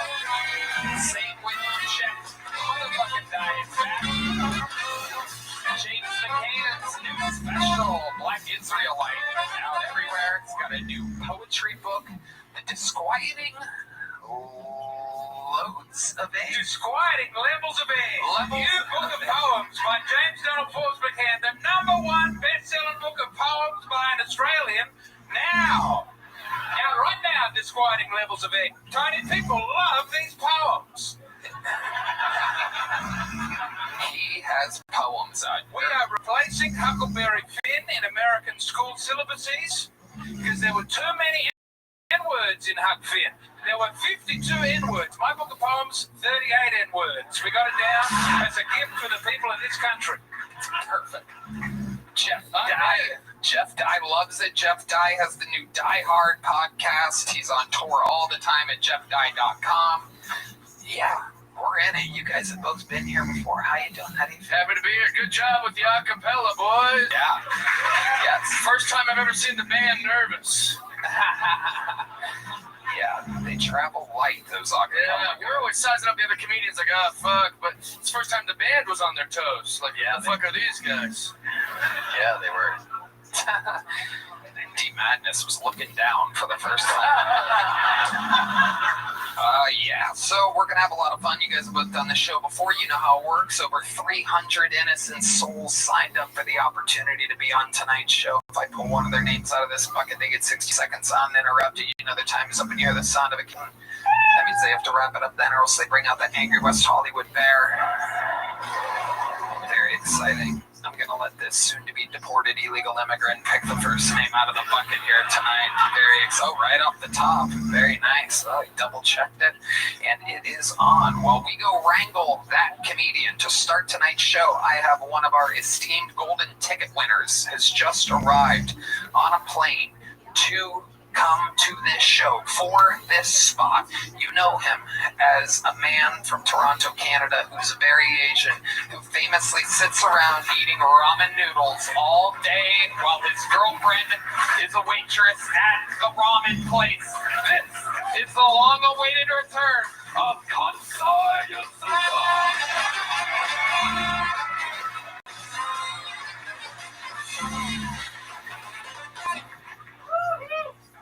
Thank you. Hey guys. Did you guys know that most of the fentanyl was manufactured in Japan? I was surprised at the beginning, but it kind of makes sense that they were making it in Japan because police in Japan would never realize if Japanese people are high on fentanyl or just being really respectful.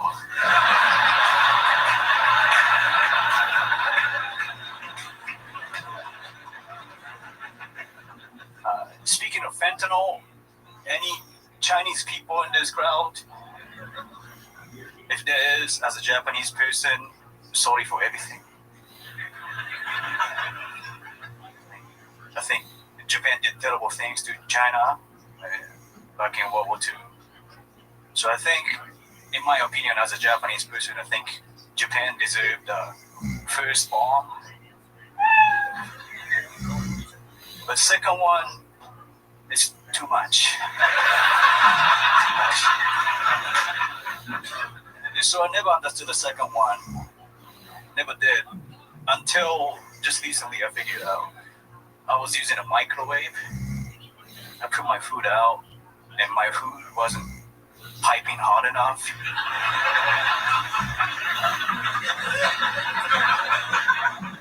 I was like, find this hot pocket, not surrendering. So I had to nuke it again. Thank you. Kansai Yasuda. Welcome back, Kansai. A fantastic set to get things started tonight. Appreciate it. Thank you. Kansai. What have you been up to since the last time we saw you? It's been amazing, okay, but I just have a one concern. Yes, what is your concern? So that people in Reddit think I have a fake accent. Oh, really? And it's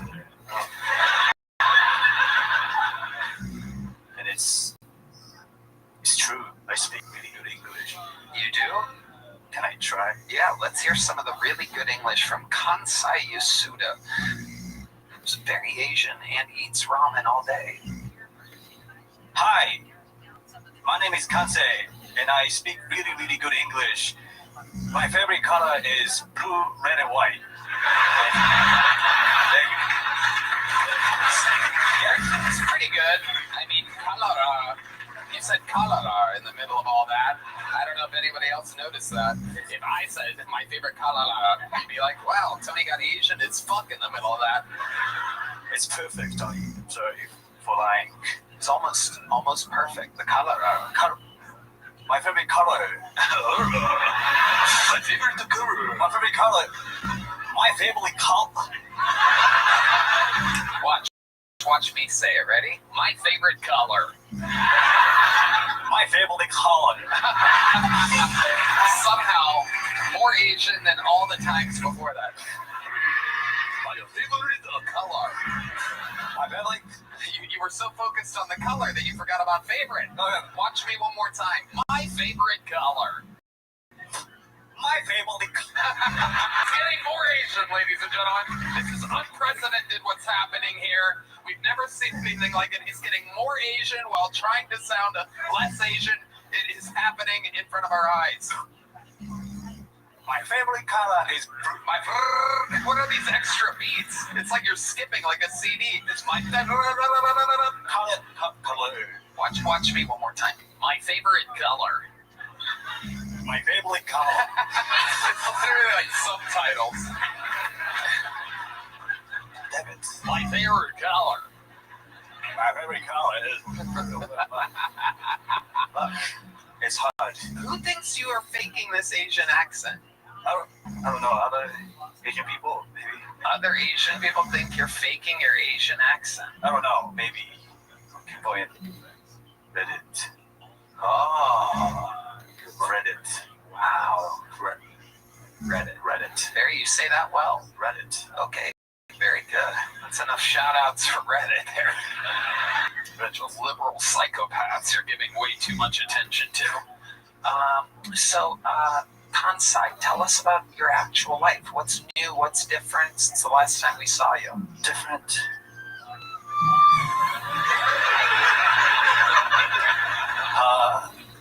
When you're thinking, we can hear a specific noise. When you go like that and you try to think of something. Long time ago, I was eating ramen alone in my den, and I met my girlfriend. All right, what's been going on outside? What's going on, my buddy? I finished a tour. A tour? Yeah. Wait, how did you say it? A tour. Oh, very good. A tour, yeah. A tour, yeah. And yeah, I went back to my high school. I went to high school in Philly. Philly roll. Philadelphia, yeah. The home of the Philly roll. Yeah. The Philadelphia roll. Yeah. What are your thoughts on a Philadelphia roll? Sushi with cream cheese and salmon. That's not sushi. It's a different type of sushi. It's American sushi, isn't it? Yeah, it's like a sushi burger, like yeah. It's different. Yeah, but I like it. I fuck with it. I fuck with it, dog. Okay. So tell us about going back to your high school in Philly. What was that like? Philly was not. It was my. I met my dean, counselor. He didn't remember me. You were probably on the honor roll there, right? Is that your favorite sushi in Philly? I would have a number 3, the honor roll.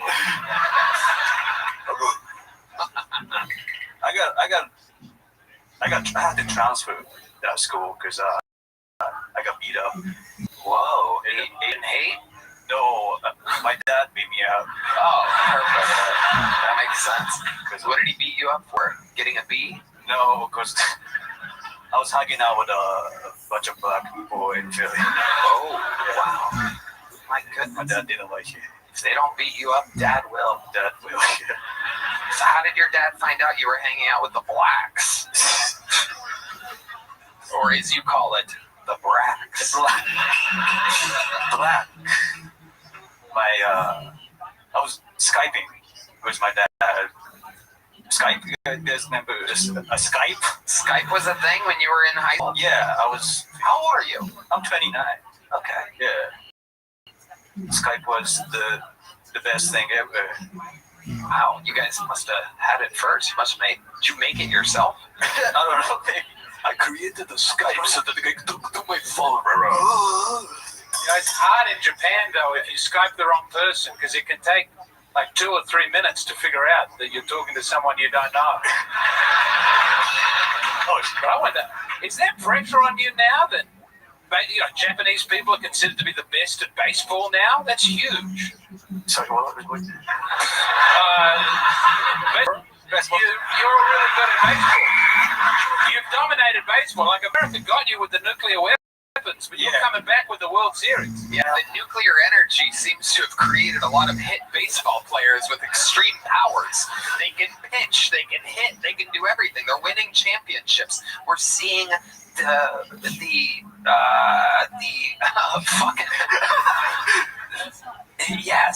evolution of the Japanese baseball player. You guys used to be very small. We hit you with nuclear bombs. Now you're huge and hitting home runs.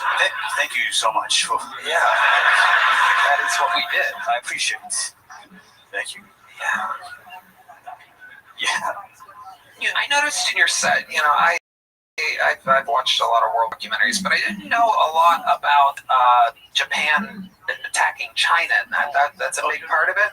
Yeah, it's like I skip over that. That's the boring part. The Asian side of World War II, I'm like, who gives a fuck? It's like soccer to me. I'm like, I don't really care. I'll watch actual football. Let me see those Germans versus the fucking English over here. You know what I mean? What did the Japanese do to the Chinese? I'm sure our local historian James McKay. It was a lot of lapes. There was a lot of laping. What the fuck are you saying? How do you have the thickest accent up here all of a sudden? What are you saying? There are a lot of laping. What is that? Laping? What the fuck? We were laping all the women. Got it. Yes. A lot of laping. It's really, the Koreans are very upset about. Oh yes. Yeah. My dad is also. He's also upset about it. Korean. He's Korean. Oh. Yeah, so it's like. Oh. Yeah. My mom is Japanese. Oh. Okay. Yeah. If it's the other way around, people aren't too happy about that. Yeah. But I was like, That's an unlikely pairing. Yeah. How did that happen? Yeah, so my dad didn't tell my mom that he was Korean. Oh. Seriously? Yeah. That's right. And they got me. When I was in Japan, I was always like, I thought racism was just like white guys. And then I was like, I don't know why everyone thinks racism is exclusive to white guys. And there are like a person that was with us, she was like, that's true, we hate the guys. And I was like, Jesus Christ. Yeah. I did so like the fact that their parents did that, that's honorable. Thank you. It's good to see. Thank you so much. So, are you the only child out of this Korean-Japanese bibimbap family? Yeah, just me. Wow, you're an only child. Yeah, and they have me late too. They were like 38 years old when they had. How old? 38 years old. No, I thought you were 38, but I thought it's God, that is juicy tonight. They were 78 when they had me. Have died. Wait, so your dad's Korean, your mom's Japanese. You flew in from. You're wearing the Canadian bullshit thing. Yeah. You said you went to school in Philly. What the fuck's going on with you, dude? Yeah. It's very confusing. So my dad was born in Japan, but he's like kind of Korean. Yeah. I don't know whether to call ice or rice right now. This is absolutely incredible. We're cracking a case right now. Then I was born in Japan, as a baby, and then a little baby bulgogi, a little baby bop. I was a baby in bulgogi, and then after that, I was really bad in school. You were doing Biddy Bop? Yeah, I was. What? Very bad? I was doing very bad. I was very bad in school, and then I went to parents sent me to school in Philly. It's like your life is the opposite of Tokyo Drift. Yeah. Like people send you over to America to learn how to drive in a straight line. Oh my God.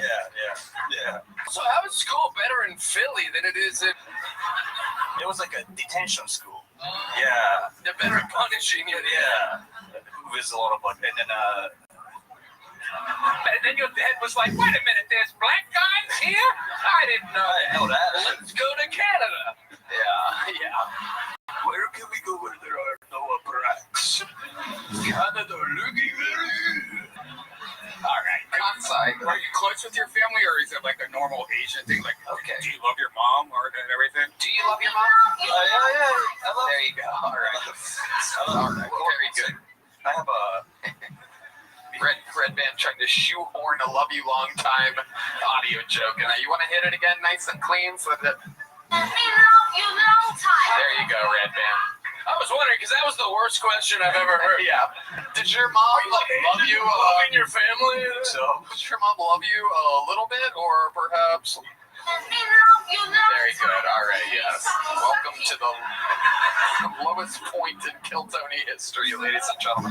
Kansai, this interview has gone on so long. You're so entertaining. Oh, yes. Go ahead. What? I have one more before I go. Yeah, before you go, I have a gift for you. Oh, I brought ramen. Where are you reaching for this gift? You're pulling it out like a samurai sword. Hold on. Oh my God. What is going on? Is it up your ass, Kansai? Wow. You had it taped to your back. Yeah, how did you have it on there? What an amazing reveal. I can't wait to eat out of this bowl. Wow, it's a real Shinmin Tundao Ryuko Shinmin Tundao from Toronto. We've read the Yelp reviews. You made the place famous. Is it still packed all the time? Packed. Wow. Because of Kiltony. And your girlfriend's making a lot of money, right? Yes. Wow. What's that? One of her black dildos? What do you got there? It's ramen. Oh my goodness. Oh my goodness. Oh, it's actual ramen? You brought ramen from Toronto? Oh, this was a crazy idea. It is hot. Oh my God. 8 ounces of ramen for you. Steaming hot. Wow. Kansai, that is amazing. Is that real Ryoko Tondo Shinmin? Yeah. Wow. Oh my God. Oh, you have the toppings and everything. Wow. This is incredible. When was this made exactly? 2 hours ago. Okay, but you made it? It was frozen. Really? Yeah. What I is put it inside, and it got me. Yeah, that's a real thermos. That'll hold it pretty long. Yeah, it seems like it's really hot. You know what, why don't you, I see what you're doing. Why don't you take it to the back and I'll eat it afterwards and I'll totally enjoy it. I'm glad I didn't ask. I saw a bump on your back when you did the bowing thing. Yeah. And I was like, I don't know, maybe he's got fucking scoliosis or something. Yeah. And I'm so glad I didn't ask. That would have ruined everything. Tony, it would be very dishonorable for you not to eat this. Let me have a bite of the fucking ramen. Get it over here. Jesus Christ. God. 17-fucking-minute-long interview over here. His accent's so thick, he's the most fun person to talk to. There's no soup. Okay. It's scorching hot, by the way. I mean, this is literally... I've never seen anything quite this hot before. It looks nothing like ramen. If I get food poisoning from this, I swear to God, I'm going to be very mad. Chopstick. All right, this is... Sucky.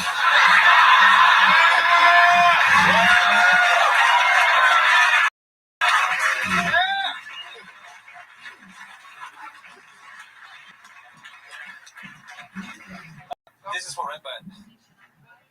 Oh, extra noodle. Yeah, just noodle. You need diet. It'd be very dishonorable if you didn't eat that, Red Man. You guys all want a bite? There we go. We have a starving cast here. I don't know what happened. Yeah, it's good. It is so good. One more time, plug it right down the barrel there. Where's the red light over there? Say the name of the restaurant. Okay, photo outside. Ryukyushimen Tongarame. Very good. That is Kansai Yasuda. Thank you. Representing Canada, Japan, Korea, Philly, and Austin, Texas. How about one more time for the great Kansai Yasuda? There he goes, ladies and gentlemen. Thank you, Kansai. All right, to the bucket we go, ladies and gentlemen. You guys probably know how this works, but we give people the opportunity of a lifetime. We're probably the only show in the world in which anybody that signs up can get on the show. And here we go. Ladies and gentlemen, your first human being doing a minute of uninterrupted comedy out of the bucket. We're going to meet them all together. Goes by the name of Tariq Morales, everybody. Here we go. Tariq Morales. Hello. What's up, guys? I talked to my mom recently, and she said I should try being more black. And no matter what I do, it looks like I drive a Prius with the Hellcat sticker on it. People see me coming, they're like, oh yeah, this guy knows both of his dads.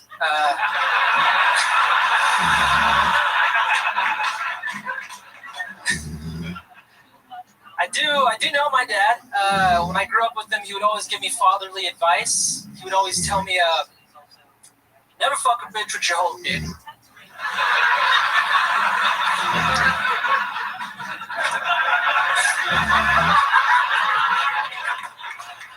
Only give her half the dick or the bitch gonna go crazy.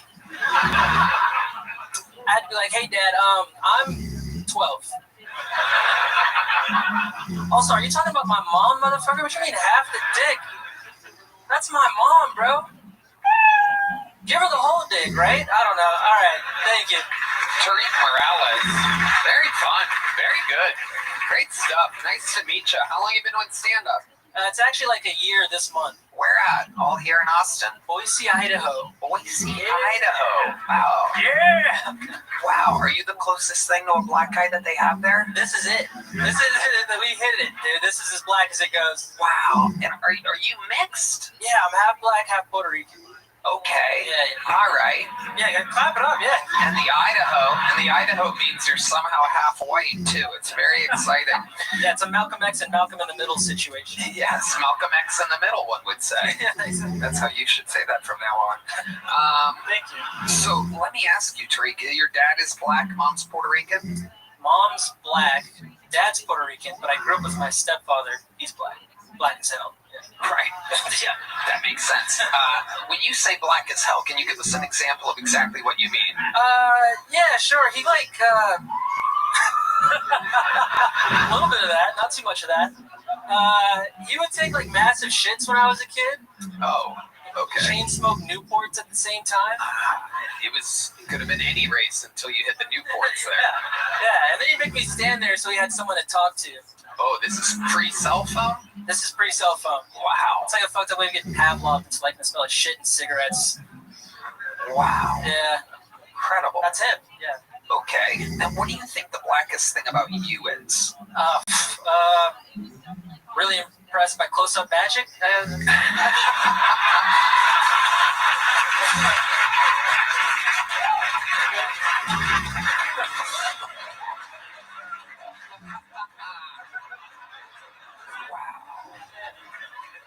Amazing answer. That is correct. It completely checks out. If you had to guess what the whitest thing about you is, even though you're not really white, the Idaho really has speaking perfect English. Fuck. I know like almost all the lyrics to Mr. Brightside. That's I'm learning that through osmosis. That checks out. That's white. And if you had to guess what the most Puerto Rican thing about you is, what would that be? You also can't vote? Yeah, they're. Oh, okay. Puerto Ricans can't vote. That's. Okay, I thought you were gonna say you don't recycle. They have a recycling problem there. Got me in trouble a year ago. Turns out I was one of the only people that knew about it. Anyway, James McCann. Thankfully, there was a don't vote solution for you as well.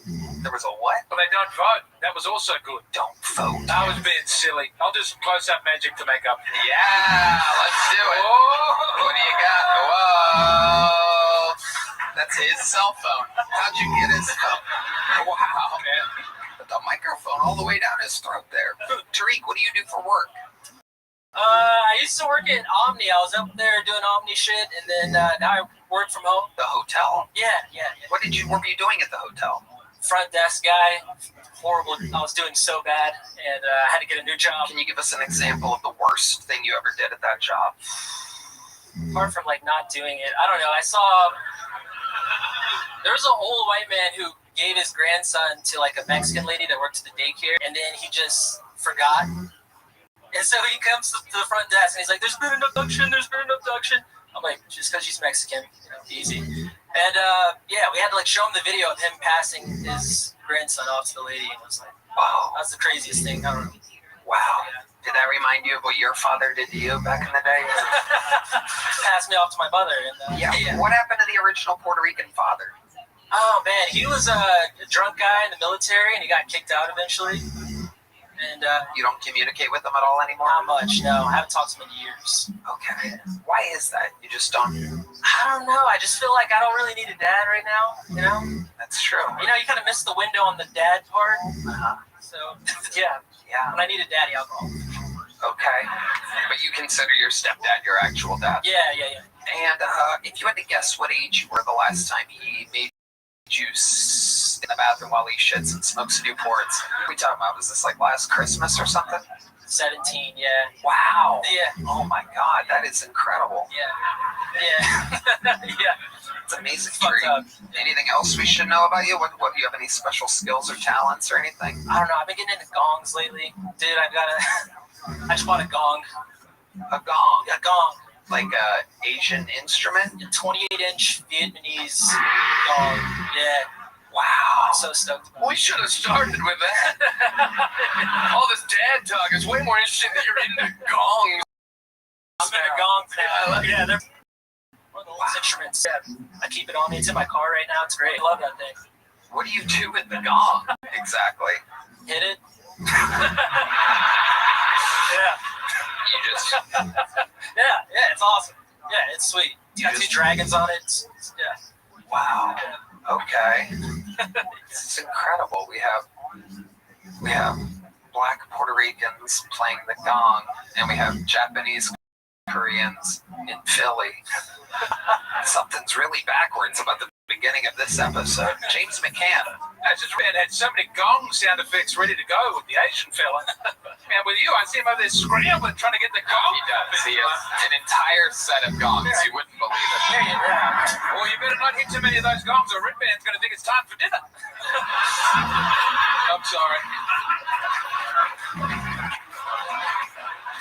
Tariq, I love your style. Sign up again. How long have you been in town for? I live here now. Congratulations. Welcome to Austin, Texas. Tariq Morales has made his Phil Tony debut. There's a big joke book. All right, let's keep moving along. Little update, little fun fact for you. Oh my goodness. Yeah, the great Heidi is here, ladies and gentlemen. HeidiRegina.com to catch the new podcast Love on the Line. She is hot. She's hot, everybody. A little update for you. My stomach is already oddly rumbling from the single bite of ramen that I had. I may have it. Okay. Something to keep an eye on as the show goes on. It's only been 5 minutes. Perhaps a bite of frozen Toronto ramen wasn't the best idea. It's been taped to somebody's back. Anyway, let's keep it moving along here. Your next bucket bowl goes by the name of Diego Delio, ladies and gentlemen.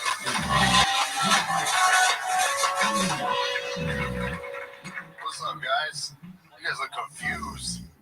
You heard my name, you're like, oh, the kitchen staff can put their name in the bucket. I didn't know that. I don't know, man. I'm trying to figure things out, learning a lot. I just found out that if you ask enough questions in an Uber, you get a free Quran. I know, dude. I'm up to 3 Qurans this week. I started making a game, see how many questions it takes until I get a Quran. Turns out you don't even need to ask that many questions. If If you like, the other day I walked in an Uber just like stressed out enough. I sat down. I just went. He turned around. He's like, "My brother, what's wrong?" I was like, "I don't know, man. Just all these people eating pork and shit. It's really stressing me out." He handed me one off principle. I'm going through some things with my family. I got a cousin that does OnlyFans, which I honestly found out when I was proud of her. I was like, "Good for you, cousin. Do what you need to. Make money. I get it." Then I found out she was charging me full price. What's up with that, cuz? You don't have no discounts, no promo codes. It's cool though. We worked it out. She sent me to a different website. It's called Only Friends and Family. That one's for us. Diego Del Gadillo. Am I saying that right? Diego Del Gadillo? What a cool name. What ethnicity are you? I'm Mexican and Colombian. Oh, wow. Okay. Welcome, Diego. How long you been on stand-up? Like 4 years. Where at? San Diego and then New York. Okay, you live in New York now? No.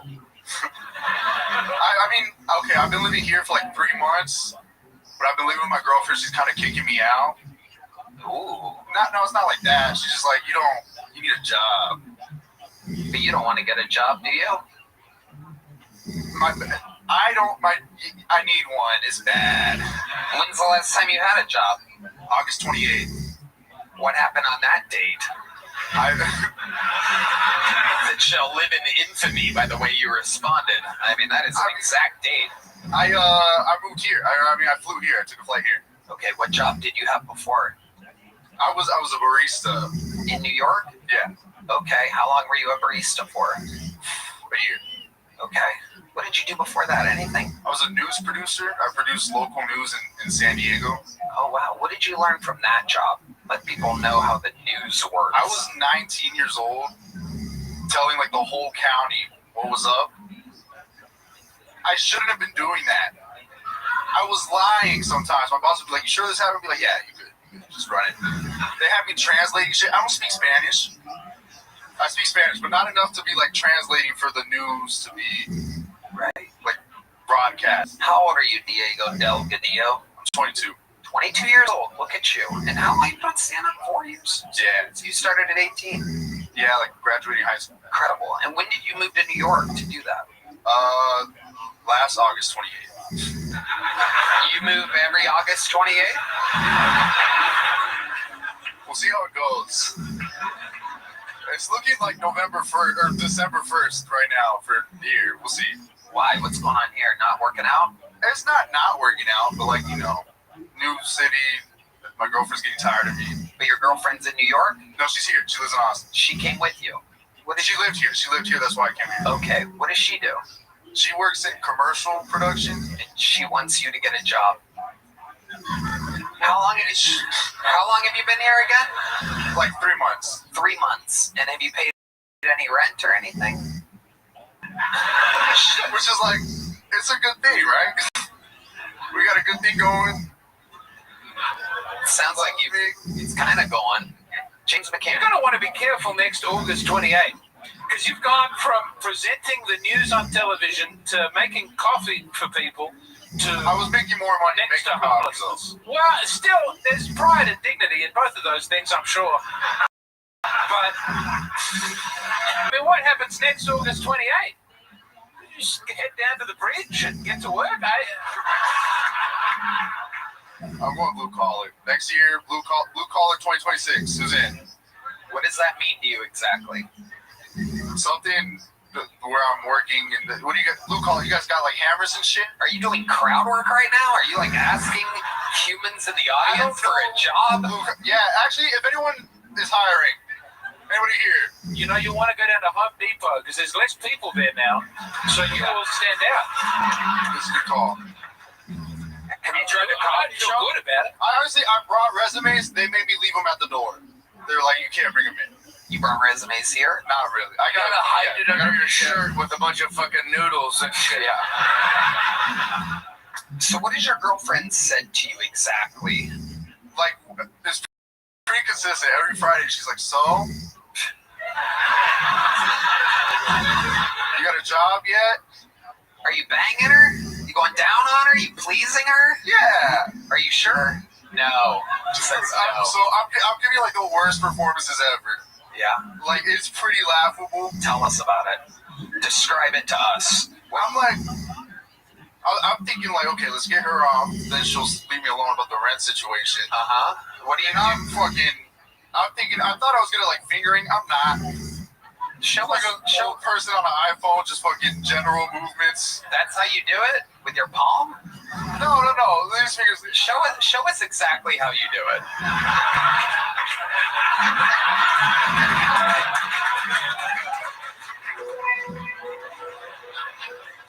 No, come here. I just want to talk. Oh, she's across the room from you still. You gotta get her over there. That's usually how it starts. Baby! Yoo-hoo! Come here. Okay. Alright, now let's say she's there. Then what do you do? I just want to talk. No, it's fine. Oh, yeah, I see why she wants you out. This is crazy. I just want to talk, baby. Wow, Diego Delgadillo. This is incredible. I thought Latino men were known for being romantic lovemakers. No, we're known for lying. Oh. Are you kidding me? Come on, even I'm offended by that. Shame on you. Are you? Have the Hispanic community not suffered enough without you coming out here and calling their fingering into disrepute? Yeah, we're suffering because we lie. It's because we lie. Why don't you lie and tell her you've got a job? Then maybe she'll come.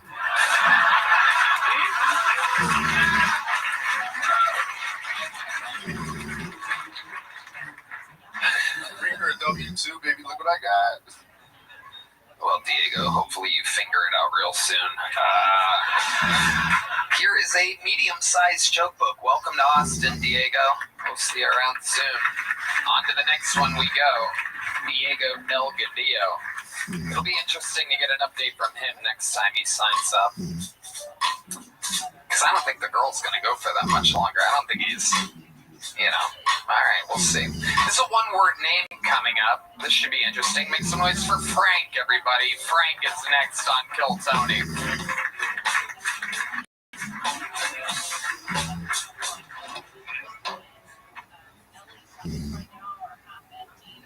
So I've recently been on the internet dating and it's been an African-American female that I've been hanging out with. She's about as Caucasian as they come, and so I introduced her to my family, just straight down the middle, until about, 5 days ago. We're making love, and she said, "Ooh," and it was the first time at that moment I realized that there was something deep inside that had not been released yet. But you've woken up a monster since last time, because you motherfuckers on Reddit are unbelievable. The death threats and shit that you gave me, priceless. Worst bucket pool, you've woken up a monster. No idea. I wasn't entertaining comedy until now. This is for you motherfuckers.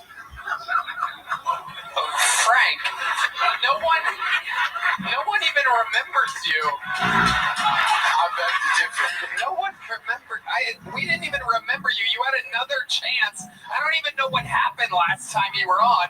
And you're out here like some kind of gangster rapper. Like, y'all motherfuckers thought you could hold me back. But like, you're like a gangster rapper that didn't rhyme or didn't have a beat or anything, because you didn't really do any jokes this time. Like, you had us. You had us at the ooh. We were waiting for a joke. You had like a left jab that was set up, and then nothing. And then you're like, and by the way, to you motherfuckers on Reddit, fuck all y'all.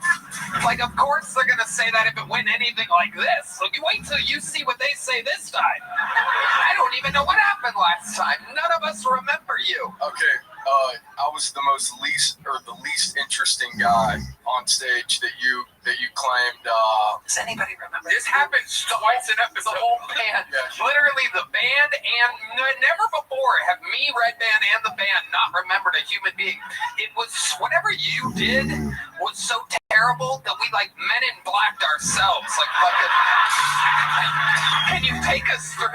Can you remind? Let's check in with Jeff Dye and James McCann. Maybe it was the most forgettable pull ever. Yeah, you're like the opposite of 9/11. You're like August 28th. What the fuck is going on here? James No, but we'll remember this one. I like this one. 30 seconds of stand-up, 30 seconds of responding to death threats. This is an art form. I think that's good. I think lean into that. Death threats. Also, was there anyone else genuinely kind of like, oh, he might pull a gun out or something? Yeah. Like there was a little, like, I love you, buddy, but I was like, oh, fuck, I'm not gonna look. There was a period time where he was just great performing in my eyes, and I have to remind him that there's 300 fucking humans this way. You were just performing for me. You gotta look at that. You think I'm the guy from Reddit? I'm Cracker Barrel Kid 55. What? Cracker Barrel Kid 55. Okay. Okay. But What does this all mean? Did you plan on coming out and responding to them, and you held yourself back for a while? Or Yeah, it was the longest that I could. what was the snap? What caused you to? Yeah. What exactly was the death threat that you think you got? Well, it's a different crowd, obviously, but I should have maybe kept that in mind. Yeah, not well thought out. I love all of you. D Madness just went to post on Reddit right now, and he's literally never read anything his whole life. But he's gonna start right now. Jeff died. Doesn't a little part of you kind of get it, though? These Reddit motherfuckers are pretty mean. I mean, yeah, if you look at it. Yeah. I mean, if you look under a rock, you'll find bugs. I had never gone on Reddit. I didn't know that there was a Kill Tony Reddit where people. So wait, so then what are you even referencing? All of my friends and family that watched the video and reached out to me, and because the whole crowd booed me the entire time. Oh my God! No, don't start that. Jesus Christ! What did you say or do the last time that was this terrible? I was short-witted, or I wasn't quick to answer your prompts, and you put me on the spot several times, and I was. Yeah, it's an interview. Yeah, you're doing good this time. Was there a reason why you couldn't answer my questions last time? Yeah, I just spent 25 days alone in Idaho with a. There was a guy from Idaho here just a moment ago who did just fine. He lives in Boise. He's half Puerto Rican, half black. How about half white? Okay. Idaho isn't an excuse, buddy. No, I'd been speaking for 24 hours before getting on the stage. I hadn't said another word. Do you have any jokes? Did you prepare a joke for this? Who wants to hear a joke from Frank? Here we go. Ladies and gentlemen, doing his first of the night, it's Frank. What kind of jeans does a ghost wear? What kind? Boo jeans. Oh my God. You really set yourself up for that one. You literally have the word boo in your punchline. They're saying boo. Yeah. It's all right. They're big fans of the joke. They want you to make merch. They want you to make merch. Boo. They love the joke. Yes, they do. Them saying. Yes, they do. Jeff died. Can you explain the joke that you bailed on about I thought you were suggesting the woman you had sex with and went, ooh, that dad had awoken a monster. But then, no, you were saying that they have awoken a monster. Yeah. Let's get back to that girl you were fucking. Yeah. Are you sure she didn't say, ooh? Maybe. Yeah. Okay. And Frank, have you been practicing stand-up at all? This is my second time. See, your first time was on Kill Tony? Yep. Frank, you have to try this other places. I understand that. I've been watching the show, and I ran here. I did not. Why did you run? Why didn't you walk? I ran 8 miles and stopped in for a pint at Shakespeare's, put my name in. What, you were just having a drink at Shakespeare's and you're like, sure, I'll sign up? Well, I mean, I've been watching the show. I love comedy. I love everything that this stands for. Okay. You're getting more interesting, I'll be honest. Yeah. Do you really have a black girlfriend? No. Oh, wow. Amazing. All right. Frank, I know. Frank thinks this is like his, get her done. Frank thinks the boo is you guys liking him. They like you. Okay. Frank, you have to try other places. You have to, get good at this. You can't just be the guy that people love to hate on Kill Tony. I understand that. What did your friends say? But, Tony, that's gone pretty well for you on the Reddit. What? I was a silly joke. You said you could have got people left to hate on killing, and I was. Hey, listen, we're all having fun. Yeah, all right. We're all having fun. You've got the fight in you. You've got a terrible work ethic, but look at you. I think you can beat something. You've said that your friends and family reached out to you after your appearance on the show. What did your family say about your performance? Did mom or dad talk to you? My mom Yeah, what did mom say? initially was not a fan of the crowd because She blamed the crowd too? no, it was because she's Wow, it runs your genes, your boob genes. All right. they just reached out because it was my first time and it was terrible.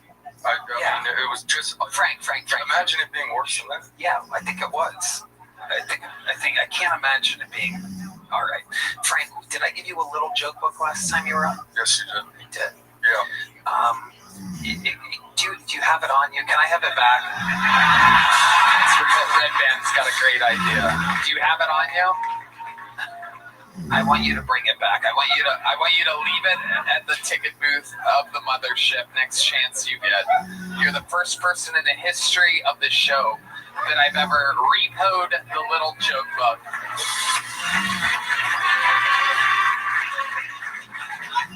Frank, you have to do this other places. If you plan on coming back, you have to do at least 3 to 5 open mics somewhere else. This isn't just do fucking Kill Tony. A lot of people spend a lot of time. There's tons of people in this bucket whose passion in life is this, and they're waiting to get pulled and be a star, and you're clunking it up for them because it's just a bucket. You're taking an opportunity from someone that's truly ready and prepared. There goes Frank, everybody, with absolutely nothing. He has to return his little joke book for the first time in the history of the show. 12 and a half years we've been doing this show, the first man to return a little joke book. I got bad news for you. It's another one-word name, but as you know, anything can happen. If you thought Frank was bad, you may love the comedy stylings of Bob, everybody. Here comes Bob, everyone. Uh-oh. We know Bob.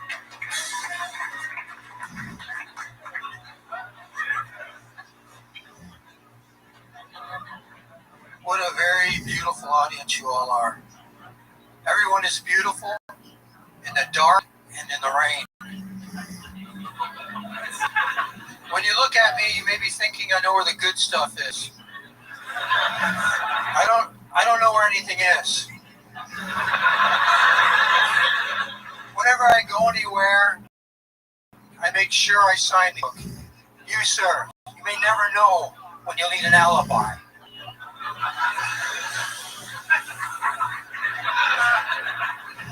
Whenever I cross the street, I look one direction. And then I pretend to be a squirrel and I go for it. I really like excitement. I dated a short bisexual woman, and she said to me, I want to tell you something, but I don't want you to get upset. Whatever they're saying is a really good thing. It's really good.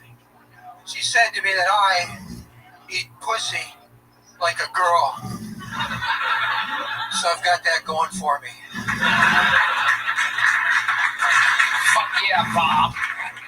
Welcome back, Bob. It's been a while. I remember you. 3 years. It's been 3 years. Signing up for 3 years. You've been signing up for 3 years continuously? Yes, continuously. And this is your first time on 3 years? Yeah, I just changed my name to Bob and it fucking people. Wait, what do you mean? What was your name before? It's Robert. Robert, wow. Went back to Bob. Oh my God, you got lucky. This is your first time going back to Bob? Yeah, first time. Unbelievable. What are the odds? I wish Frank would change his name and not get pulled again. I don't want to be frank with you. What? I can't be frank with you. I love that. You're not frank at all. You have punchlines. You're one of the funniest Native American comedians we've ever had on this show. What ethnicity are you, Bob? I'm 100% Slovakian, but my mom lied a lot. Okay. There it is. The squawking eagle means that you are indeed Slovakian. I love eagles. You do? Yeah. What do you love about them? They're at different heights. Above all the shit. You're the man, Bob. Thanks, Tony. What do you do for work, Bob? I'm a world champion handyman, but I'm transferring into a new trade right now. What's the new trade? I'm giving it my 4th try. I'm starting a beverage company.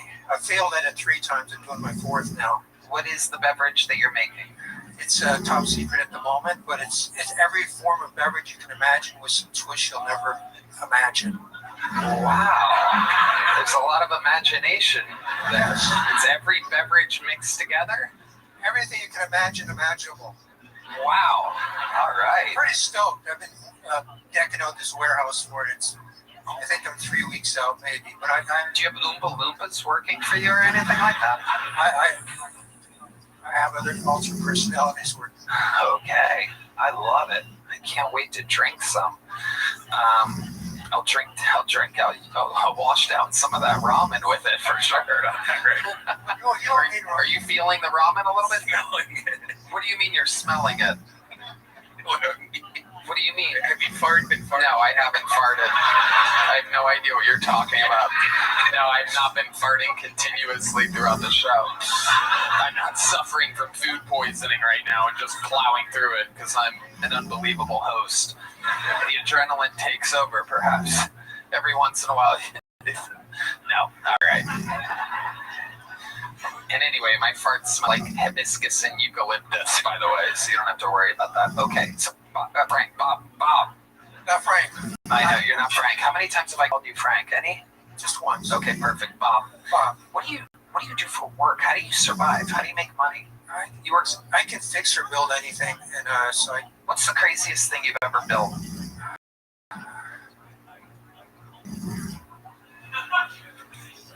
A Chinese pedicab. You built a pedicab? Yeah, I retrofitted a pedicab with some electric batteries. Okay. Yeah, it's pretty dope. I'll be driving it. You'll see it. You haven't done that yet either. It hasn't been driven yet. Oh yeah, it has. I drove it today. I actually just got the battery in today. Do you pedicab? No, God, no. Oh, Jesus. All right. Why not? I have other things to do. Like what? I pay quite well. Like what? Like do electrical, plumbing, you name it. You do it all, huh? Yeah. Wow. What's your love life like, Bob? It's what? It's dry. That's why I like the rain. Okay. Do you have your electrical license? No. No, he's completely unlicensed. This is a guy that's making a beverage with everything mixed together. That's right. Wow. What else would we be surprised to know about you, Bob? You seem... How old are you? I have no concept of time. That makes sense. That makes sense. You seem like you could have fought in every war that's ever happened. Vietnam, Civil, the Mexican-Indian War, the Comanches versus the Apaches, perhaps. I actually feel that I was a pirate at some point. Really? I have a ship on international waters, and I have Amazon women guarding my ship right now. Wow. But then I change them out every 9 months because they're all impregnated after. And then I put them to the homelands and I bring in another crew. Wow. Bob, you are amazing. You're so stoic in your delivery. You're such an interesting man. So crisp. That's a very crisp delivery, the way you said that. It was the way you kept your cheekbones up high. I can't help that, Bob. I can't help my cheekbones, Bob. Talk about Red band. I can't believe a fart noise gets that type of roaring. Just a roaring laugh. This is the fan base that I've accumulated. All right, Red band, go to... Okay, very good. You know you're not allowed to have 2 fart noises an episode. Okay. Bob, give us one more fun fact about your life. I shoot, for fun, I shoot roadkill. Wow. Yeah, like I go for a leisurely drive and look ahead. There's a dead crow on the side of the street. So I pull out of my car and I look at the crow. And it reminds me of my 2nd grade school teacher, Mrs. Crow. She used to pull me out of the chair by my ear and stick me in a corner. So I get out of the car and I shoot Mrs. Crow with my little cannon. I love animals. I shot her I shot her with a Canon camera. Wow. Bob, you are something else. I love it. Congratulations on getting pulled again. Did you have fun? It was a riot. Thanks, Tony. It was great to see you again. Last time I saw you was San Antonio. San Antonio. Hey, We did a Kill Tony there? you did a show there. I did stand up there. Yeah. And you went My some- son. Nice. Yeah, you met my son at that time. I did? Okay. Little Bear. He remembered you, yeah.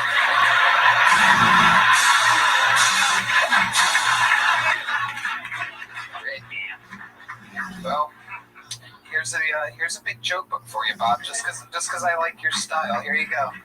Well, there he is, the return of Bob, ladies and gentlemen. All right. It's a real interesting set of bucket pools so far. Let's see what happens next with the stylings of Benny Benoit, ladies and gentlemen. Benny Benoit is next. Here comes Benny. One more time for Benny Benoit. Hey, what's up, guys? It's good to be here. I'm Benny Benoit. That's French. I'm from Louisiana. I'm what you call Louisiana sober. That means I drink, I smoke, and I fuck my cousins. No, I'm kidding, man. That's bold of y'all to assume I got hot cousins. I'm the hottest girl my family's ever produced, if we're being honest. I would never fuck my cousins. I got 2 sisters and a dog, you know? Nah, them bitches ugly too. But speaking of ugly bitches, when I first moved to Austin, I got hit on by a gay guy. That was nice. He said he thought that I was hot, and I was like, oh, thank you. He goes, yeah, can I get your number or something? I said, no, I'm sorry, man, I'm straight. And he goes, yeah, I bet that's because you never had good dick before. And I thought to myself, you know what? Maybe this isn't my Uber after all. But I figured when in Austin, you know? I've been Benny Benoit. Thank you, guys. Benny Benoit making his Kill Tony debut, correct? Welcome. I got pulled once, but I missed my spot. Missed your spot? How did you miss your spot? Well, I had a date who failed to tell me that she was crippled, and so I felt bad. Wait, hold on. You scheduled a date at the same time as you signing up for Kill Tony? Look, it's lonely when you first get here. And when you don't get called for Kill Tony, you spend 5 hours by yourself if you don't know anybody. So I invited a Tinder date, and I got catfished, to say the least. You invited a Tinder date to Shakespeare's, the local... Well, it was back for Poor Choice. Sure, but you invited her to where all the comedians and everybody was just waiting around? Yeah. And when, so when you say she was crippled, you got crippled catfished. What? Caught the catfish down in Cripple Creek. Well, so what exactly kind of cripple was she? So it was a fat injury. She did say that herself. She broke her leg because, you know, the downstairs couldn't support the upstairs, basically. But she didn't tell me that she was on crutches. So I thought she was going to be able to walk to the venue, and she couldn't, so I felt bad making her cross the street by herself. I went out, came back, and everybody was like, dude, where the fuck were you? And I was like, so wait, where did you go? Literally across the street. But to where? To where? Where? This is across the street from Poor Choices. Where did you go? The corner. The sidewalk. But why? Why would you go to the corner? She was hobbling along the sidewalk, and I felt bad, so I went out. Oh my God. Okay. I didn't think in that 15 seconds my name would get called. Well, that's when it happens. She didn't think that she'd break her leg being a fatty boomalati, but life happens fast. Yeah. So you missed your opportunity while at the exact same time realizing that you were meeting up with a fat crippled lady. And I didn't feel like I was allowed to be mad at her. I feel like that's the worst part. Right. Well, am I going to yell at her for something she didn't do? Yes. Yeah. She catfished you, and she must have been fat if her legs break. All the pictures were tits up. It was my fault for believing them, honestly. James McCann. No, it's Louisiana. They love catfish, no matter where I come from. Ah, very good. Yeah. Very good. Wow. So the crippling was just a broken leg? Yeah, she just had a broken leg. She had a cast? She had a walking boot. That's why I was confused. What are you doing not walking on your walking boot? Was she wearing the boot? She was wearing the boot. So what do you mean? I had crutches. Oh, I got it. And that's why I felt bad. So I didn't want to make her. So what'd you end up doing with this lady? Oh, yeah. Nas booting over here. Oh, yeah. You had that boot up in the air, didn't you? Look at you.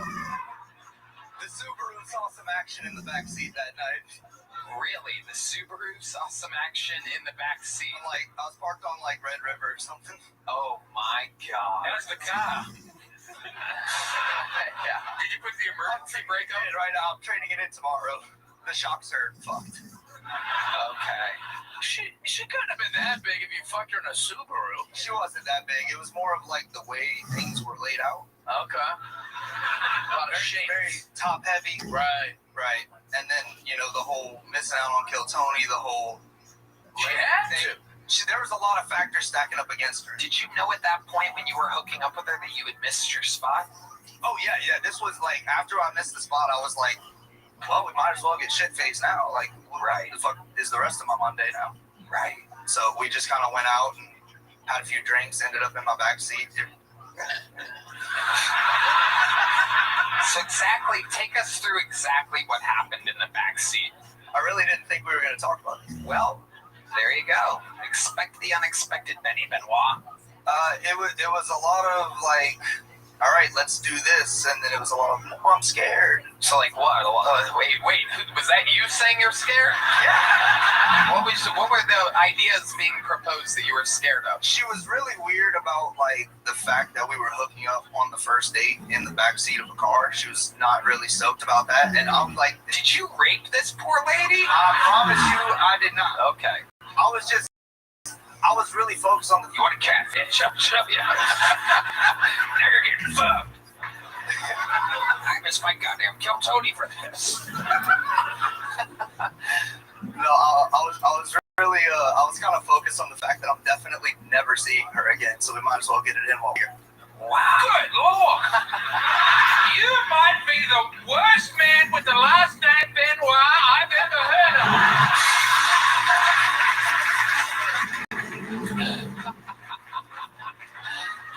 Wow, Benny. So you live here in Austin full time? Yeah. What do you do for work? I'm a pool boy. Oh my God! Look at you.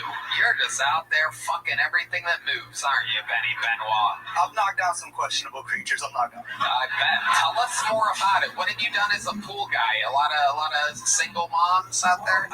It's kind of weird. I'm not gonna jeopardize my job for.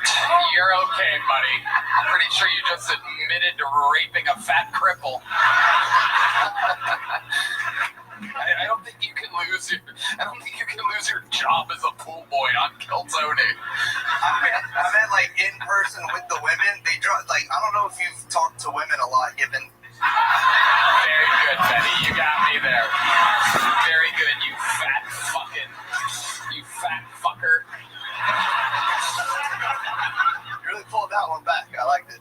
Yeah. But no, I mean like women are very cryptic whenever they drop hints about the pool boy making a move, and none of them have been worth losing my job. I get a couple of like tips that I don't deserve, and then like, oh, I'm alone a lot. It's like me too. Okay. I know what to do. I still have a pool to clean. Okay. I did. There was an older lady that I thought was hitting on me, but she turned out to be a multi-level marketing scammer. You got sold on a scheme. No, I didn't fall for that shit. Not again. Well, yeah, that can't happen. It was like promising trips to Hawaii and going out to like lavish dinners and stuff like that. Yeah, she had a timeshare for you. Yeah. Wow. I was gonna have to earn that money myself. Okay. So Benny, do you have any other special skills or talents before we made a chemical bomb a couple weeks ago? This guy's afraid of losing his pool boy job. Just admitted to a federal offense. What do you mean you made a chemical bomb? So I got 2 dogs, and it's a weird way to start this. That can't have to do with this. No, I have to take the poop bags pretty far away, and I'm trying to make it to work, open mics, all that stuff. So I just took a bucket and put some of my chlorine right there, and would just put the bags in there. And after a while, it stopped working so good, so I added a pound of some slightly different chlorine. Did not realize that those two are not supposed to be mixed together, and they were fine for like 2 months. And then that big rainstorm we had like 2 weeks ago filled the bucket with water, and it went boom. And so I woke up at like 12:30 in the middle of the night, and my dog was on top of me like fucking shaking, and I couldn't see, I couldn't breathe. It was a complete disaster.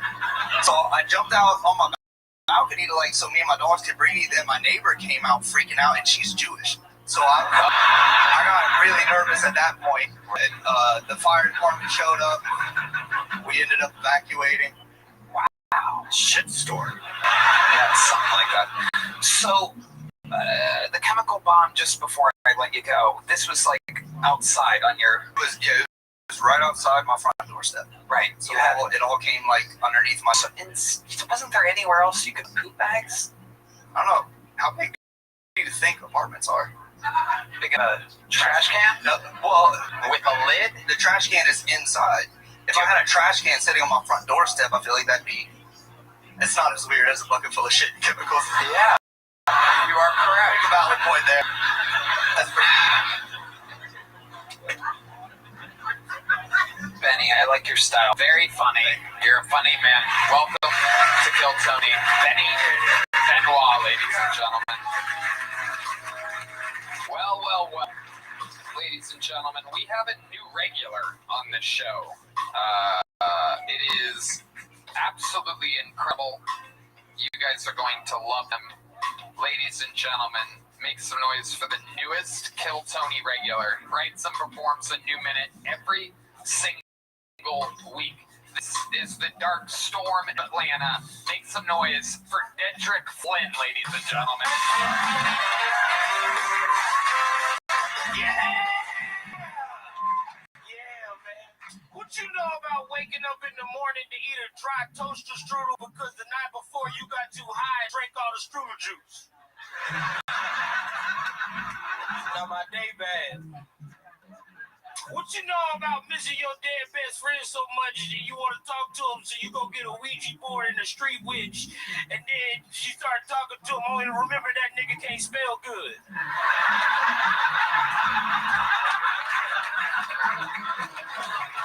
That's just crazy.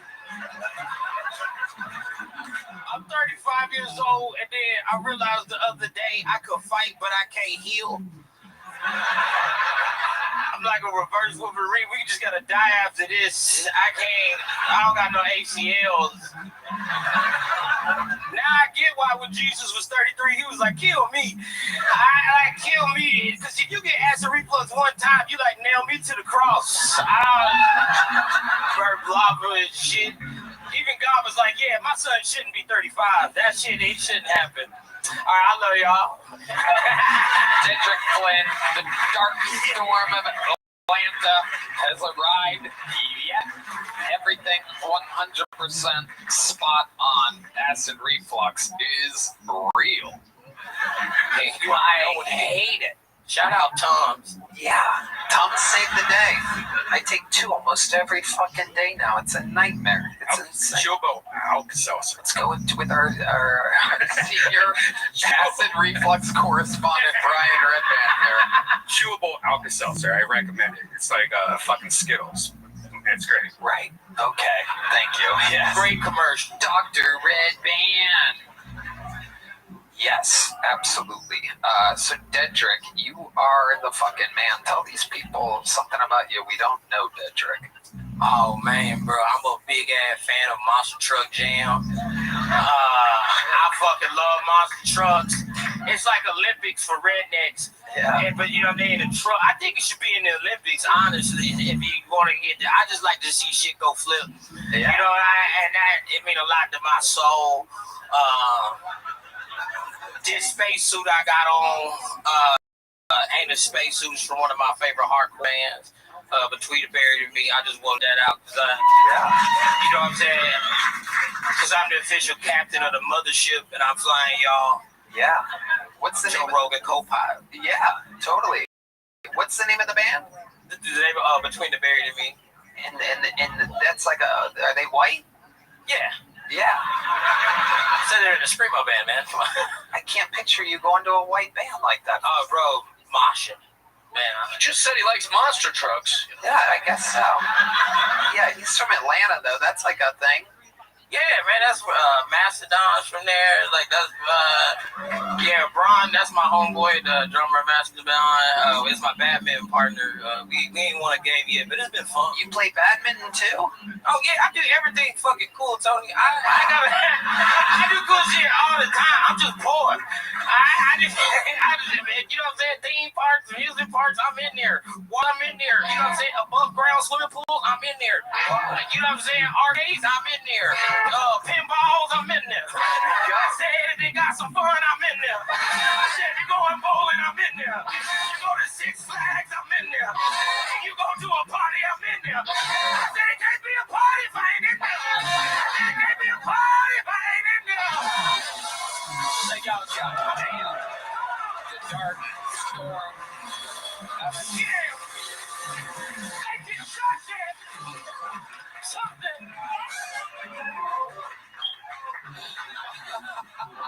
What you know about? I'm just playing with you. Oh my God. Wow. I love you. I love you guys. Oh, that's the acapella niggas. What's up, dog? Hey, hey. And you're going down the train on. I don't know. Y'all know that one? Y'all know that? We gotta be high to know that one. I just made it up. They played the pre-show straight no chaser, probably the best a cappella band of all time. They're on tour. SNCmusic.com, on social media at SNCmusic. They're unbelievable. You got to see them? I saw him. We was up there chilling. They had we was up there bopping and jigging. And then I had borrowed his shoulder thing to massage. I got a knot out, so my shit was real loose with it. Oh, you know what I'm saying? I was out there getting it. They was shucking and jiving. Y'all at the Moody Center? Yeah. Y'all give me some tickets to go. Yeah. Yeah. My girl like musical theater, so I'm going to get some pussy that night. Hell yeah. Absolutely. Let's check in with the great Jeff Dye. Do you guys ever sing Where in the World is Carmen Sandiego? That's the only a cappella song I fucking know. You guys do that? You want to sing a little bit of it, Jeff? No, I don't want to sing it. I want to hear it. Don't worry about it. We're not going to put them on the Carmen Sandiego spot, Keno. Keno. Just want to hear it. Son of a bitch. Dedrick, you are unbelievable. You are perhaps, you truly are a fucking storm. It is incredible. You come in and you take over every single week. We love you. Thank you. Make some goddamn noise for the great and powerful Dedrick, ladies and gentlemen. And it goes on and on. Back to the bucket we go. Ooh la la. Some noise for Heidi, everybody. Wow. Yes, indeed. Auga, indeed. All right, your next bucket pull. We know this one. Make some noise for Charlie Shee, everybody. Here comes Charlie Shee.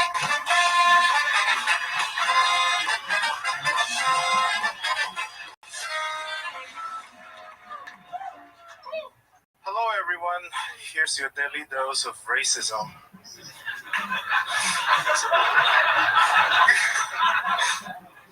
Sometimes I wonder if Jews wear tiny hats. It's because they miss having a tip again. And sometimes I wonder if, if hip-hop artists like to hit women because they love to beatbox. But that's the thing with racism, isn't it? It's like, why does it always have to be something for evil? Like, why can't it be something good? Like, recently I gave a white guy a ukulele, and now he can't stop playing. But that being said,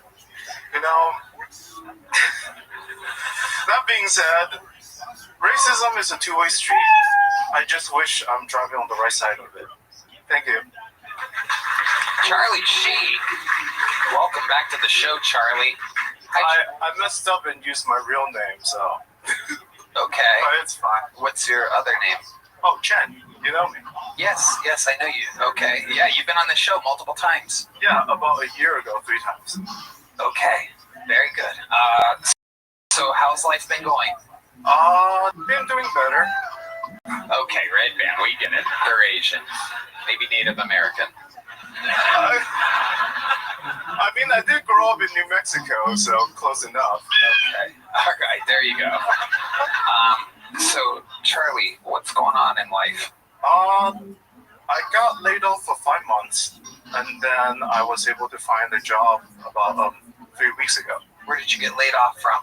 Oh, I was working for a bank in Canada, and then the tariffs happened, and then U.S. employees are considered to be risks. So, yeah. So now where do you work?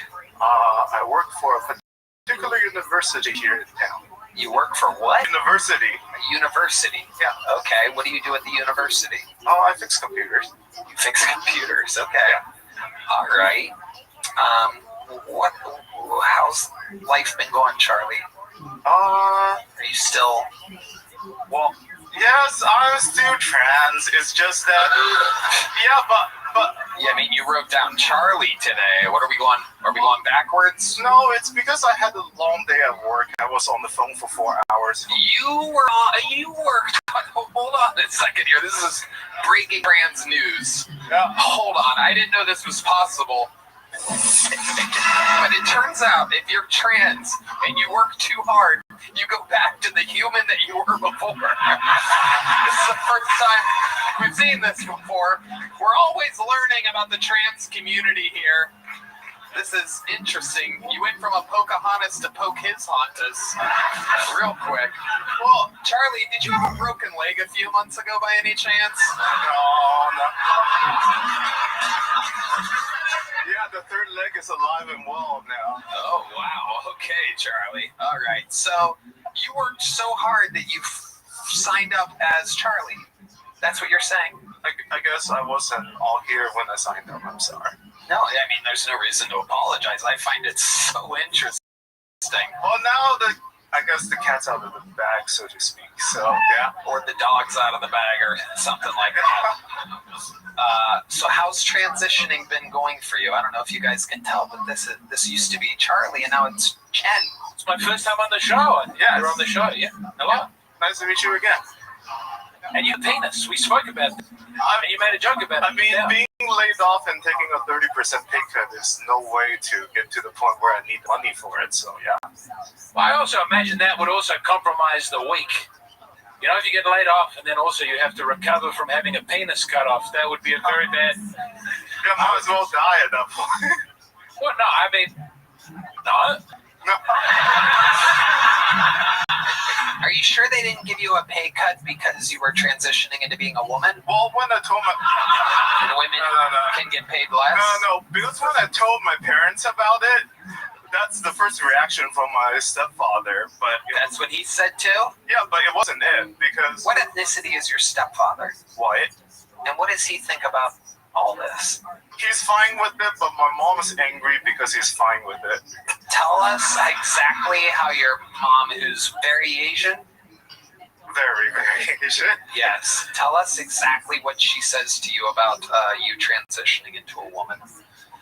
She visited about a week or two ago, and she pretty much just says that I'm on the wrong path in life, and I should reconsider, especially with the current government pressure and everything. Wait, what exactly? What is the government pressure exactly? You know, the whole talking point about cracking down on DEI or wherever. But the thing is, I never relied on DEI to be who I am today, so it just felt weird that she's talking like that to me. James, it's okay. I mean, Asian mothers traditionally really do prefer having sons, so it might be. I don't know if you've seen the statistics on that, but it's very good that you were born as a man, because otherwise you might not be here with us tonight doing stand up and Do people not know about that? I'm sorry. I want to make a joke about that. But that's you don't need DEI. Yeah, I don't rely on DEIT, maybe. No, I'm sorry. I thought that was okay. I'm fat. I'm a fat person. Do you think your mom loves you though? Let me love you long time. There you go. He finally got it off cleanly. Not in that way, but I know that despite her limited capabilities, she's doing her best. You guys are kind of dressed the same tonight. I gotta say, if you look really closely, you can't tell which one's which. Be mad at her, you know? So red band and yellow band up here. This is incredible. Well, people call me yellow band because I do soundboard too, but yeah. Where do you do soundboard at? Shakespeare's. Right after this show, we have open mic thing. Oh, I'm sure these people want another 4 hours of bullshit open mic after this. Okay, so can I call you Charlie? Sure. What have you been doing with your personal life, Charlie? Tell us more about what you do when you're not performing comedy. So when I'm not performing comedy, I've been I picked up new instruments like bass and things like that. Although I'm better with a piano, and then I also joined the group where we perform every Friday night, and then I played a lot of video games, and then I also look into video game development such as Unreal 5. I think you're an Asian man. Yeah. Everything that you say sounds like you're an Asian man. Because I'm the bass guitar, like an Asian woman plays the violin. Okay, well. You don't know about this? I mean, I guess those Asian bass player ladies are not ladies anymore. So, no, they're really hot actually. Charlie, what do you fucking nowadays? What's your sex life like? I'm like I said, in a long distance relationship, so I'm essentially celibate until he visits like 3 times a year, and that's it. Okay, when's the last time you saw him? Actually, maybe summer break. Summer break. Yeah, before I got laid off. So okay, Jeff died. I don't think that's called celibate. That's called monogamous. Yeah. But yeah, you're not just I'm just not going. I'm nitpicking. I don't know. Yeah, I'm not just going around fucking everything I see. Good for you. Yeah, you're a good man or lady or whatever the fuck's going on. No, you're honorable. I like this about you. You're very nice to your mom about it. You might be the most reasonable trans person I've ever met. Yeah, we have a few of those on this show. Only very reasonable trans people sign up for this show. We're yet to have an unreasonable trans, which is crazy because anytime I'm out there, it's almost always an unreasonable trans. In here, for some reason, very reasonable trans. You're the second Asian up here tonight that loves raw men, by the way. Little fun fact. I mean, luckily, I'm not going to have to try yours. Because my butt hurts. That's the talk of someone who has his shit pushed in. Oh, you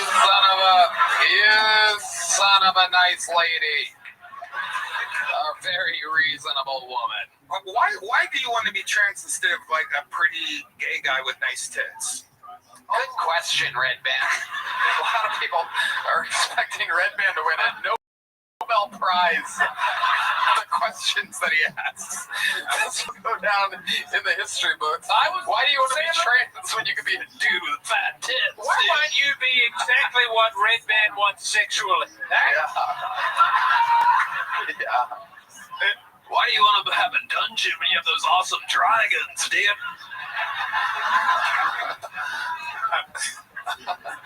It's a good question. What makes you feel like a woman?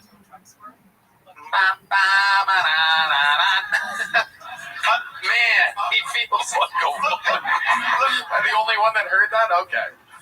This is actually a thought I had a while back, and I think it's something like, it's unfortunate that, you see, trans people are closer to straight people, but they keep on lumping us with gay people, and we don't know what to do with it. So, because we like somebody of the opposite gender most of the time. It's just that we're in the wrong body. It doesn't mean we don't like someone of the opposite gender. But you guys lump us with gay people, and then we're like, oh. Well, I mean... Are you pivoting to homophobia? Well, I don't know. It sounds like you might be going, that love I'm seeing with these ass people over there. Well, I'm you. It's not a bad strategy. The trans are making a move. What an Conservative unbelievable move. trans people. I think I could. Oh my God. This is incredible. When you hear that train horn, you know. Red thinks it's train I guess what I'm trying to say is, Red Band's not the best speller. It's like train horn. I've been waiting to hit this sound effect forever. Incredible. You haven't turned down. not all trans people are gay, I guess that's what I'm trying to say. Okay, but when you're butt fucking your boyfriend with your dick, you must understand why you're clumped with gay guys, right? You don't butt fuck. You take the. Wait. Oh yeah, that makes sense. Yeah, I take it. I don't. What do you do with your thing? We stumped it. Oh, jeez. We stumped it. You know how hard it is to stump an Asian boy with an easy question? In the classroom, you guys rattle it right off. Oh man, most of the time I don't do anything with it. You don't do anything. Well, you don't like to come? I do love to come. What makes you come? Just a good fucking, okay? Wow. I like the kind of good thing where the hips meets the butt. It feels like he's slapping me while he's thrusting, okay? It's great. Yeah, I don't know why people clump you into the gays. There's nothing I love more than getting buffed so hard that it feels like the dude's beating me up during it. Anyway, not gay at all. Totally just Charlie getting buffed by a dude. Why do you clump the gays? America's come a long way since Johnny Carson. You know what I'm saying? Johnny Carson used to sit in a suit and tie and have a nice conversation with a movie star. Charlie.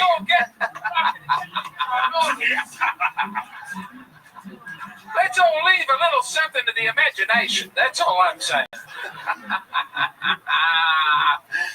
Wow. Wow. Nothing beats it. Charlie, I like your style. Great interviews always. The minute, you went with it. You committed to racism. It was good. It was okay. It's fun, But really, the interview, you just crush. You're such an interesting person. Thank you. Whatever you are, you're interesting. Here's another big joke book. There you go. Catches like a man. Catches like a man. Right off its tits. That's right off his tits. Their tits. Their tits. It's tits. Speaking of real tits, there's a lovely Heidi, everybody. So real. Yeah.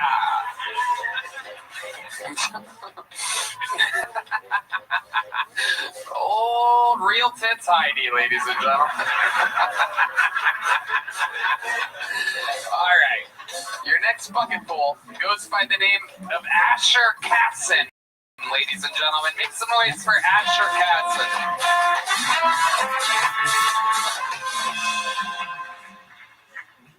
I was on a date with this girl and she started talking about her ex. And out of nowhere, she started talking about his dick. And for some reason, I felt called to mention he wasn't even that big. He was like maybe your size. And yeah, that's not the fucked up part. See, the fucked up part was she said this during the movie, just like previews. So I got to sit through Twilight now where I'm thinking about this shit the whole time. Okay, it's fucked up so much for the hole I cut in the bottom of his popcorn bucket. You know what I mean? I guess we're not using that anymore. I gotta walk down from aisle J, just trickling little kernels the whole fucking way down, pissed off. Okay, I ended that date and I went home and I did the old-fashioned confidence booster, fellas. You know where you measure it up against the TV remote. This is like 2012 though, okay? So it's like the big ass Comcast remotes. I don't even reach the guide button. I start fluffing it, trying to get every inch I can. Next thing I know, Disney Channel's on. I got my wiener out. It's not good. These days are lucky though. They got Roku remotes. Roku remote have you feeling real confident. I'm Asher Casson. Thank you guys very much. Asher Casson. Welcome, Asher. Thank you. How long you been doing stand-up? Just about a year. Just about a year. Where at? LA. All of it in LA? That you still live there? Yep, 100%. I drove out for this. So. You're born and raised in LA? I was born in Seattle, but lived in LA whole life. Perfect. Amazing. What do you do for work? I just got fired, actually. From what job? I work at a place called NutriShop. I like to sell protein powders, vitamins, stuff like that. Why did they fire you? Because of this, actually. I flew out the first time. I called the time off. I didn't make it back in time, and they said, we're firing you. But that was 2 weeks ago. Okay. Yeah. How many times have you signed up for the show? Just twice. This is my second time. Nice. Okay. So, Asher, I'm going to ask the question that everybody wants to know here. Yes. How big is that dick? I mean, every good joke's got a little bit of truth to it, small bit, but, it's a solid 6, I think. Solid 6. Hi, do you have a tape measure over there? No, I'm kidding. Okay. And this was your ex-girlfriend? Or is it? No, it was just a girl I was talking to at the time. You have a girlfriend now? I do. What does she do? Are you making her up as I ask you questions? Well, I'm in a transition. Okay, so was the last comedian. Yeah, no. My last girlfriend just left me. Yeah. You hit the Tran horn button. Your last girlfriend left you. Why'd she leave you? It was because I had a porn addiction. Oh, okay. Yeah. What types of porn are you watching? Black. Okay. Black porn, for sure. What is it about black porn that you love? This entertainment, like they talk during sex. I didn't know as a Caucasian I was allowed to do that. What are some of the things that they say that you like? Just give them a little spotlight here, Kino. Tell me this Draymond's pussy. I like that one. Oh, okay. Okay, give us another one. You can take all of it, quit running. Oh, shit. Yeah. All right. I like that. Okay. I haven't had a chance to use it myself, but I have some that I use, though. What do you use? Someone called PETA because I'm killing this pussy. PETA, but... PETA, like the... Oh, like a cat. God, Like freestyling during the sex intercourse now? Yeah. Yeah. Whatever happened to a good old-fashioned kiss on the cheek and I love you, baby? Yeah. That's gay. Wow, yeah. Okay? Yeah, that's really gay. And don't run away. You can take all this dick. That's not gay. Yeah, but you're the one saying it and you sound like that. You see what I'm saying? When a black dude says it, it's different. Yeah, come on, say it. This. How dare you come here and question how black I am? No, you know this is Draymond's pussy.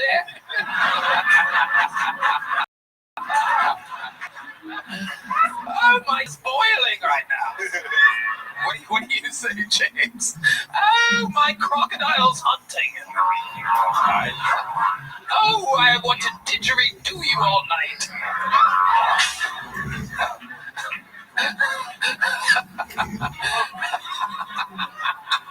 We have a beautiful sex life, my wife and I, where we connect emotionally and physically. You should try. You should try. I'm not going to go home and jump on top of my wife and start giving her one-liners from black pornography. We don't need that. We have 3 children. We just haven't had any time together at all. We don't need to spruce it up with some open mic comedy. If you want to make a 4th, tell her that it's Draymond's pussy. Fun fact, if you tell her it's Draymond's pussy, when you make the 4th child, you're allowed to leave. Draymond ain't sticking around to raise the... Wow. Is there anything else other than the talking that you find intriguing about black porn? I mean, the size is pretty cool. That's interesting. Yeah. Of the penis. Yeah. Yeah. Yeah. Want to clarify? Yeah. No doubt about it. No doubt about it. So Asher, you lost your job. You're now unemployed. What's your big plan? I just recently applied to Vans at the mall. Just something to keep me, you know.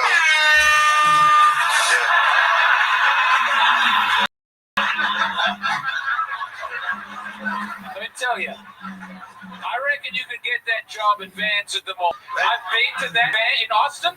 No, in Santa Clarita. Oh, I haven't been to that one, but the Vans in Austin at the mall, terrible service. Really? Some of the worst. I tell you, if you want to move to Austin, you get on down to that mall and try one of those shoe shops, because these people, I say that with love and respect. No, white. These people are some of the worst shoe shop employees I've ever encountered.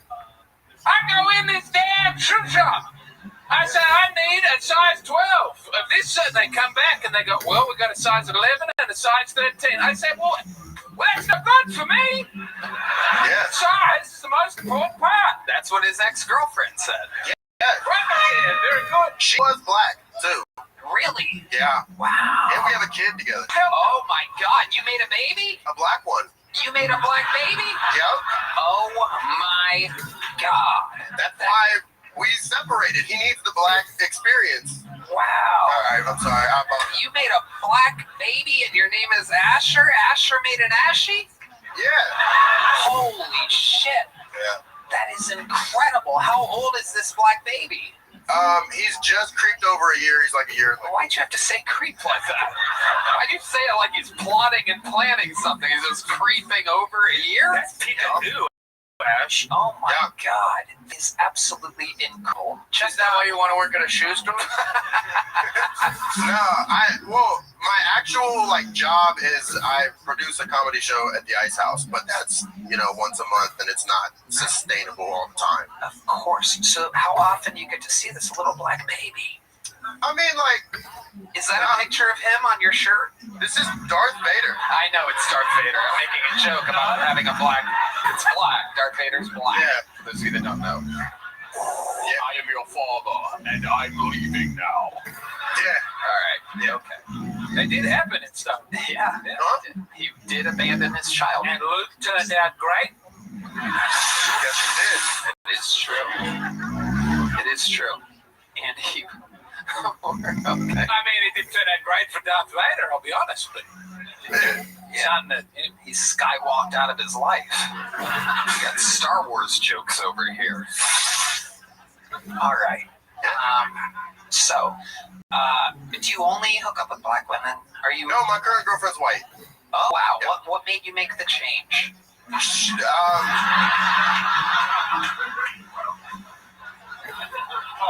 She's pretty thick. Ah, like a little bit. My goodness. Brown. There's some real good traits to you, like thick white women. I've been told that. What else? What do you think's the blackest thing about you? We know it's not your penis. Yeah, no. Probably my black scent. I've been trying to get rid of it, but it's here. You hang around a lot of black people. Yeah, a lot. Because, see, my mom, she did, drugs. Yeah, she did heroin when she was pregnant with me. Whoa. I got eczema now, so that's fucked up. Oh, shit. Wow. Yep. Wow. Eczema is your baby mama's name? No. Eczema Jenkins for her? Yeah. I was told this would be good for my career. Wow, this is so interesting. So your mom did heroin, so that forced you to have a lot of black friends growing up. Yeah, well, I mean, when you say it in that order, it sounds like I'm... How old are you? I am 23. 23? Yeah. My goodness, one of the oldest people to ever apply for a job at a Vans store. This is incredible. If the Vans doesn't hire you, what is your next maneuver?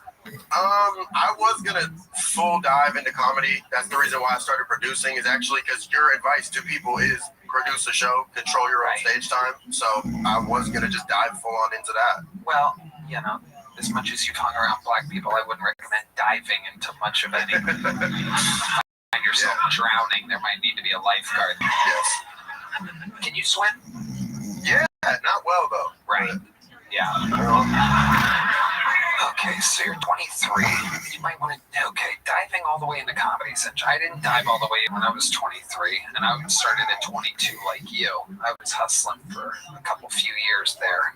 So what's your actual next plan? Other than if the Vans doesn't hire you, you're going to have to make some money. You have you to take care of. You have a child to take care of. Are you giving money to the baby mama? Yeah, every month I give her. I'm not on child support. That's my kid. I gotta take care of her. You're damn right. Yes, that's good. Because he's a white guy. Yeah. But I use the detail cars. I know how to detail cars. I would go back to the door trying to, wash people's cars. Wow. Okay. Very good. Wow. All right, Asher. Anything else crazy we should know about you? You have any special skills or talents? So you know how to rap at all? You a white rapper? No, I used to play basketball. I played basketball overseas in Puerto Rico. Really? Yeah. Overseas? It was like 60 pounds ago. Like, yeah. Wow. There's a sea. Like, it's American territory, but I claim it. You know what I mean?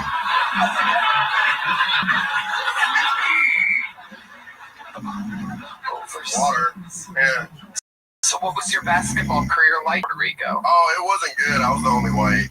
Yeah, but I was there. My name was on the roster. Wow. I had one good game out of like 30, but yeah. You had 30 points? No, I had one good game out of 30. I had like 8 points. Gotcha. But I was throwing those assists. Right. Yeah. Right. Yes. Absolutely. Yeah. Anything else other than basketball, comedy? I mean, gambling. I love to gamble. Oh, okay. Yeah, it's not the best for my current situation, but I stopped over at that little place underneath Sunset. They got like some slots back there, and I played $20 before I stepped on stage. Yeah, you didn't know that? Yeah, there's slot machines underneath their comedy club. Yeah. Yeah. They're right next to the bathroom of Main Chicks. I spent 20 and I won like up to 30, and then I blew it all, lost it all. Yep. But I only played 20. That's good. Never play with more than you're willing to lose. That's right. James McCann. A lot of things that are making me scared for your future and the future of your child. But I believe in you. You've got a good energy. Absolutely. Sure. I wasn't going to say anything, but you asked me, and you got to hang in. Look, comedy takes a long time to get going. Yeah. And kids are expensive really quickly. Oh, yeah, I know. What's the most expensive thing that your kid has contributed so far? Like that you had to pay for? Anything? It's really just the buildup of diapers and the food and everything. No one item is that expensive. What does your baby like to eat? What is he eating? I mean, baby food. What flavor baby food? Again, I'm not that much in his life. I have no idea. You don't know what type of food he eats? No, I just give her the money and she buys it. You don't ever see the kid? All the time. I don't feed him. She feeds him. You've never had the urge? D Madness is loving this right now. I think he just tried to choke you there for a second. I think he tried to rape you. I've seen him get fed. I've been there. I love my son. You paid me out to be a villain. But Did you give him a white name or a black name? I named him after my grandpa. What's your good? Demetrius? No, it's Italian. It's Rocco. Oh, okay. Yeah. I can see why that would work. Yeah. He doesn't look black at all. He looks like Filipino. Like, I don't know how. It's not hitting because you can't see him, but yeah, he's Filipino. Have you talked to your wife about this? Does your wife know that you consider your son Filipino? I don't have a wife, but... Right, your baby mama. Yeah, no, yeah, and she hates it. She's like, stop talking about our son like that. And I'm like, he looks fucking Filipino. You know, if they ever bring that Maury Povich show, that could be a good way to get some money. Yeah. I can see you doing the dance. Who's Maury Povich, though? I don't know. It was a little bit before your time. I'm sorry. It was a little bit before your time. 6-7 years ago. You kids don't know. Oh, the crowd's turning on him quick, folks. This is a very pro-Maury crowd here. Asher Casson, congratulations.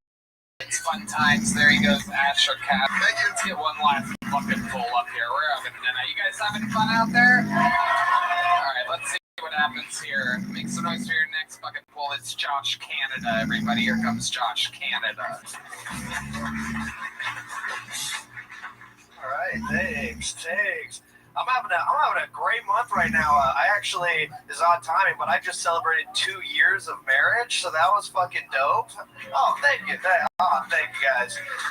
It's a weird time in our marriage because we were talking. I wanted to go see the new Superman movie. It just came out on HBO, and I was explaining it's really interesting because they changed directors, like revamping the universe, and she asked me, how long do you want me to pretend to care about this? So that's a new level of honesty I didn't know that I didn't want. You know what I'm saying? But I did see the new Superman. It was pretty good.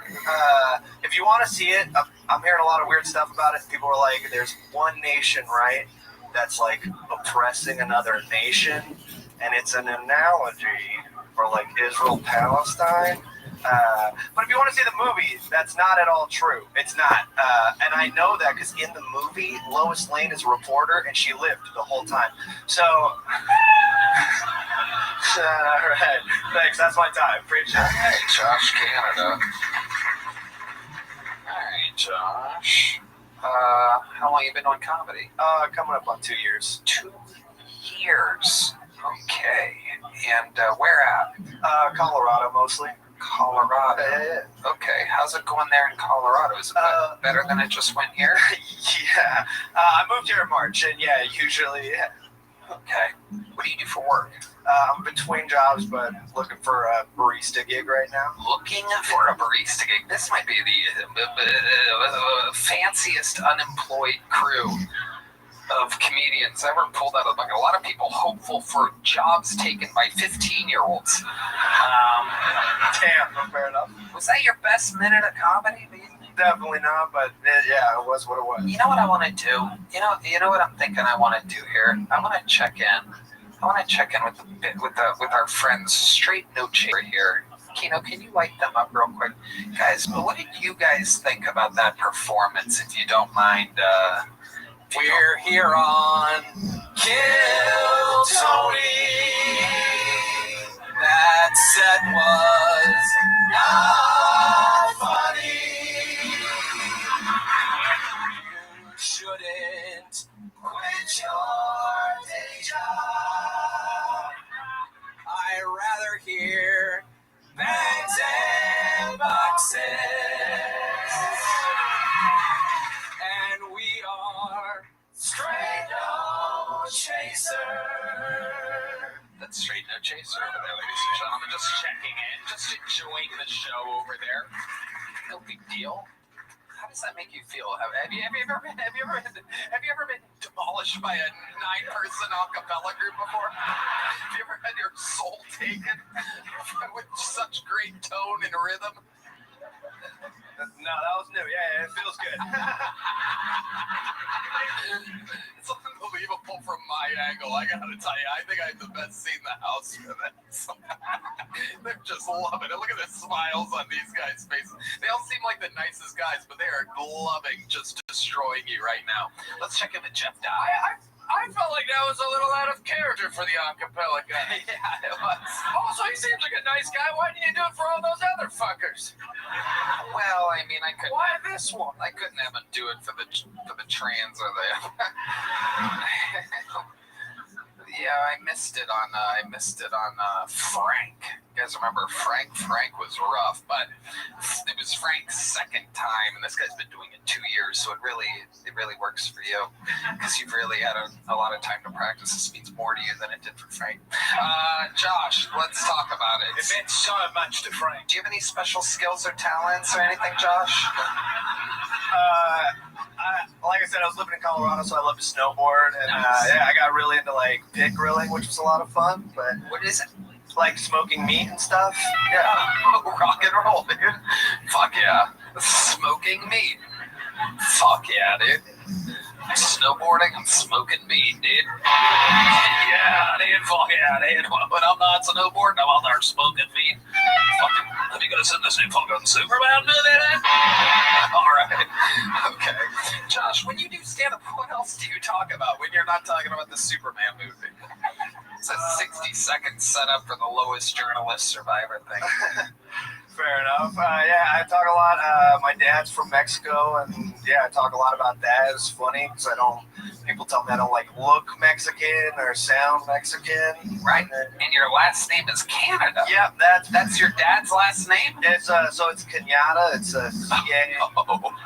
Oh, I do see an accent mark there. I thought you drew like a funny mustache above it or something, but which I guess works both ways. Yeah. It's just an N with like that weird ass sombrero. Yeah, it's a good time. Kenyatta. Yeah. Wow.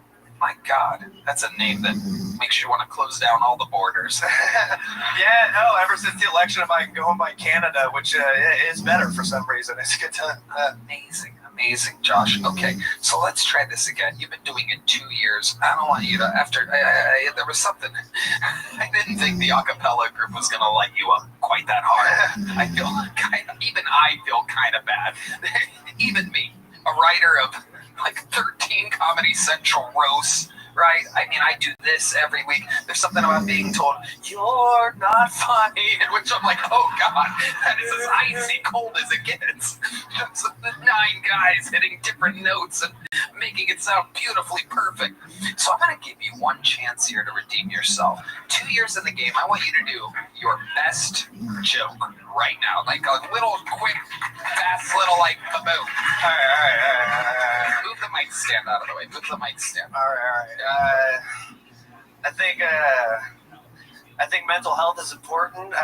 Just because depressed people are so annoying. It's like get over it. You know what I mean?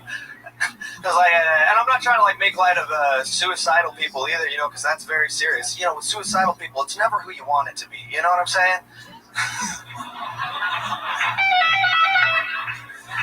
Still not funny. Oh, Josh. My sweet, sweet Josh. Do you have any other special skills or talents other than snowboarding and smoking meats? Jeez, man. Fuck out here, I was fucking grilling a pig the other night. Awesome. Yeah. I used to like it a lot. That was a lot of fun. Okay. So that was, something I enjoyed doing kind of before COVID. Do you live here now? Yeah. Okay. Well, Josh, we need you to sign up again sometime, Josh. Okay. In the meanwhile, what do you got there? What are you taking out? Here's a little joke book. It wasn't a great day, Josh. It gets better. Sometimes sometimes people grow on that. Appreciate you, man. Thank you. One more time for Josh Kenyatta, ladies and gentlemen. He'll be back. He ain't quitting. He'll come back. He's just gotta fucking smoke some meats. He'll be back. All right. Well, what an episode it's been. How could we forget it? It started with Kansai Yasuda feeding me ramen. Dedrick Flynn absolutely destroying from the middle position. We've seen that since then. There's only one way to end an episode, this, ladies and gentlemen, and if you ask me, it is with the reigning, defending record holder for all-time appearances and all-time interviews. He's a Kiltsoni Hall of Famer. That God himself said, I love that man. Some people call him the Vanilla Gorilla, the Memphis Strangler, the Tijuana Tarantula, the Bernie Bush. Ladies and gentlemen, this is the Big Red Machine, the one and only, lights out, William Montgomery.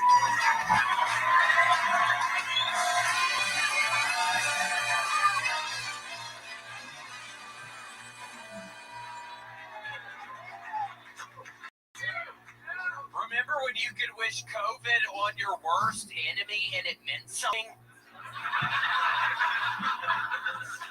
Mamdani, and by the way, I hope I'm pronouncing that right so I don't get jihadied after the show, was just elected mayor and conservatives are pissed. Meanwhile, my ass is handing out hitchhiking directions to the Austin homeless population. You're free! Go live in prosperity! Hey, Red Band, kiss me if I'm wrong, but if you blow bubbles, can that spread hepatitis? Tesla shareholders approved $1 trillion pay package for Elon Musk. That lucky son of a bitch is going to be able to retire at 55. Okay, that's my time. Thank you. William, lights out. Has done it again. I gotta tell you, William, I think we should just jump right into it. Right? You went a little viral this week. I think everybody saw it. It's like a big deal. You want to talk about it, William? Tony, it was I'm just going to use the word exciting. It was the most exciting show I've done here. I'm not even kidding. I get up, I did this, little festival here in Austin, and when I'm doing 25 minutes, and within the first 2 minutes, some random person joins me on stage. He gets right beside me. Thank God he didn't have a gun or a knife, or he would have killed me. He was standing right beside me, and he asked for the microphone, and I'm confused. I don't know what's going on, so I do the microphone over to him, and he's like, "You're garbage. This is garbage." So that set a really good tone for the other 23 minutes I had to do after that fucking guy. I'm literally, this hasn't happened, and towards the end of it, thank God, I was able to just kind of relax and try to appreciate everything, but it was a whole bunch of kill yourself, get off the fucking stage, where are the tomatoes? That's one that hurt me the most. Some idiot kept on yelling, where are the tomatoes? But I had to power through because I'm like, oh my God, I have to get paid. I have to do the time. So it was, so I had to do it, but it was scary. But in the first 30 seconds, I could tell it wasn't going to go great. And then the guy joins me on stage. I didn't know who Morgan J was, but I learned a couple things this weekend. I really did. And one of the things is just see who the headliner person is. And it was a guy named Morgan J, and I never met the guy before. He was very nice. He came up to me and he said hello. But I guess his whole thing is he does the auto-tune microphone and does crowd work the whole time. He goes out into the crowd. So it's a little different than the comedy that I do. Yes. Without a Exactly night and day different than what I do. Yeah. There's a lot of his fans, I think, check It it could out. have been worse. You could have had an acapella band tell you they did shit. Yeah. If the whole audience. Hold on, I don't get it, dumbass. No, I'm kidding. I know that would have been bad. That would have been. And let's be clear here that your comedy style doesn't go that bad ever. Never. It's impossible because you generally headline your own shows. People come out to see you. And sometimes you're on some of my shows in which everybody knows you. And for this festival, you were paid a very handsome amount of money to do a gig that you wouldn't do because you normally, let's just be honest here, you normally don't perform in your hometown very often. You work very often. You love making vast sums of money for your art. Which saying that, I mean, but you do. I mean, this tickets aren't selling as good as here, Tony. Well, yeah, because yeah, okay. Yeah, okay. Let me just plow through what I'm saying here for a second. Oh, no, you go ahead, James. I think after that video, tickets might turn around. I think, honestly, that was a big viral thing, and people are going to want to do that again. And that's quite scary, but financially, that's good. It's one of the funniest things I've ever seen in my life. Yeah, you seem to love it, without a doubt. We all love it. The Kill Tony fans love it because the jokes are rock solid. Yeah, I do my Paul Walker, Paul Crasher joke, and it is an uproarious boo, just this barrage of boos. They came, so they love Paul Walker. I guess the Morgan J fans love Paul Walker. I had no idea. See, if I knew that, I wouldn't have done that joke. And there were other jokes, too, that I wouldn't have done. I don't know if there's any way to say this without being slightly political, right? But guys like that literally kind of like sang about like very... You're talking about Indian guys? No, I'm kidding. I mean, the guy, I mean, it's funny. There's Kill Tony fans, right? And then there's oh my gosh, it's wonderful. I was watching his videos, and at first I was confused because it was like, oh my gosh, what's going on? Where are the jokes? But then I'm watching it, I'm like, oh, this is funny. Right. It was funny. Yes. It was. There's one thing where it's an older guy sitting next to a young kid. He's like, how do you know this kid? And that made me laugh because it's like, and then the guy's like, oh, it's my cousin. And it's like, oh my gosh. And it's autism. He's like, that's your cousin. That's your, yeah. And like, so that fan base that this guy has built is, let's just say, very, very mean, right? Very clean. Not anything of any, like, you know. It's woke church shit, pretty much. Well, I mean, yeah. No, I mean, he was real nice to me. I have nothing. I'm not saying anything bad about him. Now, why don't we do this? Why don't you describe what the audience was like? If you could describe what you were looking at out there, what did it look like to you? Mainly Hispanic people. No, I'm kidding. Okay. But yeah, no, it seemed like a lot of Hispanic people. But in the past, there have been wonderful nights. What did you tell me on the phone when I called you? Love it. When I called you to make sure you weren't going to kill yourself? How did you describe the audience to me? Do you remember? They looked very non-binary. Right. And I say that, no, and seriously, and that's just a descriptor. It means nothing. I don't care one way or the other. But for the record, look, you're not gonna win them back now, William. No, I'm not trying to say I don't give a shit. But for the record, when I'm calling the person a slut and a bitch, that was a non-binary looking, fucking nasty looking bitch. Yelling fucking for my death, literally saying kill yourself. And I feel weird, Tony, because I literally see 100 cameras up there, so I'm like, this is awkward. Because it's like I gotta try to defend myself a little, I guess, because it's all these people, but it's all these idiots filming, and it's, I don't know. Right. It was all, so I just powered through it. But it's just a different type of the jokes. Different type of audience. It was, yes, and it was scary. It scared me. There's people that if I was in that spot, it would have been the same thing. Like there's certain audiences that literally perhaps have never seen a real comedy show before. Someone that's famous on Instagram, they go and they just want to see them sing auto-tune crowd work. You know what I mean? And you're up there doing actual jokes. I bet you went up there. I bet you didn't see a single Korn t-shirt or an Ozzy Osbourne t-shirt, right? Like you do out here. It's a little bit different of a crowd. Correct. Yes. Very totally in agreement on that. Right. So what did you learn from this experience, William? Yeah, let's play a little clip. Red Band has a little clip. Holy shit! What the fuck did you just say to me, bitch?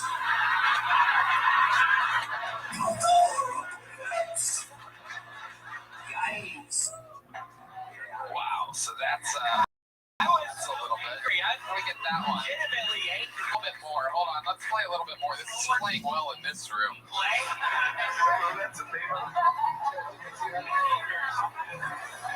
Just started taking weed, Viagra, but the only problem is whenever I smoke it, my eyes get hard.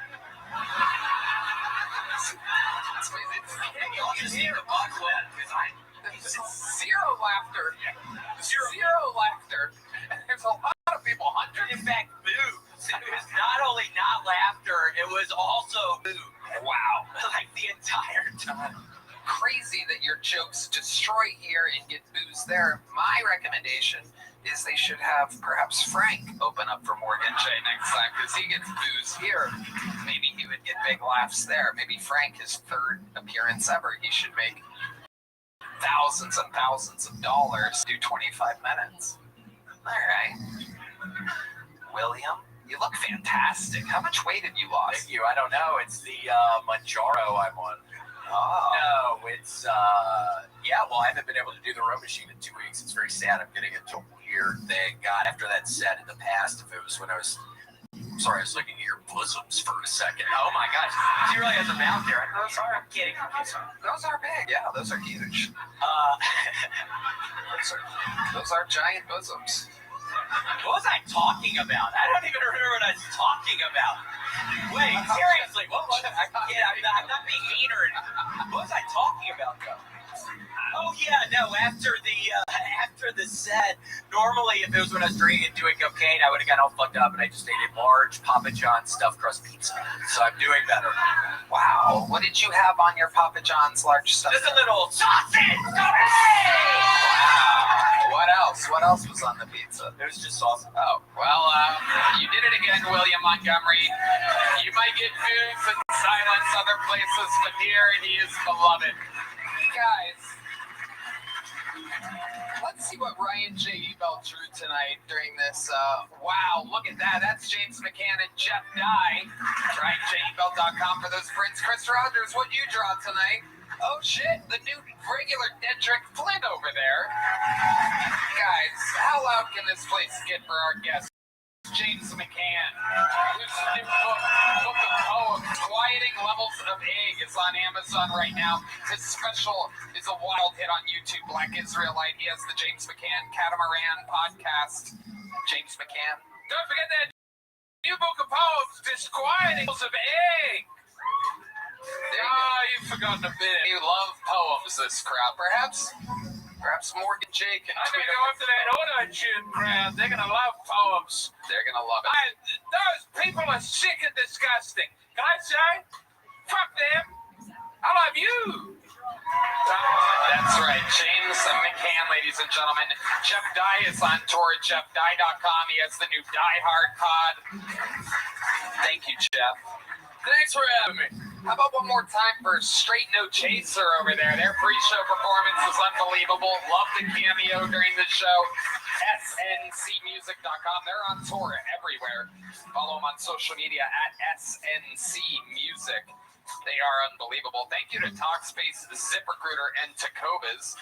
HeidiRegina.com, RyanJEbel.com, Red Band. Check out my fake band. I got a couple new songs. Capred 7 on YouTube. Capred Music. Love you guys. That is AI music for those of you that literally will listen to anything. He's got a new AI thing he's doing. My poetry, Tony. That's right. It's really amazing. I mean, if you love anything, you will love Capred music. Whiskey Hole. Check it out. Yeah. All right. How about one more time for the best Sam band in all the land? Live audience.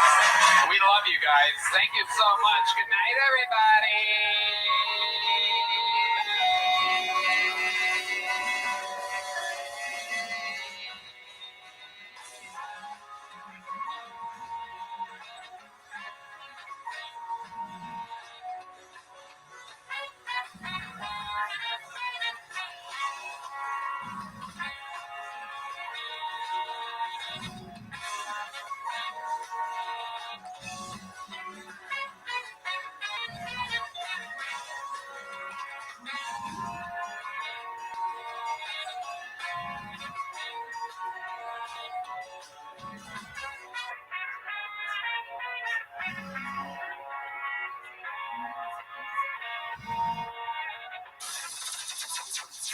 The Sunset Strip Comedy Club in Austin, Texas is now open.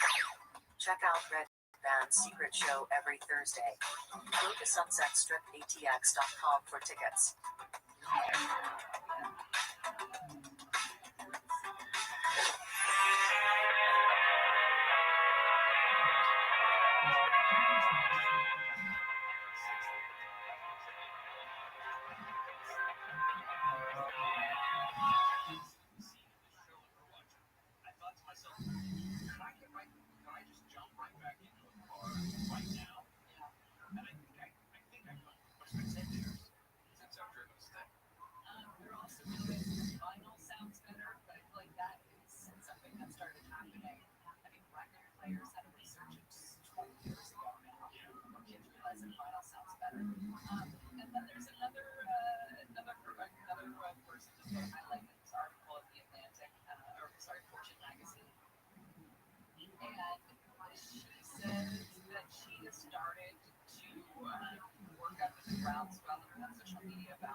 it's $19 to buy a card now, too.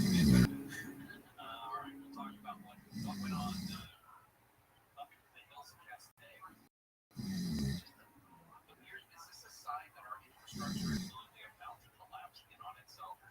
Hey, I was doing uplifting stuff with the kids, trying to get stickers. Now you're like, yes, it's going to explode our world.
Resort officials describe 30-year-old Cole Murphy as an experienced performer with a deep passion for the mountains. The avalanche happened around 7:30 Friday morning on Lincoln Mountain, while Cole was conducting avalanche mitigation work. KMBC says the second patrol was caught in the avalanche, had surgery, and is recovering from his injuries. Sharon Reardon, KFI News. The United States has pledged $2 billion for UN humanitarian aid, a fraction of what the U.S. has contributed in the past, but reflects what the Trump administration says is a generous amount that will maintain the U.S.'s status as the world's largest humanitarian donor. The parents of a Kentucky State University student shot and killed earlier this month have been arrested and charged with intimidating an alleged shooter, Jacob Bard. A Franklin County grand jury declined an indictment last week for Bard. In the shooting that left one student dead and another seriously injured, Targeting to John Darrow Fox were arrested after a bankruptcy proceedings led Smart Bard and his family on Facebook. Grand jury found Bard was in self-defense and protecting his family. As a group of 20 to 30 people gathered in a KSU dorm building, some of them were attacking his son. Andy Trujillo, KFI News. A lot of people apparently are making their New Year's resolutions, and a YouGov survey finds most adults want to exercise more, with 25% making it their primary goal for 2026. Other popular resolutions include being happy, eating healthier, and saving more money. YouGov notes that younger adults are especially likely to focus on saving money, improving their mental health, and learning something new.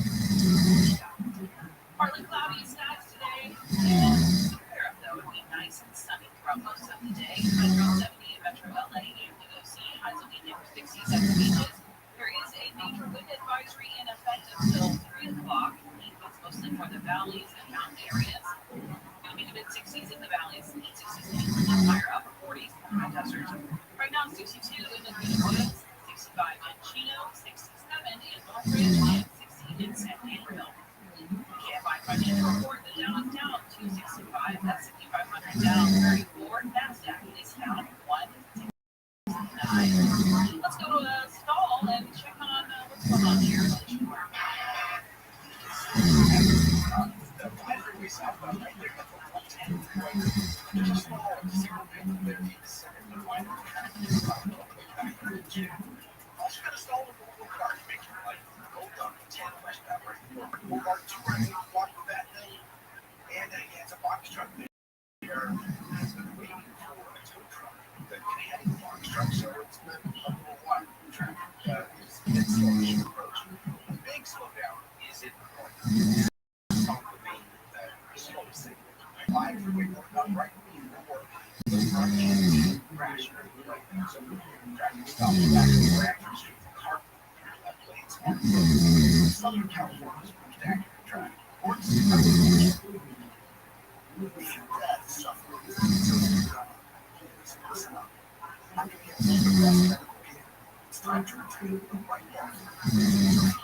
Nobody had to tell your grandparents not to drive while using their typewriters.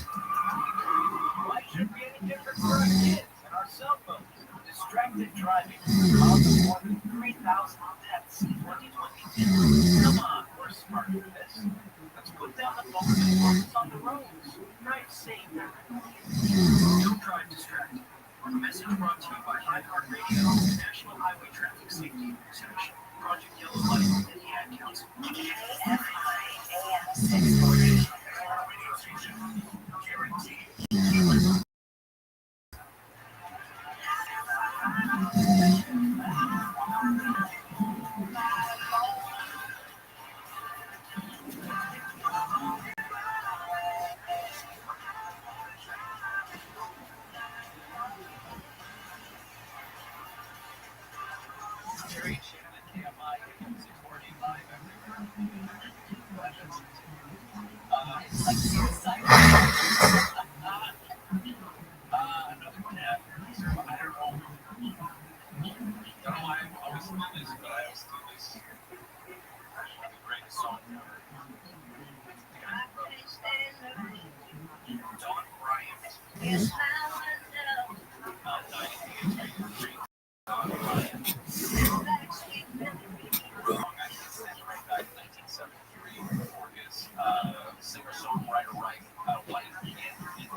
John Lennon once said that this was the greatest song ever recorded. Great song.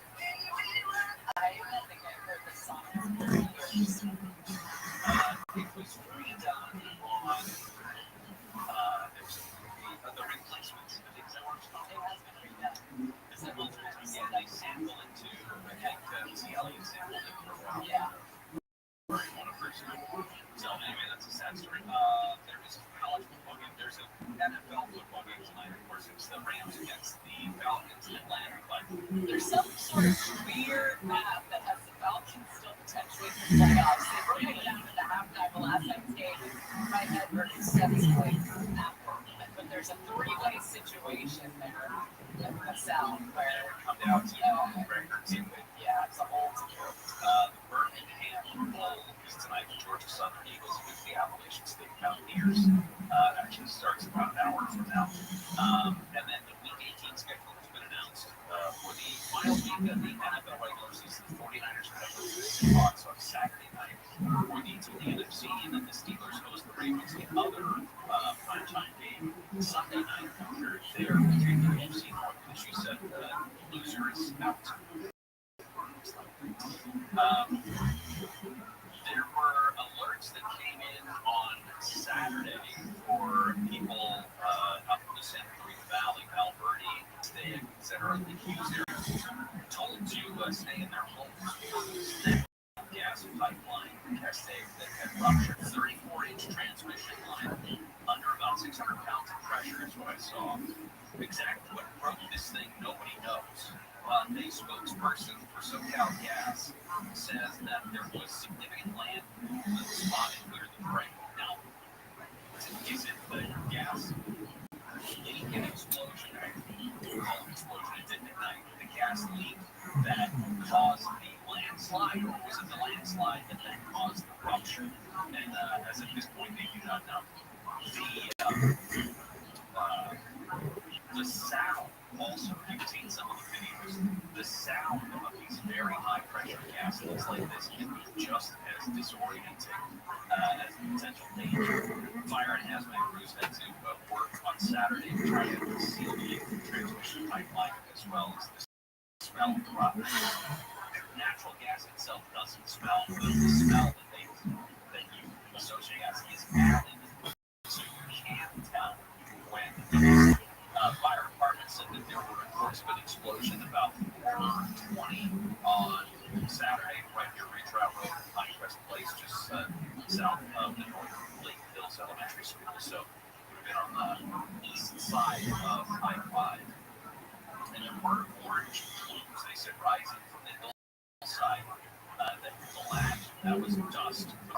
That's a Smelly County Fire Department station just down the road. Multiple residents miles away. Living in the North San Fernando Valley, it smelled horrible. No immediate threat. They were able to close I-5 for several hours on Saturday night, but it was reopened again last night. Not a sign at all that anything had gone on. We are going to get some weather. We thought that we just had rain for Christmas Eve, and now we're going to have New Year's weather. I was looking at the forecast in Denver. It's out there this weekend. You got to get a reprieve from the weather. Yeah, sunny and 55 degrees. No, I'm sorry. Sunny and 16 degrees. What? Denver in January? Yeah. Out of the rain.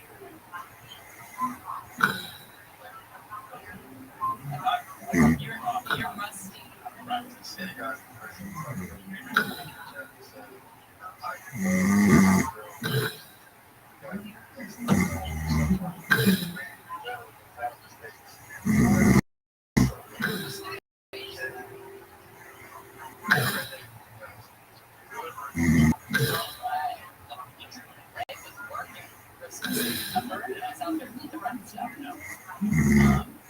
It was a great time. Like, it was one of my girlfriends texted me, like, oh, what are you doing here? Whatever. I was like, oh, working, I'm straight to work.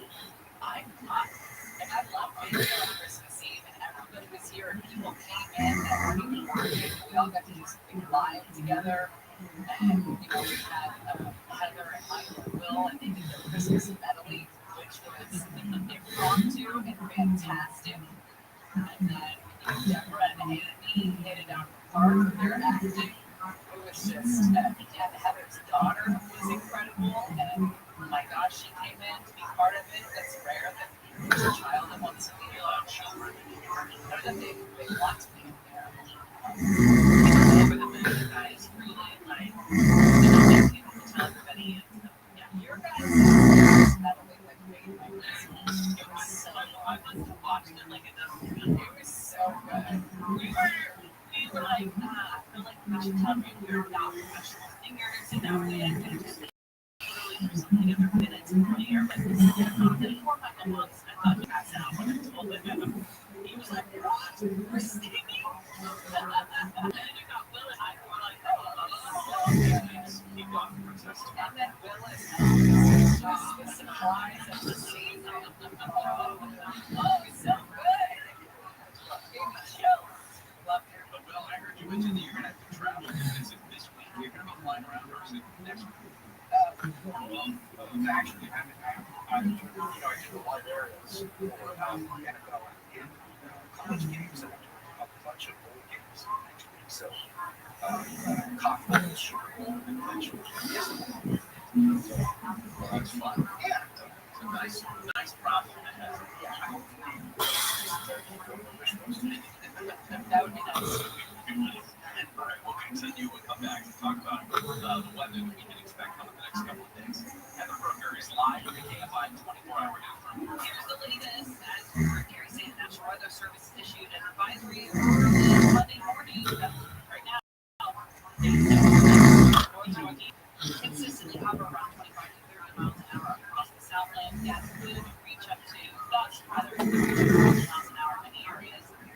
And critical time, dinners, weapons, unbound were the top nominees out today for the 13th annual makeup artist and hairstylist award. It's exciting for them. Well deserved.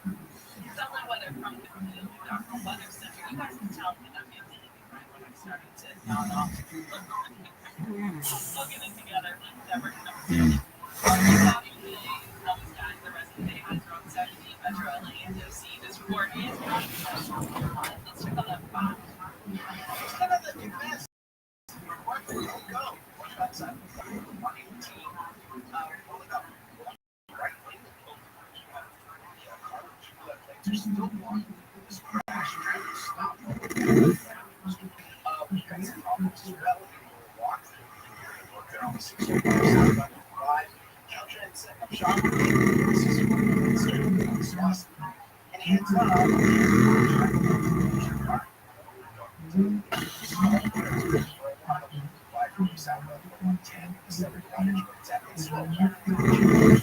Southern California's most accurate. Hey, it's Gary and Shannon here on KFI. We want to tell you about Sweet James. A car accident, motorcycle crash, trucking collision. What comes after feels pretty much the same. Pain you didn't expect. The point that you didn't plan for. Insurance companies that say they're there to help but are really focused on protecting themselves. Sweet James accident attorneys help people just like you. When injuries are real, stress is high, the insurance company already has a plan, and you don't. If you've been hurt in an accident, don't face it alone. Let the attorneys at Sweet James be by your side. Call for a consultation right now. 800-9-million. 1-800-9-million. Or visit sweetjames.com. Sweet James, they will be by your side. They will help you out. Help you recover. 1-800-9-million or go to sweetjames.com. With offices throughout California, including Los Angeles, they can't guarantee or predict the outcome of your case, but it's important to have Sweet James by your side. This report is sponsored by the Queen Mary and Local. Ringing the new year at Queen Mary's has great already with live entertainment, delicious food and drinks, and an unforgettable fireworks show. It's on sale now with VIP options and hotel packages. Secure your spot at QueenMary.com. Celebrate 2026 in style. Now, trade football in California. That's right. Now, we trade sports on Calcium. Alabama pulled off the upset. They're trading at 33% to beat Indiana. That means if you put 100, you get 304 back. Check the live odds and for the limited time, use code IHEART and get $20 when you trade 100. KALSHI. Calcium. Trade 100. You know who's listening to the radio? Voters. Lots of them. So if you're running for office, this right here is a great place to reach them. And it's not like social media where people are just swiping through ads. With radio, they're engaged. Plus, it's 1/10 the time it costs to video. Don't just campaign. Connect with millions all over the country, even thousands in the smallest communities with radio.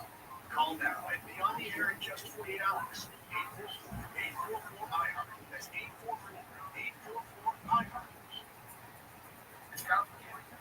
These days, that's how people even describe your relationship status. Absolutely, this complexity is in your car. It's got you really complicated. The experts at AMCO includes rigorous training to stay on top of the latest car technologies. So there's nothing you can't fix. Well, except for that complicated relationship. When it comes to that, you're on your own. AA, MCO. Check engine light on. We'll check it for free. Can athletes will face the toughest job interview in fitness that will push past physical and mental breaks. You are the fittest of the fit. Only one of you will leave here with an ISIN contract for $250,000. This is what mindset comes in. Someone will be eliminated from your insurance company.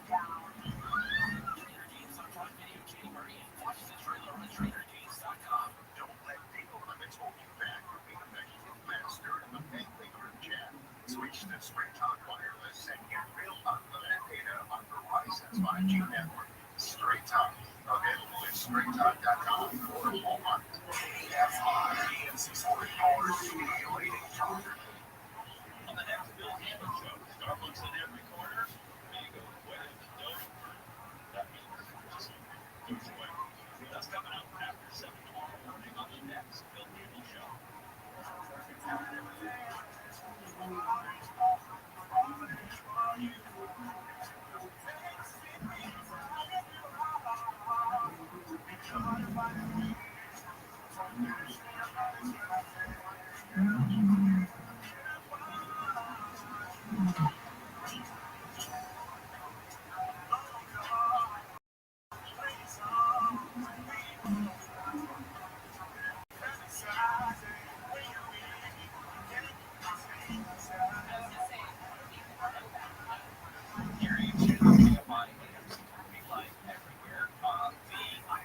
On this Monday, December 29th, for a couple days, looking into the new year. I would rather die than call you down. I'm down like that. The Nerd Ape, basically, there's a bunch of crap going on. We talked last hour about the meeting between President Trump and Ukrainian President Zelensky and this push towards plans for some sort of peace deal between Ukraine and Russia. The president is also hosting Israeli Prime Minister Benjamin Netanyahu today, and then in Taiwan, they are on high alert because China has launched a whole new military drill where they just, surround Taiwan. The Chinese leader, Xi, ordered massive live fire exercises to simulate what would be the seizure and the blockade of Taiwan. They call it Justice Mission 25, involving Army, Navy, and the Air Force. So I've got some breaking California high-speed rail news. California has ended its lawsuit challenging the termination of the federal budget. But yes, this was a lawsuit filed in July, I believe, because the Federal Railroad Administration nixed the $4 billion in grants that Obama and Biden had been forking over to California. This administration was like, this is ridiculous, we ain't doing it anymore. So Quanta filed a motion to sue in January. Well, last week they finally filed a motion to dismiss that complaint that was filed in July. So California has ended the lawsuit challenging the termination of that $4 billion in federal grants. I see this every time you drive on Highway 99, you're reminded of what an absolute boondoggle that is. They have made slight progress on it. There is a new viaduct opening in the southern part of Fresno. The California High-Speed Rail Authority said in a statement that the agency has decided to cut ties with the Trump administration, like ties that were existing. They threatened to get rid of other federal funding that was tied to the planned rail connecting LA to the Bay Area. They say the move represents a major win for President Donald Trump. It represents a huge win for the California taxpayers. It's countless dollars just going to have pockets of connected elite lawmakers, i.e. Dianne Feinstein's husband, that were connected to this thing and just made themselves rich, and the rail never got built. It was never going to be high-speed rail. It was going to be slow-speed rail. Now, listen, I love trains. I take a slow-speed train up there. Me and Jerry Brown, we love trains.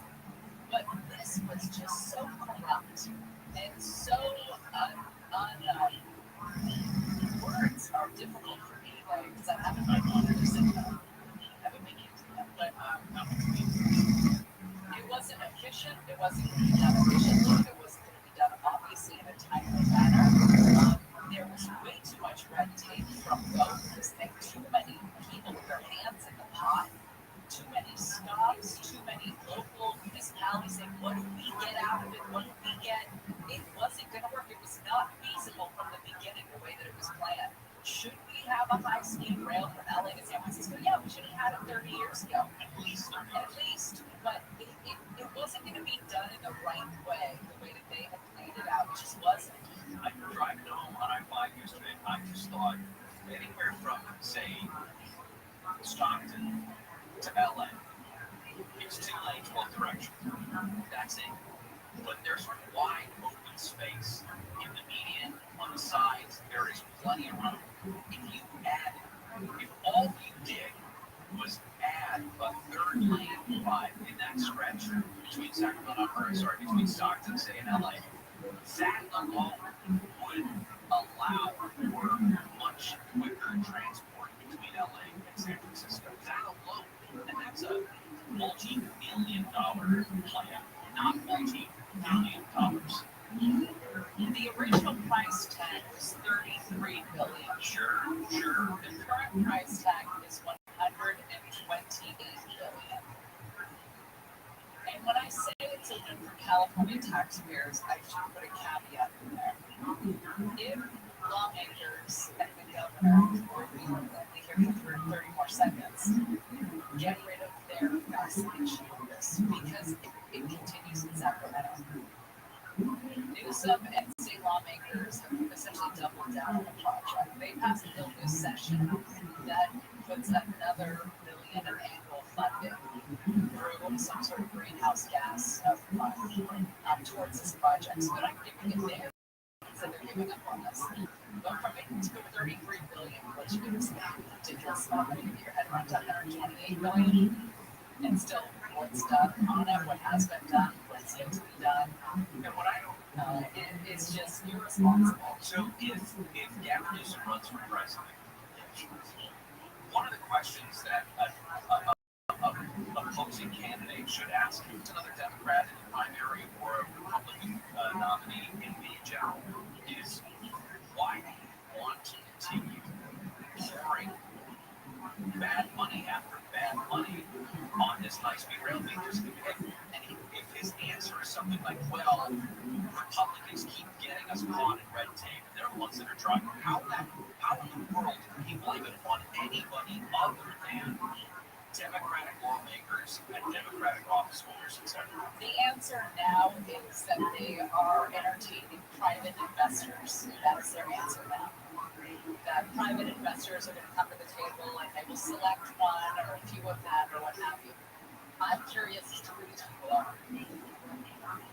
And it would have been Elon Musk 30 years ago, or somebody like Elon Musk. But there's no way that he would get involved now because he sees the fraud and the waste that's involved. I don't know what one sees when they're on, what is he having? Ketamine. What does ketamine do? Is it just like Adderall? I've never done ketamine. Well, not even over Christmas. I know what you think.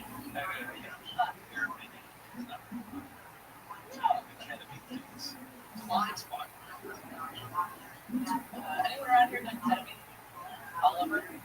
You mentioned drug in your life, huh? Pretty straight edge.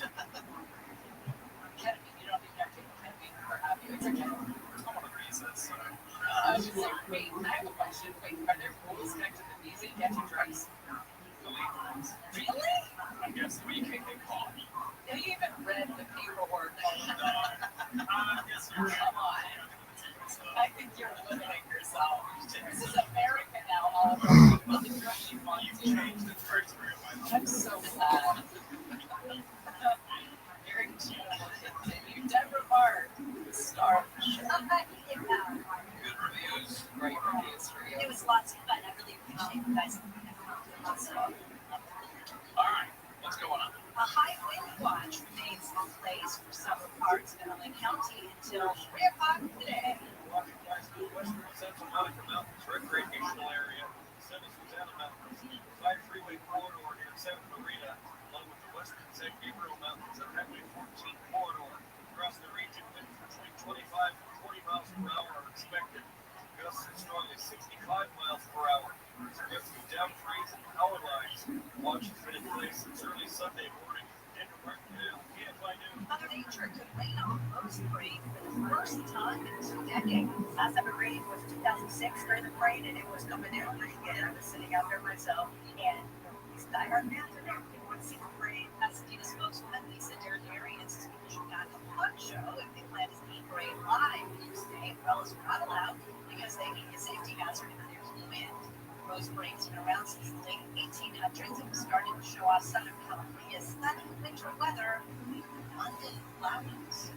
Federal government authorities show the process of cleaning up toxic debris of Palisades heat fires in Fairmont and several violations. The report saying the Environmental Chemical Corporation, the primary contractor hired to clean up tons of debris, illegally dumped toxic ash and used toxic soil to other shortcuts.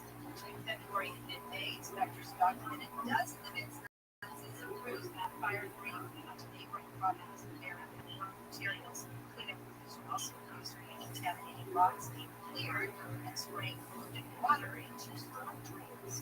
Former House Speaker Nancy Pelosi has expressed confidence that Democrats will win back the House of Representatives in the 2026 midterms. Pelosi, who announced last month she would not run for re-election, says current Minority Leader Hakeem Jeffries will be speakers gavel.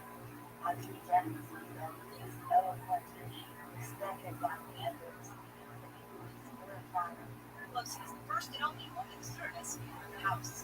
President Trump says the U.S. has targeted a facility in Venezuela allegedly tied to drug manufacturing. He made the comment during an interview with WABC Radio in New York.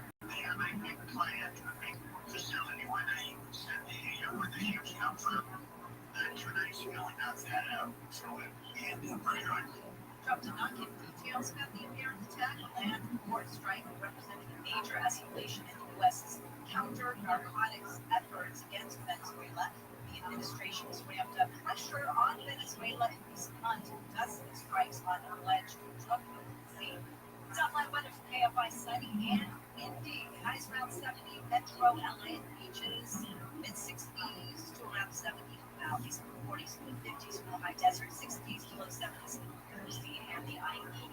Right now it's 69 in Irvine, 63 in Manila. Crash on the 110, Alicia Park. It's going to be a little nuts on the 110 right before the line. They're still working on the various thing.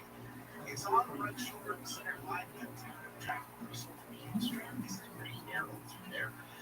We've got issues still going on. This crash on the line northbound right before 118.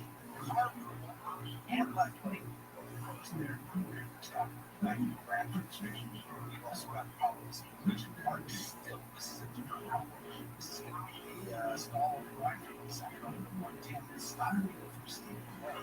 And if you're near Anaheim, jump over all the way by from the south right before Utah. Southern California is active traffic. If you pay this all down, there is a 1% change at home or search engine is giving breakthroughs and the interior inputs. It's a really invasive muscle-sparing procedure designed to speed up recovery, and many patients want it the same day. I always want to first offers after their team take history. Robotic assisted surgery, state-of-the-art cartilage restoration, and actually working this is all that's what happens. Call 800-919-2000 and homeworkinstitute.com. That's HOME-workinstitute.com. Locations from Southern California. Travel Inquisition home 800-919-2000 or visit HOME-workinstitute.com.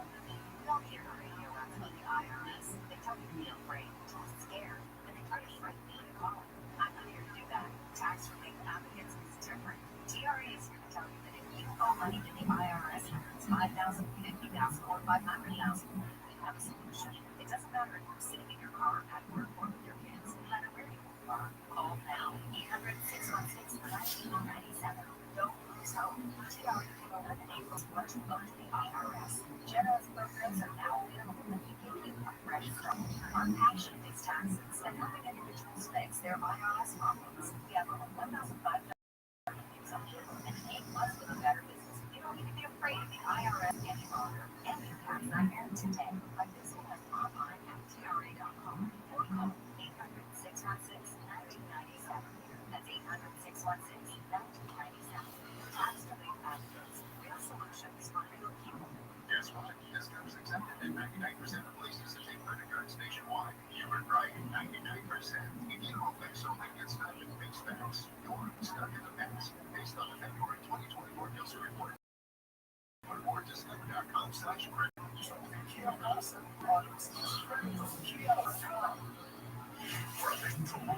Contests on the station on KFIAM640.com/polls. We posted huge like radio on the need for all that annoying imagination. Follow us now on all the socials. KFIAM640.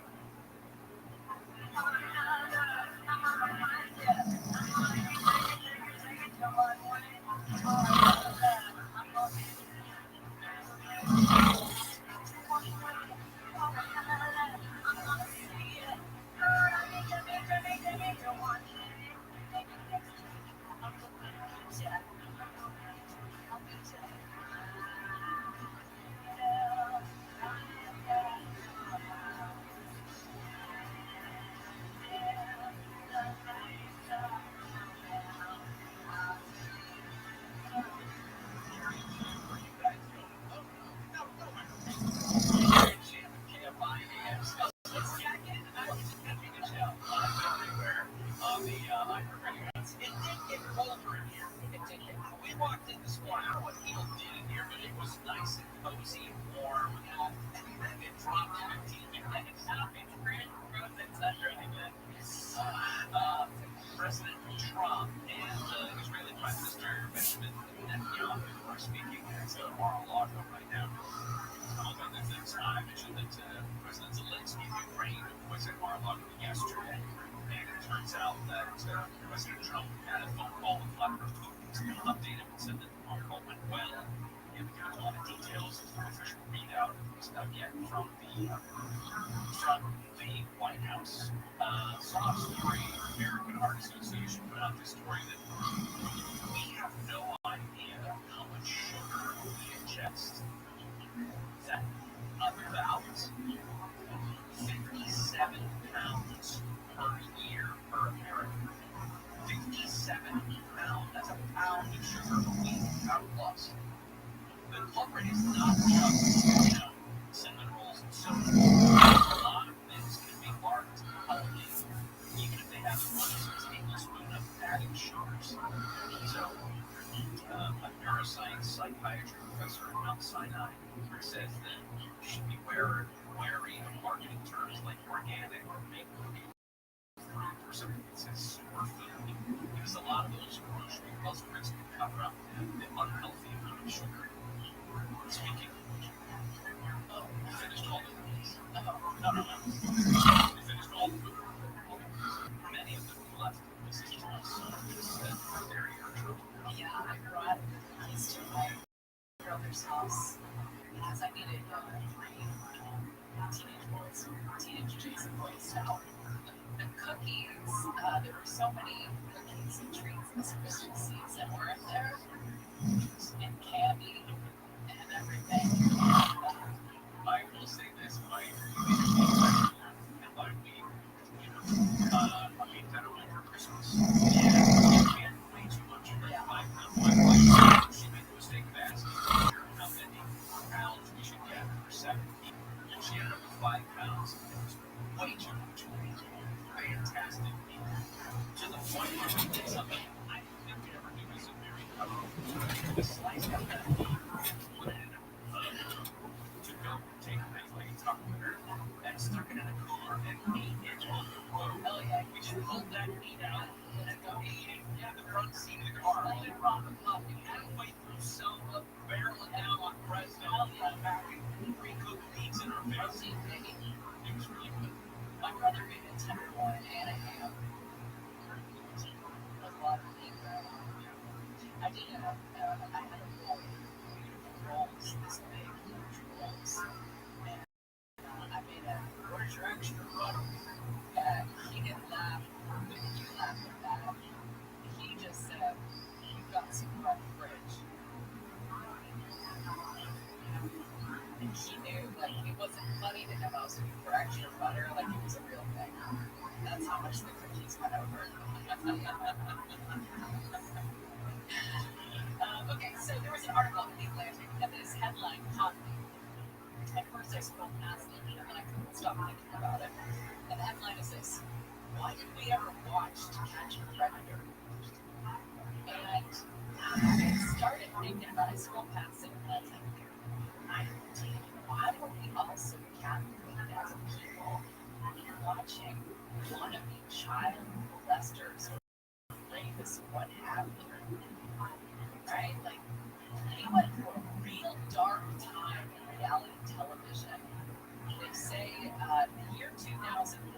situated after 9/11, before Barack Obama.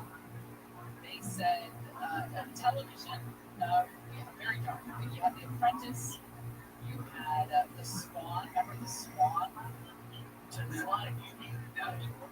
No, that's Black Swan.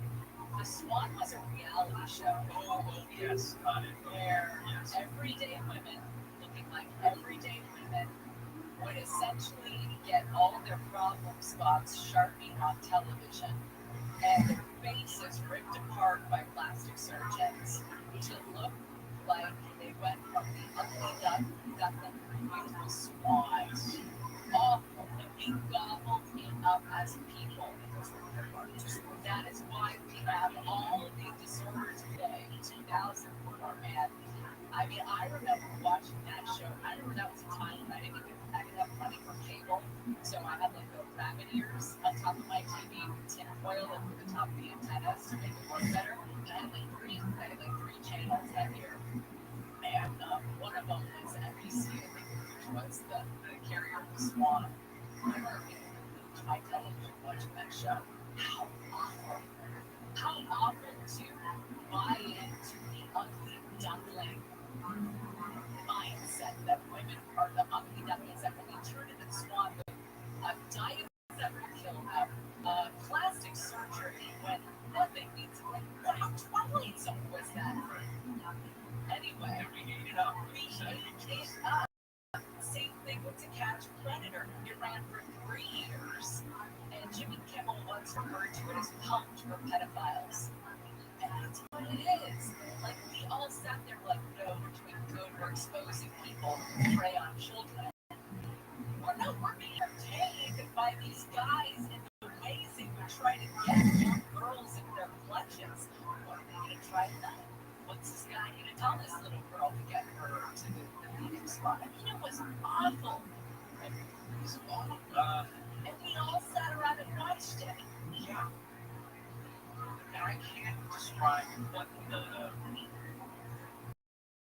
don't know, I can't describe the feeling I got while I was watching, but it was something akin to how can these guys be so good? Get these guys, throw away the key, lock, throw away the key. What on the other hand, not to be so stupid. And then when confronted by, in this case, Chris Hansen, right, walks in and goes, no, that face is not telling him. But then he would walk in and catch these guys in the act almost of taking advantage of these kids. Yeah, absolutely. They say that we enjoy having our basest desires are meant to. It appeals these shows to our basest desires to see people disgraced from the comfort of our couch. Well, awful. I'm sure this came out at the same time. I don't know exactly the production years of it, but the TV show Cheaters, where they would catch people cheating. Is that the same kind of CW product? Sure. I don't know. I never saw it. It was very much the same. Like Ryan's Roses. Yeah. Where you hear people, and you get this feeling, and you have no investment in these people. You don't know who they are. It's not like Shock for one, where it's like, you to see the Seahawks in this makes me happy. Right. It's a weird human thing that it appeals to of watching people get humiliated for doing something wrong, or watching people embarrassed, or what is it about the Swan? Like, I get watching a predator, watching them get embarrassed on national television as a scumbag. But what is it that appeals to my human desires to watch a woman be told she's ugly and has to change the way she looks from head to toe and go under the knife to do so? Like, what does that appeal to? And what does that say about us? What does that say about us as a people? That they watch that as a country? It becomes a point big time. It was a term that the law professor came up with: humilitainment. Fetishization of punishment on camera is exemplified by Abu Ghraib.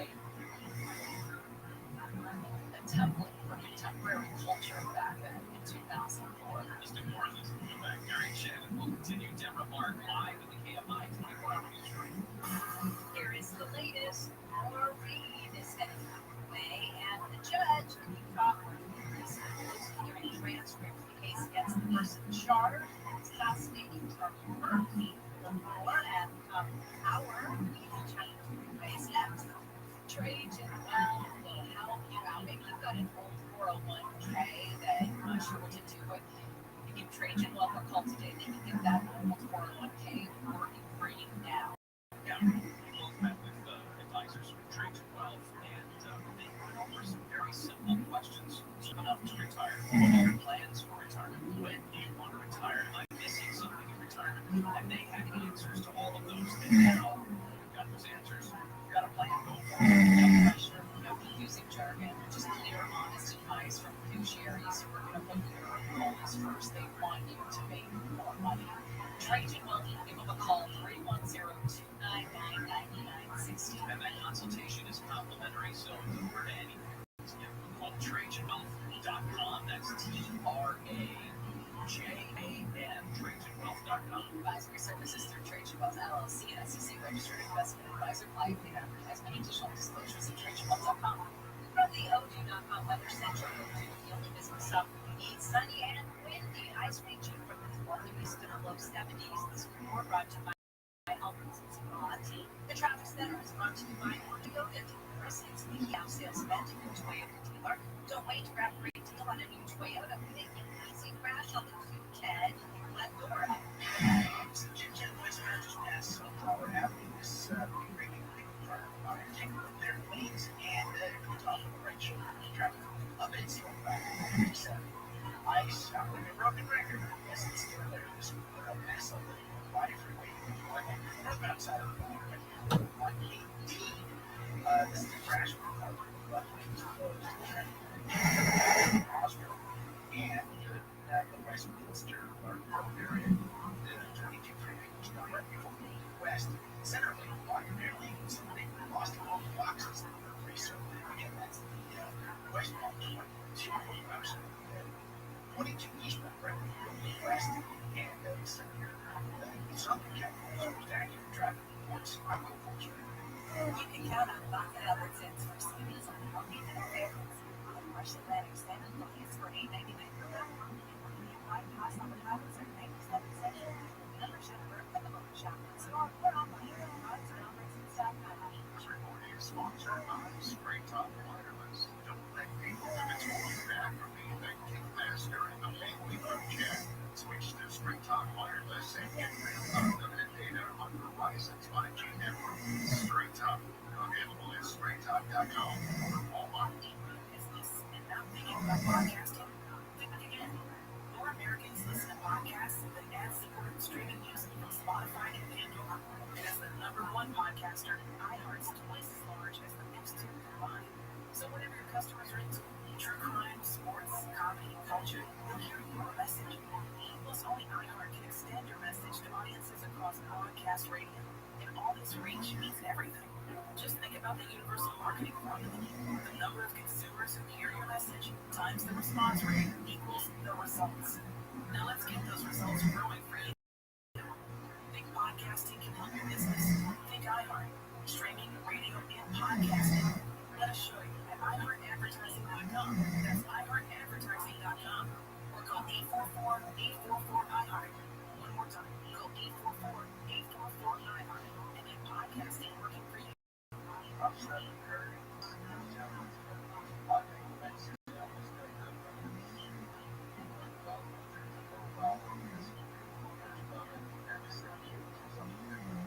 Visit gentlemen'scutbourbon.com or your nearest Total Wine or Bethel.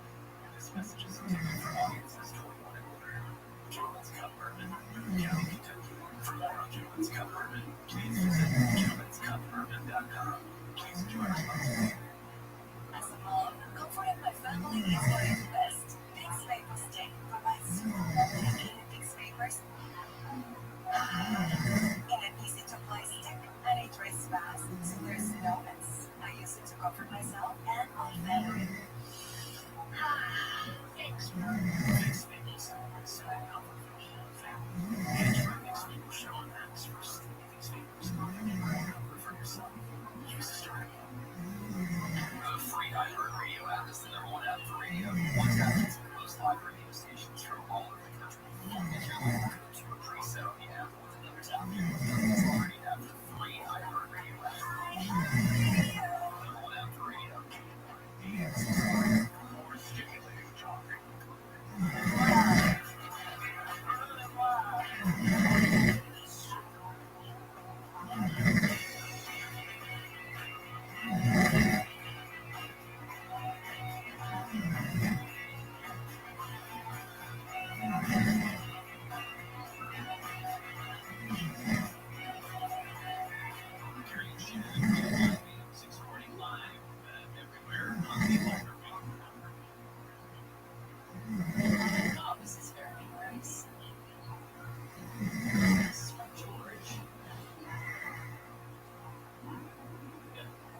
on, I think I can throw those in this bag.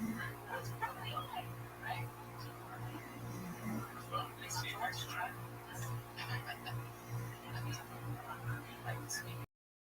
Very nice. Merry Christmas. Thank you, George. It's top of the hour. We're going to get into Swamp Watch some stuff in DC. One of the things that came out the last couple of days is that apparently we have London land strikes against Venezuela. You can take the speaker of the shower. You can. So we'll talk about that coming up. We'll get into Swamp Watch Motivational Mondays late in the show. We got guests that's play the recount week 17 as we get ready to wrap up the regular season of the football season, etc. So we were talking about to catch a predator, and we described it. 2004 in terms of reality TV was a really dark time where we somehow fell into the glorification, I suppose, of the humiliation of other people. And it became such entertainment for us. I mean, these were very, very popular shows. So To Catch a Predator basically is guys who chat online with people pretending to be kids. Usually police detectives. Police detectives, usually. Then get invited to a house that is rigged up with cameras and microphones, etc., surrounded by officers. And they come in to what they meet, what they think is going to be the kid that they've been chatting with. The beauty, the genius, the grossness of it all is that the guys that come are guys that very often guys that look like basketball coach. A lot of these guys do not look, they don't arrive with a white panel man. No, they look like everyday dudes, which was the shock outpacking of this show. And it made you kind of look around and be like,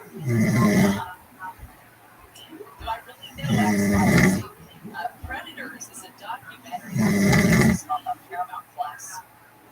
And it kind of hones in on what made To Catch a Predator hit.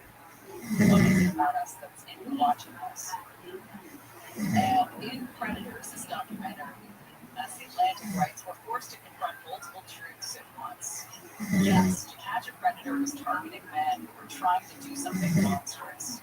Yes, the show was raising awareness about the grooming of children online, which was a nascent thing at that point. Nascent, again, words are not my specialty today.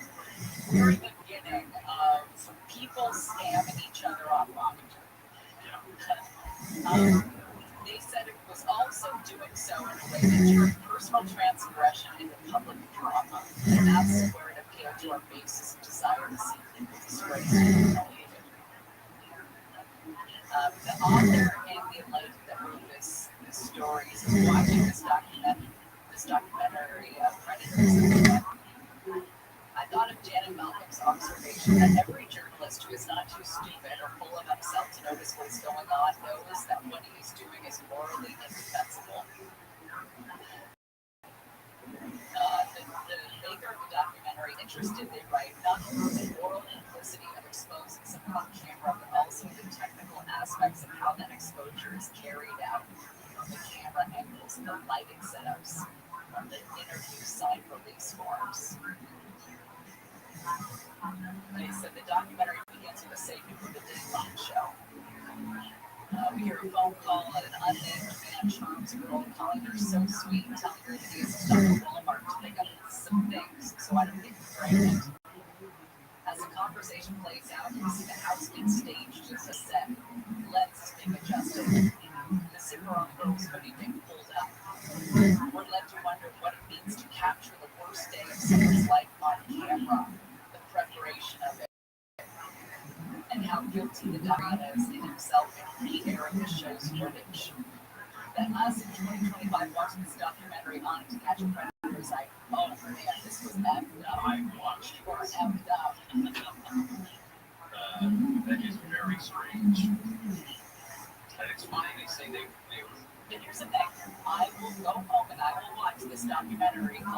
research on how we're all fascinated to watch watching To Catch a Predator, because I'm still fascinated. Well, and he says you're going to have they want you, these guys want you to have this reaction to yourself. He wants you to have the reaction to 21-year-olds and 21 year ago you.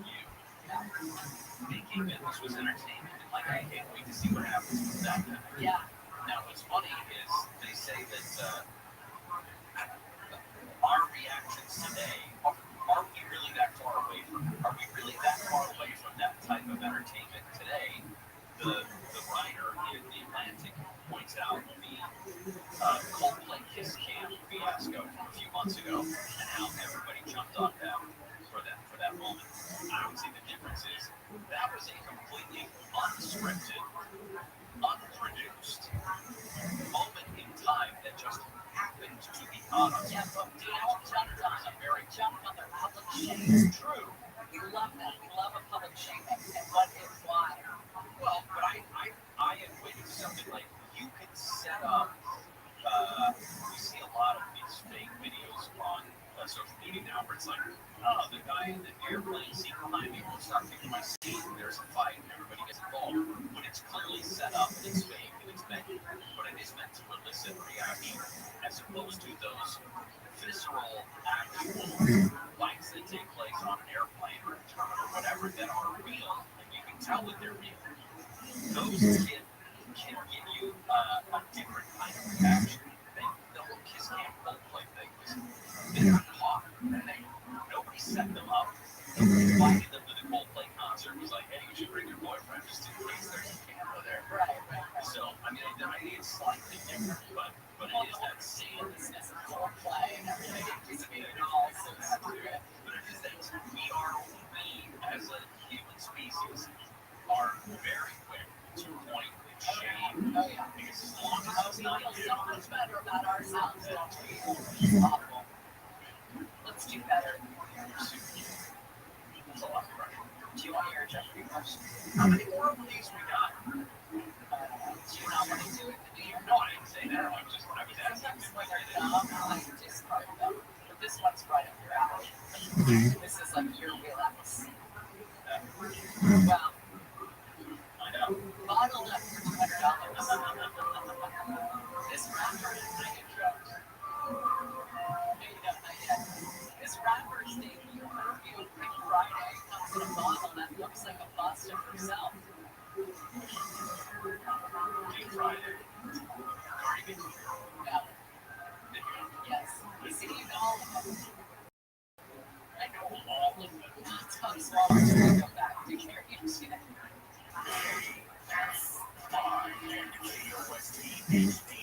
Los Angeles, Orange County, The wind is back. Number one live from KFI 24-hour newsroom. CHP has issued a wind advisory. 5 freeway, Route 118 to near Boston Highway and the Antelope Valley Freeway, Fort Road, New Hall area due to strong winds. People driving high-profile vehicles, including campers and trailers, are urged to use caution. A wind advisory is effective until 3 this afternoon. Southern California is in for more rain. The National Weather Service is experiencing light to moderate rain likely from Wednesday through Saturday in LA County to San Luis Obispo County. Forecasters say the most likely outcome for storm total will be 1 to 3 inches of rain for the coast and valleys, and 3 to 5 inches for south-facing foothills and mountains. Some areas could see more rock and mudslides. Moderate to strong Santa Ana winds are also expected. SoCal gas company crews are assessing damage done by an underground gas line snapped on the state. Late Saturday afternoon, the line lane on Lake Peters Road erupted across the freeway and closed there for 4 hours. Utility crews say the gas leak has been stopped and that the gas did not start a fire. Significant fire has been spotted near the spot. Workers are developing repair plans for the pipeline. As the ball Wednesday through Saturday,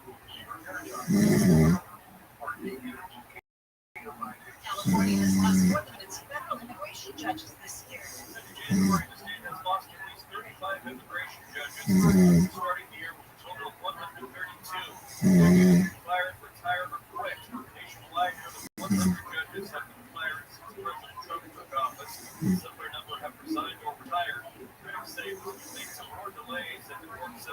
The curtain is closed on a long-time Calabasas.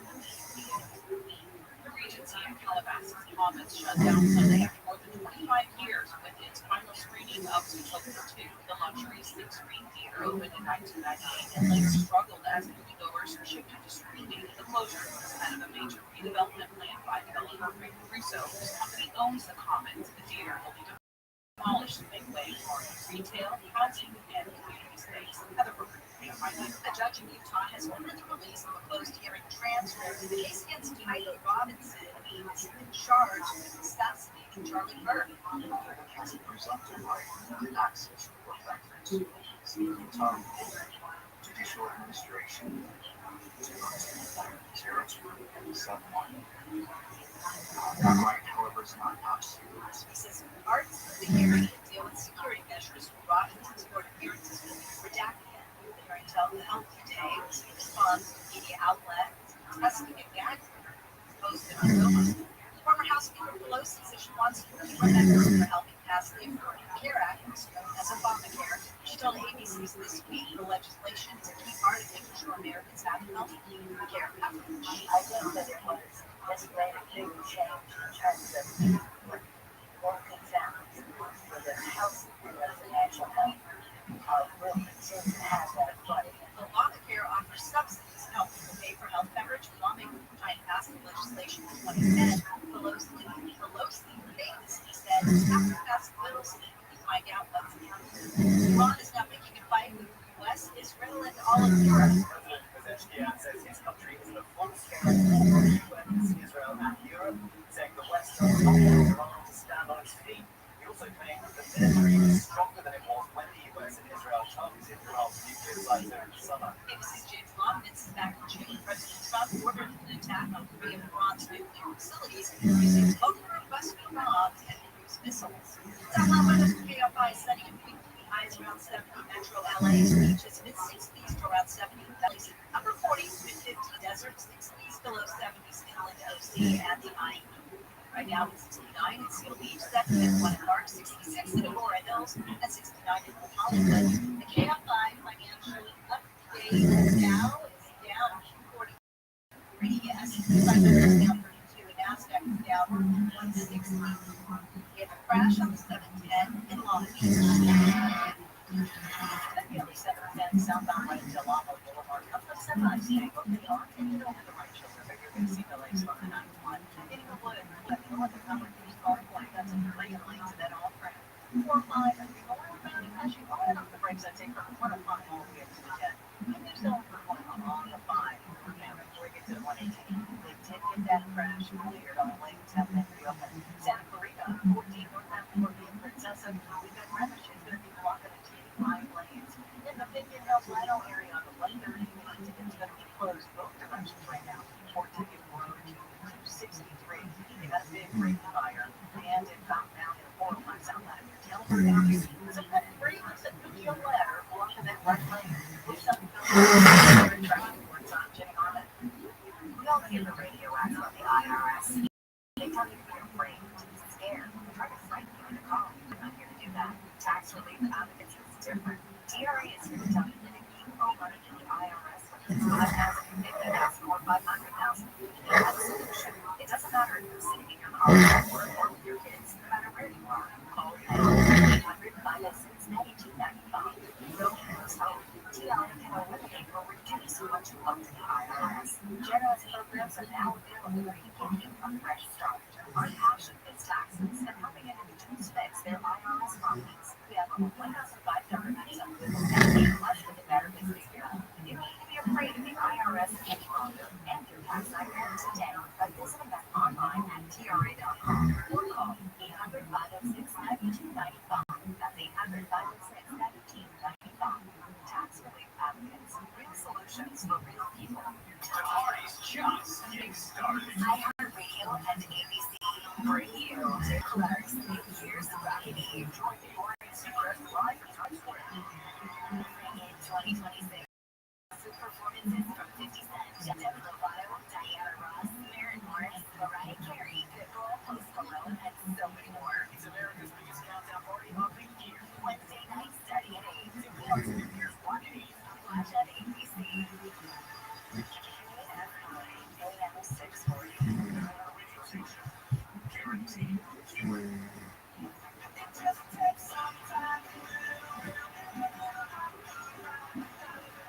Guaranteed.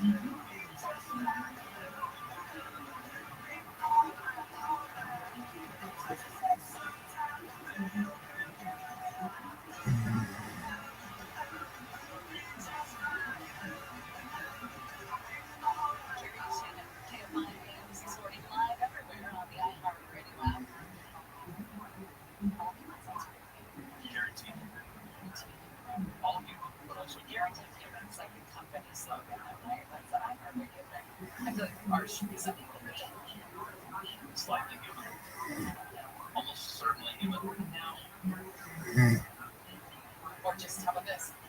Yeah. We'll workshop that. Get some. Did you hear about going into the new year with an intention? This is something that I've been exposed to at yoga class, where they say, set an intention for your practice at the beginning. Be strength, clarity, be, the intention words. And kind of walk with it. Walk with it right now. And there is an intention word generator that's making rounds today. You don't know what your intention is, and it's coming up with one. I mean, you could come up with your own intention, but if you need help with it, use an intention word generator. Okay. Do you think that we should have a word for the show? Like a shared intention for the show? Sure. You're just saying that. I mean, you appease me, but I don't care. I'm afraid to say that. Why? I don't know how you could. Oh, stop it. Oh, it's not that. It's being silly. No. Being silly. Don't get pressure. But anyway, we'll get into it. I want to know what your intention for you. We were talking earlier about driving the manual transmission tools. Oh, yeah. Good morning. I actually shift for my work vehicles. This contractor, it's better. Anyways, it's all funny games until you get stuck on a hill, whether red light or a stop sign, and then you have to try to move forward without moving backward. You're stuck in stopping traffic. That's it's clutch, gas, gear, clutch, gas, gear, brake, clutch, gas, gear, clutch, gas, gear, brake. So it keeps you busy. You're not checking your phone. It's the magic. Go to San Francisco, learn to drive stick. How about them apples? Both my kids, their high school was at the top of a hill. As they drove to school, there were at least 2 stoplights before they got there, and that's Part of the fun is that cost-benefit analysis of the levers there. Give them gas, release a little clutch. So it's a balance act. It's a life skill. But then you also make a great point. You can't look at your phone for driving. No, and you know what? I quit smoking driving still. The final time it actually took quitting smoking. Because I had something to do in the car. Smoking in the car was like, it's easy, a fish to water. A fish to water. But you gotta drive, so you gotta figure out where you're busy the whole time. It's time for a small pause.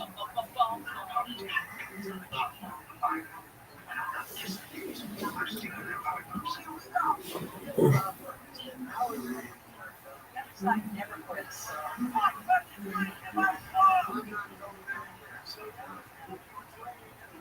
can imagine what the FDA could be like with this dead number.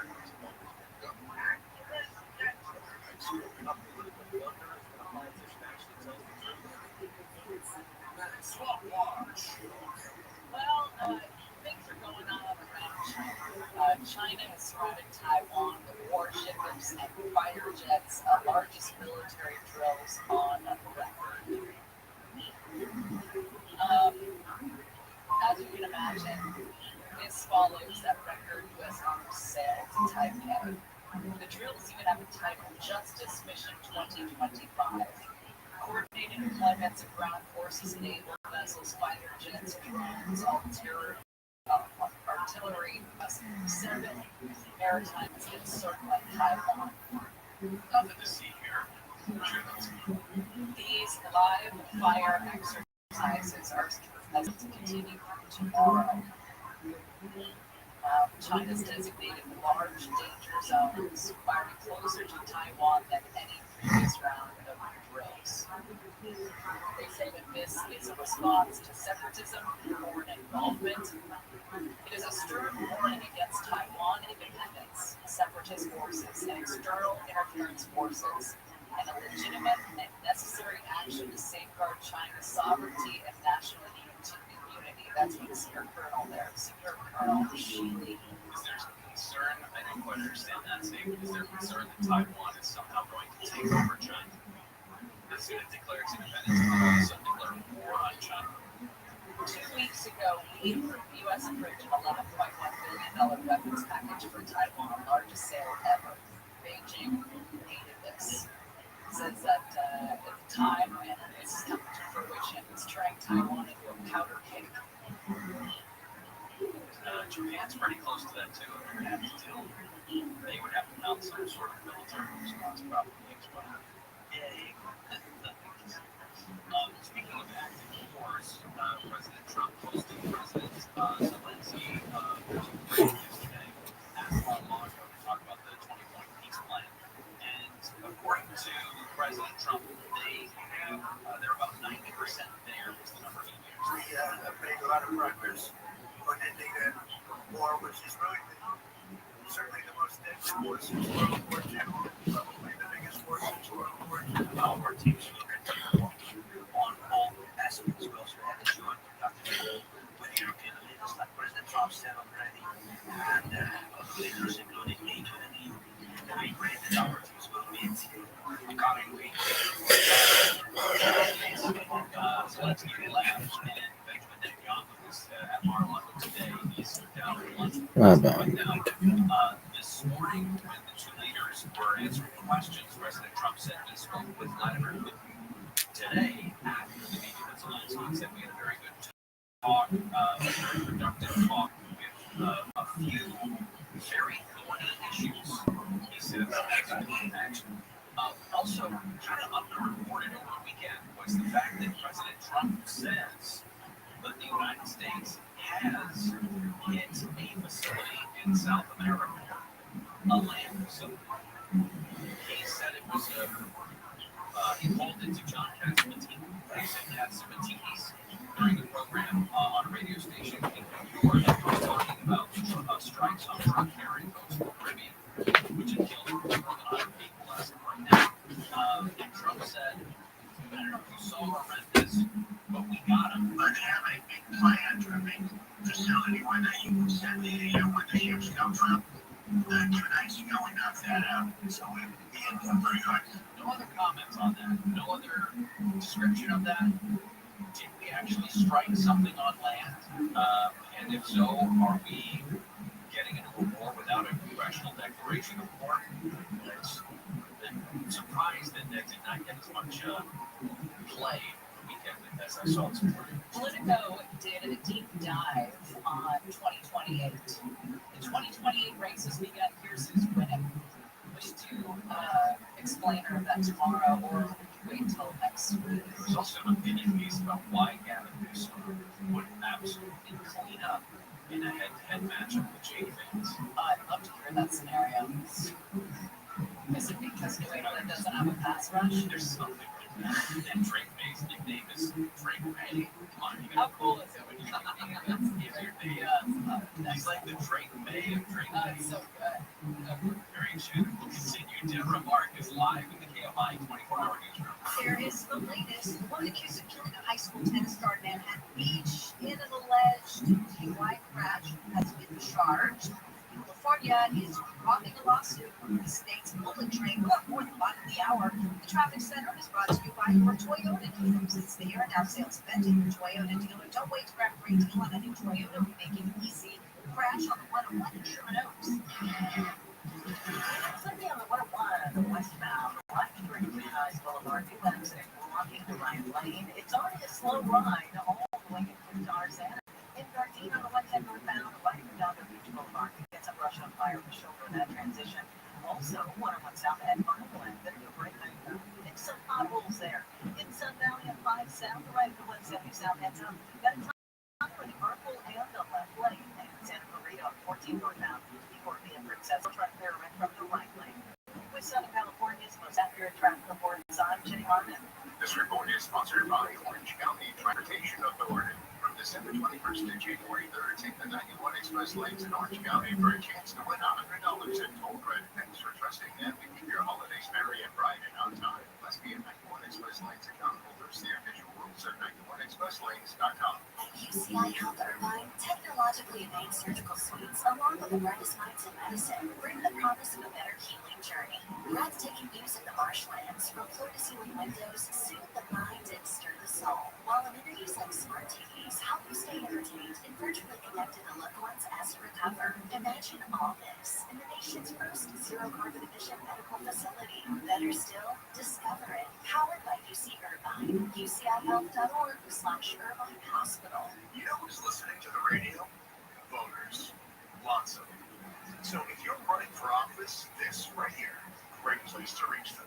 And it's not like social media where people are just swiping through ads. With radio, they're engaged. Plus, it's 1/10 the time and cost in video.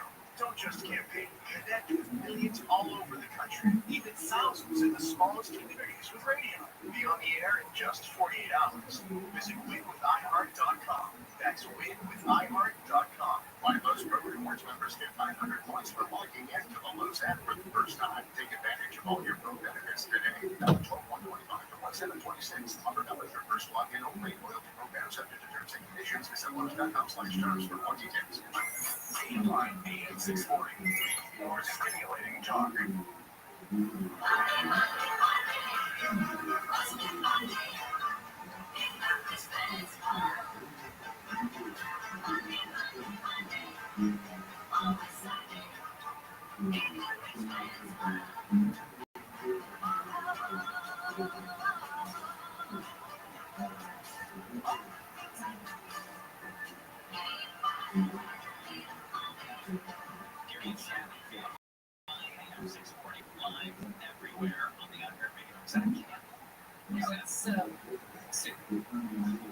I was on my way to the microwave and I forgot that our breaks are in 30 seconds.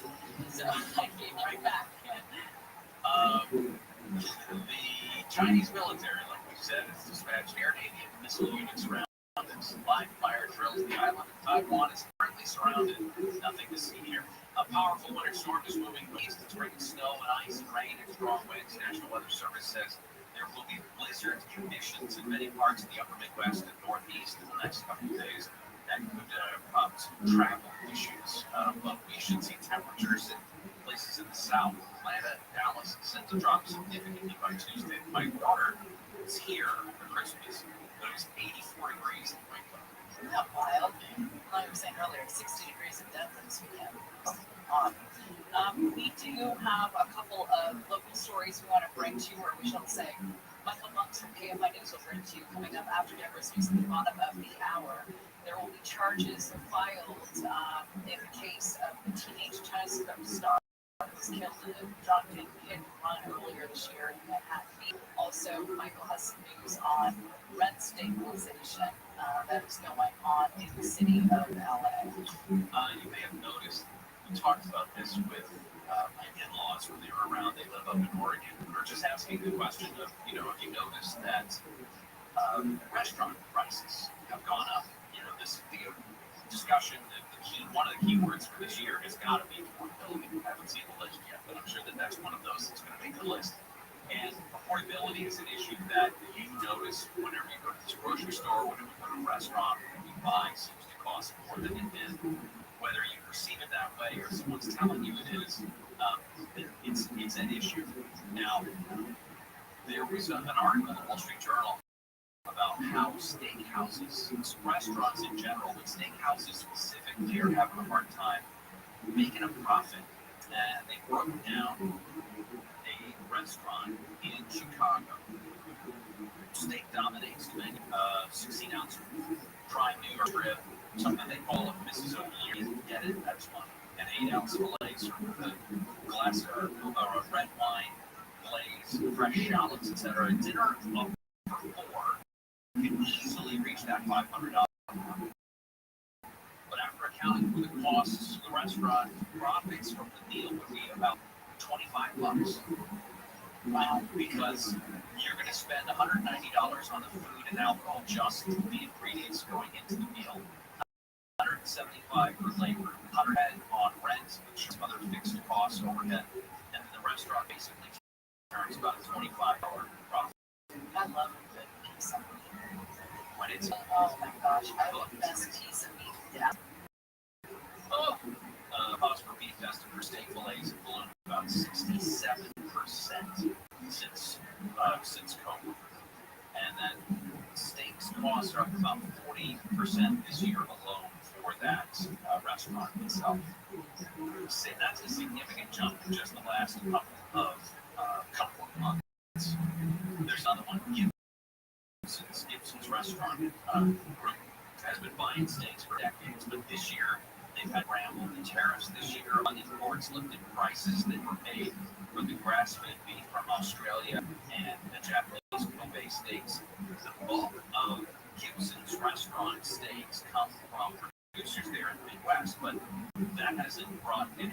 Yes, they do buy domestically, and they buy, I guess you could argue, locally because it's in the Midwest, but the supply of beef everywhere is tight and demand is red hot.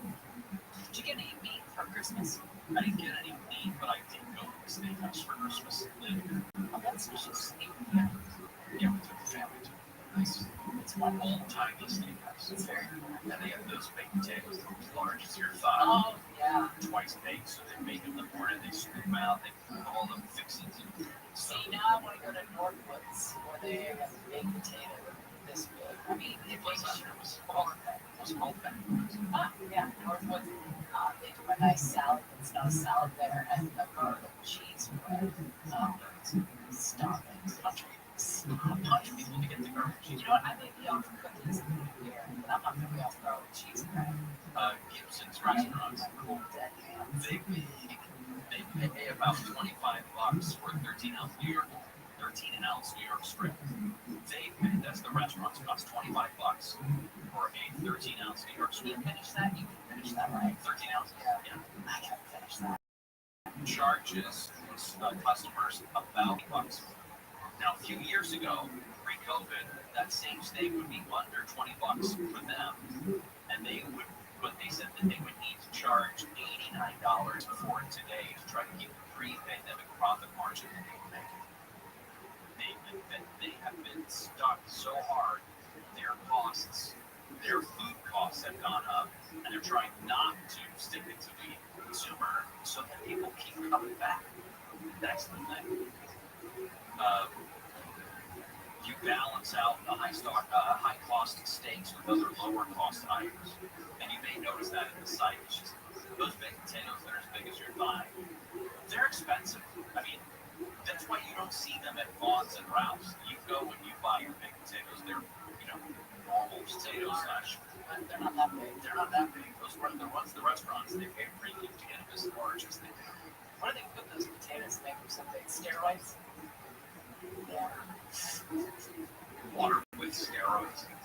But they said now that they can, if they're selling steaks, generally steakhouses will sell about $100. You can get it, depending on what kind, what cut, how big. $100 is probably higher end, but it's a good steak. They're paying probably $50 or $55 for that cut of meat, and they've got a profit on it. That's why it's up to $100. Yeah, the sauces too. And the sauces, The sauces. just throw a cheese crust on it, let it cook. Stop. Yeah. My dad would put ketchup on any bucket of beef. Yeah. Any My from dad- hamburger to lip. My dad, every piece of meat he ate, whether it be pork, steak, lamb, whatever it was, he would have like a coffee cup and he would roast everybody else. And it shouldn't. He would put A1 sauce, he'd put Worcestershire sauce together and about 3 tablespoons of butter and heat it up and mix it around and pour that over every meal, every dinner, every piece of meat I was eating. He would put that concoction over it. I don't think that sounds awful. And no, but it's pretty decadent. It is. This much butter. Well, Mari. I ain't worried about the water. But I still have some.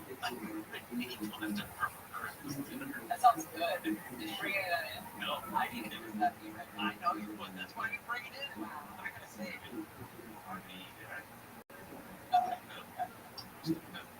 Intention words. What's your intention word going into the new year? We have to have it figured out before Thursday. Michael Lux is going to come in and do some hard news, but I want you to have your intention word ready to go for the 12 o'clock hour. Let's give some more time. You can use the intention word fun. Yeah, do you want that? I don't know yet. I want to see if I can come up with something myself before I turn myself over to the computers. I like that idea. Your exchange will continue in just a moment. Deborah Lark is live in the KMI 24-hour newsroom. A woman accused of killing a high school tennis star in an alleged DUI crash has been charged with murder. 20 days only since July, when Sean Helen was driving her 12 suspended license to make up a previous DUI arrest. She's accused of running over a 18-year-old Ron Levy in Manhattan each May. His mother, Jennifer Levy, says the family is suffering greatly. We are no longer the people we once were. We are profoundly changed by the death of The Levy family had lost their home in the Palisades fire that included a Manhattan beach. Ron Levy was weeks of graduation from high school, set to attend the University of Virginia. Michael Fox, KFI News. California has dropped its lawsuit against the Trump administration over its decision to pull billions of dollars in funding for the state bullet train. The U.S. Department of Transportation froze $4 billion in funding in July. It called the state's plan to complete the Central Valley segment of the San Francisco to Los Angeles bullet train not viable.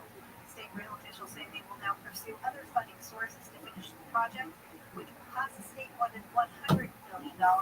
President Donald Trump and Transportation Secretary Sean Duffy have both slammed the project, calling it a train to nowhere. Sharon Reardon, KFI News. Santa Cruz in Altadena has threatened to sue the state over a bear that's been moving under his house. Ed Johnson tells KTLA the California Department of Fish and Wildlife is no longer helping. The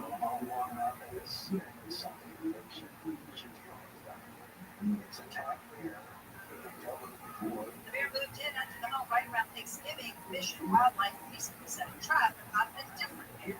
Johnson says shortly after, biologists were told to go home. He says he can still hear the bear rustling around under his home. He says he had to shut off the gas on Christmas Eve. It was a busted night.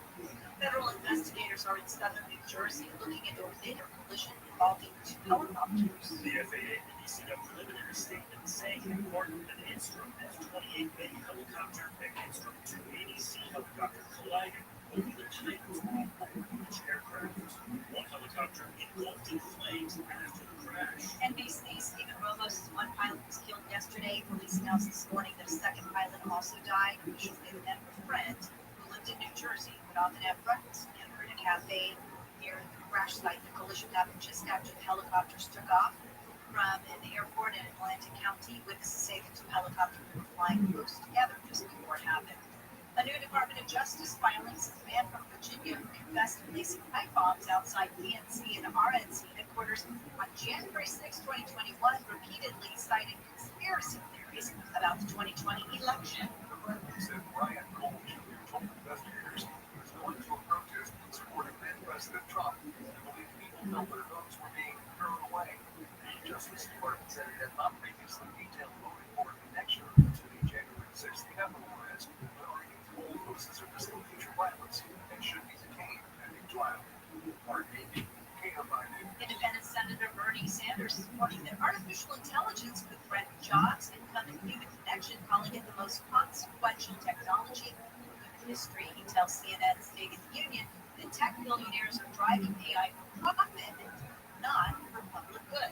So the science fiction fear of AI rocking the world is not quite so outrageous a concept as people may have thought it was. And the moon and sun take center stage in 2026 with lunar missions, supermoons, eclipses, and rare planet alignments lighting up the sky. 2026 is shaping up to shine. NASA is planning new moon flybys, while sky watchers can expect a total solar eclipse, brighter auroras, and one of the year's closest supermoons. On the scene, Heather Brooker, KFI News. Southland weather for KFI sunny and windy. Highs around 70 for Metro LA and the beaches, mid-60s to around 70 in the valleys, upper 40s to mid-50s in the high desert, 60s to low 70s in Lincoln, Oakley, and the IE. Right now, 73 in Laguna Woods, 69 in Rancho Santa Margarita, Stall on the 5 in Palm.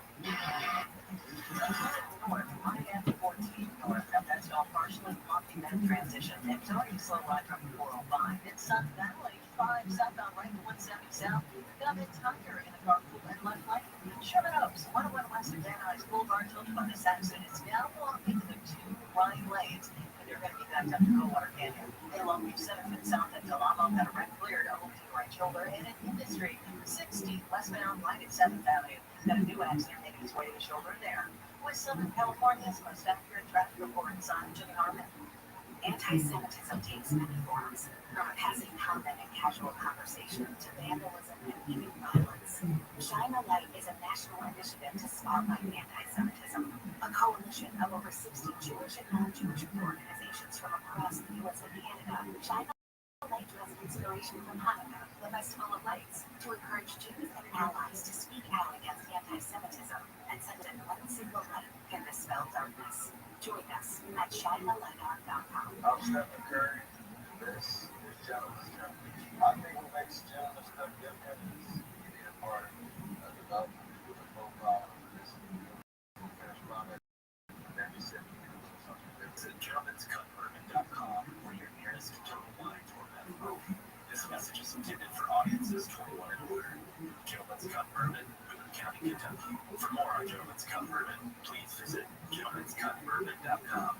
Please enjoy responsibly. As a founding partner of Iowa Women's Sports Network, Capital One wants to help you hear more about today's top email updates and keep more money in your wallet with no fees or minimums on checking accounts. Terms apply. See CapitalOne.com/pay for details. Capital One, and member FDIC. December is your last chance to celebrate American Vision Windows' 25th anniversary with $250 off per window plus free installation on 4. iHeartRadio's Take the Teacher, powered by Voters Choose. Nominate an outstanding teacher in your life who's gone above and beyond for their students to be among the winners of $5,000 to stop your classroom. Nominate a teacher who goes the extra mile today at iHeartRadio.com/teachers. The world needs Sesame Street, and right now, Sesame needs you. Donate today at sesame.org/iHeart. That's SESAME.org/iHeart. That's for making a difference. AM 640. Or stimulating talk.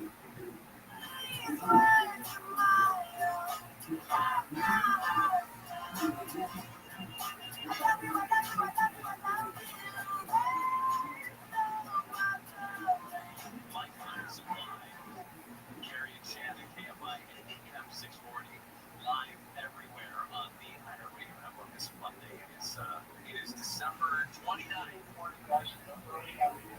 Maybe we should play really good on this one. We have overs off. Doesn't make us play good music, but some brothers who write is a lot better than us. Good job, Oliver approaching it on once of the Or you can call him Boone if you want, or Molly. We did a whole thing earlier about names. Because whenever I say Oliver, I feel like I have to say Oliver.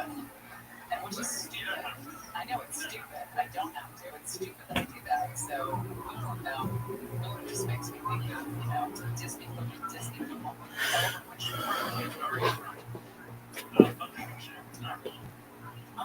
Sure, it's very nice to use that. It's East. I just want to see I'm curious looking up. I'm sure right now, what part of Canada is it in? No, it's not from Canada. My British is so funny. No F, I said. What is no F? Fucking sure. I'm from a small town. How do I spell it? Coolest thing about it is very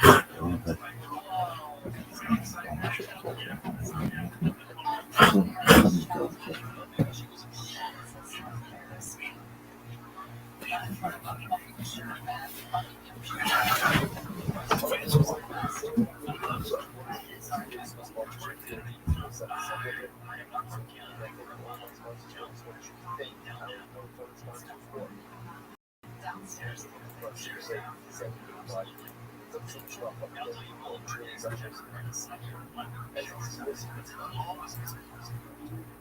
know that the Marlow Rowing Club is one of Britain's premier rowing clubs?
Howdy, this is Rick coming to you live from the Comedy Mothership here in Austin, Texas for a brand new episode of Kill Tony. Get up for Tony and scream!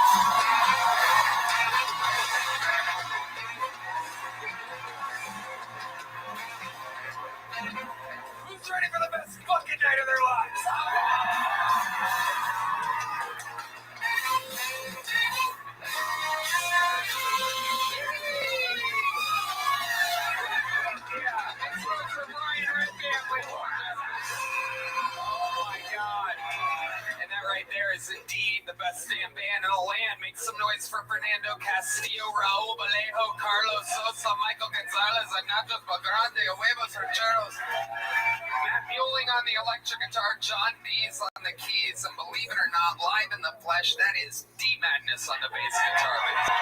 Oh my God, this episode is brought to you by Prize Picks, Quo, and Shopify. Such a fun episode for you. Before we get started, here's a little bit more from the amazing sponsors that made it all possible.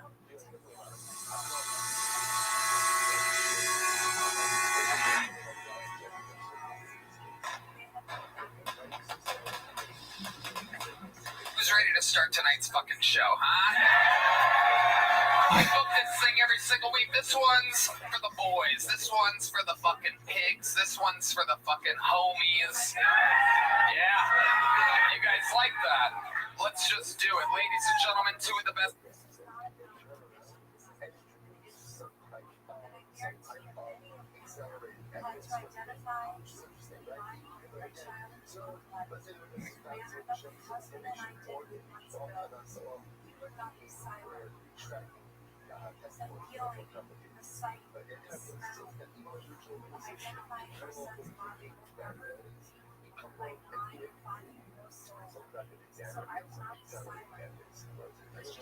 The term Kabbalah has a lot of appeal in the general market. I'm not sure if the general market really knows its true meaning, and you are a fan of definitions and terms. Would you?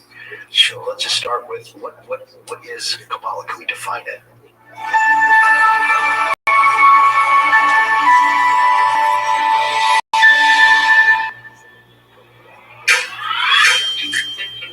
I'm David Kaplan. I'm from Chicago, Illinois. I am married with 2 children. I work in marketing, and I like to say that I'm a Chassid in training.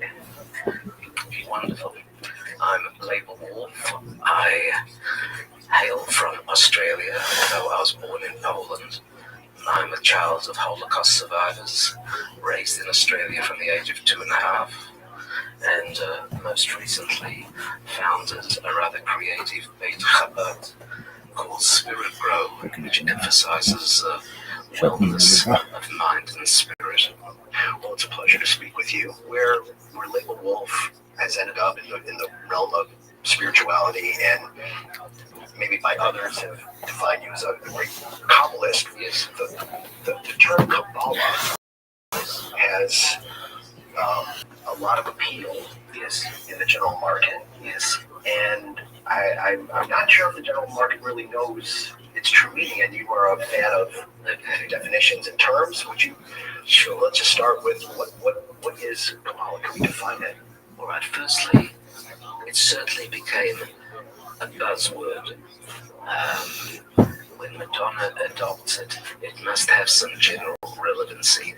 And I think it was that general quest for meaning and spirituality that people's quest looked for a Jewish equivalent of something which is concurrently spiritual and contemporary while being ancient at the same time.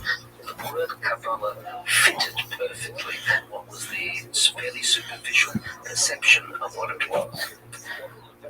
In truth, Kabbalah simply means the process of receiving. When Moshe Rabbeinu, when Moses came down from Har Sinai and taught the Torah, he taught it at 4 distinct levels. All of us there, you were there, I was there, that's where we met for the first time. You don't remember? I don't remember. Okay. We were for sure. Okay. So Moshe Rabbeinu taught everyone the basic meaning of the Torah. That's called Pshat. Then he took a smaller grouping of people and taught them a deeper level, and that became known as Remez. Remez means hint or allusion, whereas Pshat means plain meaning. So smaller group, deeper allusion. Then he took an even smaller grouping of people and taught them the Drush level. Drush is meaning, it's so profound that I have to move away from the subject matter for you to understand it. It seems like a strange thing to say. So I'll give you an example from Albert Einstein. A young man is Albert Einstein and says, "Teach me the theory of relativity." So Einstein asks him, "Have you studied any math?" "No." "Physics?" "No." So Einstein says, "No problem, I'll teach it to you." It goes like this. If you're sitting on a sofa with your girlfriend for 10 minutes, it'll feel like a mere 10 seconds. But if you're sitting on a very hot stove for 10 seconds, it'll feel like a full 10 minutes. He says, that's relativity. Okay? That's what drush is. Drush is to move away from the subject matter, use some analog, or truly analogy, metaphor, and then come back. That's why the Midrashic literature is full of anecdotes and stories, quaint stories, which some people say that's childlike. It's not childlike, it's a veneer for immense depth.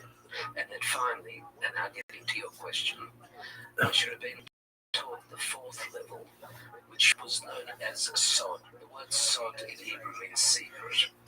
It's where reality is abstracted into forces and energetic correlations that lead to creation and speak in terms of and that big tradition was passed on singularly from teacher to student.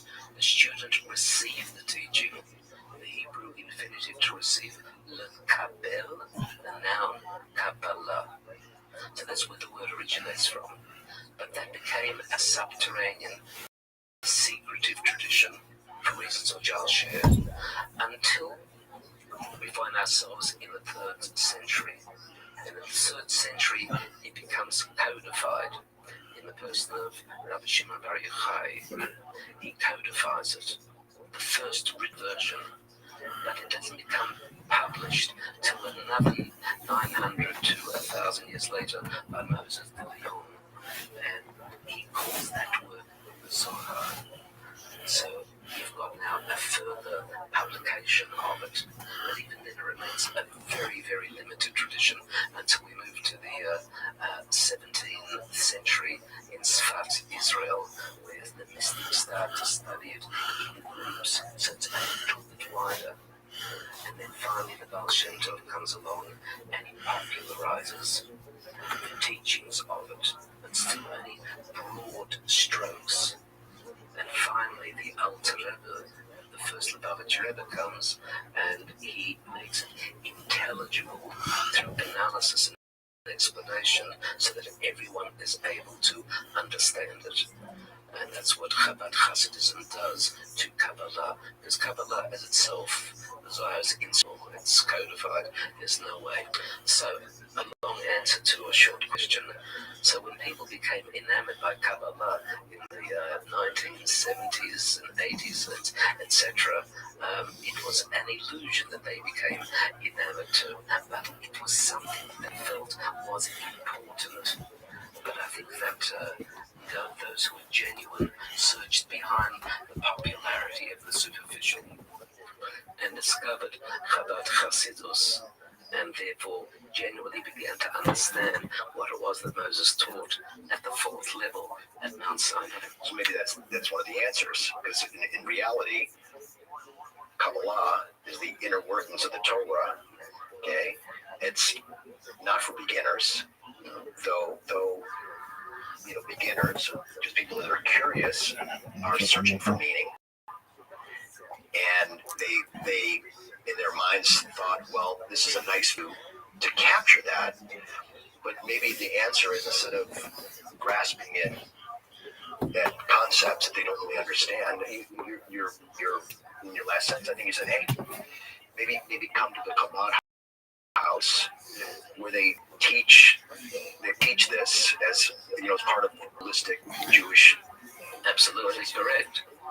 But perhaps I would just place a different nuance on one of the things that you said when you said it's not for beginners.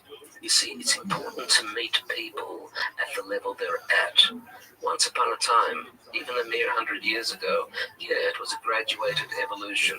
You went to Cheder, in the Shtetl, in Poland, or wherever you were, and you studied this and you got to learn Chumash, etc. Then you progressed to Mishnah, and then when you progressed to Gemara, and then you progressed to the analytics of it, etc., etc. We're not in that world anymore.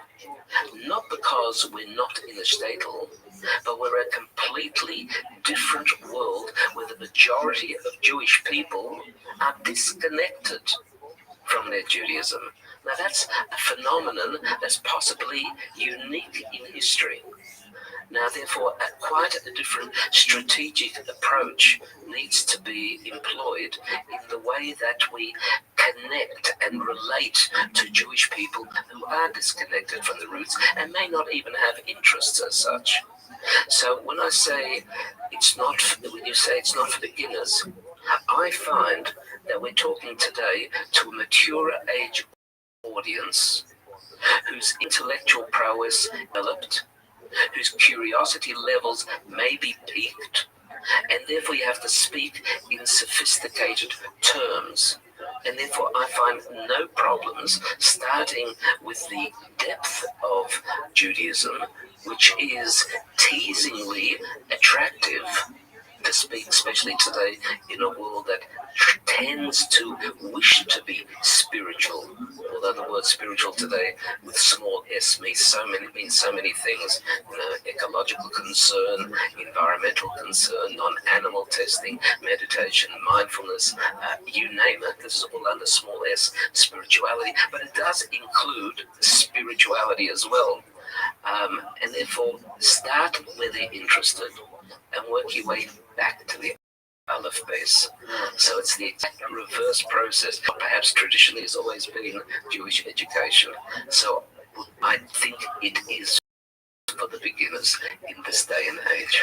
I don't validate that. I don't validate that and support it. You've influenced me over because what I see with my friends and colleagues, who a lot of them have been disconnected with Judaism, and maybe still some are, is they have a deep interest in the spiritual side. Who am I? Why am I here? What's the purpose of life? Is there a God? Why do bad things happen to good people?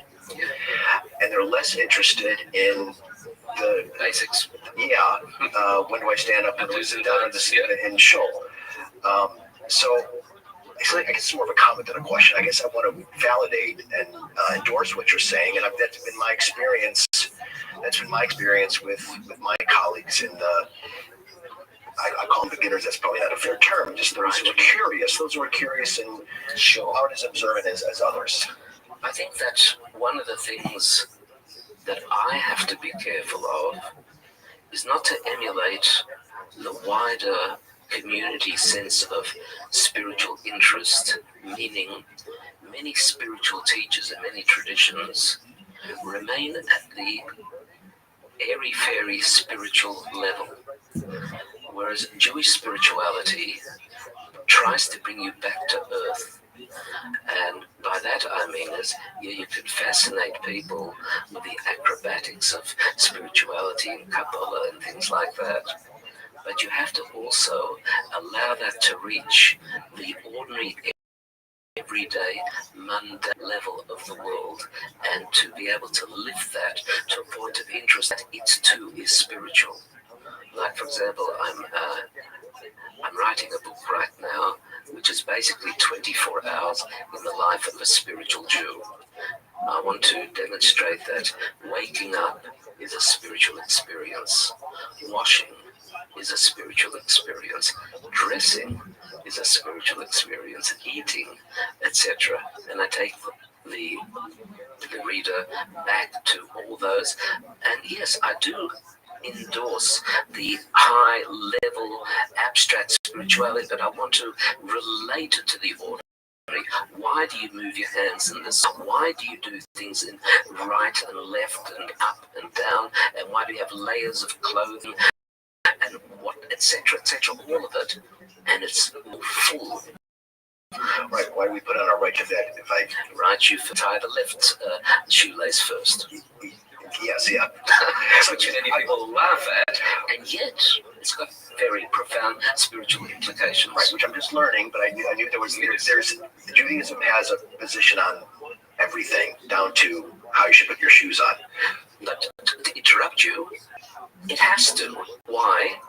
Because everything has been created, and therefore there's an animating force for everything in existence, which is another way of saying that everything is meaningful. And therefore, if we can, as a human analog, align to the meaningfulness of creation, then we're actually emulating the creative force. Everything has meaning. Every person that we meet has meaning. Every action, every experience, down to putting on your shoes. Exactly. Okay. Awesome. So I want to tap into something you said just a little bit earlier about something that you do in your lectures, yes, which is to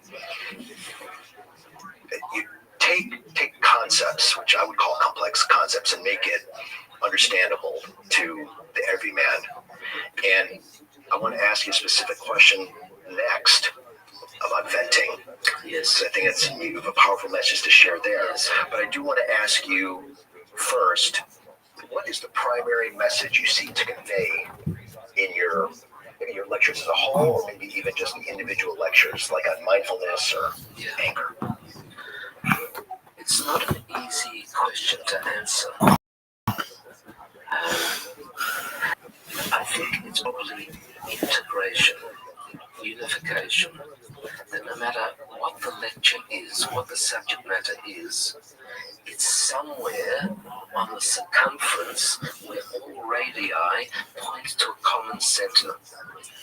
In other words, I may be speaking about meditation and mindfulness, and people expect me, therefore, to be able to teach techniques of meditation. But I will ask them, why meditate?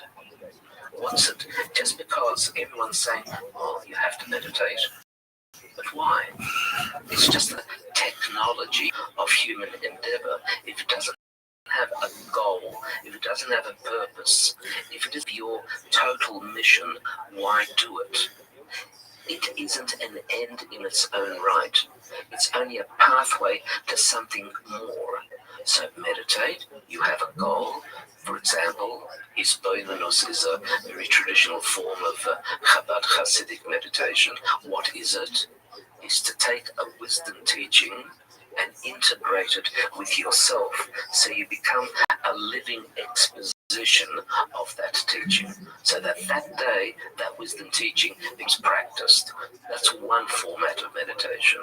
Another format of meditation is a more common one, and that is health of the body.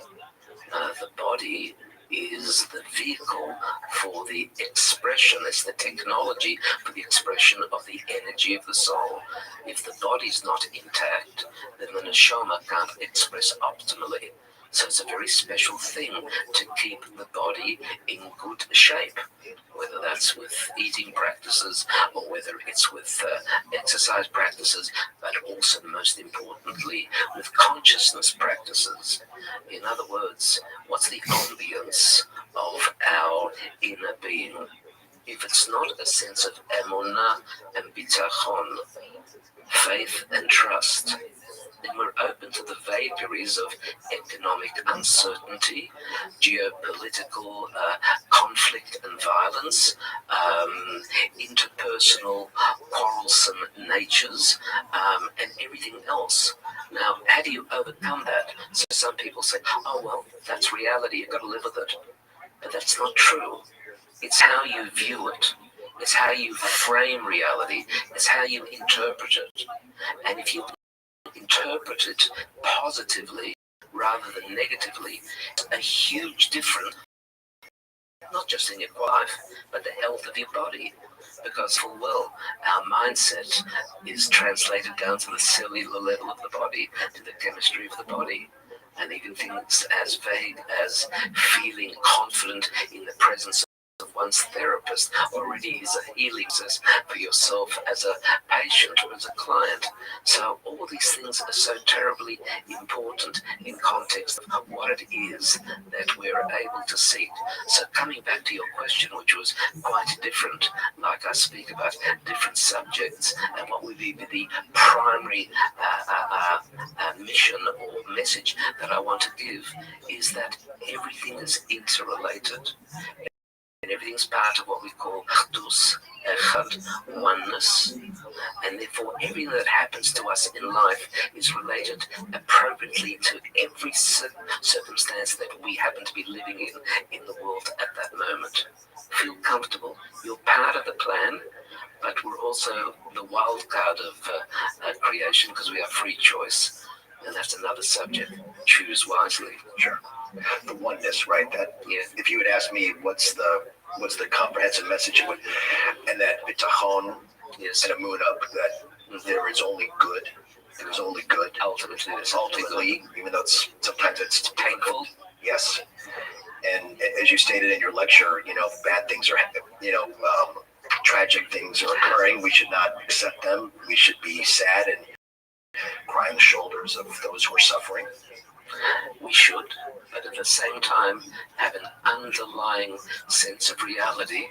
There's somehow or other a redeeming virtue which we cannot see, we cannot understand, but having that as a residual in the back of our mind, needing it, completely reframes the circumstances.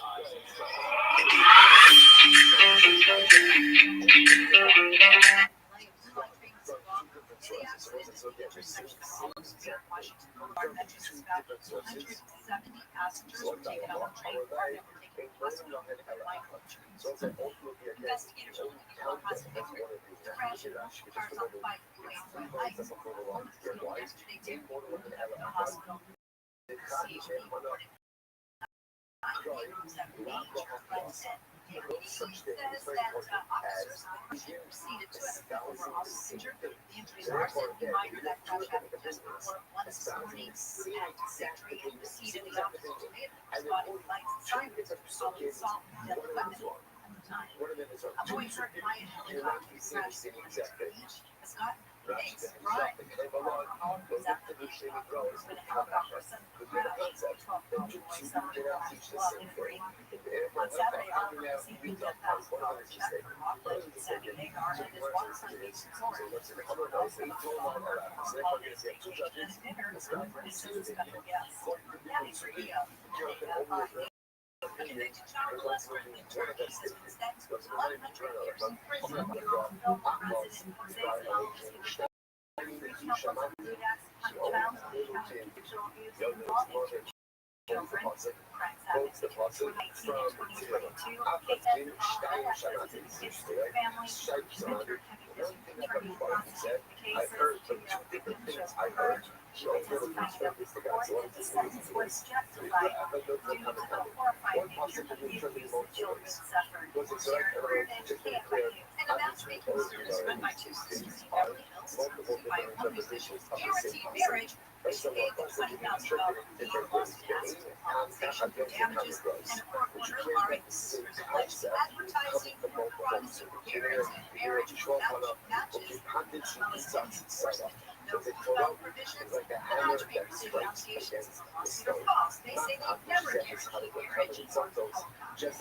Dublin weather today up by 7 windy. Highs around 70 metro LA, beaches mid-60s to around 70 in the valleys, and 40s to mid-50s for the high deserts. 60s to low 70s for the Coastal and 90 right now. 7 for Baylor Good Beach, 71 in Tustin, 66 in Jasper, and 72 in Anaheim. KFI financial up to date.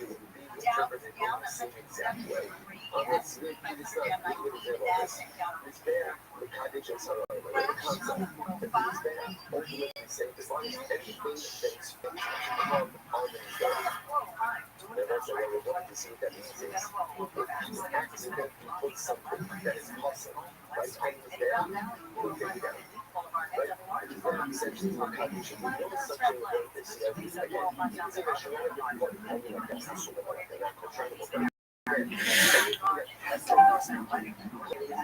All right, babies. This is day 4 of this bullshit. Kabbalah sucks. Does it? I mean, it's okay. It sucks as much as everything else sucks. Really? Everything sucks. Why? Because it's just not like there's other shit to do in the world, baby. Really? Yeah, but this is important to learn. And, I've been thinking about this. Like, I watch these assholes all the time. on Daf Yomi, and it's like they're just reading footnotes. They're not making this shit up. I'm making this shit up. Well, I'm not making it up, but like, this is all like new. This is organic. This is raw. Really, yeah.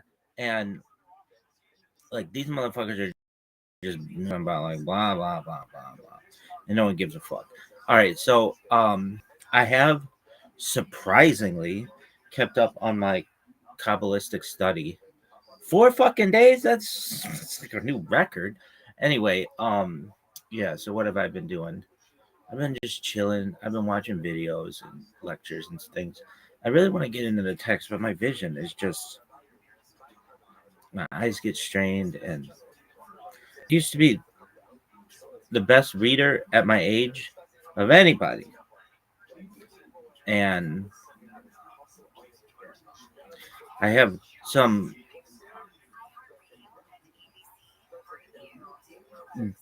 governmental official verification of this fact, but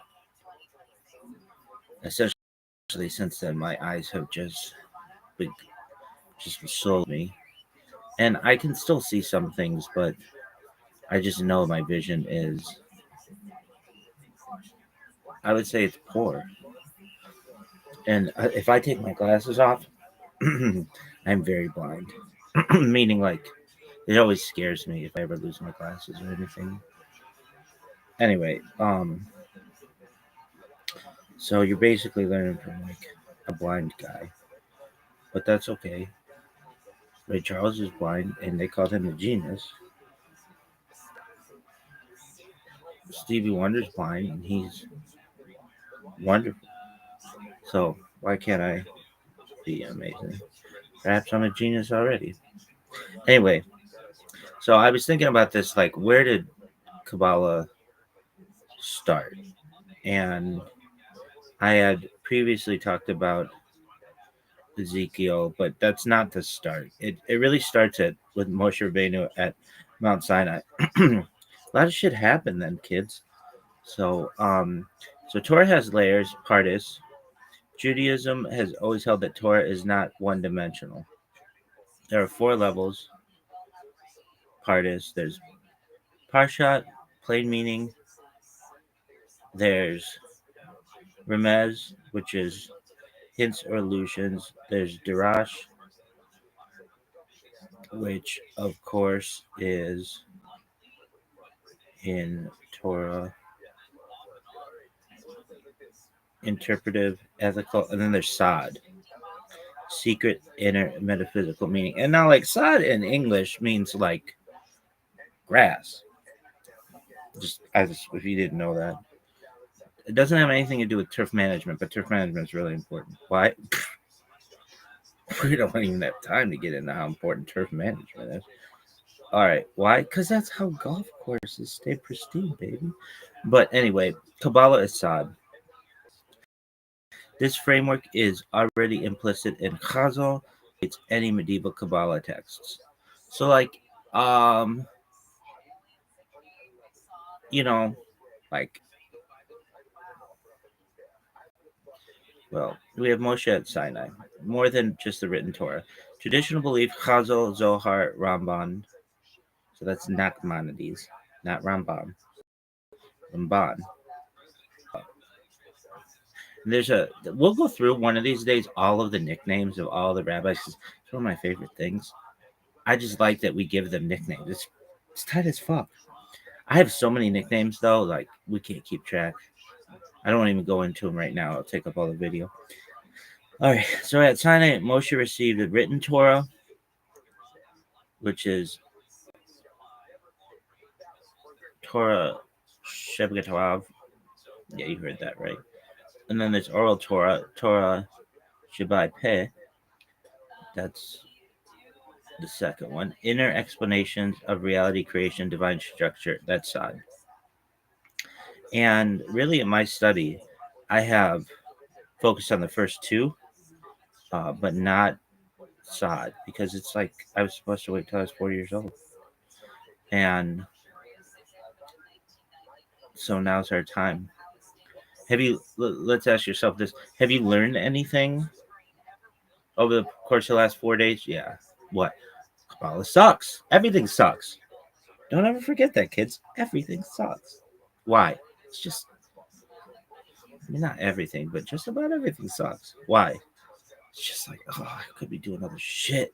Anyway, this includes how Hashem interacts with the world, the meaning of the divine names, the spiritual mechanics behind mitzvot, creation, Ma'aseh Bereshit, and divine chariot, Ma'aseh Merkava. These were not written down. Why the Sod was hidden. Chazal says that these teachings were dangerous if misunderstood, easily distorted into heresy, only for those with moral refinement, deep Torah mastery, emotional stability. Hence, Ma'aseh Merkava is taught only to one student at a time. That's in Chagiga 13a. Moshe passed Sod privately, teacher to student. Early transmission Zohar. The Sod passed through a quiet chain. Moshe, Yeshua, Yehoshua,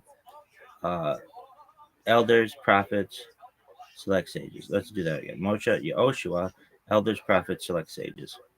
You see hints, not explanations, in Yechezkel's visions, Isaiah's seraphim, Sefer Yetzirah, very early mystical text, Talmud discussions, highly cryptic. Nothing systematic yet, intentionally fragmented. Then there's the Tanaic period. Rabbi Shimon Bar Yochai. According to tradition, Rashbi, 2nd century Common Era, receives and expands Sod. He hides from Romans for 13 years. Reveals teachings selectively. These teachings later become the Zohar. Important. Even Rashbi did not reveal everything. Most Sod remained oral or encoded. And remember, like before Rabbi Shimon Bar Yochai, there was Rabbi Akiva. And this motherfucker got flayed like with a cone. Oh, it's terrible what those fucking Romans did to him. Anyway, we'll talk about that another time, but really, really sad. So then there's the Zohar, which again is like, hustler. Don't forget that, kids. 13th century publication. The Zohar is not inventing, is the first major unveiling of Moshe's Sod in written form. Again, it would be like as if I found Rambam's post-it notes. Not necessarily like that, though. I say that jokingly. But we're just saying that, like, all of a sudden this comes out of nowhere, and then this guy's girl is like, yeah, my man was hard on his luck, didn't have any cash, he was strapped, and then he just started channeling this, which is cool. I don't want to hate on him for it, but I would have just liked there to be more evidence, like, hey, dog, this is like this secret book we passed down, like, person to person, not just it came out of nowhere. But that's cool. Zohar's cool. Fine. So the Zohar is not inventing Kabbalah. It is the first major unveiling of Moshe's Sod in written form. It uses Aramaic symbolism, mythic language, nonlinear structure. This kept it hidden even while written. Then there's Lurianic Kabbalah, Arzal, 16th century Sfat. The Arzal systematizes earlier Sod. It explains Tzimtzum, Sephirot structure, Shevarat HaKelim, Tikkun. That means heal. Because Tikkun Olam is heal the world. Anyway, it's seen as permitted revelation of Sod because a generation needed it. Rambam versus Kabbalah, important context. So Rambam accepted Sod exists, rejected anthropomorphic language, which, again, I'm in agreement with Rambam. Again, I'm a cheerleader. I'm like the head cheerleader of Rambam. Why? Because he's sick as fuck, and his shit at least makes sense. Anyway, avoided mystical imagery, thought Sod should be understood philosophically. See, that's like science. I mean, it's more like humanities, but nevertheless, it makes sense. It's very organized, and it's not like pie in the sky bullshit. Anyway, so his avoidance is not a denial; it's a methodological, not a rejection of Moshe's God. So the bottom line, one sentence summary: Kabbalah begins with Moshe at Sinai as the hidden metaphysical explanation of Torah, passed orally and selectively through generations, hinted at by prophets and sages, partially revealed in the Zohar, and systematized by the Arzal when history made concealment impossible. All right, so that's our lesson for today. And I'm telling you, if I do this for like a long time, this, whatever these fucking stupid ass videos are, will be more important than what that fucking douchebag is talking about in the daily Daf. Really? I'm not saying Daf Yomi is not important. It's exceptionally important. Exceptionally. That's how you, it's law. But he's not making that up. I'm not making this up, but like we're working through this together, and like all these words in the future will be like written down. These will be footnotes to some people in the future, maybe. So I'm making my own Kabbalah. Is that accurate? No, I'm making my own explanation of Kabbalah. Yeah, Robertson back. Yeah. What's this new device? It sucks. It's a tablet. That's terrible. But it's better than that fucking phone. That I struggle so much. I make so much content that just doesn't get published on the device on which I'm using because everything sucks. And I've got to get into a rhythm with this, with these videos. And davening sucks, no doubt about that. But it's like this weird thing I have with davening. If you took it away from me, I would feel lost. It like helps to ground me, but nevertheless, it sucks. All right, anything else you want to say? Fantasy football league ended just about. It ends tonight. And I don't want to talk about my results. Anything else? What about the toroid with the red string you talked about yesterday? Yeah, I'm still pretty solid on that. Oh yeah, I was thinking about this. If you've ever seen like string in like I don't know, it's like a it's kind of like the shape of my hand right now, but there's like a pattern to it. How would I say it? Like where have I seen this string? I don't know. Go to Michael's or some arts and crafts store. You used to be able to go to Joann's. Anyway, just like any place. I'm Home Depot. I'm sure has this. It's just the way that the string is arranged. It's very orderly, and I mean yarn sometimes is arranged like this, but sometimes yarn's just kind of in like a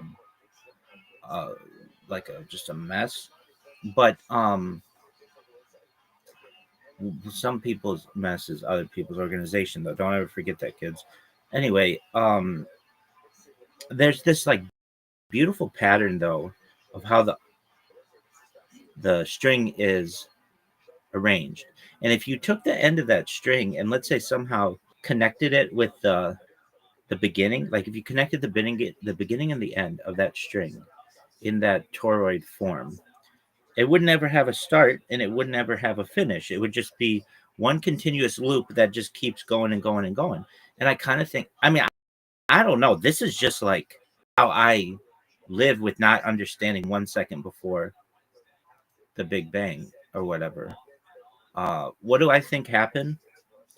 I've never heard anybody say this because they don't, and maybe they do. I just have never heard anybody say this, that we cannot understand with the human mind what happens because, and maybe at a higher intelligence somehow we could, or perhaps with more knowledge, but as of the nobody knows, and anybody who tells you that they know, that's a big red flag for any of this shit.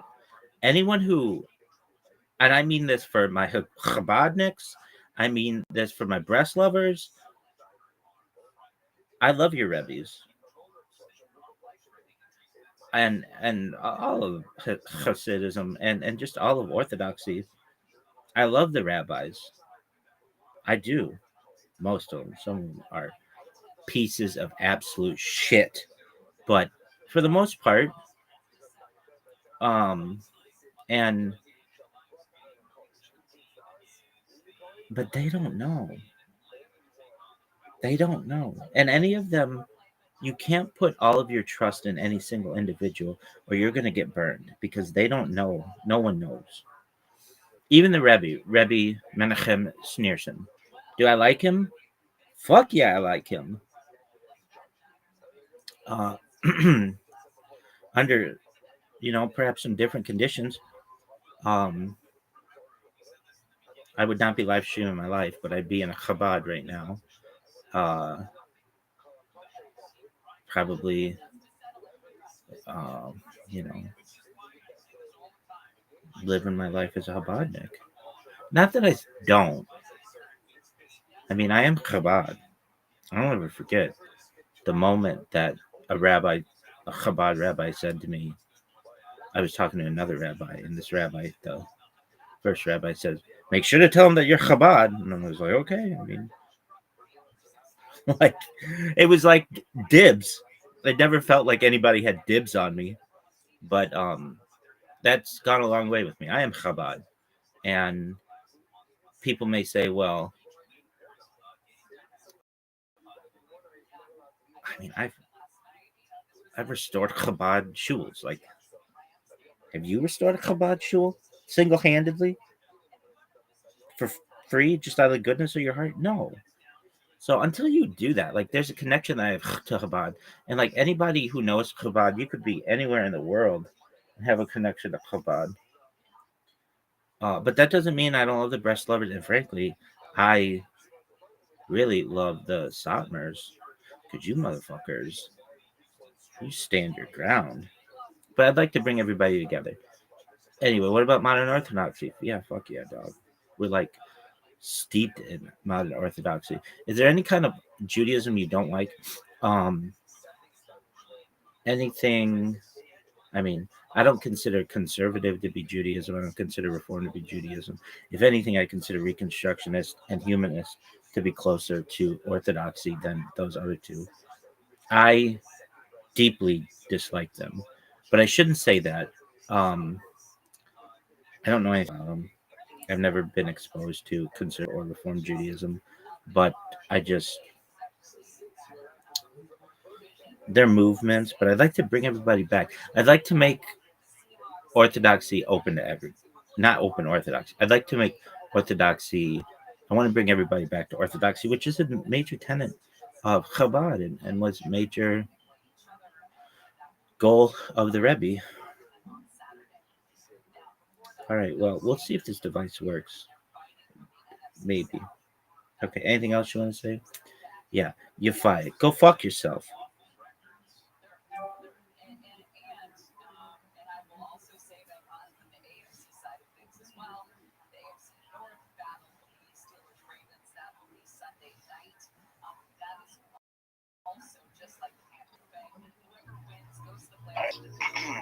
This is day 4 of this bullshit. All it sucks. Does it? I mean, it's okay. It sucks as much as everything else, though.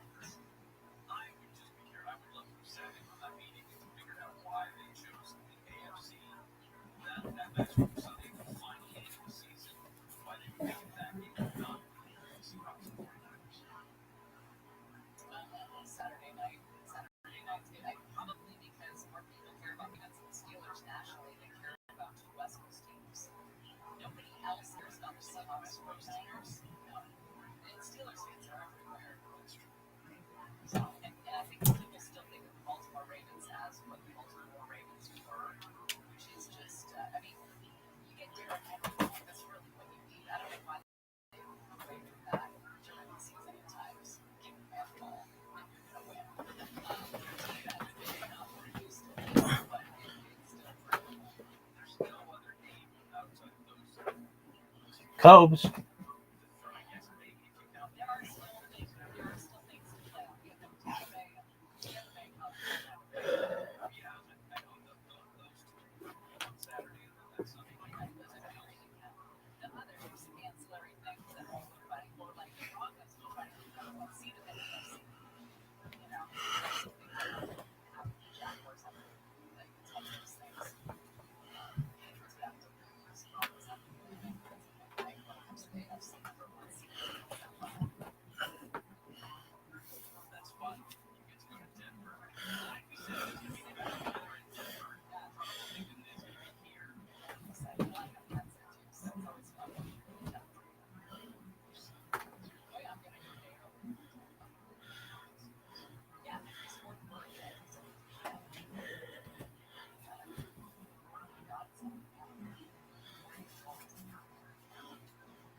Some cars were covered in blood, and a bridge was damaged. Less than 2% died. The bridge leads into the Happy Jack neighborhood, which has about 280 residents. Roads on either side of the bridge were washed out. San Bernardino County Public Works built a temporary bridge yesterday. Most of it was dirt. SoCal Gas Boys are assessing the damage caused by a natural gas pipeline that ruptured in the state late Saturday afternoon as part of a hillside lab sent a huge ball of gas into the air. Of course, the closure of 5 freeway vehicles nearby the bridge sheltering in place. The ski slopes in the Colorado resort town continue to close in some strike. ABC's Alex Stone says ski patrol workers are striking for better pay. They want a 3-year contract and a median wage increase of $8 an hour. The cost of living in Colorado ski towns has skyrocketed while wages have remained flat. The Telluride Resort says it will be shut down until it comes up with a plan to safely open again. A lot of people are making their New Year resolutions. A YouGov survey finds most adults want to exercise more. 25% making it their primary goal for 2026. Other popular resolutions include eating happy, easier, and saving money. YouGov notes that younger adults are especially likely to focus on saving money, improving their mental health, and learning something new. It's outline weather from KFI Sunny and windy, highs around 70, Metro LA and the beaches. Mid-60s to around 70 for the valleys, 40s and 50s in the high desert. 60s to low 70s in Ladosia and the IE. Right now 71 in Stanton and 73 in Laguna Niguel. It's all on the 101 in Studio City.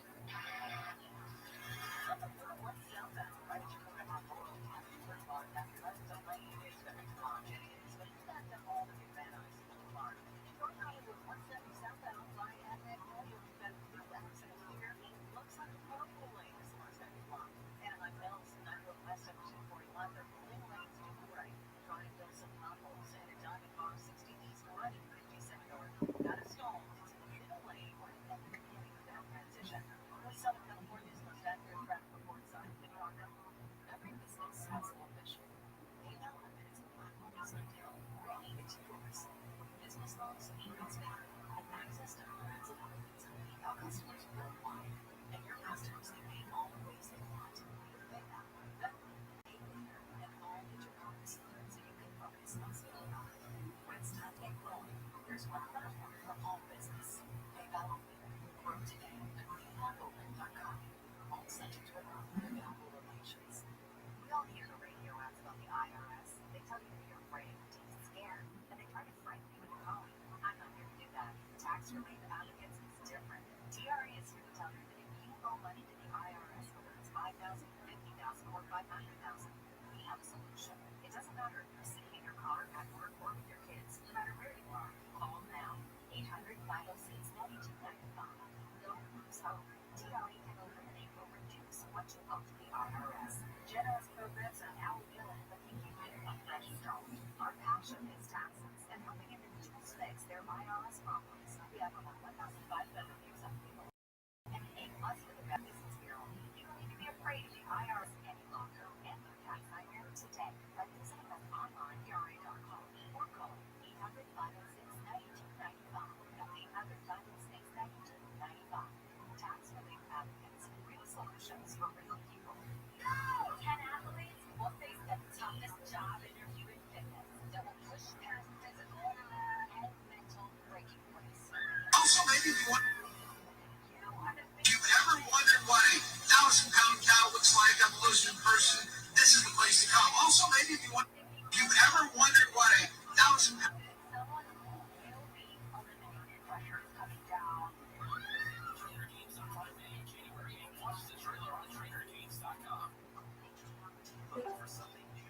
What up, Zoot?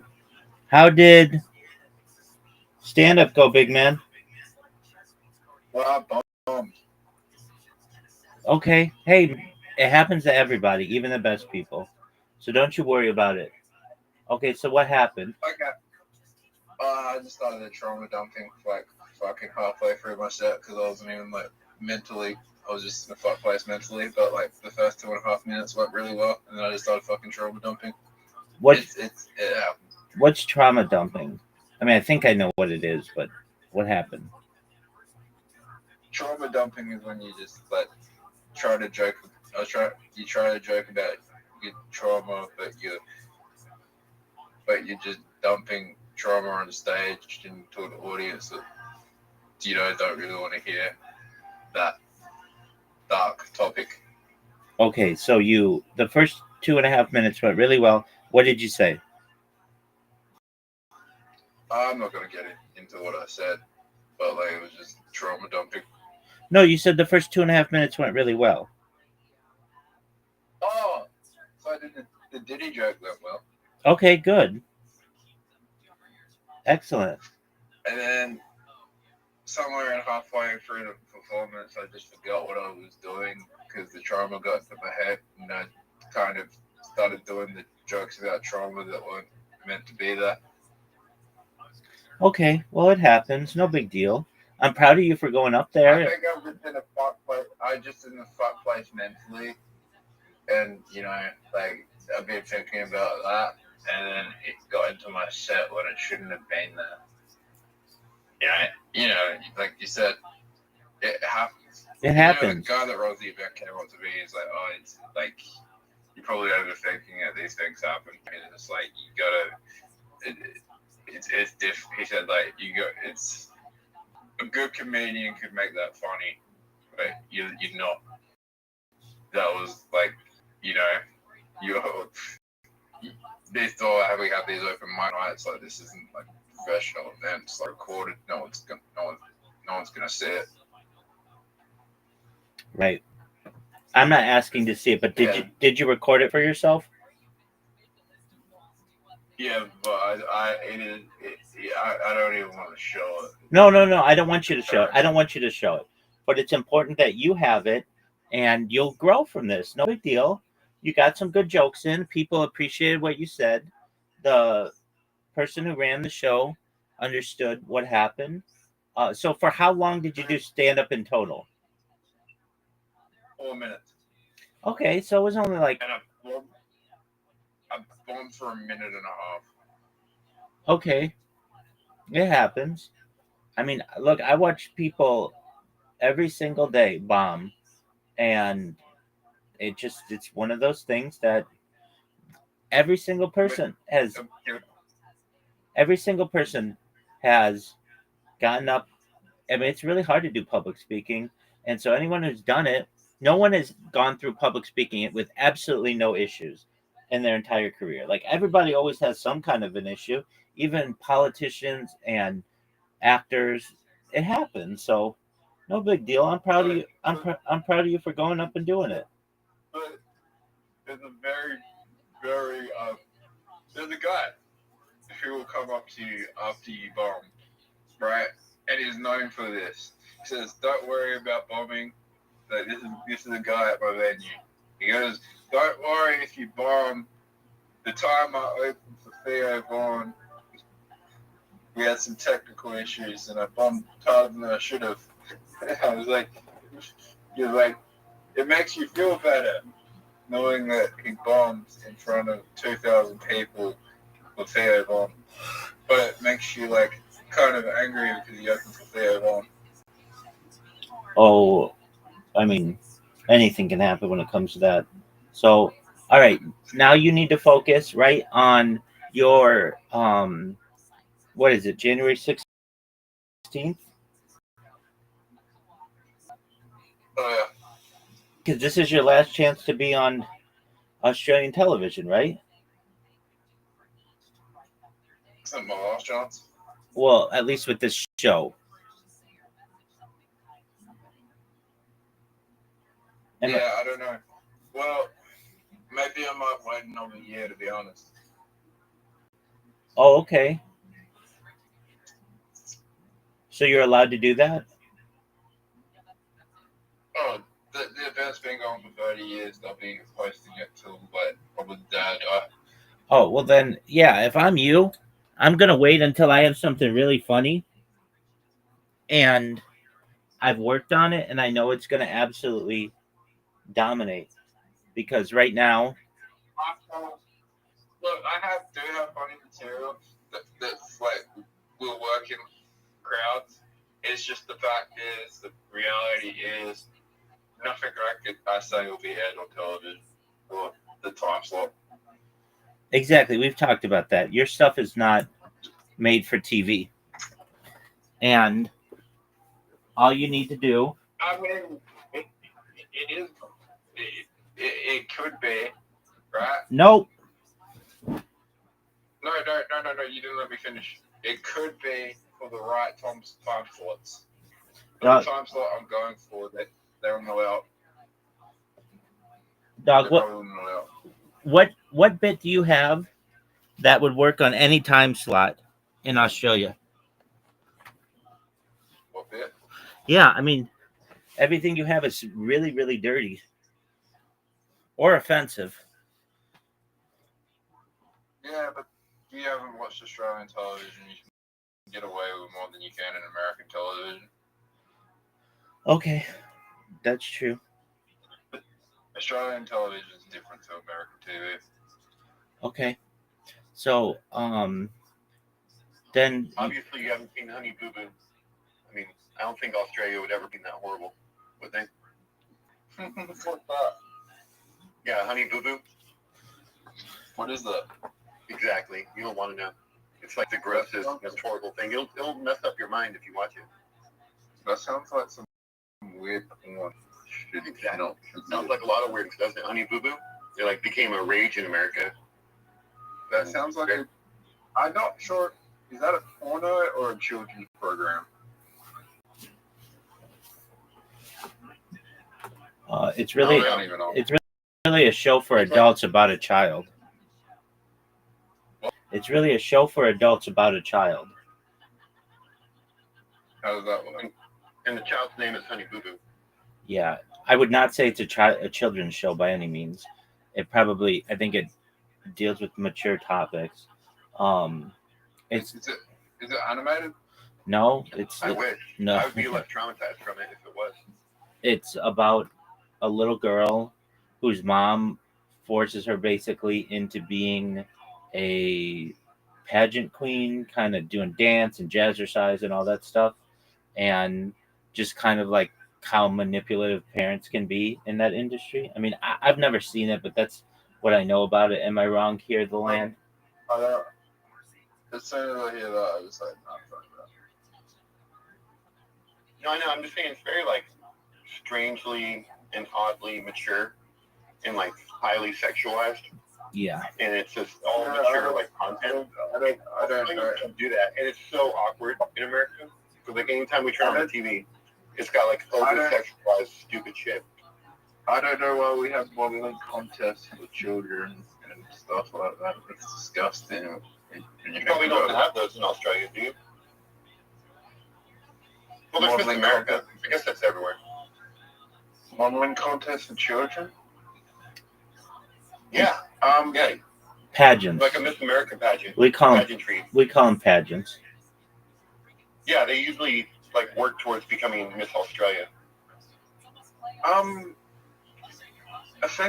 think we do, but we don't do it the same way where we rank people. So I don't think like we do it the same way where like there's a winner. Oh yeah. Ranking. Oh yes, you do. Like oh yes, you do. Oh yes, you do, because you have to get Miss Australia somehow. No. I remember with children, it's more like a participation thing. I mean, they start young, and then the big argument to do it is there's a lot of scholarship money involved in it. And I mean, there are a lot of opportunities. There are a lot of opportunities. I don't know. There are a lot of opportunities, and there are some aspects about it that I think are positive. It teaches women to have, in some ways, it can be bad. It can force eating disorders and things like that, but it gives women the opportunity, not just women, I guess some men might do it, but to be able to work on public speaking, work on congeniality. It gives them a way to work on a skill, and then also it highlights some aspects of aesthetic appeal. I mean, really like beauty, but there are really bad aspects of it too, like eating like the girls can be really, really mean and catty and bitchy to each other. The parents are really manipulative, really, really manipulative. It's really expensive. So, like, if you don't have money, you're not doing the pageant circuit. You need to have money for the glitter and the makeup and all the costumes and outfits, and then to be able to focus on a talent. And then this has been very controversial in the past, especially in the United States, about the swimsuit competition. At times they had a swimsuit competition. They had a swimsuit competition for like 70 years, and then there was some pushback on that, especially at like the Miss America pageant. But then they went back to the swimsuit competition because nobody watched it without it. It has major benefits, but it also has major disadvantages. It creates a lot of ambassadors because they're really working towards public relations and teaching them how to become ambassadors with their gifts. Yes, it does. And to be good public speakers. Right. And it's a lot of ideology too, though. It's picking like the prettiest one basically and making them an ambassador for philanthropy. Yeah, but let's be honest. At a certain level, they're all really pretty. Oh, yeah. I mean, I think all people are like all but there's definitely like physical traits that they possess. That's right. One thing that I do like about that, I don't know if I like it, but like they seem to be more. I don't know, natural. I'm sure a lot of them have had plastic surgery, but they don't have that like. It's not like the girl with the biggest breast wins or whatever. They're like all very elegant looking, and I mean, it's one of those things where there have been people who have gone on. Comes from 4-H. Oh, some aspects of it. Some have like an animal background, animal handling. A lot of them have, are definitely like surfing bands, dance, or like really piano, dance instruments. Piano, exactly. Do baton, and some of them do magic. It just kind of depends on what they want to do or how they want to shock the crowd or whatever. But or I shouldn't say shock the crowd. Impress the crowd. A lot of that money, I'm saying, comes from the horse community. Because the pageantry and horse community is very similar because it's just buco bucks. Right, I can see that. It takes money to be able become to a horseback rider. Like, how do you train a woman to become a horse rider just for fun? It's very expensive. Yes, sir. Jen McCann's coming back to LA. I know. You said you're going to go see him. Is that true? We might be hosting the event for the event for the hateful. What is that? For the TV show for hateful. Is that the thing in January? Yeah. Oh, okay. So even if you don't try out for it, you still go? Yeah. Okay, well that's cool. And $30. It's $30 tickets. Yeah, but I think it'd be worth it if you're going to spend $30 on anything and you're really interested in stand-up. This is like seeing the Dave Chappelle of Australia. Dave Chappelle of Australia. He's the biggest comic in Australia. Who is purely Australian. I know you're going to say Jim Jeffries, but he's American as well.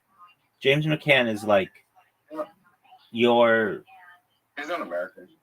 Jim Jeffries is. He's like American Australian. No, but he grew up in Australia. So he's not American. Okay, I could be wrong on that. Yeah, I think I may be incorrect. I thought.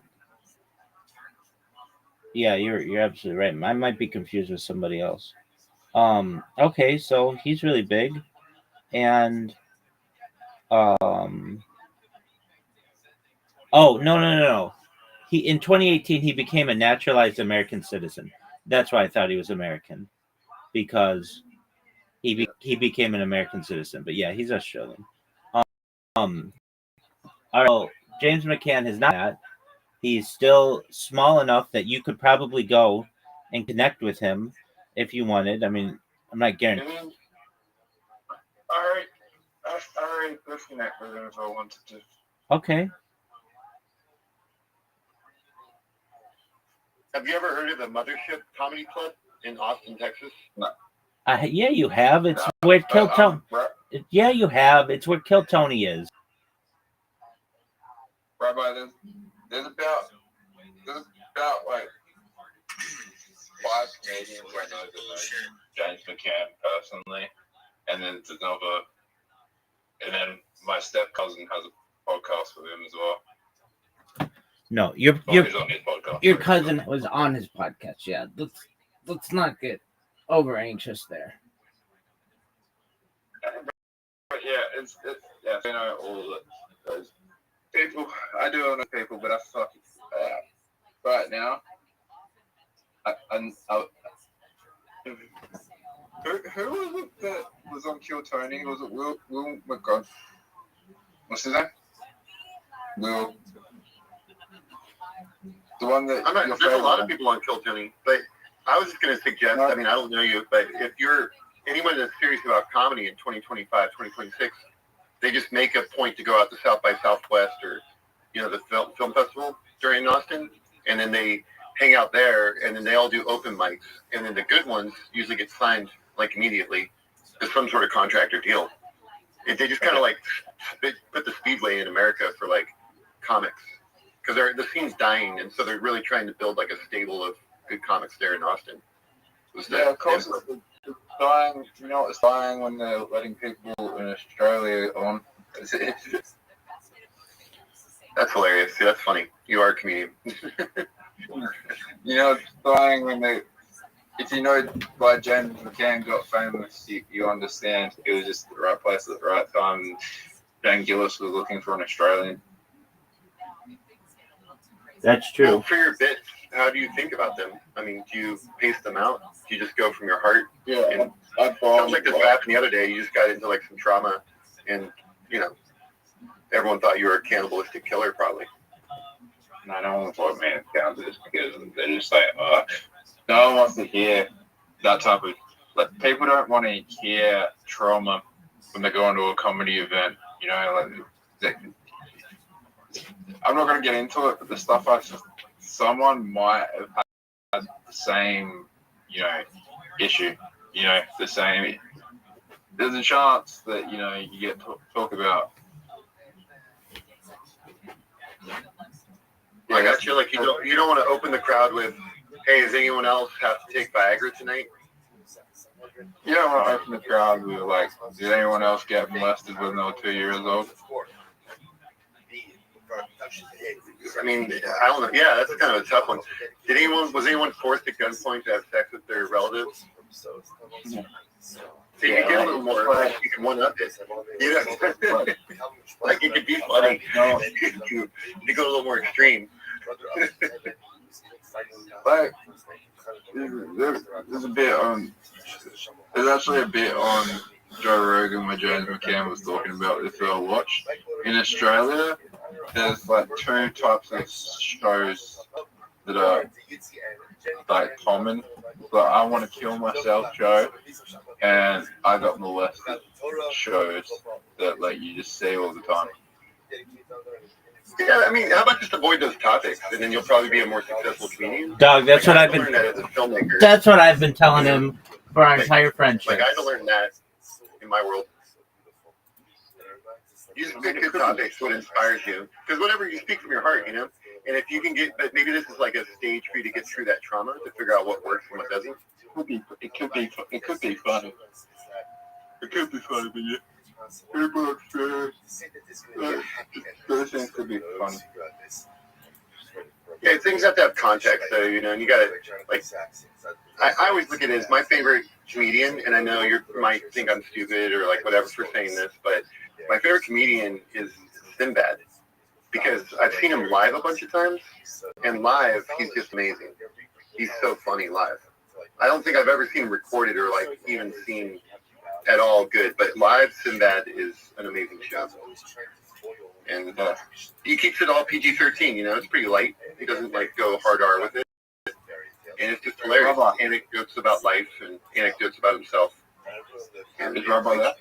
Yes, I'm here. Rabbi, I think is he here? Looks like. Can you see the visual? Yeah, he's doing something. He's not talking. Yeah, it's all good. Did you want to talk to Rabbi? Sorry to just jump in. No, you're fine. You're fine. You're fine, Len. Oh, thanks. What do you want, Zoot? Appreciate that. Absolutely. Will Montgomery, how do you pronounce his name? That bombed really hard this for like 28 minutes. Yeah. Like no one laughed at him for like but nobody calls him Will Montgomery. It's William Montgomery. William Montgomery. Okay, was it William Montgomery? Did he bomb for 28 minutes? I think it was pretty close to that. Yeah. Well, no one laughed at him for 28 minutes. I mean, you can see the set. It's live online. Like within the first 2 minutes, or it's available online. I should say it's live online. For the first 2 minutes, he gets up and starts doing his thing, and then somebody comes up on stage and interrupts him, and it got him out of his groove. They stole the mic from him, and he didn't know if they were like part of the show or if it was something unrelated to the show. He didn't know what was going on, and then he was doing a show in front of like a crowd that's not his crowd. His crowd is like Austin, Texas. This was a bunch of Canadians, I think, perhaps, who were like a fan of this different kind of comedy. And William Montgomery knew in order to get paid, he had to be up there for 30 minutes. So he just went up there and started shitting on the crowd a little bit. And then they got booed.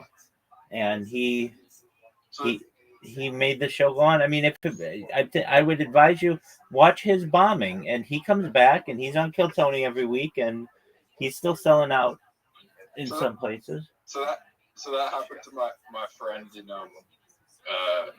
He went to Melbourne and he just asked the crowd, "Is anyone here from Adelaide?"